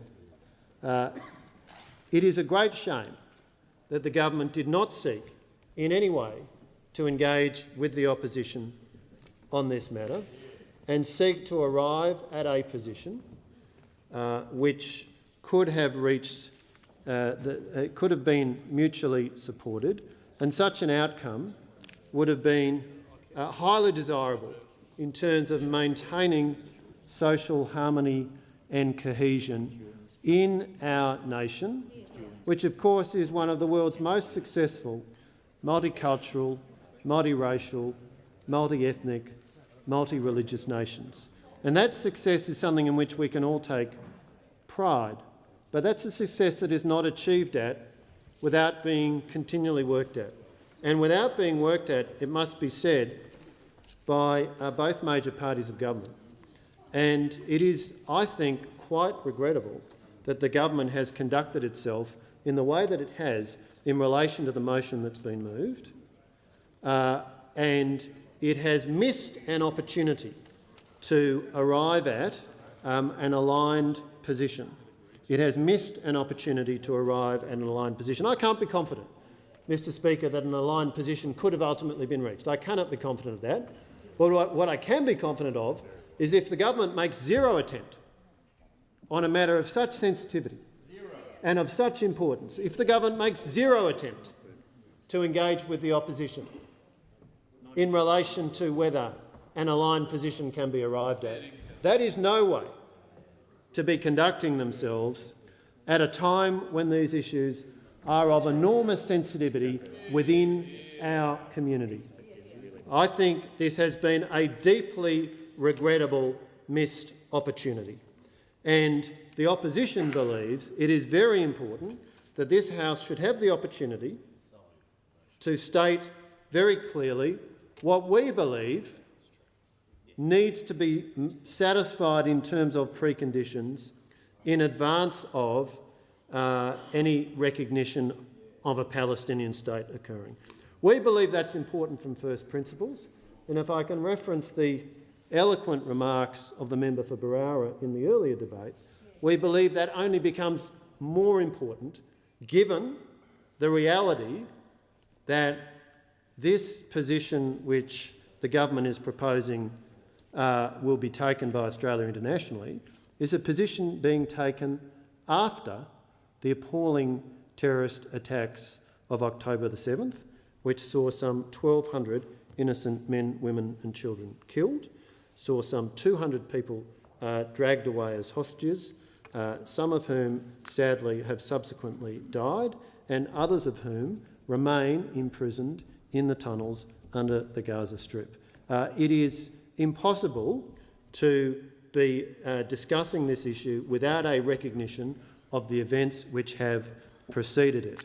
And it is therefore deeply regrettable that the government made no attempt to engage with the opposition in relation to the basis on which a motion of this nature could at least potentially have obtained the support of both of the major parties of government. Now, Mr Speaker, I direct the House to the terms of the procedural motion which the government moved, establishing the terms under which the debate on the motion moved by the Assistant Minister for Foreign Affairs was held, because those terms did not admit of amendments. It did not it did not allow for a process in which this House could have worked towards a form of a motion which at least potentially, again, I cannot say with certainty, but at least potentially had the scope for receiving the support of both major parties of government. I won't pretend to speak for anybody else in this parliament, but what is clear is that the way the government conducted itself from the outset was evidently done in a way that showed no appetite for reaching agreement between the two major parties of government on this matter, which is of course enormously important when it comes to the position that Australia as a nation takes in international forums. But it's also enormously important in terms of the leadership which this parliament is able to demonstrate to the broader community at a time when we have seen troubling instances of social disharmony arising out of differing perspectives as to what is occurring in the Middle East. At a time when we have seen, as this parliament has rightly condemned, the appalling spectacle of war memorials being vandalised, showing remarkable, extraordinary disrespect to all of those who have served and sacrificed for our nation over more than 100 years. At a time when we have seen events occurring on university campuses which mean, sadly, that Jewish students have indicated that they do not feel safe, and other students have expressed their concern that their lectures have been interrupted by political activists seeking to press them to take a particular position on the events of the Middle East. We, of course, saw the extremely troubling events which occurred on the forecourt of the Opera House only a few short days after the October 7 terrorist attack, when we saw people saying terrible things about the Jewish people. We saw a real sense of a breakdown of public order and troubling instances of Jewish Australians being advised by the police not to be out in public. Mr Speaker, these are enormously important issues. This is urgent, and so I therefore move the motion that I have just articulated. Here's the motion. Second, to give the call to the honourable member for Barara. Yes, Mr Speaker, I second the motion. In fact, I think there's probably not been a more important suspension of standing orders motion that I've spoken on than this one, because it is so important that we immediately correct what has gone on in the House with the previous motion. And now what we have is a very untidy circumstance where we have one motion that's been passed in this House that recognises a Palestinian state without conditions, and we have another motion that was passed in the Senate which reflects the work of my friend, the manager of opposition business, in adding these amendments. I will jealously defend the rights of this House, Mr Speaker, but we need to think about who was putting this motion together in the Senate. In the Senate, the leader of the government in the Senate is the Foreign Minister. The leader of the opposition in the Senate is the Shadow Foreign Minister. Together they worked on this motion and put together a series of conditions which reflect more or less a traditional Australian foreign policy position on Israel-Palestine. Without these conditions, we are seeing what I spoke about in the previous debate, which is a growing gulf between the government and the opposition in relation to Israel and in relation to the Jewish community. And as a Jewish Australian, I decry that.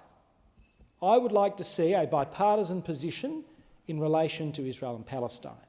And the position that we on this side of the House have held on these issues has reflected the long-standing tradition of bipartisanship in these issues, and that fundamentally is that you can't have a Palestinian state without Palestinians recognising Israel's right to exist, which is the first condition that is in this motion put forward by my friend, the manager of opposition business. This motion clarifies that there should be no role for Hamas in a future Palestinian state. This motion also acknowledges the realities on the ground, because people might like the idea of a Palestinian state, but when you've got a Palestinian Authority in the West Bank that has not had an election for decades, where we know that if an election were held there, Hamas would win an election, so you'll have the same issues there. The basic conditions of a stable state are not able to be met. And that's why it's important that we have motions here, points in the amendment that relate to the reform of the Palestinian Authority being achieved, including major security and governance reforms. It's important that we have agreed processes to resolve final status issues, including state borders and rights of return, and that these be spelled out as a condition, a clear condition of Australian foreign policy, and that appropriate security guarantees between parties to ensure peace and security within recognised borders. Now, this very same motion, the motion put forward by my friend, the manager of opposition business, was put forward only last Tuesday in the Senate. And it beggars belief that the Foreign Minister's own Assistant Minister didn't come to the House if they wanted to move this motion and have as the starting point the same motion that was hammered out in the Senate. This speaks to me of a motion that was dreamt up on the back of an envelope 5 minutes before the Assistant Minister came into the House. And I think on an issue of such sensitivity, That is a great shame. Dead right. And I think, Mr Speaker, that the tensions in the community at this point on these issues are completely unprecedented. The anti-Semitism that I have seen, and indeed the failure of people in authority to do anything about anti-Semitism, has created a massive sense of abandonment among Jewish Australians. And I have to say, I have been very disappointed that this government hasn't taken up the offer of a judicial inquiry into anti-Semitism on campus. There's no evidence that this government has provided any directions to the Australian Federal Police to take a tougher line on anti-Semitism. There was lots of talk about doxing laws as a result of the doxing of Jewish artists and creatives. We've seen nothing on that. We've seen from this government, there's been lots of talk about an envoy on anti-Semitism. Again, months have passed and we've seen nothing. There've been talk about strengthening laws, and again we've seen nothing. We just get motions and empty words. And I think the motion that was just passed, without these clear conditions, undermines the social cohesion of this country, and it undermines an attempt to get bipartisanship on this issue. And that's why I think I would say to those opposite that it is actually worthwhile thinking about supporting this motion, if nothing else, to bring the House into line with the Senate, the place where the two principal spokespeople of foreign policy for the government and the opposition sat and hammered out these words only a week ago. The question is the motion be agreed to, and I'll give the call to the Assistant Minister. I move that the debate be adjourned. The question is the debate be adjourned. I'll put the question. Those opinions say aye. Against no. I think the ayes have it. Those have a division required. Ring the bells for 4 minutes.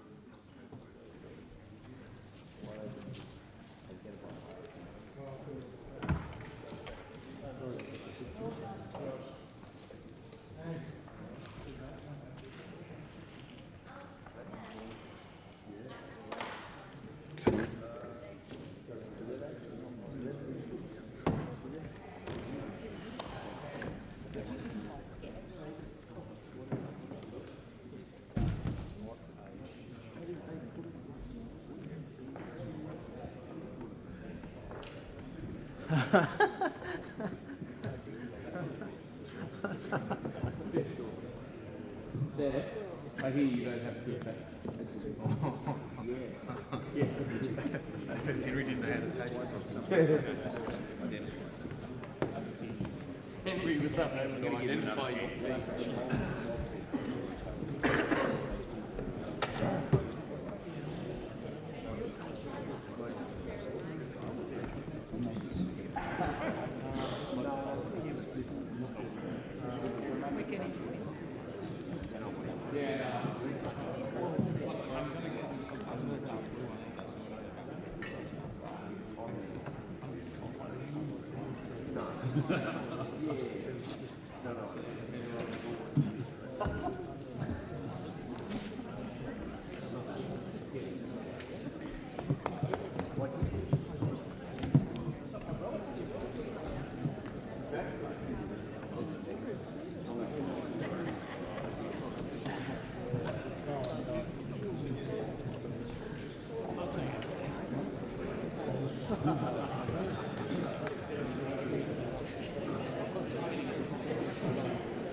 Lock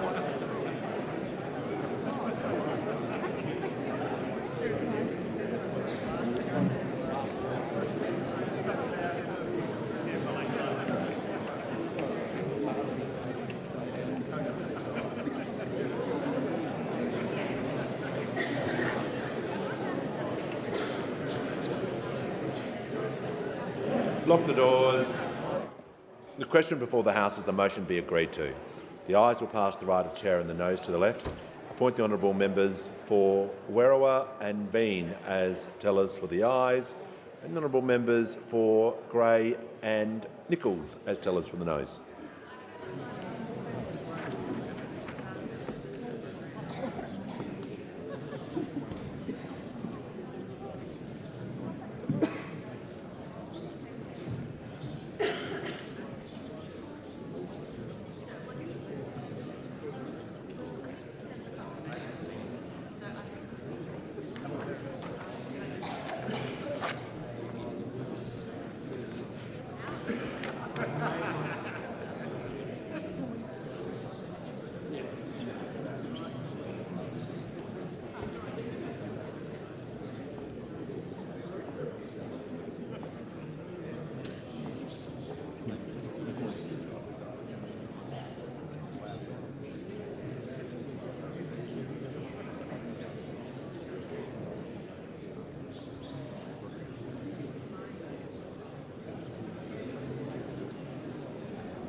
Order. The result of the division is ayes 74, noes 60. The matter was resolved in the affirmative.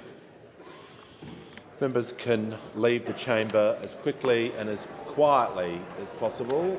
We shall move to reports.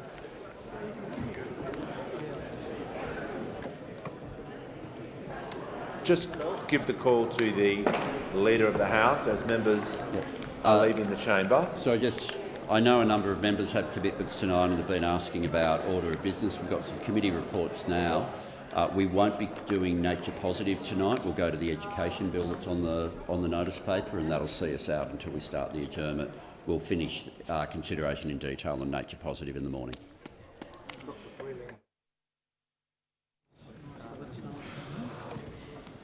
I give the call to the honourable member for Fremantle. Mr Speaker, on behalf of the Joint Standing Committee on Treaties, I present the committee's report 217, Australia-US space launches, and I ask leave of the House to make a short statement in connection with the report.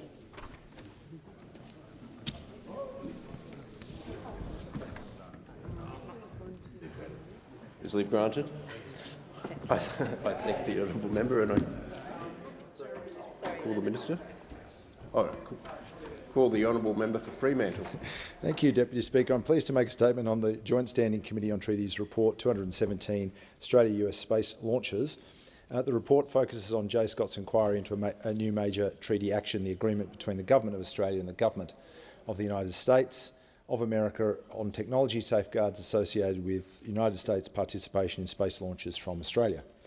Australia is an active contributor to space activities, and through the Australian Space Agency we continue to remain engaged on the matter of space regulation. Australia is committed to safe and secure space operations with the aim of transforming and growing a globally respected Australian space sector. The aim of the agreement is to provide a legal and technical framework to protect US launch vehicles, spacecraft-related equipment and technical data, and that will better enable US companies, government organisations and universities to undertake commercial space launch activities in Australia.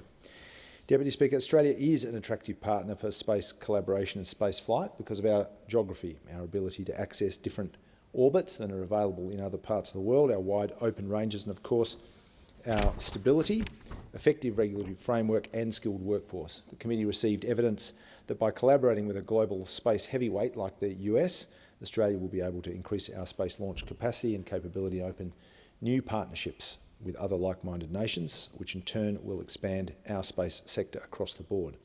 The value of the global space sector is expected to rise to US $1.1 trillion by 2040, and the reduction in space launch payload costs will mean that Australia is well positioned to be involved in collaborative space industry endeavours. It was the committee's view, Deputy Speaker, that ratification of the agreement will not only assist the development of our space sector but also the Australian economy more broadly through related manufacturing and service business activity. Given all these benefits and opportunities and considering a range of related factors, the committee believes that ratification of the Australia-US Space Launches Agreement is in Australia's national interest. J. Scott conducted its inquiry into the agreement through a public hearing during which officials from the Australian Space Agency, the Australian Trade and Investment Commission and the Department of Foreign Affairs and Trade participated. Other key stakeholders from the space industry, law and governance sectors also gave evidence, as you can imagine. The inquiry did cover key issues like expanding the scope of our bilateral relationship with the US in this way, regional engagement, economic benefits, capacity building for Australia's space industry and the significance of the US in the space sector.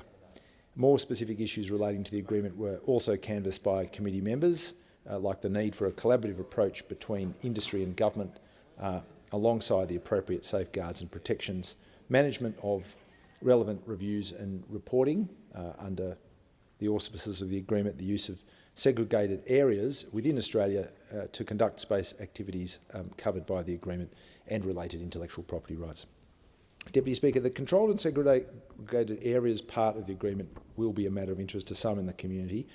It means that US space launchers in Australia have access to areas that will be highly restricted in the main.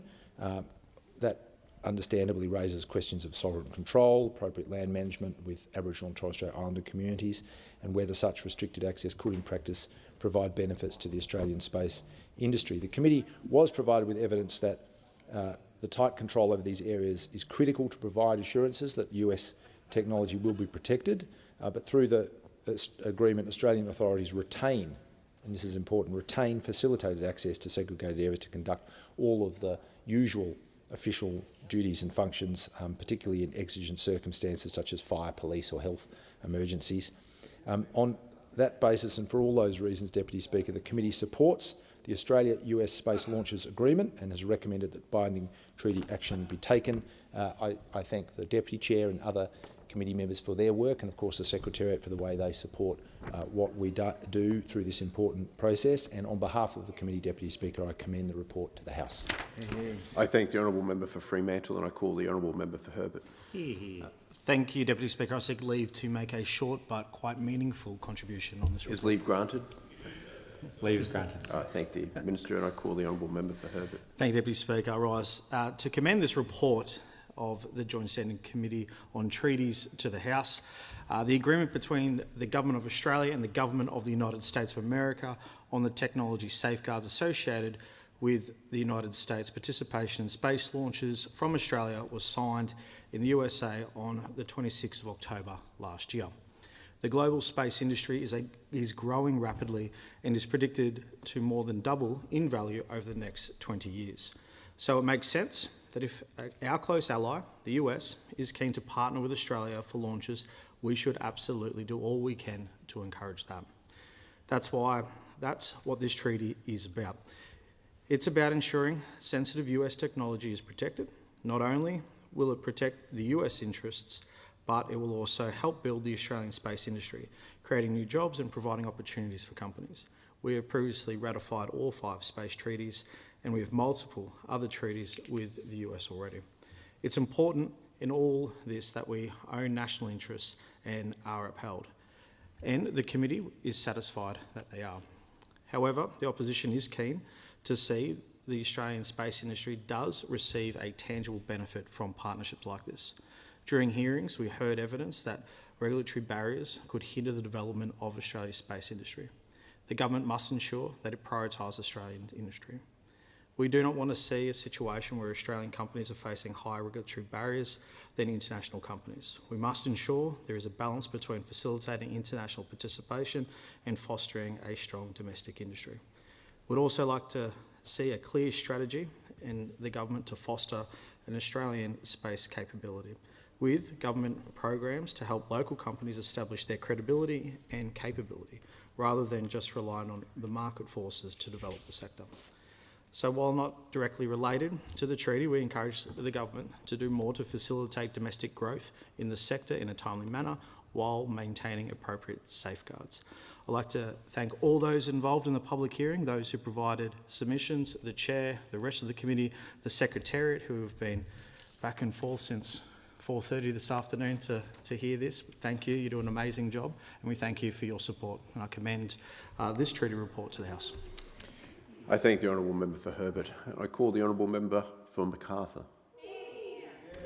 Thank you, Mr Deputy Speaker. On behalf of the Standing Committee on Health, Aged Care and Sport, I present the committee's report entitled The State of Diabetes Mellitus in Australia in 2024, together with the minutes of proceedings, and I ask leave of the House to make a short statement in connection with the report.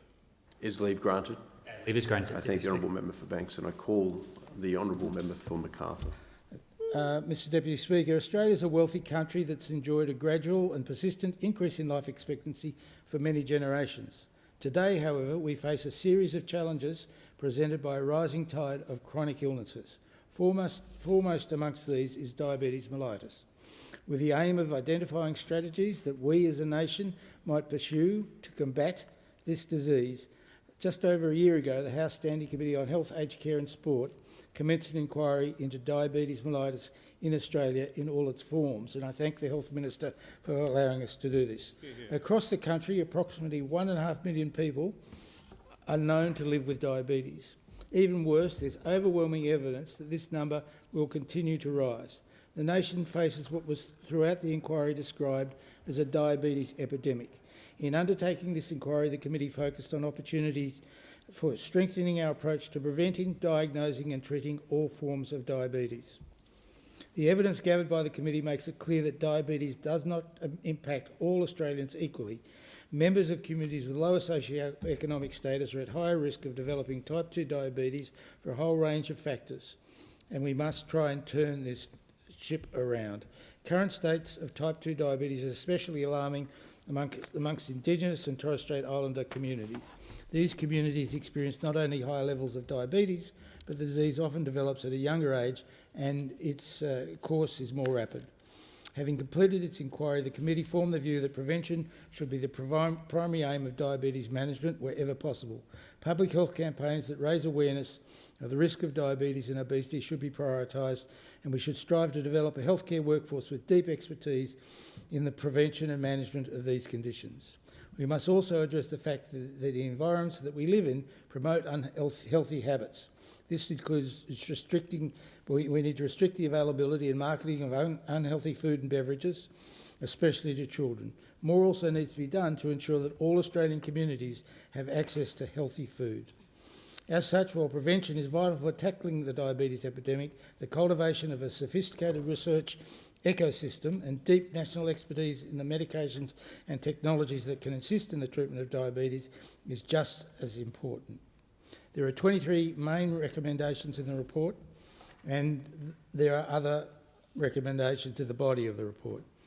I wish to thank the federal and state government departments and agencies, industry groups, peak bodies, think tanks, academics, health practitioners, medical research organisations, pharmaceutical and health companies, and members of the general public who all provided invaluable input into this inquiry. Specifically, I'd like to thank those with lived experience of diabetes in all its forms for their evidence to the committee. Some of their evidence was deeply harrowing and very emotional, and we're very grateful for the efforts that they have made. In conducting the inquiry, the committee travelled throughout Australia to hear first-hand experience, and it was very important. I would like to thank the committee secretariat, and I'd like to mention them all by name: Andrew Bray, Ivor Glissick, Kate Morris, Claire Anderson, Kate Portis and April Stevenson for the work they did in the inquiry. Their dedication and commitment to the committee are fine reflections on the Australian public service of the highest standard, and I cannot thank them enough for all their efforts. I would like to thank also my fellow committee members for their participation, as all members contributed very, very strongly to the committee report. I'd like to particularly thank my gratitude to Deputy Chairs, Melissa McIntosh and later Julie and Lisa, for their hard work, their spirit of cooperation and intelligence during the inquiry, and their willingness and empathy to work with all members of the committee. I'd like to specifically thank my friends and colleagues David Simmons and Helen Woodhead for always allowing me to call at any hour to question them and get their sage advice about critical issues in diabetes management. I'd like to thank the Health Minister once again for all his support, and I commend the report to the House. I thank the honourable member for Macarthur and I call the honourable member for Berowra. Speaker, I seek leave to make a short statement also in connection with this leave report. granted. I thank the Minister and I call the honourable member for Berowra. Deputy Speaker, over the past year the committee heard almost 500 written submissions and conducted 15 public hearings across Australia, hearing from advocacy groups, internationally renowned health experts and many people who live with diabetes every day. To those who shared their stories with you, I say thank you. Even before becoming a member of this committee, I knew something of the experience of people living with diabetes and their families. In my electorate, there's a very active group of children and families living with type 1 diabetes who support the JDRF, who've come to see me, and I've watched the progress of a number of those children, and that many of their families have become friends. Because of my constituents, I've been an advocate for research into diabetes and in particular greater access to CGMs, and I want to put on record my thanks to Greg Hunt, the Health Minister and the Morrison government, for extending access and supporting research. At the outset, I would like to acknowledge and thank the Chair of the committee, the member for Macarthur, Dr Mike Freelander. It's been an absolute pleasure to work with him. The member for Macarthur's professionalism in conducting the inquiry, his deep passion on the issue of diabetes, his expertise developed over years as a paediatrician and over many decades, and his collegiate approach is very much appreciated by all members of the committee, particularly on our side of the House. I also want to mention the former Deputy Chair of the committee, the member for Lindsay. The member for Lindsay was the Deputy Chair for most of this inquiry and contributed much. She's the mother of Byron, who I understand is in the Parliament today, and he lives with type 1 diabetes, and she brought the perspective of a parent dealing with type 1 diabetes to the inquiry, and I'm grateful to her for all of her assistance, including in the final stages of the inquiry. With one exception, the recommendations of the final report into diabetes enjoys bipartisan support. For instance, the report contains recommendations about the need for greater analysis, increased screening, the development of a best practice framework to tackle obesogenic environments in coordination with state and territory governments, and broader public awareness and promotion of healthy lifestyle choices, steps that would build on the work of many previous governments. All members of the committee were struck by the evidence that most Australians are not meeting their required levels of physical activity and of the need to encourage participation in sport throughout the school years to develop a foundation for lifelong healthy living. We agree with recommendations about better and simpler food labelling to make consumer choices about healthy food easier. Coalition members of the committee agree with recommendations to expand the subsidies for access to CGMs. The CGM scheme was established in 2017 by the Coalition, and once established, further enhancements and investments were made to the scheme. We agree with the equitable access to healthcare for people living with all forms of diabetes is crucial to effective management. Over the course of the inquiry, the committee heard from groups and individuals in regional, rural and remote communities and their evidence about the difficulties they face in managing diabetes. A person's ability to manage diabetes should not be determined by postcode. Coalition members of the committee also agree with the need to investigate mechanisms for priority access to GLP-1 receptor agonists for disadvantaged and remote communities of high need, including Aboriginal and Torres Strait Islander communities. We strongly support a review into the limits for accessing juvenile mental health and diabetes services, with a review to enabling young people to continue receiving support for longer. Coalition members agree with the need to investigate measures to lower the cost of treatment. Deputy Speaker, as I say, while there are many areas of agreement, Coalition members dissent from recommendation 4, which recommends a sugar tax. We believe that the case for a levy on sugar-sweetened beverages has not been made. Australia is in the midst of a cost of living crisis which shows no sign of abating. People are doing it tough and struggling to pay bills and put food on the table. We believe this new tax proposal would cause financial harm disproportionately to those who can least afford it. There's also a real issue about whether a sugar tax would change behaviour. Finally, it's worth noting that an existing tax is applied to discretionary foods such as confectionery and sugary drinks, and that is by way of the goods and services tax. But the GST does not apply to a range of healthy foods such as fresh fruit, vegetables, fish and bottled water. As I say, Deputy Speaker, with the exception of this recommendation, Coalition members support all other recommendations in the report. We encourage the government to give those recommendations serious consideration and implementation. Once again, I thank the Chair, my parliamentary colleagues and the committee staff for their efforts in the inquiry, and I hope those living with diabetes recognise the genuine goodwill and deep thinking around diabetes management and prevention that's gone into the report, and I commend it to the House. I thank the honourable member for Barrow and I call the honourable member for Macarthur. Thank you, Mr Deputy Speaker. I move that the House take note of the report. The debate is adjourned and the resumption of the debate will be made in order of the day for the next sitting, and I call the honourable member for Macarthur. I move that the order of the day be referred to the Federation Chamber for debate. And I'll put the question. All of those of that opinion say aye. Aye. To the contrary, no. I think the ayes have it. Thank you. Clerk. Government business. Order of the day number 5. Education Services for Overseas Students Amendment, Quality and Integrity Bill 2024. Resumption of debate on the second reading and on the amendment moved by the member for Bradfield. The question is that the amendment be agreed to, and I call the honourable member for Holt. Thank you, Deputy Speaker. Australia has one of the best higher education systems in the world. International education is a vital part of supporting the system and spreading innovation. International education is one of Australia's largest exports, adding $48 billion to the economy. This is only outstripped by our exports in coal, iron and gas. It serves as a crucial pillar of our economy and society, offering huge benefits not only in economic terms but also in cultural and social dimensions. It is important from a geopolitical perspective and makes us friends all over the world. International education is more than just a significant economic driver. It is also our largest source of permanent migration. Students who come to Australia for their degrees, who learn about our culture and intern in our companies, often choose to stay, seeking work and contributing to our nation afterwards. Their presence enriches our communities and enhances our global connections, fostering a multicultural environment that benefits all Australians. Given the large value of international students to our economy and society, it is paramount that we protect them from exploitation. Unfortunately, international students are often targeted by unscrupulous education agents and fraudulent institutions who sell education as a way to get work rights in Australia or do not deliver on the programs they promise. These bad actors tarnish our reputation and undermine the integrity of our education system. Through the work of the National Union of Students, Council for International Students Associations, and other advocates, we know about these issues, and to address them, we are now introducing the Education Services for Overseas Students Quality and Integrity Bill.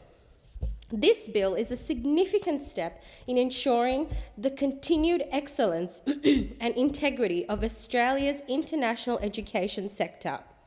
The Education Services for Overseas Students (ESOS) Act, first introduced in 2000, has already opened the doors for over 4 million students to study at our higher education institutions. It provides the regulatory framework for the sector, outlining the responsibilities of institutions and agents, ensuring that Australian education maintains its world-class reputation. We are now strengthening the government's power under this Act to ensure students are not exploited.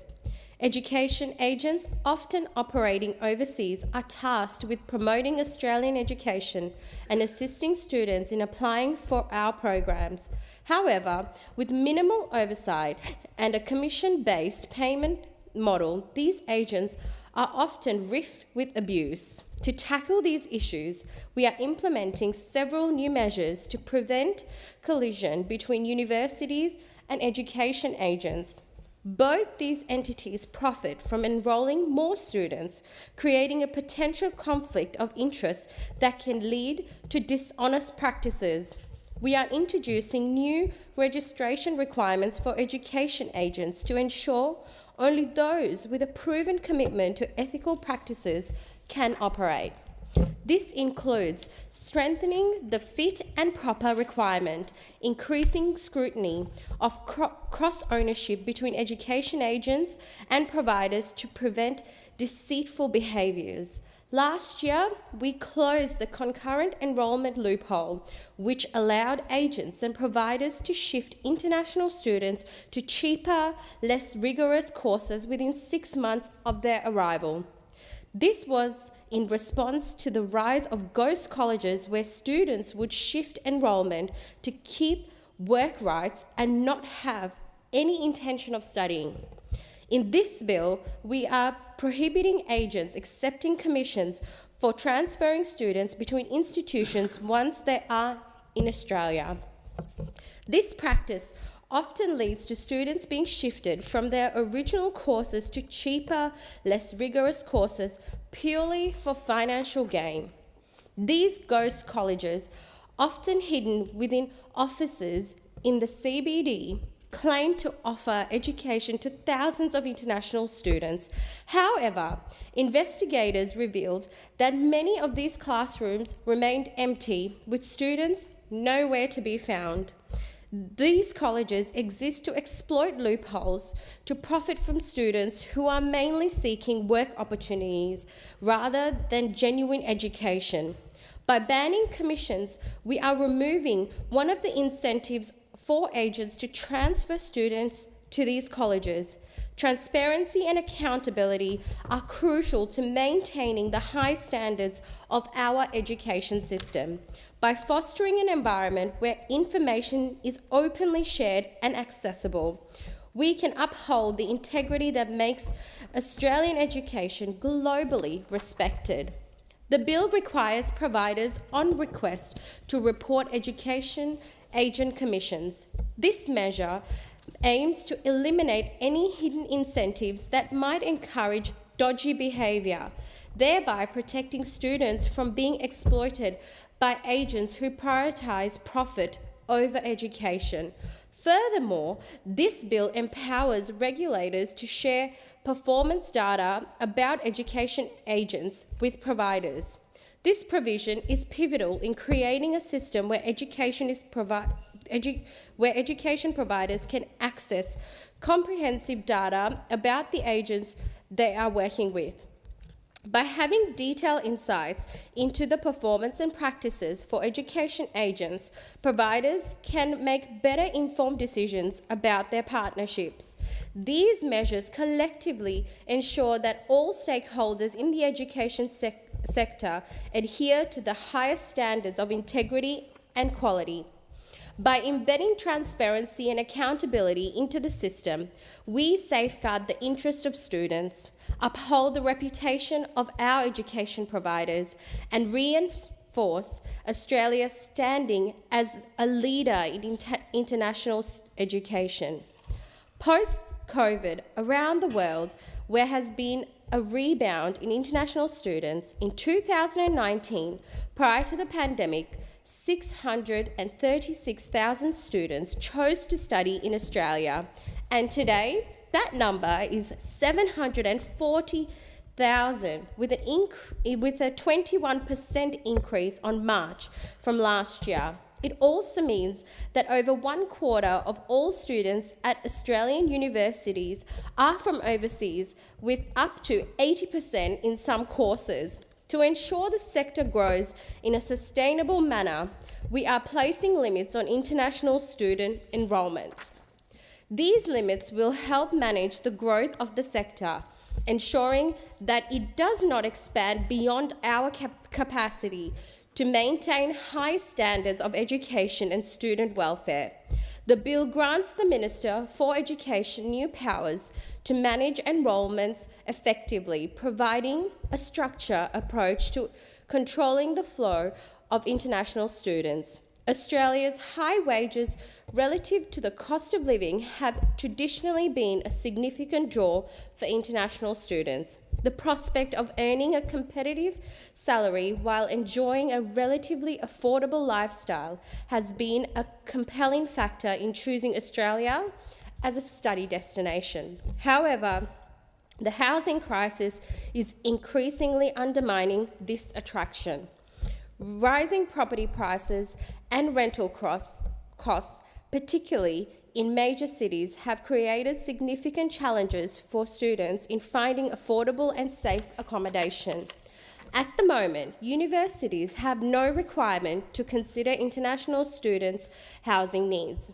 They can enrol them, bring them on shore, and take their fees with no duty of care regarding their living conditions. This lack of responsibility has heightened the housing issues faced by these students, leaving many in vulnerable situations. The current housing affordability crisis has resulted in a distressing reality for some international students who are forced to reside in unsafe and overcrowded accommodations. Desperate to find affordable options, students often find themselves living in substandard conditions with multiple individuals crammed into a single bedroom. This situation not only compromises their safety, privacy, and overall well-being, but also hampers their ability to focus on their studies and enjoy a positive student experience.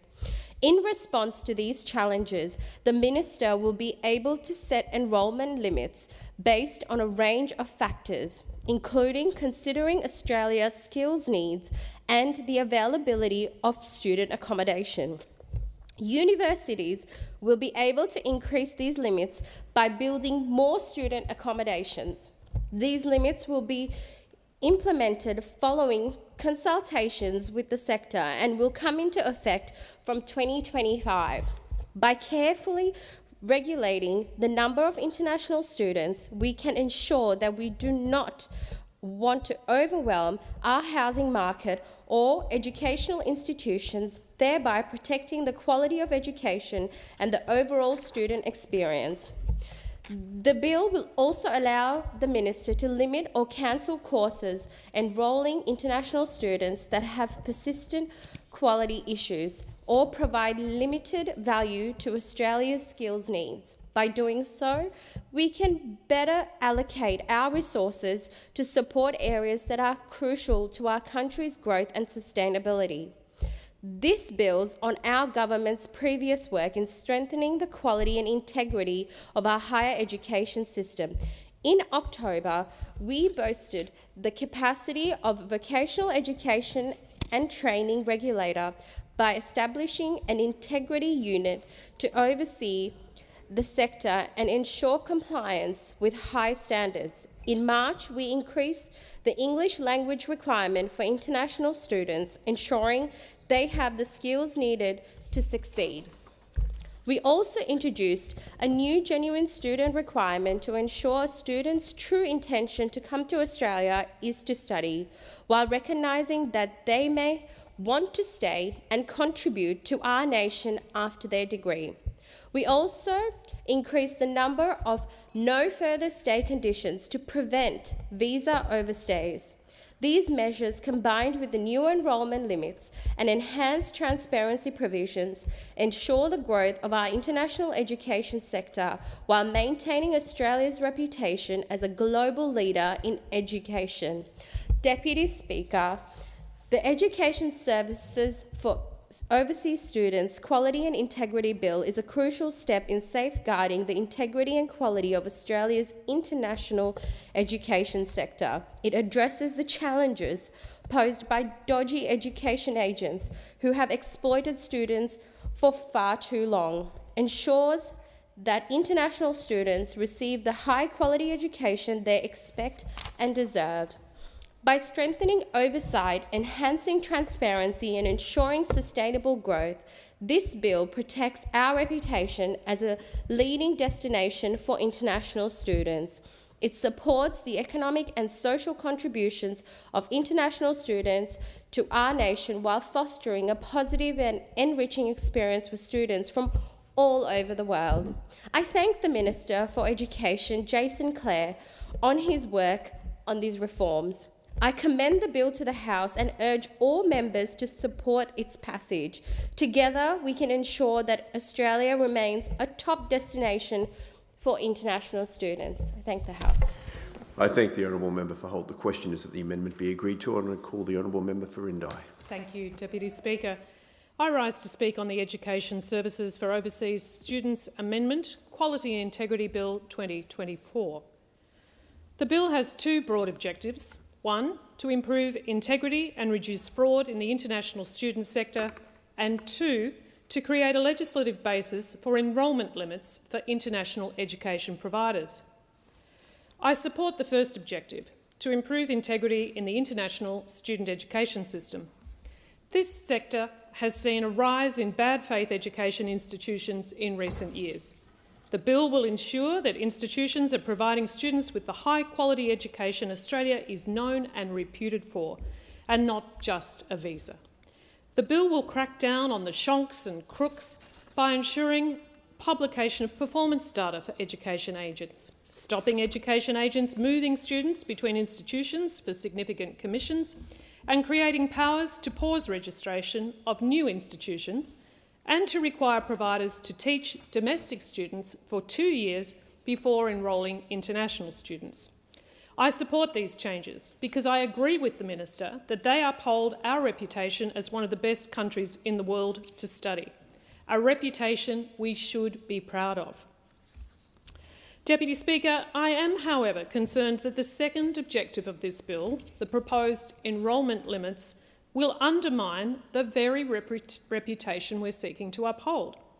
As an independent member of this place, I review each bill on its merits. Often it's not an easy task. When assessing new legislation, I ask myself, what is the problem that this legislation is attempting to solve? What is the case for change? How can we uphold proper ethical and governance standards?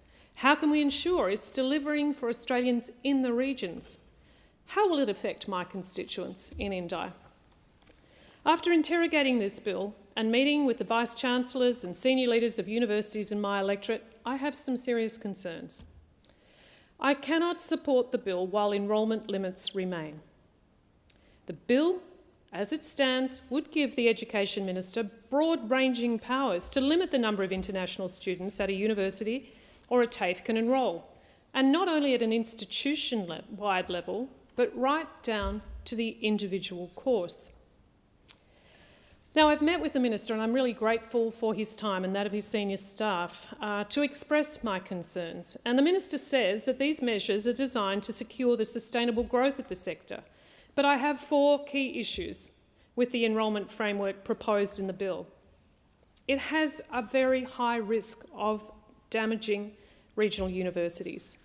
It seems to me like bad public policy. It's risky for our economy, and it fails the ethical governance test. Firstly, the impact on regional universities. In my electorate, Charles Sturt University and La Trobe University are key contributors to the community, employing more than 500 local people and providing courses in areas like nursing and teaching that are vital to communities across northeast Victoria. Regional universities like Charles Sturt and La Trobe University are essential if we're to have any hope of addressing the workforce shortages that exist right across regional, rural and remote Australia. They are essential if we're to get more regional Australians into university and meet the government's target of 80% tertiary education attainment of 2050. And this is a huge challenge in rural, regional and remote Australia. And while the Minister has said that this bill will benefit regional universities and TAFEs, he has provided no strong evidence to support this. I'm sceptical because the University Accord Review, the government's blueprint for the education sector for the next decade, didn't recommend enrolment limits. It said that any regulation, like enrolment limits, will most likely benefit the large city-based universities. Put simply, this is because the evidence shows that regardless of government policy, the vast majority of international students want to study in Australia's major cities. If they can't study in a major city, then most won't come at all.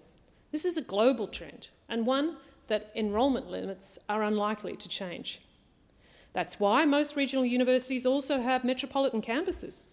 Charles Sturt's metro campuses brought in $135 million in revenue prior to the pandemic. And this revenue is crucial to regional universities. And it doesn't fund flashy new buildings. It funds the core amenities and services that benefit regional students and regional communities. The Regional Universities Network is clear that the ongoing viability of regional universities is directly linked to international enrolments at their metropolitan campuses. But the regions have witnessed the slowest post-COVID recovery in international student numbers, and this government's stricter visa conditions are making things even tougher. Visa refusal rates are skyrocketing, particularly at smaller and regional universities. Already this year, La Trobe University has seen a $75 million reduction in international student revenue and has foreshadowed job cuts in the coming months. Federation University and the University of Tasmania are also planning for major cuts. And Universities Australia doesn't mince its words and says that the sector is staring down the barrel of thousands of job losses, with the ongoing viability of regional universities at stake. Education experts and universities in my electorate are clear that this bill risks making a bad situation worse. This bill, as it currently stands, risks making a bad situation worse. Professor Andrew Norton, saying that the government's model would cause actual enrolments to fall well below the official maximum number. Charles Sturt says that the risk of penalties means most universities will operate well below the official cap to avoid going over it and attracting penalties. Put simply, regional universities are the least able to absorb any further reductions in international student revenue. If these job losses and course cuts eventuate, it would have a devastating impact on communities in my electorate and right across regional Australia. So why is this government pursuing enrolment limits if universities and higher education experts are against it? And if, as the evidence suggests, it won't be effective? And the answer to this question leads to my second issue with this bill. This bill has been introduced at a time when both the government and the opposition want to reduce migration to ease pressure on the housing market. And the minister has linked this bill with the housing crisis by saying that if universities build more housing, they will receive a higher enrolment cap. Now, that sounds all right at face value. And while I support measures that will address the housing crisis, I am concerned that Universities Australia are right when they say that this legislation is a rushed response to political issues the government wants to address before the next election. According to the International Education Association of Australia, international students are facing a blame game as the only migration market to Australia that can easily be reduced. And in only the 5 years I've been a member of this parliament, I've seen governments of both stripes flip-flop on their treatment of international students, depending on where the political winds are blowing. In 2020, the former government told international students to go home as the pandemic raged. In 2022, they asked them to come back by uncapping work rights to address critical shortages in hospitality, cleaning, retail and the disability and aged sector. Then, in 2023, the current government extended the post-study work rights of international students to help address critical skill shortages and drive economic growth. But now it wants to cut numbers. Members of this government rightly criticised the former government's policies at the time, describing them, and I quote, as distorting student choice and corrupting the market, a Ponzi scheme for unscrupulous international education providers.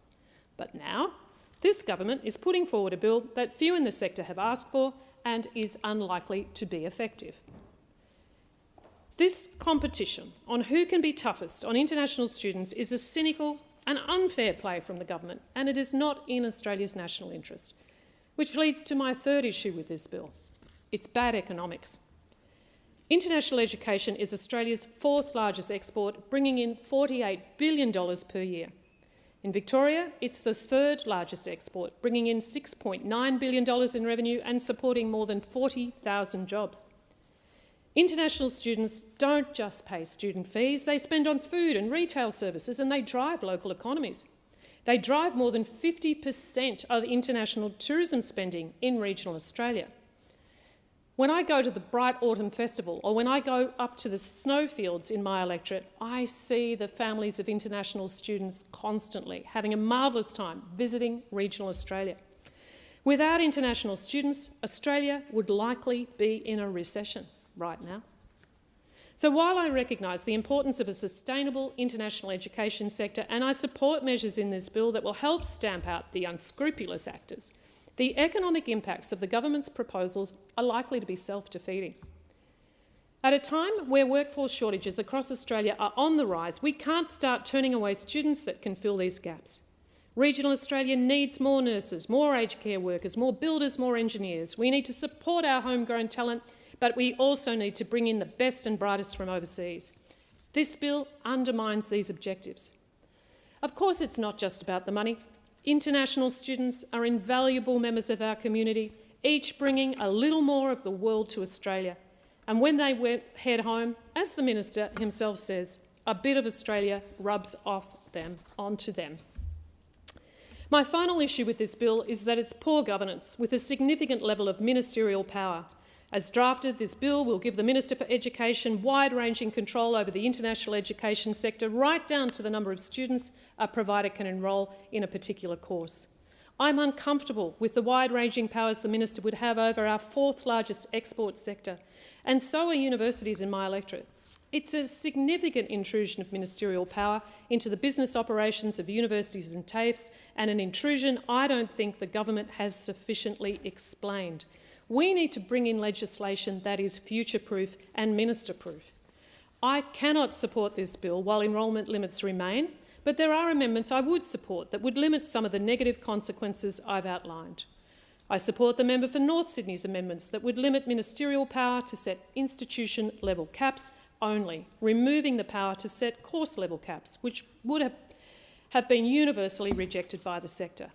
I'm also concerned that there is no legislative requirement for the Minister to consult with the sector when designing enrolment limits.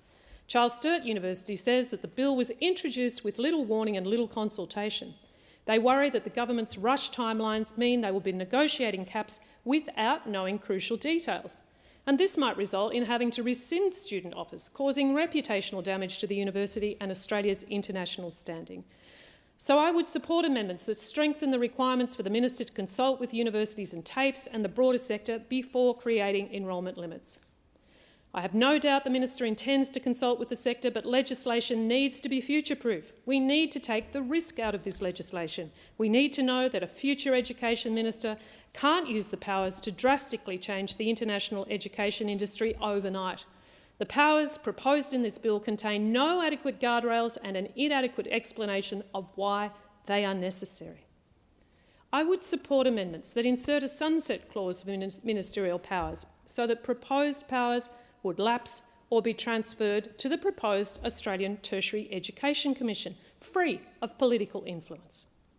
So I think this bill can be repaired, but I can't support it until it is. To reiterate, I support the reforms included in this bill that would improve integrity and reduce fraud in the International Education Centre. I want international students to be protected from unscrupulous actors and supported to achieve their educational ambitions. And I also recognise that the sustainable growth of the sector is important so that Australia can remain an enviable destination for aspiring students across the world. There is a role for government in this crucial sector. But the enrolment limits proposed by this bill are lacking an evidence base. I'm not convinced they will make our international sector more sustainable, and I am concerned they will hurt regional universities and TAFEs in my electorate. If passed unamended, the Minister for Education would have sweeping powers over the international education sector with little parliamentary oversight. I don't believe the government has made a clear case for why these powers are necessary. So, Deputy Speaker, I would support amendments that would make a bad bill slightly better, but the fact remains I won't be supporting this bill while enrolment limits remain. Thank you, Speaker. I thank the honourable member for Indi. The question is that the amendment be agreed to, and I call the honourable member for Bruce. Thanks, Deputy Speaker. I want to thank my friend, the member for Indi, too, for that contribution. There's some really good insights about regional unis. I would say, as someone who ran this sector in Victoria under the Liberal government, then Liberal government and then a Labor government, there's also, I think you've discounted the need for reform and some of the enrolment limits, and I'd be happy to talk with you further, should you wish. Look, this is our fourth biggest export sector, and it's no trivial thing. It really isn't. It's critical to the economy. It's also critical to our universities, TAFEs, many private businesses, most of them good, some of them bad. It's critical to young people's lives, people who choose to come in their formative years generally and study in Australia, many of whom stay on and build a life here. And we should celebrate and welcome it when young people do choose Australia. It's a hyper-competitive global market, particularly at the upper end for talent. Students have many choices about where they go. Most students are great, and I do agree with the previous speaker that too often international students have been demonised. It should be a bipartisan thing. At the moment, we seem to have descended with the Leader of the Opposition down the rabbit hole. No number is too low. No amount of damage to our fourth biggest export sector is enough. We saw under the former government, the lobsters got their own planes to fly them around the world, but the students got told to go home. It really was a disgrace.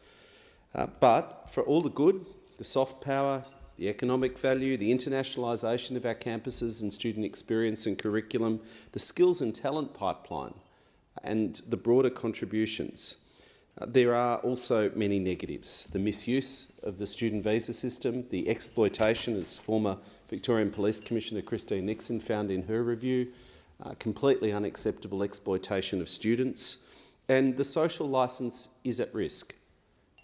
I do take the point about regional universities, but the previous speaker drew a catastrophic picture from stuff that simply isn't in the bill, and clearly would never be done because it's government policy. It's been the policy of the former government and this government to do what we can to attract more students to regional universities. The notion that regional universities would somehow have draconian course caps put on them is just nonsensical, and I think all members need to be careful to take with a grain of salt some of the more extreme advocacy points that are being put to us. Now, the bill seeks a framework for government to manage the sector, and it is a major shift in how this significant market is managed. Currently, to be frank, governments, the previous government, our government, governments that will come afterwards if we don't have reform, only have two blunt tools to manage this sector. And there's very little active shaping, active policy that shapes the international education sector onshore. The two blunt tools are, number one, CRICOS, which is the registration for providers that provide to overseas students. CRICOS sets notional limits by floor space and teachers and paperwork and stuff. It's completely divorced from the international education policy framework. There's no transparency and no certainty. But that's one lever you've got, the registration process for providers that teach. The other lever you've got is visa approvals, both offshore and onshore. The offshore instrument is incredibly blunt and often is actually working against government policy to diversify the students onshore because, frankly, it prioritises students who apply from China because they're very unlikely to overstay their visas. So we've got these two blunt instruments that work against all the policy which we stand up here and preach. The onshore application pathways are frankly misused and should be limited as soon as possible to cut numbers more quickly. The permanently temporary visa holders who, frankly, I have no ill will towards them. I'm sure many of them, I've met them, they're decent people. But if you come here to Australia, you might do a bachelor's degree, do a post-study work rights visa, and then you haven't found a skilled migration pathway, your English isn't good enough, you haven't got the right skill, the labour market hasn't picked you up, then you might do a master's, then you'll do another student graduate pathway, and then you hop around from vet degree to vet degree for 10 years. That's got to be cut off. That really needs to stop. Now, we've said that. It's not straightforward, I understand, from an IT point of view in Home Affairs, but with policy will, we have to find a way to stop that. It's not fair to those young people, and it creates horrible situations where people have spent most of their adult lives in our country and they'll never have a pathway to permanent residency. That does our society no good, and we need to do better with that. But you've got two blunt instruments. So, Andrew Norton, the previous speaker, mentioned, one of the great higher education thinkers, has painted a sort of a binary set of options. I would actually say that both of these are binaries to avoid. Number one would be a bureaucratically allocated market, some kind of Soviet-style inefficiency, because you don't want public servants allocating institution by institution every year, course by course. No one wants that. I mean, that's not what's being proposed, despite some of the caricatures we're hearing.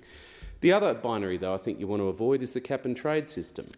We don't want to set up a system that's effectively trading in people, and the minute you put it in, you inflate the value of the places, like the taxi licence problem when Uber and other disruptors came in, and you privilege economic factors over all other factors. You basically drive the higher education system onshore to all teaching MBAs because they're the highest profit and lowest cost. Like, really? So I think they're the two binaries you want to avoid. The aim of policy should be to refine and evolve the current approach of CRICOS allocations linked to visa system planning levels and a policy framework so that our government and future governments can manage the number of students onshore.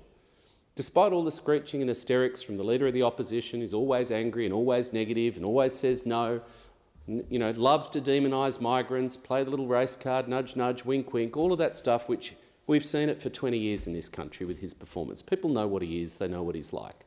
But despite the current hysterics about international students, we actually need to get a policy framework and a way of governments managing the onshore system, because the truth is there is insatiable demand globally for people, young people usually, to study onshore in Australia that can never be met. And it's about time we stop trying to manage this through the blunt instrument of visa rejections and the CRICOS system and agreed on an adult way that minister and future ministers can manage the sector and shape it to maximise the value for our country in every sense. So governments need mechanisms to manage the market. That's my proposition. I am concerned about some of the language. I'm not talking about the substance, but some of the language, and we need to be careful to get this right. The problem with the political fight and the screeching about students being to blame and Australia doesn't want more students and the negative signals that are being sent, we hear them in markets now. This is a word-of-mouth market. It's driven by the student experience of those who are here and those who've studied in Australia and all the stuff that ricochets around on social media. And the problem, if we just screech hard caps, cap, hard limit, inflexible, if that's what they're proposing, it's not what this bill means, is you send a negative market signal globally which risks deterring the best students, the ones we want to attract who can go anywhere in the world. Canada saw this when they implemented their caps in the wrong way. That's bad for, it's a hyper-competitive market for talent. It's bad for soft power, human capital and research, yes. It also sets up an immediate and endless political football with the opposition of the day. The number will always sound big and scary. and be misrepresented and misunderstood. And it does create, as the previous speaker noted from Andrew Norton's work, a market problem of underutilisation and an allocation problem and a lack of flexibility. So in doing this, we do need to be able to limit enrolments and manage the shape of the market onshore, but we need to do it in a way which includes sufficient flexibility. Now, I've argued publicly for a range. You can call it a tolerance, whatever you want to call it, but we actually want minimums as well as maximums. You don't just want to put a single number there knowing everyone will float below it. We want a signal, of course we want students, and we want valuable students, and we do want providers to use their allocations or whatever language you want to use. Once ranges or whatever are established, there should be an annual periodic process to allocate spare capacity and growth and have a use it or lose it philosophy. We want to provide stability and certainty for providers and allocate capacity according to the policy frameworks to incentivise the behaviours we want. New housing, as the Treasurer and the Government are rightly pointing to, market diversification, study in regional areas and so on.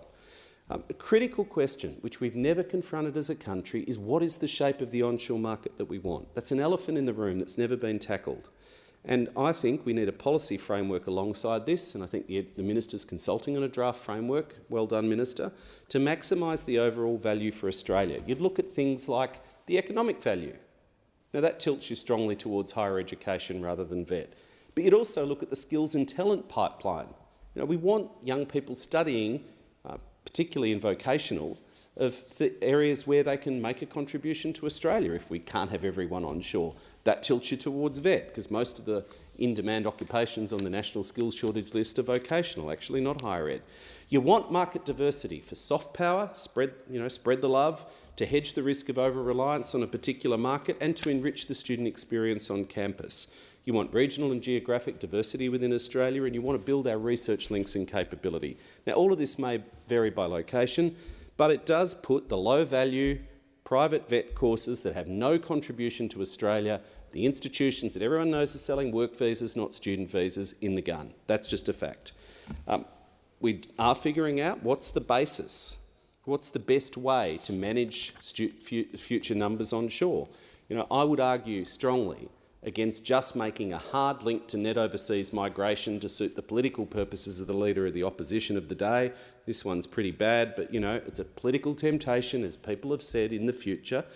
It'd be a very blunt instrument to just link it to the NOM. It would swing wildly. It would mean that domestic politics and other parts of the migration system would then drive the numbers in our fourth biggest export sector. But it'd be economically chaotic, and it wouldn't be linked to the management of overall student numbers. No government can control the NOM perfectly year to year, because you don't control how many people leave Australia year to year. These are just common sense things if you put the politics aside. We can, link a number range to pre-COVID numbers around 2019, plus or minus a few percent. That's probably got merit. I'd argue that we really should be looking at a share of the Australian population back to pre-COVID levels. We're currently floating about 2.9% of the Australian population are international students. The pre-COVID average was about 2.5. That would be sensible, and it'd have an advantage of inbuilt growth, because there's a little bit 1.6% on average population growth each year pre-COVID. So, we need to have that discussion, and we are having that discussion with the sector. We do need to think, how do we establish initial ranges by the sector? And I would say that has to flow from the policy framework, rebaselining things, rebalancing things between higher education and vet particularly. But we do have to focus more on where major providers were pre-COVID.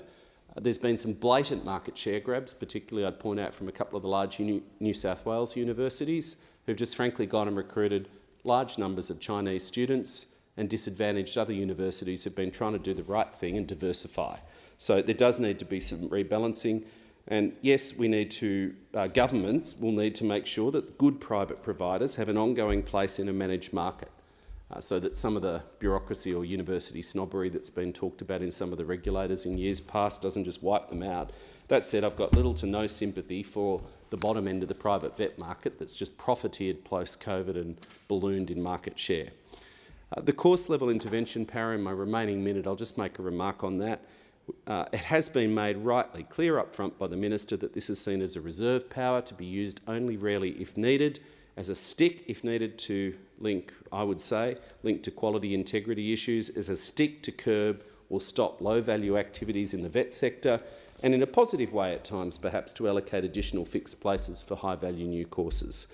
For what it's worth, I do think there are amendments needed to this bill.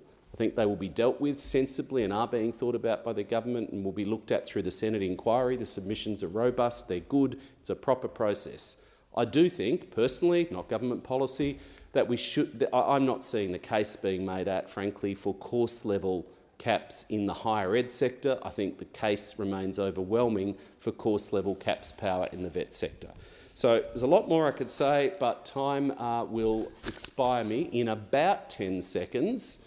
But I think this is an important debate, but members need to remember there's a long way to go on this. The government's listening, we're consulting, and people should take those consultation processes seriously. Order. I thank the honourable member for Bruce. It being 7:30, I propose the question that the House do now adjourn, and I call the honourable member for Fairfax. Thank you very much, Deputy Speaker. 10 years ago, the Sunshine Coast was struggling with the challenge of youth unemployment. And at that time, the community looked at each other, and instead of turning to government, instead of blaming corporates, the community decided to take control into their own hands and try to solve that very problem. And they did so by coming together under a program and an organisation called Generation Innovation. Generation Innovation is a not-for-profit, the mission of which is to unleash the innovative genius of young people. Now, central to Generation Innovation's business model was something referred to as the GI Challenge, the Generation Innovation Challenge, an annual program that invited young people who thought they had an idea, maybe also a pep in their step, and a willingness to try their hand at entrepreneurship. This, it was thought, could be an idea to positively and proactively address that challenge of youth unemployment. And it worked. It worked. This year, we will see the 10th anniversary of Generation Innovation's GI Challenge. In fact, it starts this very month. Over those 10 years, we have seen young people come into the program and be mentored by Sunshine Coast and Noosa business leaders. We have seen them grow enormously because volunteers have come on board who believe in unleashing the innovative genius of young people. We have had companies and other organisations sponsor either in kind or in cash to make sure these young people have an opportunity. Now, this is an opportunity that comes to young people who have their own idea, but the program allows them to commercialise that idea. This is not some school academic exercise, but rather something that connects young people to the real market economy. And over those 10 years, the case studies have been extraordinary, of young people who have gone from just an idea, nothing more than a light bulb moment, through to establishing their own enterprises, some of them serial entrepreneurs now. And still to this day, it's run by a board of volunteers, and my credit goes to Shane Cunningham, who's currently in the chair, and those board members. 10 years ago, when my wife Sophia and I founded Generation Innovation, we wanted to make sure that entrepreneurship, startups might be part of the equation, but it wasn't really what we were getting at. We saw an opportunity where young people can become local heroes to other young people. Not because they're smart, not because they're good looking, not because they're great at sport, but rather because they had the moral courage to take on an idea and try and commercialise it. Because they had the guts to follow what they believed, and they were prepared to put in the hard work to make it happen. And in turn, the young people who were participants in this program previously and shall be again this year are the very ones that are showing inspiration to other young people who could be sitting on a couch, sitting on the beach, or they might be in a car, and they hear their stories and they say, you know what, if they can do that, well, maybe so too can I. And therein lies the beauty of Generation Innovation and the GI Challenge, a community coming together to unleash the innovative genius of young people. GI Challenge 2024, see you soon. I thank the honourable member for Fairfax and I call the honourable member for Wills. Thank you, Deputy Speaker. It is a great honour. There's no greater honour, really, as a Member of Parliament than supporting people in my community in the electorate of Wills with the challenges they face. And I want to share some of the local stories that make up such a diverse and vibrant electorate of Wills in the northern suburbs of Melbourne. I recently met with, actually visited, Evstathia Spiropoulos, known as Effie, a proud Greek Australian in my community. Now, that's not unremarkable because there are a lot of great Greek Australians, but Effie turned 104 this past month, on the 10th of June. And my office organised a letter from the King Charles, and also the Prime Minister to mark this very special and auspicious occasion. It's a special year for Effie because she also celebrated 60 years living in the electorate of Wills, 44 years in the same home in the suburb of Fawkner. She had 7 children, all born in Greece, along with 22 grandchildren and 33 great-grandchildren. Along with all 7 children, she and her husband, they uprooted their entire family in 1964 to travel down under to the lucky country, and she adores Australia, often refers to it as paradise on earth. Effie and her family describe what it was like to settle in a Melbourne multicultural Fawkner in the 60s and 70s. They had Anglo-Australian neighbours on one side who helped them polish up their English skills. They had an Italian family on the other side who they'd exchange homemade salami and veggies that they grew in their veggie patch with over the fence, and they spoke in broken English about their homelands. It was a real honour to meet with Effie and her family, her generous, happy and wonderful family, Stavrula and Georgina and Tassos. There was a few of the kids there at the time who welcomed me into their home with open arms, the home that they grew up in. And they baked their birthday cake to top it off, and I felt very, very spoilt. Effie, like all older Australians, deserve our respect in their senior years, and they deserve a government that recognises their decades of contribution to our society and country by us looking after them in the right way. That means helping them access high-quality health and aged care services and taking steps, of course, to ease the cost of living pressures and improve the quality of life for them as older Australians. And that's why this government has been working so hard to support older Australians by putting nurses back into nursing homes, providing residents with more time with carers, lifting wages in the sector and improving transparency and accountability. And the latest budget supports pensioners by providing a $300 energy rebate, a tax cut for all Australians, a 10% increase in the Commonwealth Rent Assistance Scheme, and a 5-year freeze on the maximum cost of a PBS prescription for pensioners. This is all support for those older Australians who have given so much to this country.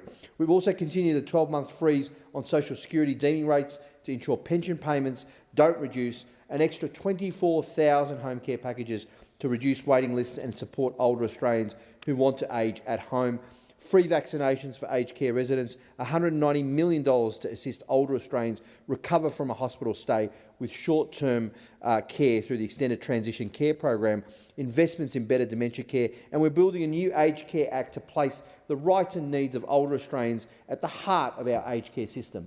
Now, Deputy Speaker, I also want to highlight some very deeply personal stories that give you a glimpse of what it's like when we show compassion as part of being members of Parliament and part of being a government when it comes to our immigration system. Dilpreet Kaur, Miss Kaur, is a single mother in my electorate of Wills who faced significant challenges as a victim of domestic violence. A relationship breakdown meant she no longer had access to her spousal visa pathway, putting her on a short-term visa with no study rates, making it hard to secure a job. She wasn't eligible for financial assistance. She had no family to lean on, to speak of. She lost her father at a young age and her brother to COVID more recently. And despite her young son being an Australian citizen, she outlined her fears of being returned to India given her circumstances. Now, she said it would have been life-threatening for her to return in those circumstances. And of course, our office and myself, we assisted her in pleading her case, and I took that case up with the minister, as many of us do in this place, around that ministerial intervention power as well. And great news was just a few weeks ago, Dilpreet, Miss Cow, she got her permanent residency granted, which was such a relief, a burden off her shoulders. And it's so pleasing that the Albanese Labor government is delivering support for victims, survivors of family and domestic violence, people who need that assistance, people who are fleeing that kind of persecution and that kind of violence are vulnerable and they need our support. And that's what this government does, and that's why it's such an honour to represent those community members in my electorate and help them every single day. The question is the House to now adjourn and give the call to the Honourable Member for Wide Bay. Thank you, Speaker. Australia's energy policy needs to be based on facts, not fear campaigns, and it needs to serve Australian families and businesses and manufacturing and industry. And it must be affordable and it must be reliable. Australia can have this reliable and affordable, secure energy future by repealing the nuclear moratorium legislation and fostering an open and informed debate about the energy source which safely powers so many of the world's major economies, including the US, France and economy, and Australia possesses all the tools to do this as well. Australia needs baseload nuclear energy to deliver the lowest cost electricity generation to power our homes and businesses. Intermittent energy developments such as wind and solar are so reliant on the ever-changing weather and require such large backup, it becomes very expensive. The system-wide spend needed to achieve the Labor government's radical renewable policies has been costed at over $1 trillion. The current debate around nuclear energy, unfortunately marked by Labor's use of a three-eyed fish from the Simpsons cartoon from the 1990s, conveniently ignores the fact that Australia already has a very long-running, very proud and effective and very safe nuclear reactor producing life-saving medicines in Australia. This raises the question, if we're willing to use an open-pool nuclear reactor to save lives, why won't we use nuclear technology to power our nation? This inconsistency in the Albanese government's stance on nuclear energy extends to national security as well. While opposing nuclear power for energy, the government supports submerging nuclear power plants into submarines together with the personnel who operate them. Australia's current target of 82% renewables by 2030 and net zero emissions by 2050 are already proving to be unachievable and very expensive under Labor's radical plan. The government focus shouldn't be on the percentage target of renewables, but achieving affordable and reliable electricity for Australians. The Coalition's approach is transparent, advocating for 7 firm baseload nuclear power sites on expiring coal-fired power sites, and locating nuclear plants on these sites negates the need for Labor's intrusive and environmentally and economically destructive 28,000 kilometres of new transmission lines. Our plan includes a 2.5-year consultation process to ensure transparency and community engagement. Your voice matters to the Coalition in shaping our energy policy. In contrast, the Albanese government has not engaged in meaningful consultation in its ad hoc production of so-called green energy projects, many of which will end up as stranded assets, Labor has ignored communities, and in Labor's green rent seekers in Queensland, Labor green rent seekers seek taxpayer subsidies and operate outside legal frameworks that prevent agricultural enterprises and landholders from managing vegetation on their own land. These so-called green renewable projects lead to the destruction of mountaintops and compulsory acquisition of private property for transmission lines and destroy native habitat and environmental assets. Nuclear power, on the other hand, requires a fraction of the land that the industrial scale wind and solar factories occupy, making nuclear a vastly more efficient and friendly option. Securing Australia's energy future to include zero emissions, safe, reliable and affordable nuclear energy is a key priority for the coalition government and will be achieved under a Dutton-Littleproud government. The question is the House to now adjourn. Give the call to the honourable member for Higgins. Thank you, Speaker. An estimated 250,000 Australians live with ME/CFS, with approximately 25% experiencing severe disability that renders them either house-bound or bed-bound. This is a gendered disease where close to 80% of victims are in fact women. ME/CFS is a complex multi-system disease with limited treatments. Management aims to reduce symptom severity to restore quality of life. As constituent Jenny Ma put it, silent and invisible armies of people have been doggedly fighting from our beds for over 2 decades for unsafe clinical guidelines to be replaced. On the 20th of June, Health Minister Mark Butler announced $1.1 million to the NHMRC, our peak research and medical body, to develop new Australian clinical guidelines for ME/CFS in consultation with patient groups, health professionals and medical scientists. Quote, keyboards rattled as a silent cheer erupted, as Jenny said. These long overdue guidelines will provide a roadmap for health professionals and a compass for researchers, pointing them in the direction of gaps in knowledge that need to be filled with evidence. It's time to chart these invisible illnesses on that map. Momentum gathered with the long COVID parliamentary inquiry delivered by the Health Committee in April of last year, which I am part of. I reflect that it is a shame that it took a pandemic to reinvigorate this conversation. I know that many of our Higgins community, people like Jenny and Peter Ma, along with Emerge Australia, have campaigned tirelessly on this issue despite years of doubt and disregard. Their voices have been heard. The Albanese government is taking action. Speaker, I'd like to also discuss the issue of supermarkets and prices Australians are being charged at supermarkets. Australians are feeling the pinch. They are experiencing not only a cost of living crisis, but something that has been termed a cost of eating crisis. For some, household budgets are in the red, and for many, a trip to the supermarket is actually making them see red. Why? Because they are clued in to the fake discounts and what is termed asymmetric price transmission, which is a technical way of saying that prices at supermarkets tend to be jacked up as soon as produce hikes occur, such as meat. But as those meat prices start to fall, it takes a lot longer for the prices to fall at the checkout. Supermarkets are making record billion-dollar profits. Coles in 2023 recorded a profit of $1.1 billion, Woolies $1.6 billion. Both results were over 4% higher than the year before.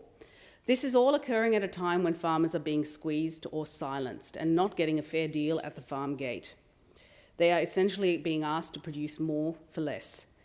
Australians know that we have amongst the most concentrated supermarket sectors in the world, with Coles and Woolies dominating, controlling about 65% of market share, Aldi 10%. So what are we doing about it?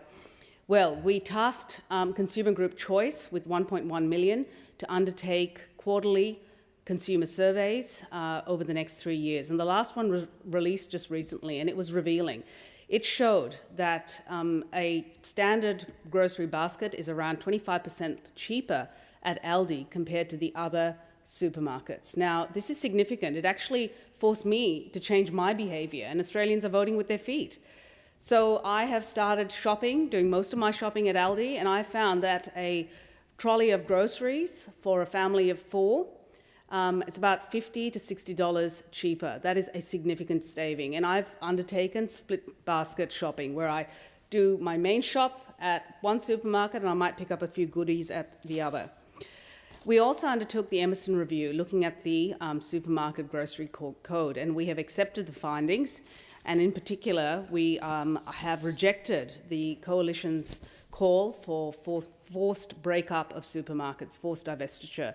This has been roundly condemned by many experts, including Graham Samuel, the former chair of the ACCC, who described it as shocking populism, and it is, because it will have unintended consequences that may actually lead to greater market concentration and greater increases in prices. The question is the House to now agenda. Give the call to Member Barker. Thank you, Mr Speaker. Mr Speaker, I rise to update the House on my fight to deliver radiation treatment services for the Limestone Coast. To recap, my advocacy in this space began in 2018 when Radiation Treatment Advisory Group, RTAG, began their campaign to raise the profile of radiation therapy across Australia and to ensure it was adequately funded by government. The campaign highlighted to me the need for the then coalition government to bridge the radiation therapy gap, and that's clearly evident in regional and rural Australia, leading to suboptimal cancer treatment in many parts of regional Australia. Australian studies show that the optimal rate of utilisation for radiation therapy is 48.3% across all cancers, but the current level of utilisation continues to sit in Australia between 35 and 40%. Another way of looking at this, Mr Speaker, is that 14.2% of Australian cancer patients who would benefit from access to radiation oncology currently miss out. 1 in 3 cancer patients receive radiation treatment in Australia, but in Europe and in North America, that number is 1 in 2. A key barrier to radiation therapy is lack of access. Distance from a treatment centre is one of the biggest contributors to this disequity. The impact of scarce clinical facilities means the choice and experience of Australians in cancer treatment is variable between those living in the cities and those living in urban or regional areas. At the time, back in 2018, my home state of South Australia was one of the very few states that didn't have a radiation treatment service outside its capital city, and today South Australia is the only state that doesn't have one of those treatment facilities in its regions. In 2019, the Coalition Government and the then Minister for Health, Greg Hunt, announced that $63.4 million would be allocated across 13 sites in regional communities, and I was thrilled that a diligent campaign run by my community saw the Mount Gambier and the Limestone Coast identified as one of those sites. Finally, cancer patients in the southeast of South Australia had a light at the end of the tunnel. And so, Mr Speaker, you can imagine then my utter dismay and disgust, actually, at learning that the promised funding allocated to Mount Gambier and Limestone Coast could not be delivered because the South Australian state government said it wouldn't partner with the federal government. Now, Mr Speaker, I make no lie of the fact that that decision was made under a Liberal state government. I acknowledged it at the time, but it makes no difference to me. The fact is the Limestone Coast community wants radiation treatment services, and their then federal coalition government made funding available to make it happen. We had a private provider interested in delivering the service, but agreement simply couldn't be reached with the state government to help facilitate its delivery. An election in South Australia meant a different administration. I hoped for once again there was a light at the end of the tunnel. But I was again disappointed as the incoming Labor government also said no. So, what happened? Well, what always happens in my community. A dedicated group of passionate people got together, many of them with lived experience, and said, you know what, this isn't good enough, and we're going to take up the fight. And you know, this group of volunteers, many of them dealing with their own cancer journeys, gathered 16,000 signatures online and 4,000 odd hard copy signatures, calling on the state government to change their mind around this decision. The state government planned at that time to spend the $4.3 million secured by me for radiation services in my community on consulting suites at the hospital instead, and indeed even an upgrade to the car park. Not cancer treatment services, a car park. The petition halted those plans and the State Minister agreed to execute a feasibility study. Mr Speaker, the feasibility study is now to hand and it's with the Limestone Coast Local Health Network, but the community of the Limestone Coast will not be privy to this report for another month, according to the chair of that group. Apparently, the Local Health Network will study the report, hand recommendations to the State Minister before signatories of the petition and the volunteers who garnered them are privy to what it says. Shame. Yet again, these dedicated volunteers in the Limestone Coast are being kept in the dark, a regional community being treated like mugs. What an irony, Mr Deputy Speaker, that the Minister who lectures us about taking advice from the Local Health Area Network is forcing them to keep this report confidential. The question is the House to now adjourn. I give the call to the Honourable Member for Tangney. Thank you, Mr Speaker. Community is at the heart of Tangney. I have had the pleasure of meeting many of the Tangney's community leaders and learning about their countless contributions. Leaders who bring together local groups and individuals to help improve lives. Leaders who create and strengthen a sense of belonging. They promote harmony, reduce isolation, and do their best to make everyone feel welcome and included. I want to acknowledge all our community heroes in Tangney. Andy Lau is a lead staff member at Chorus Aged Care Service, located at the Bull Creek Community Centre in Tangney.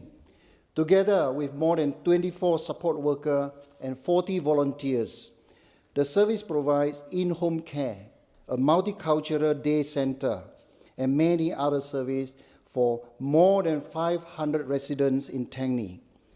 When I first met Andy at Bull Creek Community Centre, he was working alongside local senior citizens, volunteers, and people with disability. They were all working together to provide Christmas food parcels for the disadvantaged family in the community. It is a wonderful hive of activities. Their teamwork brought the project to life. This is not an uncommon story in Tangney. And of course, teamwork is at the heart of Tangney sporting clubs, on the field or on the court, but also behind the scene.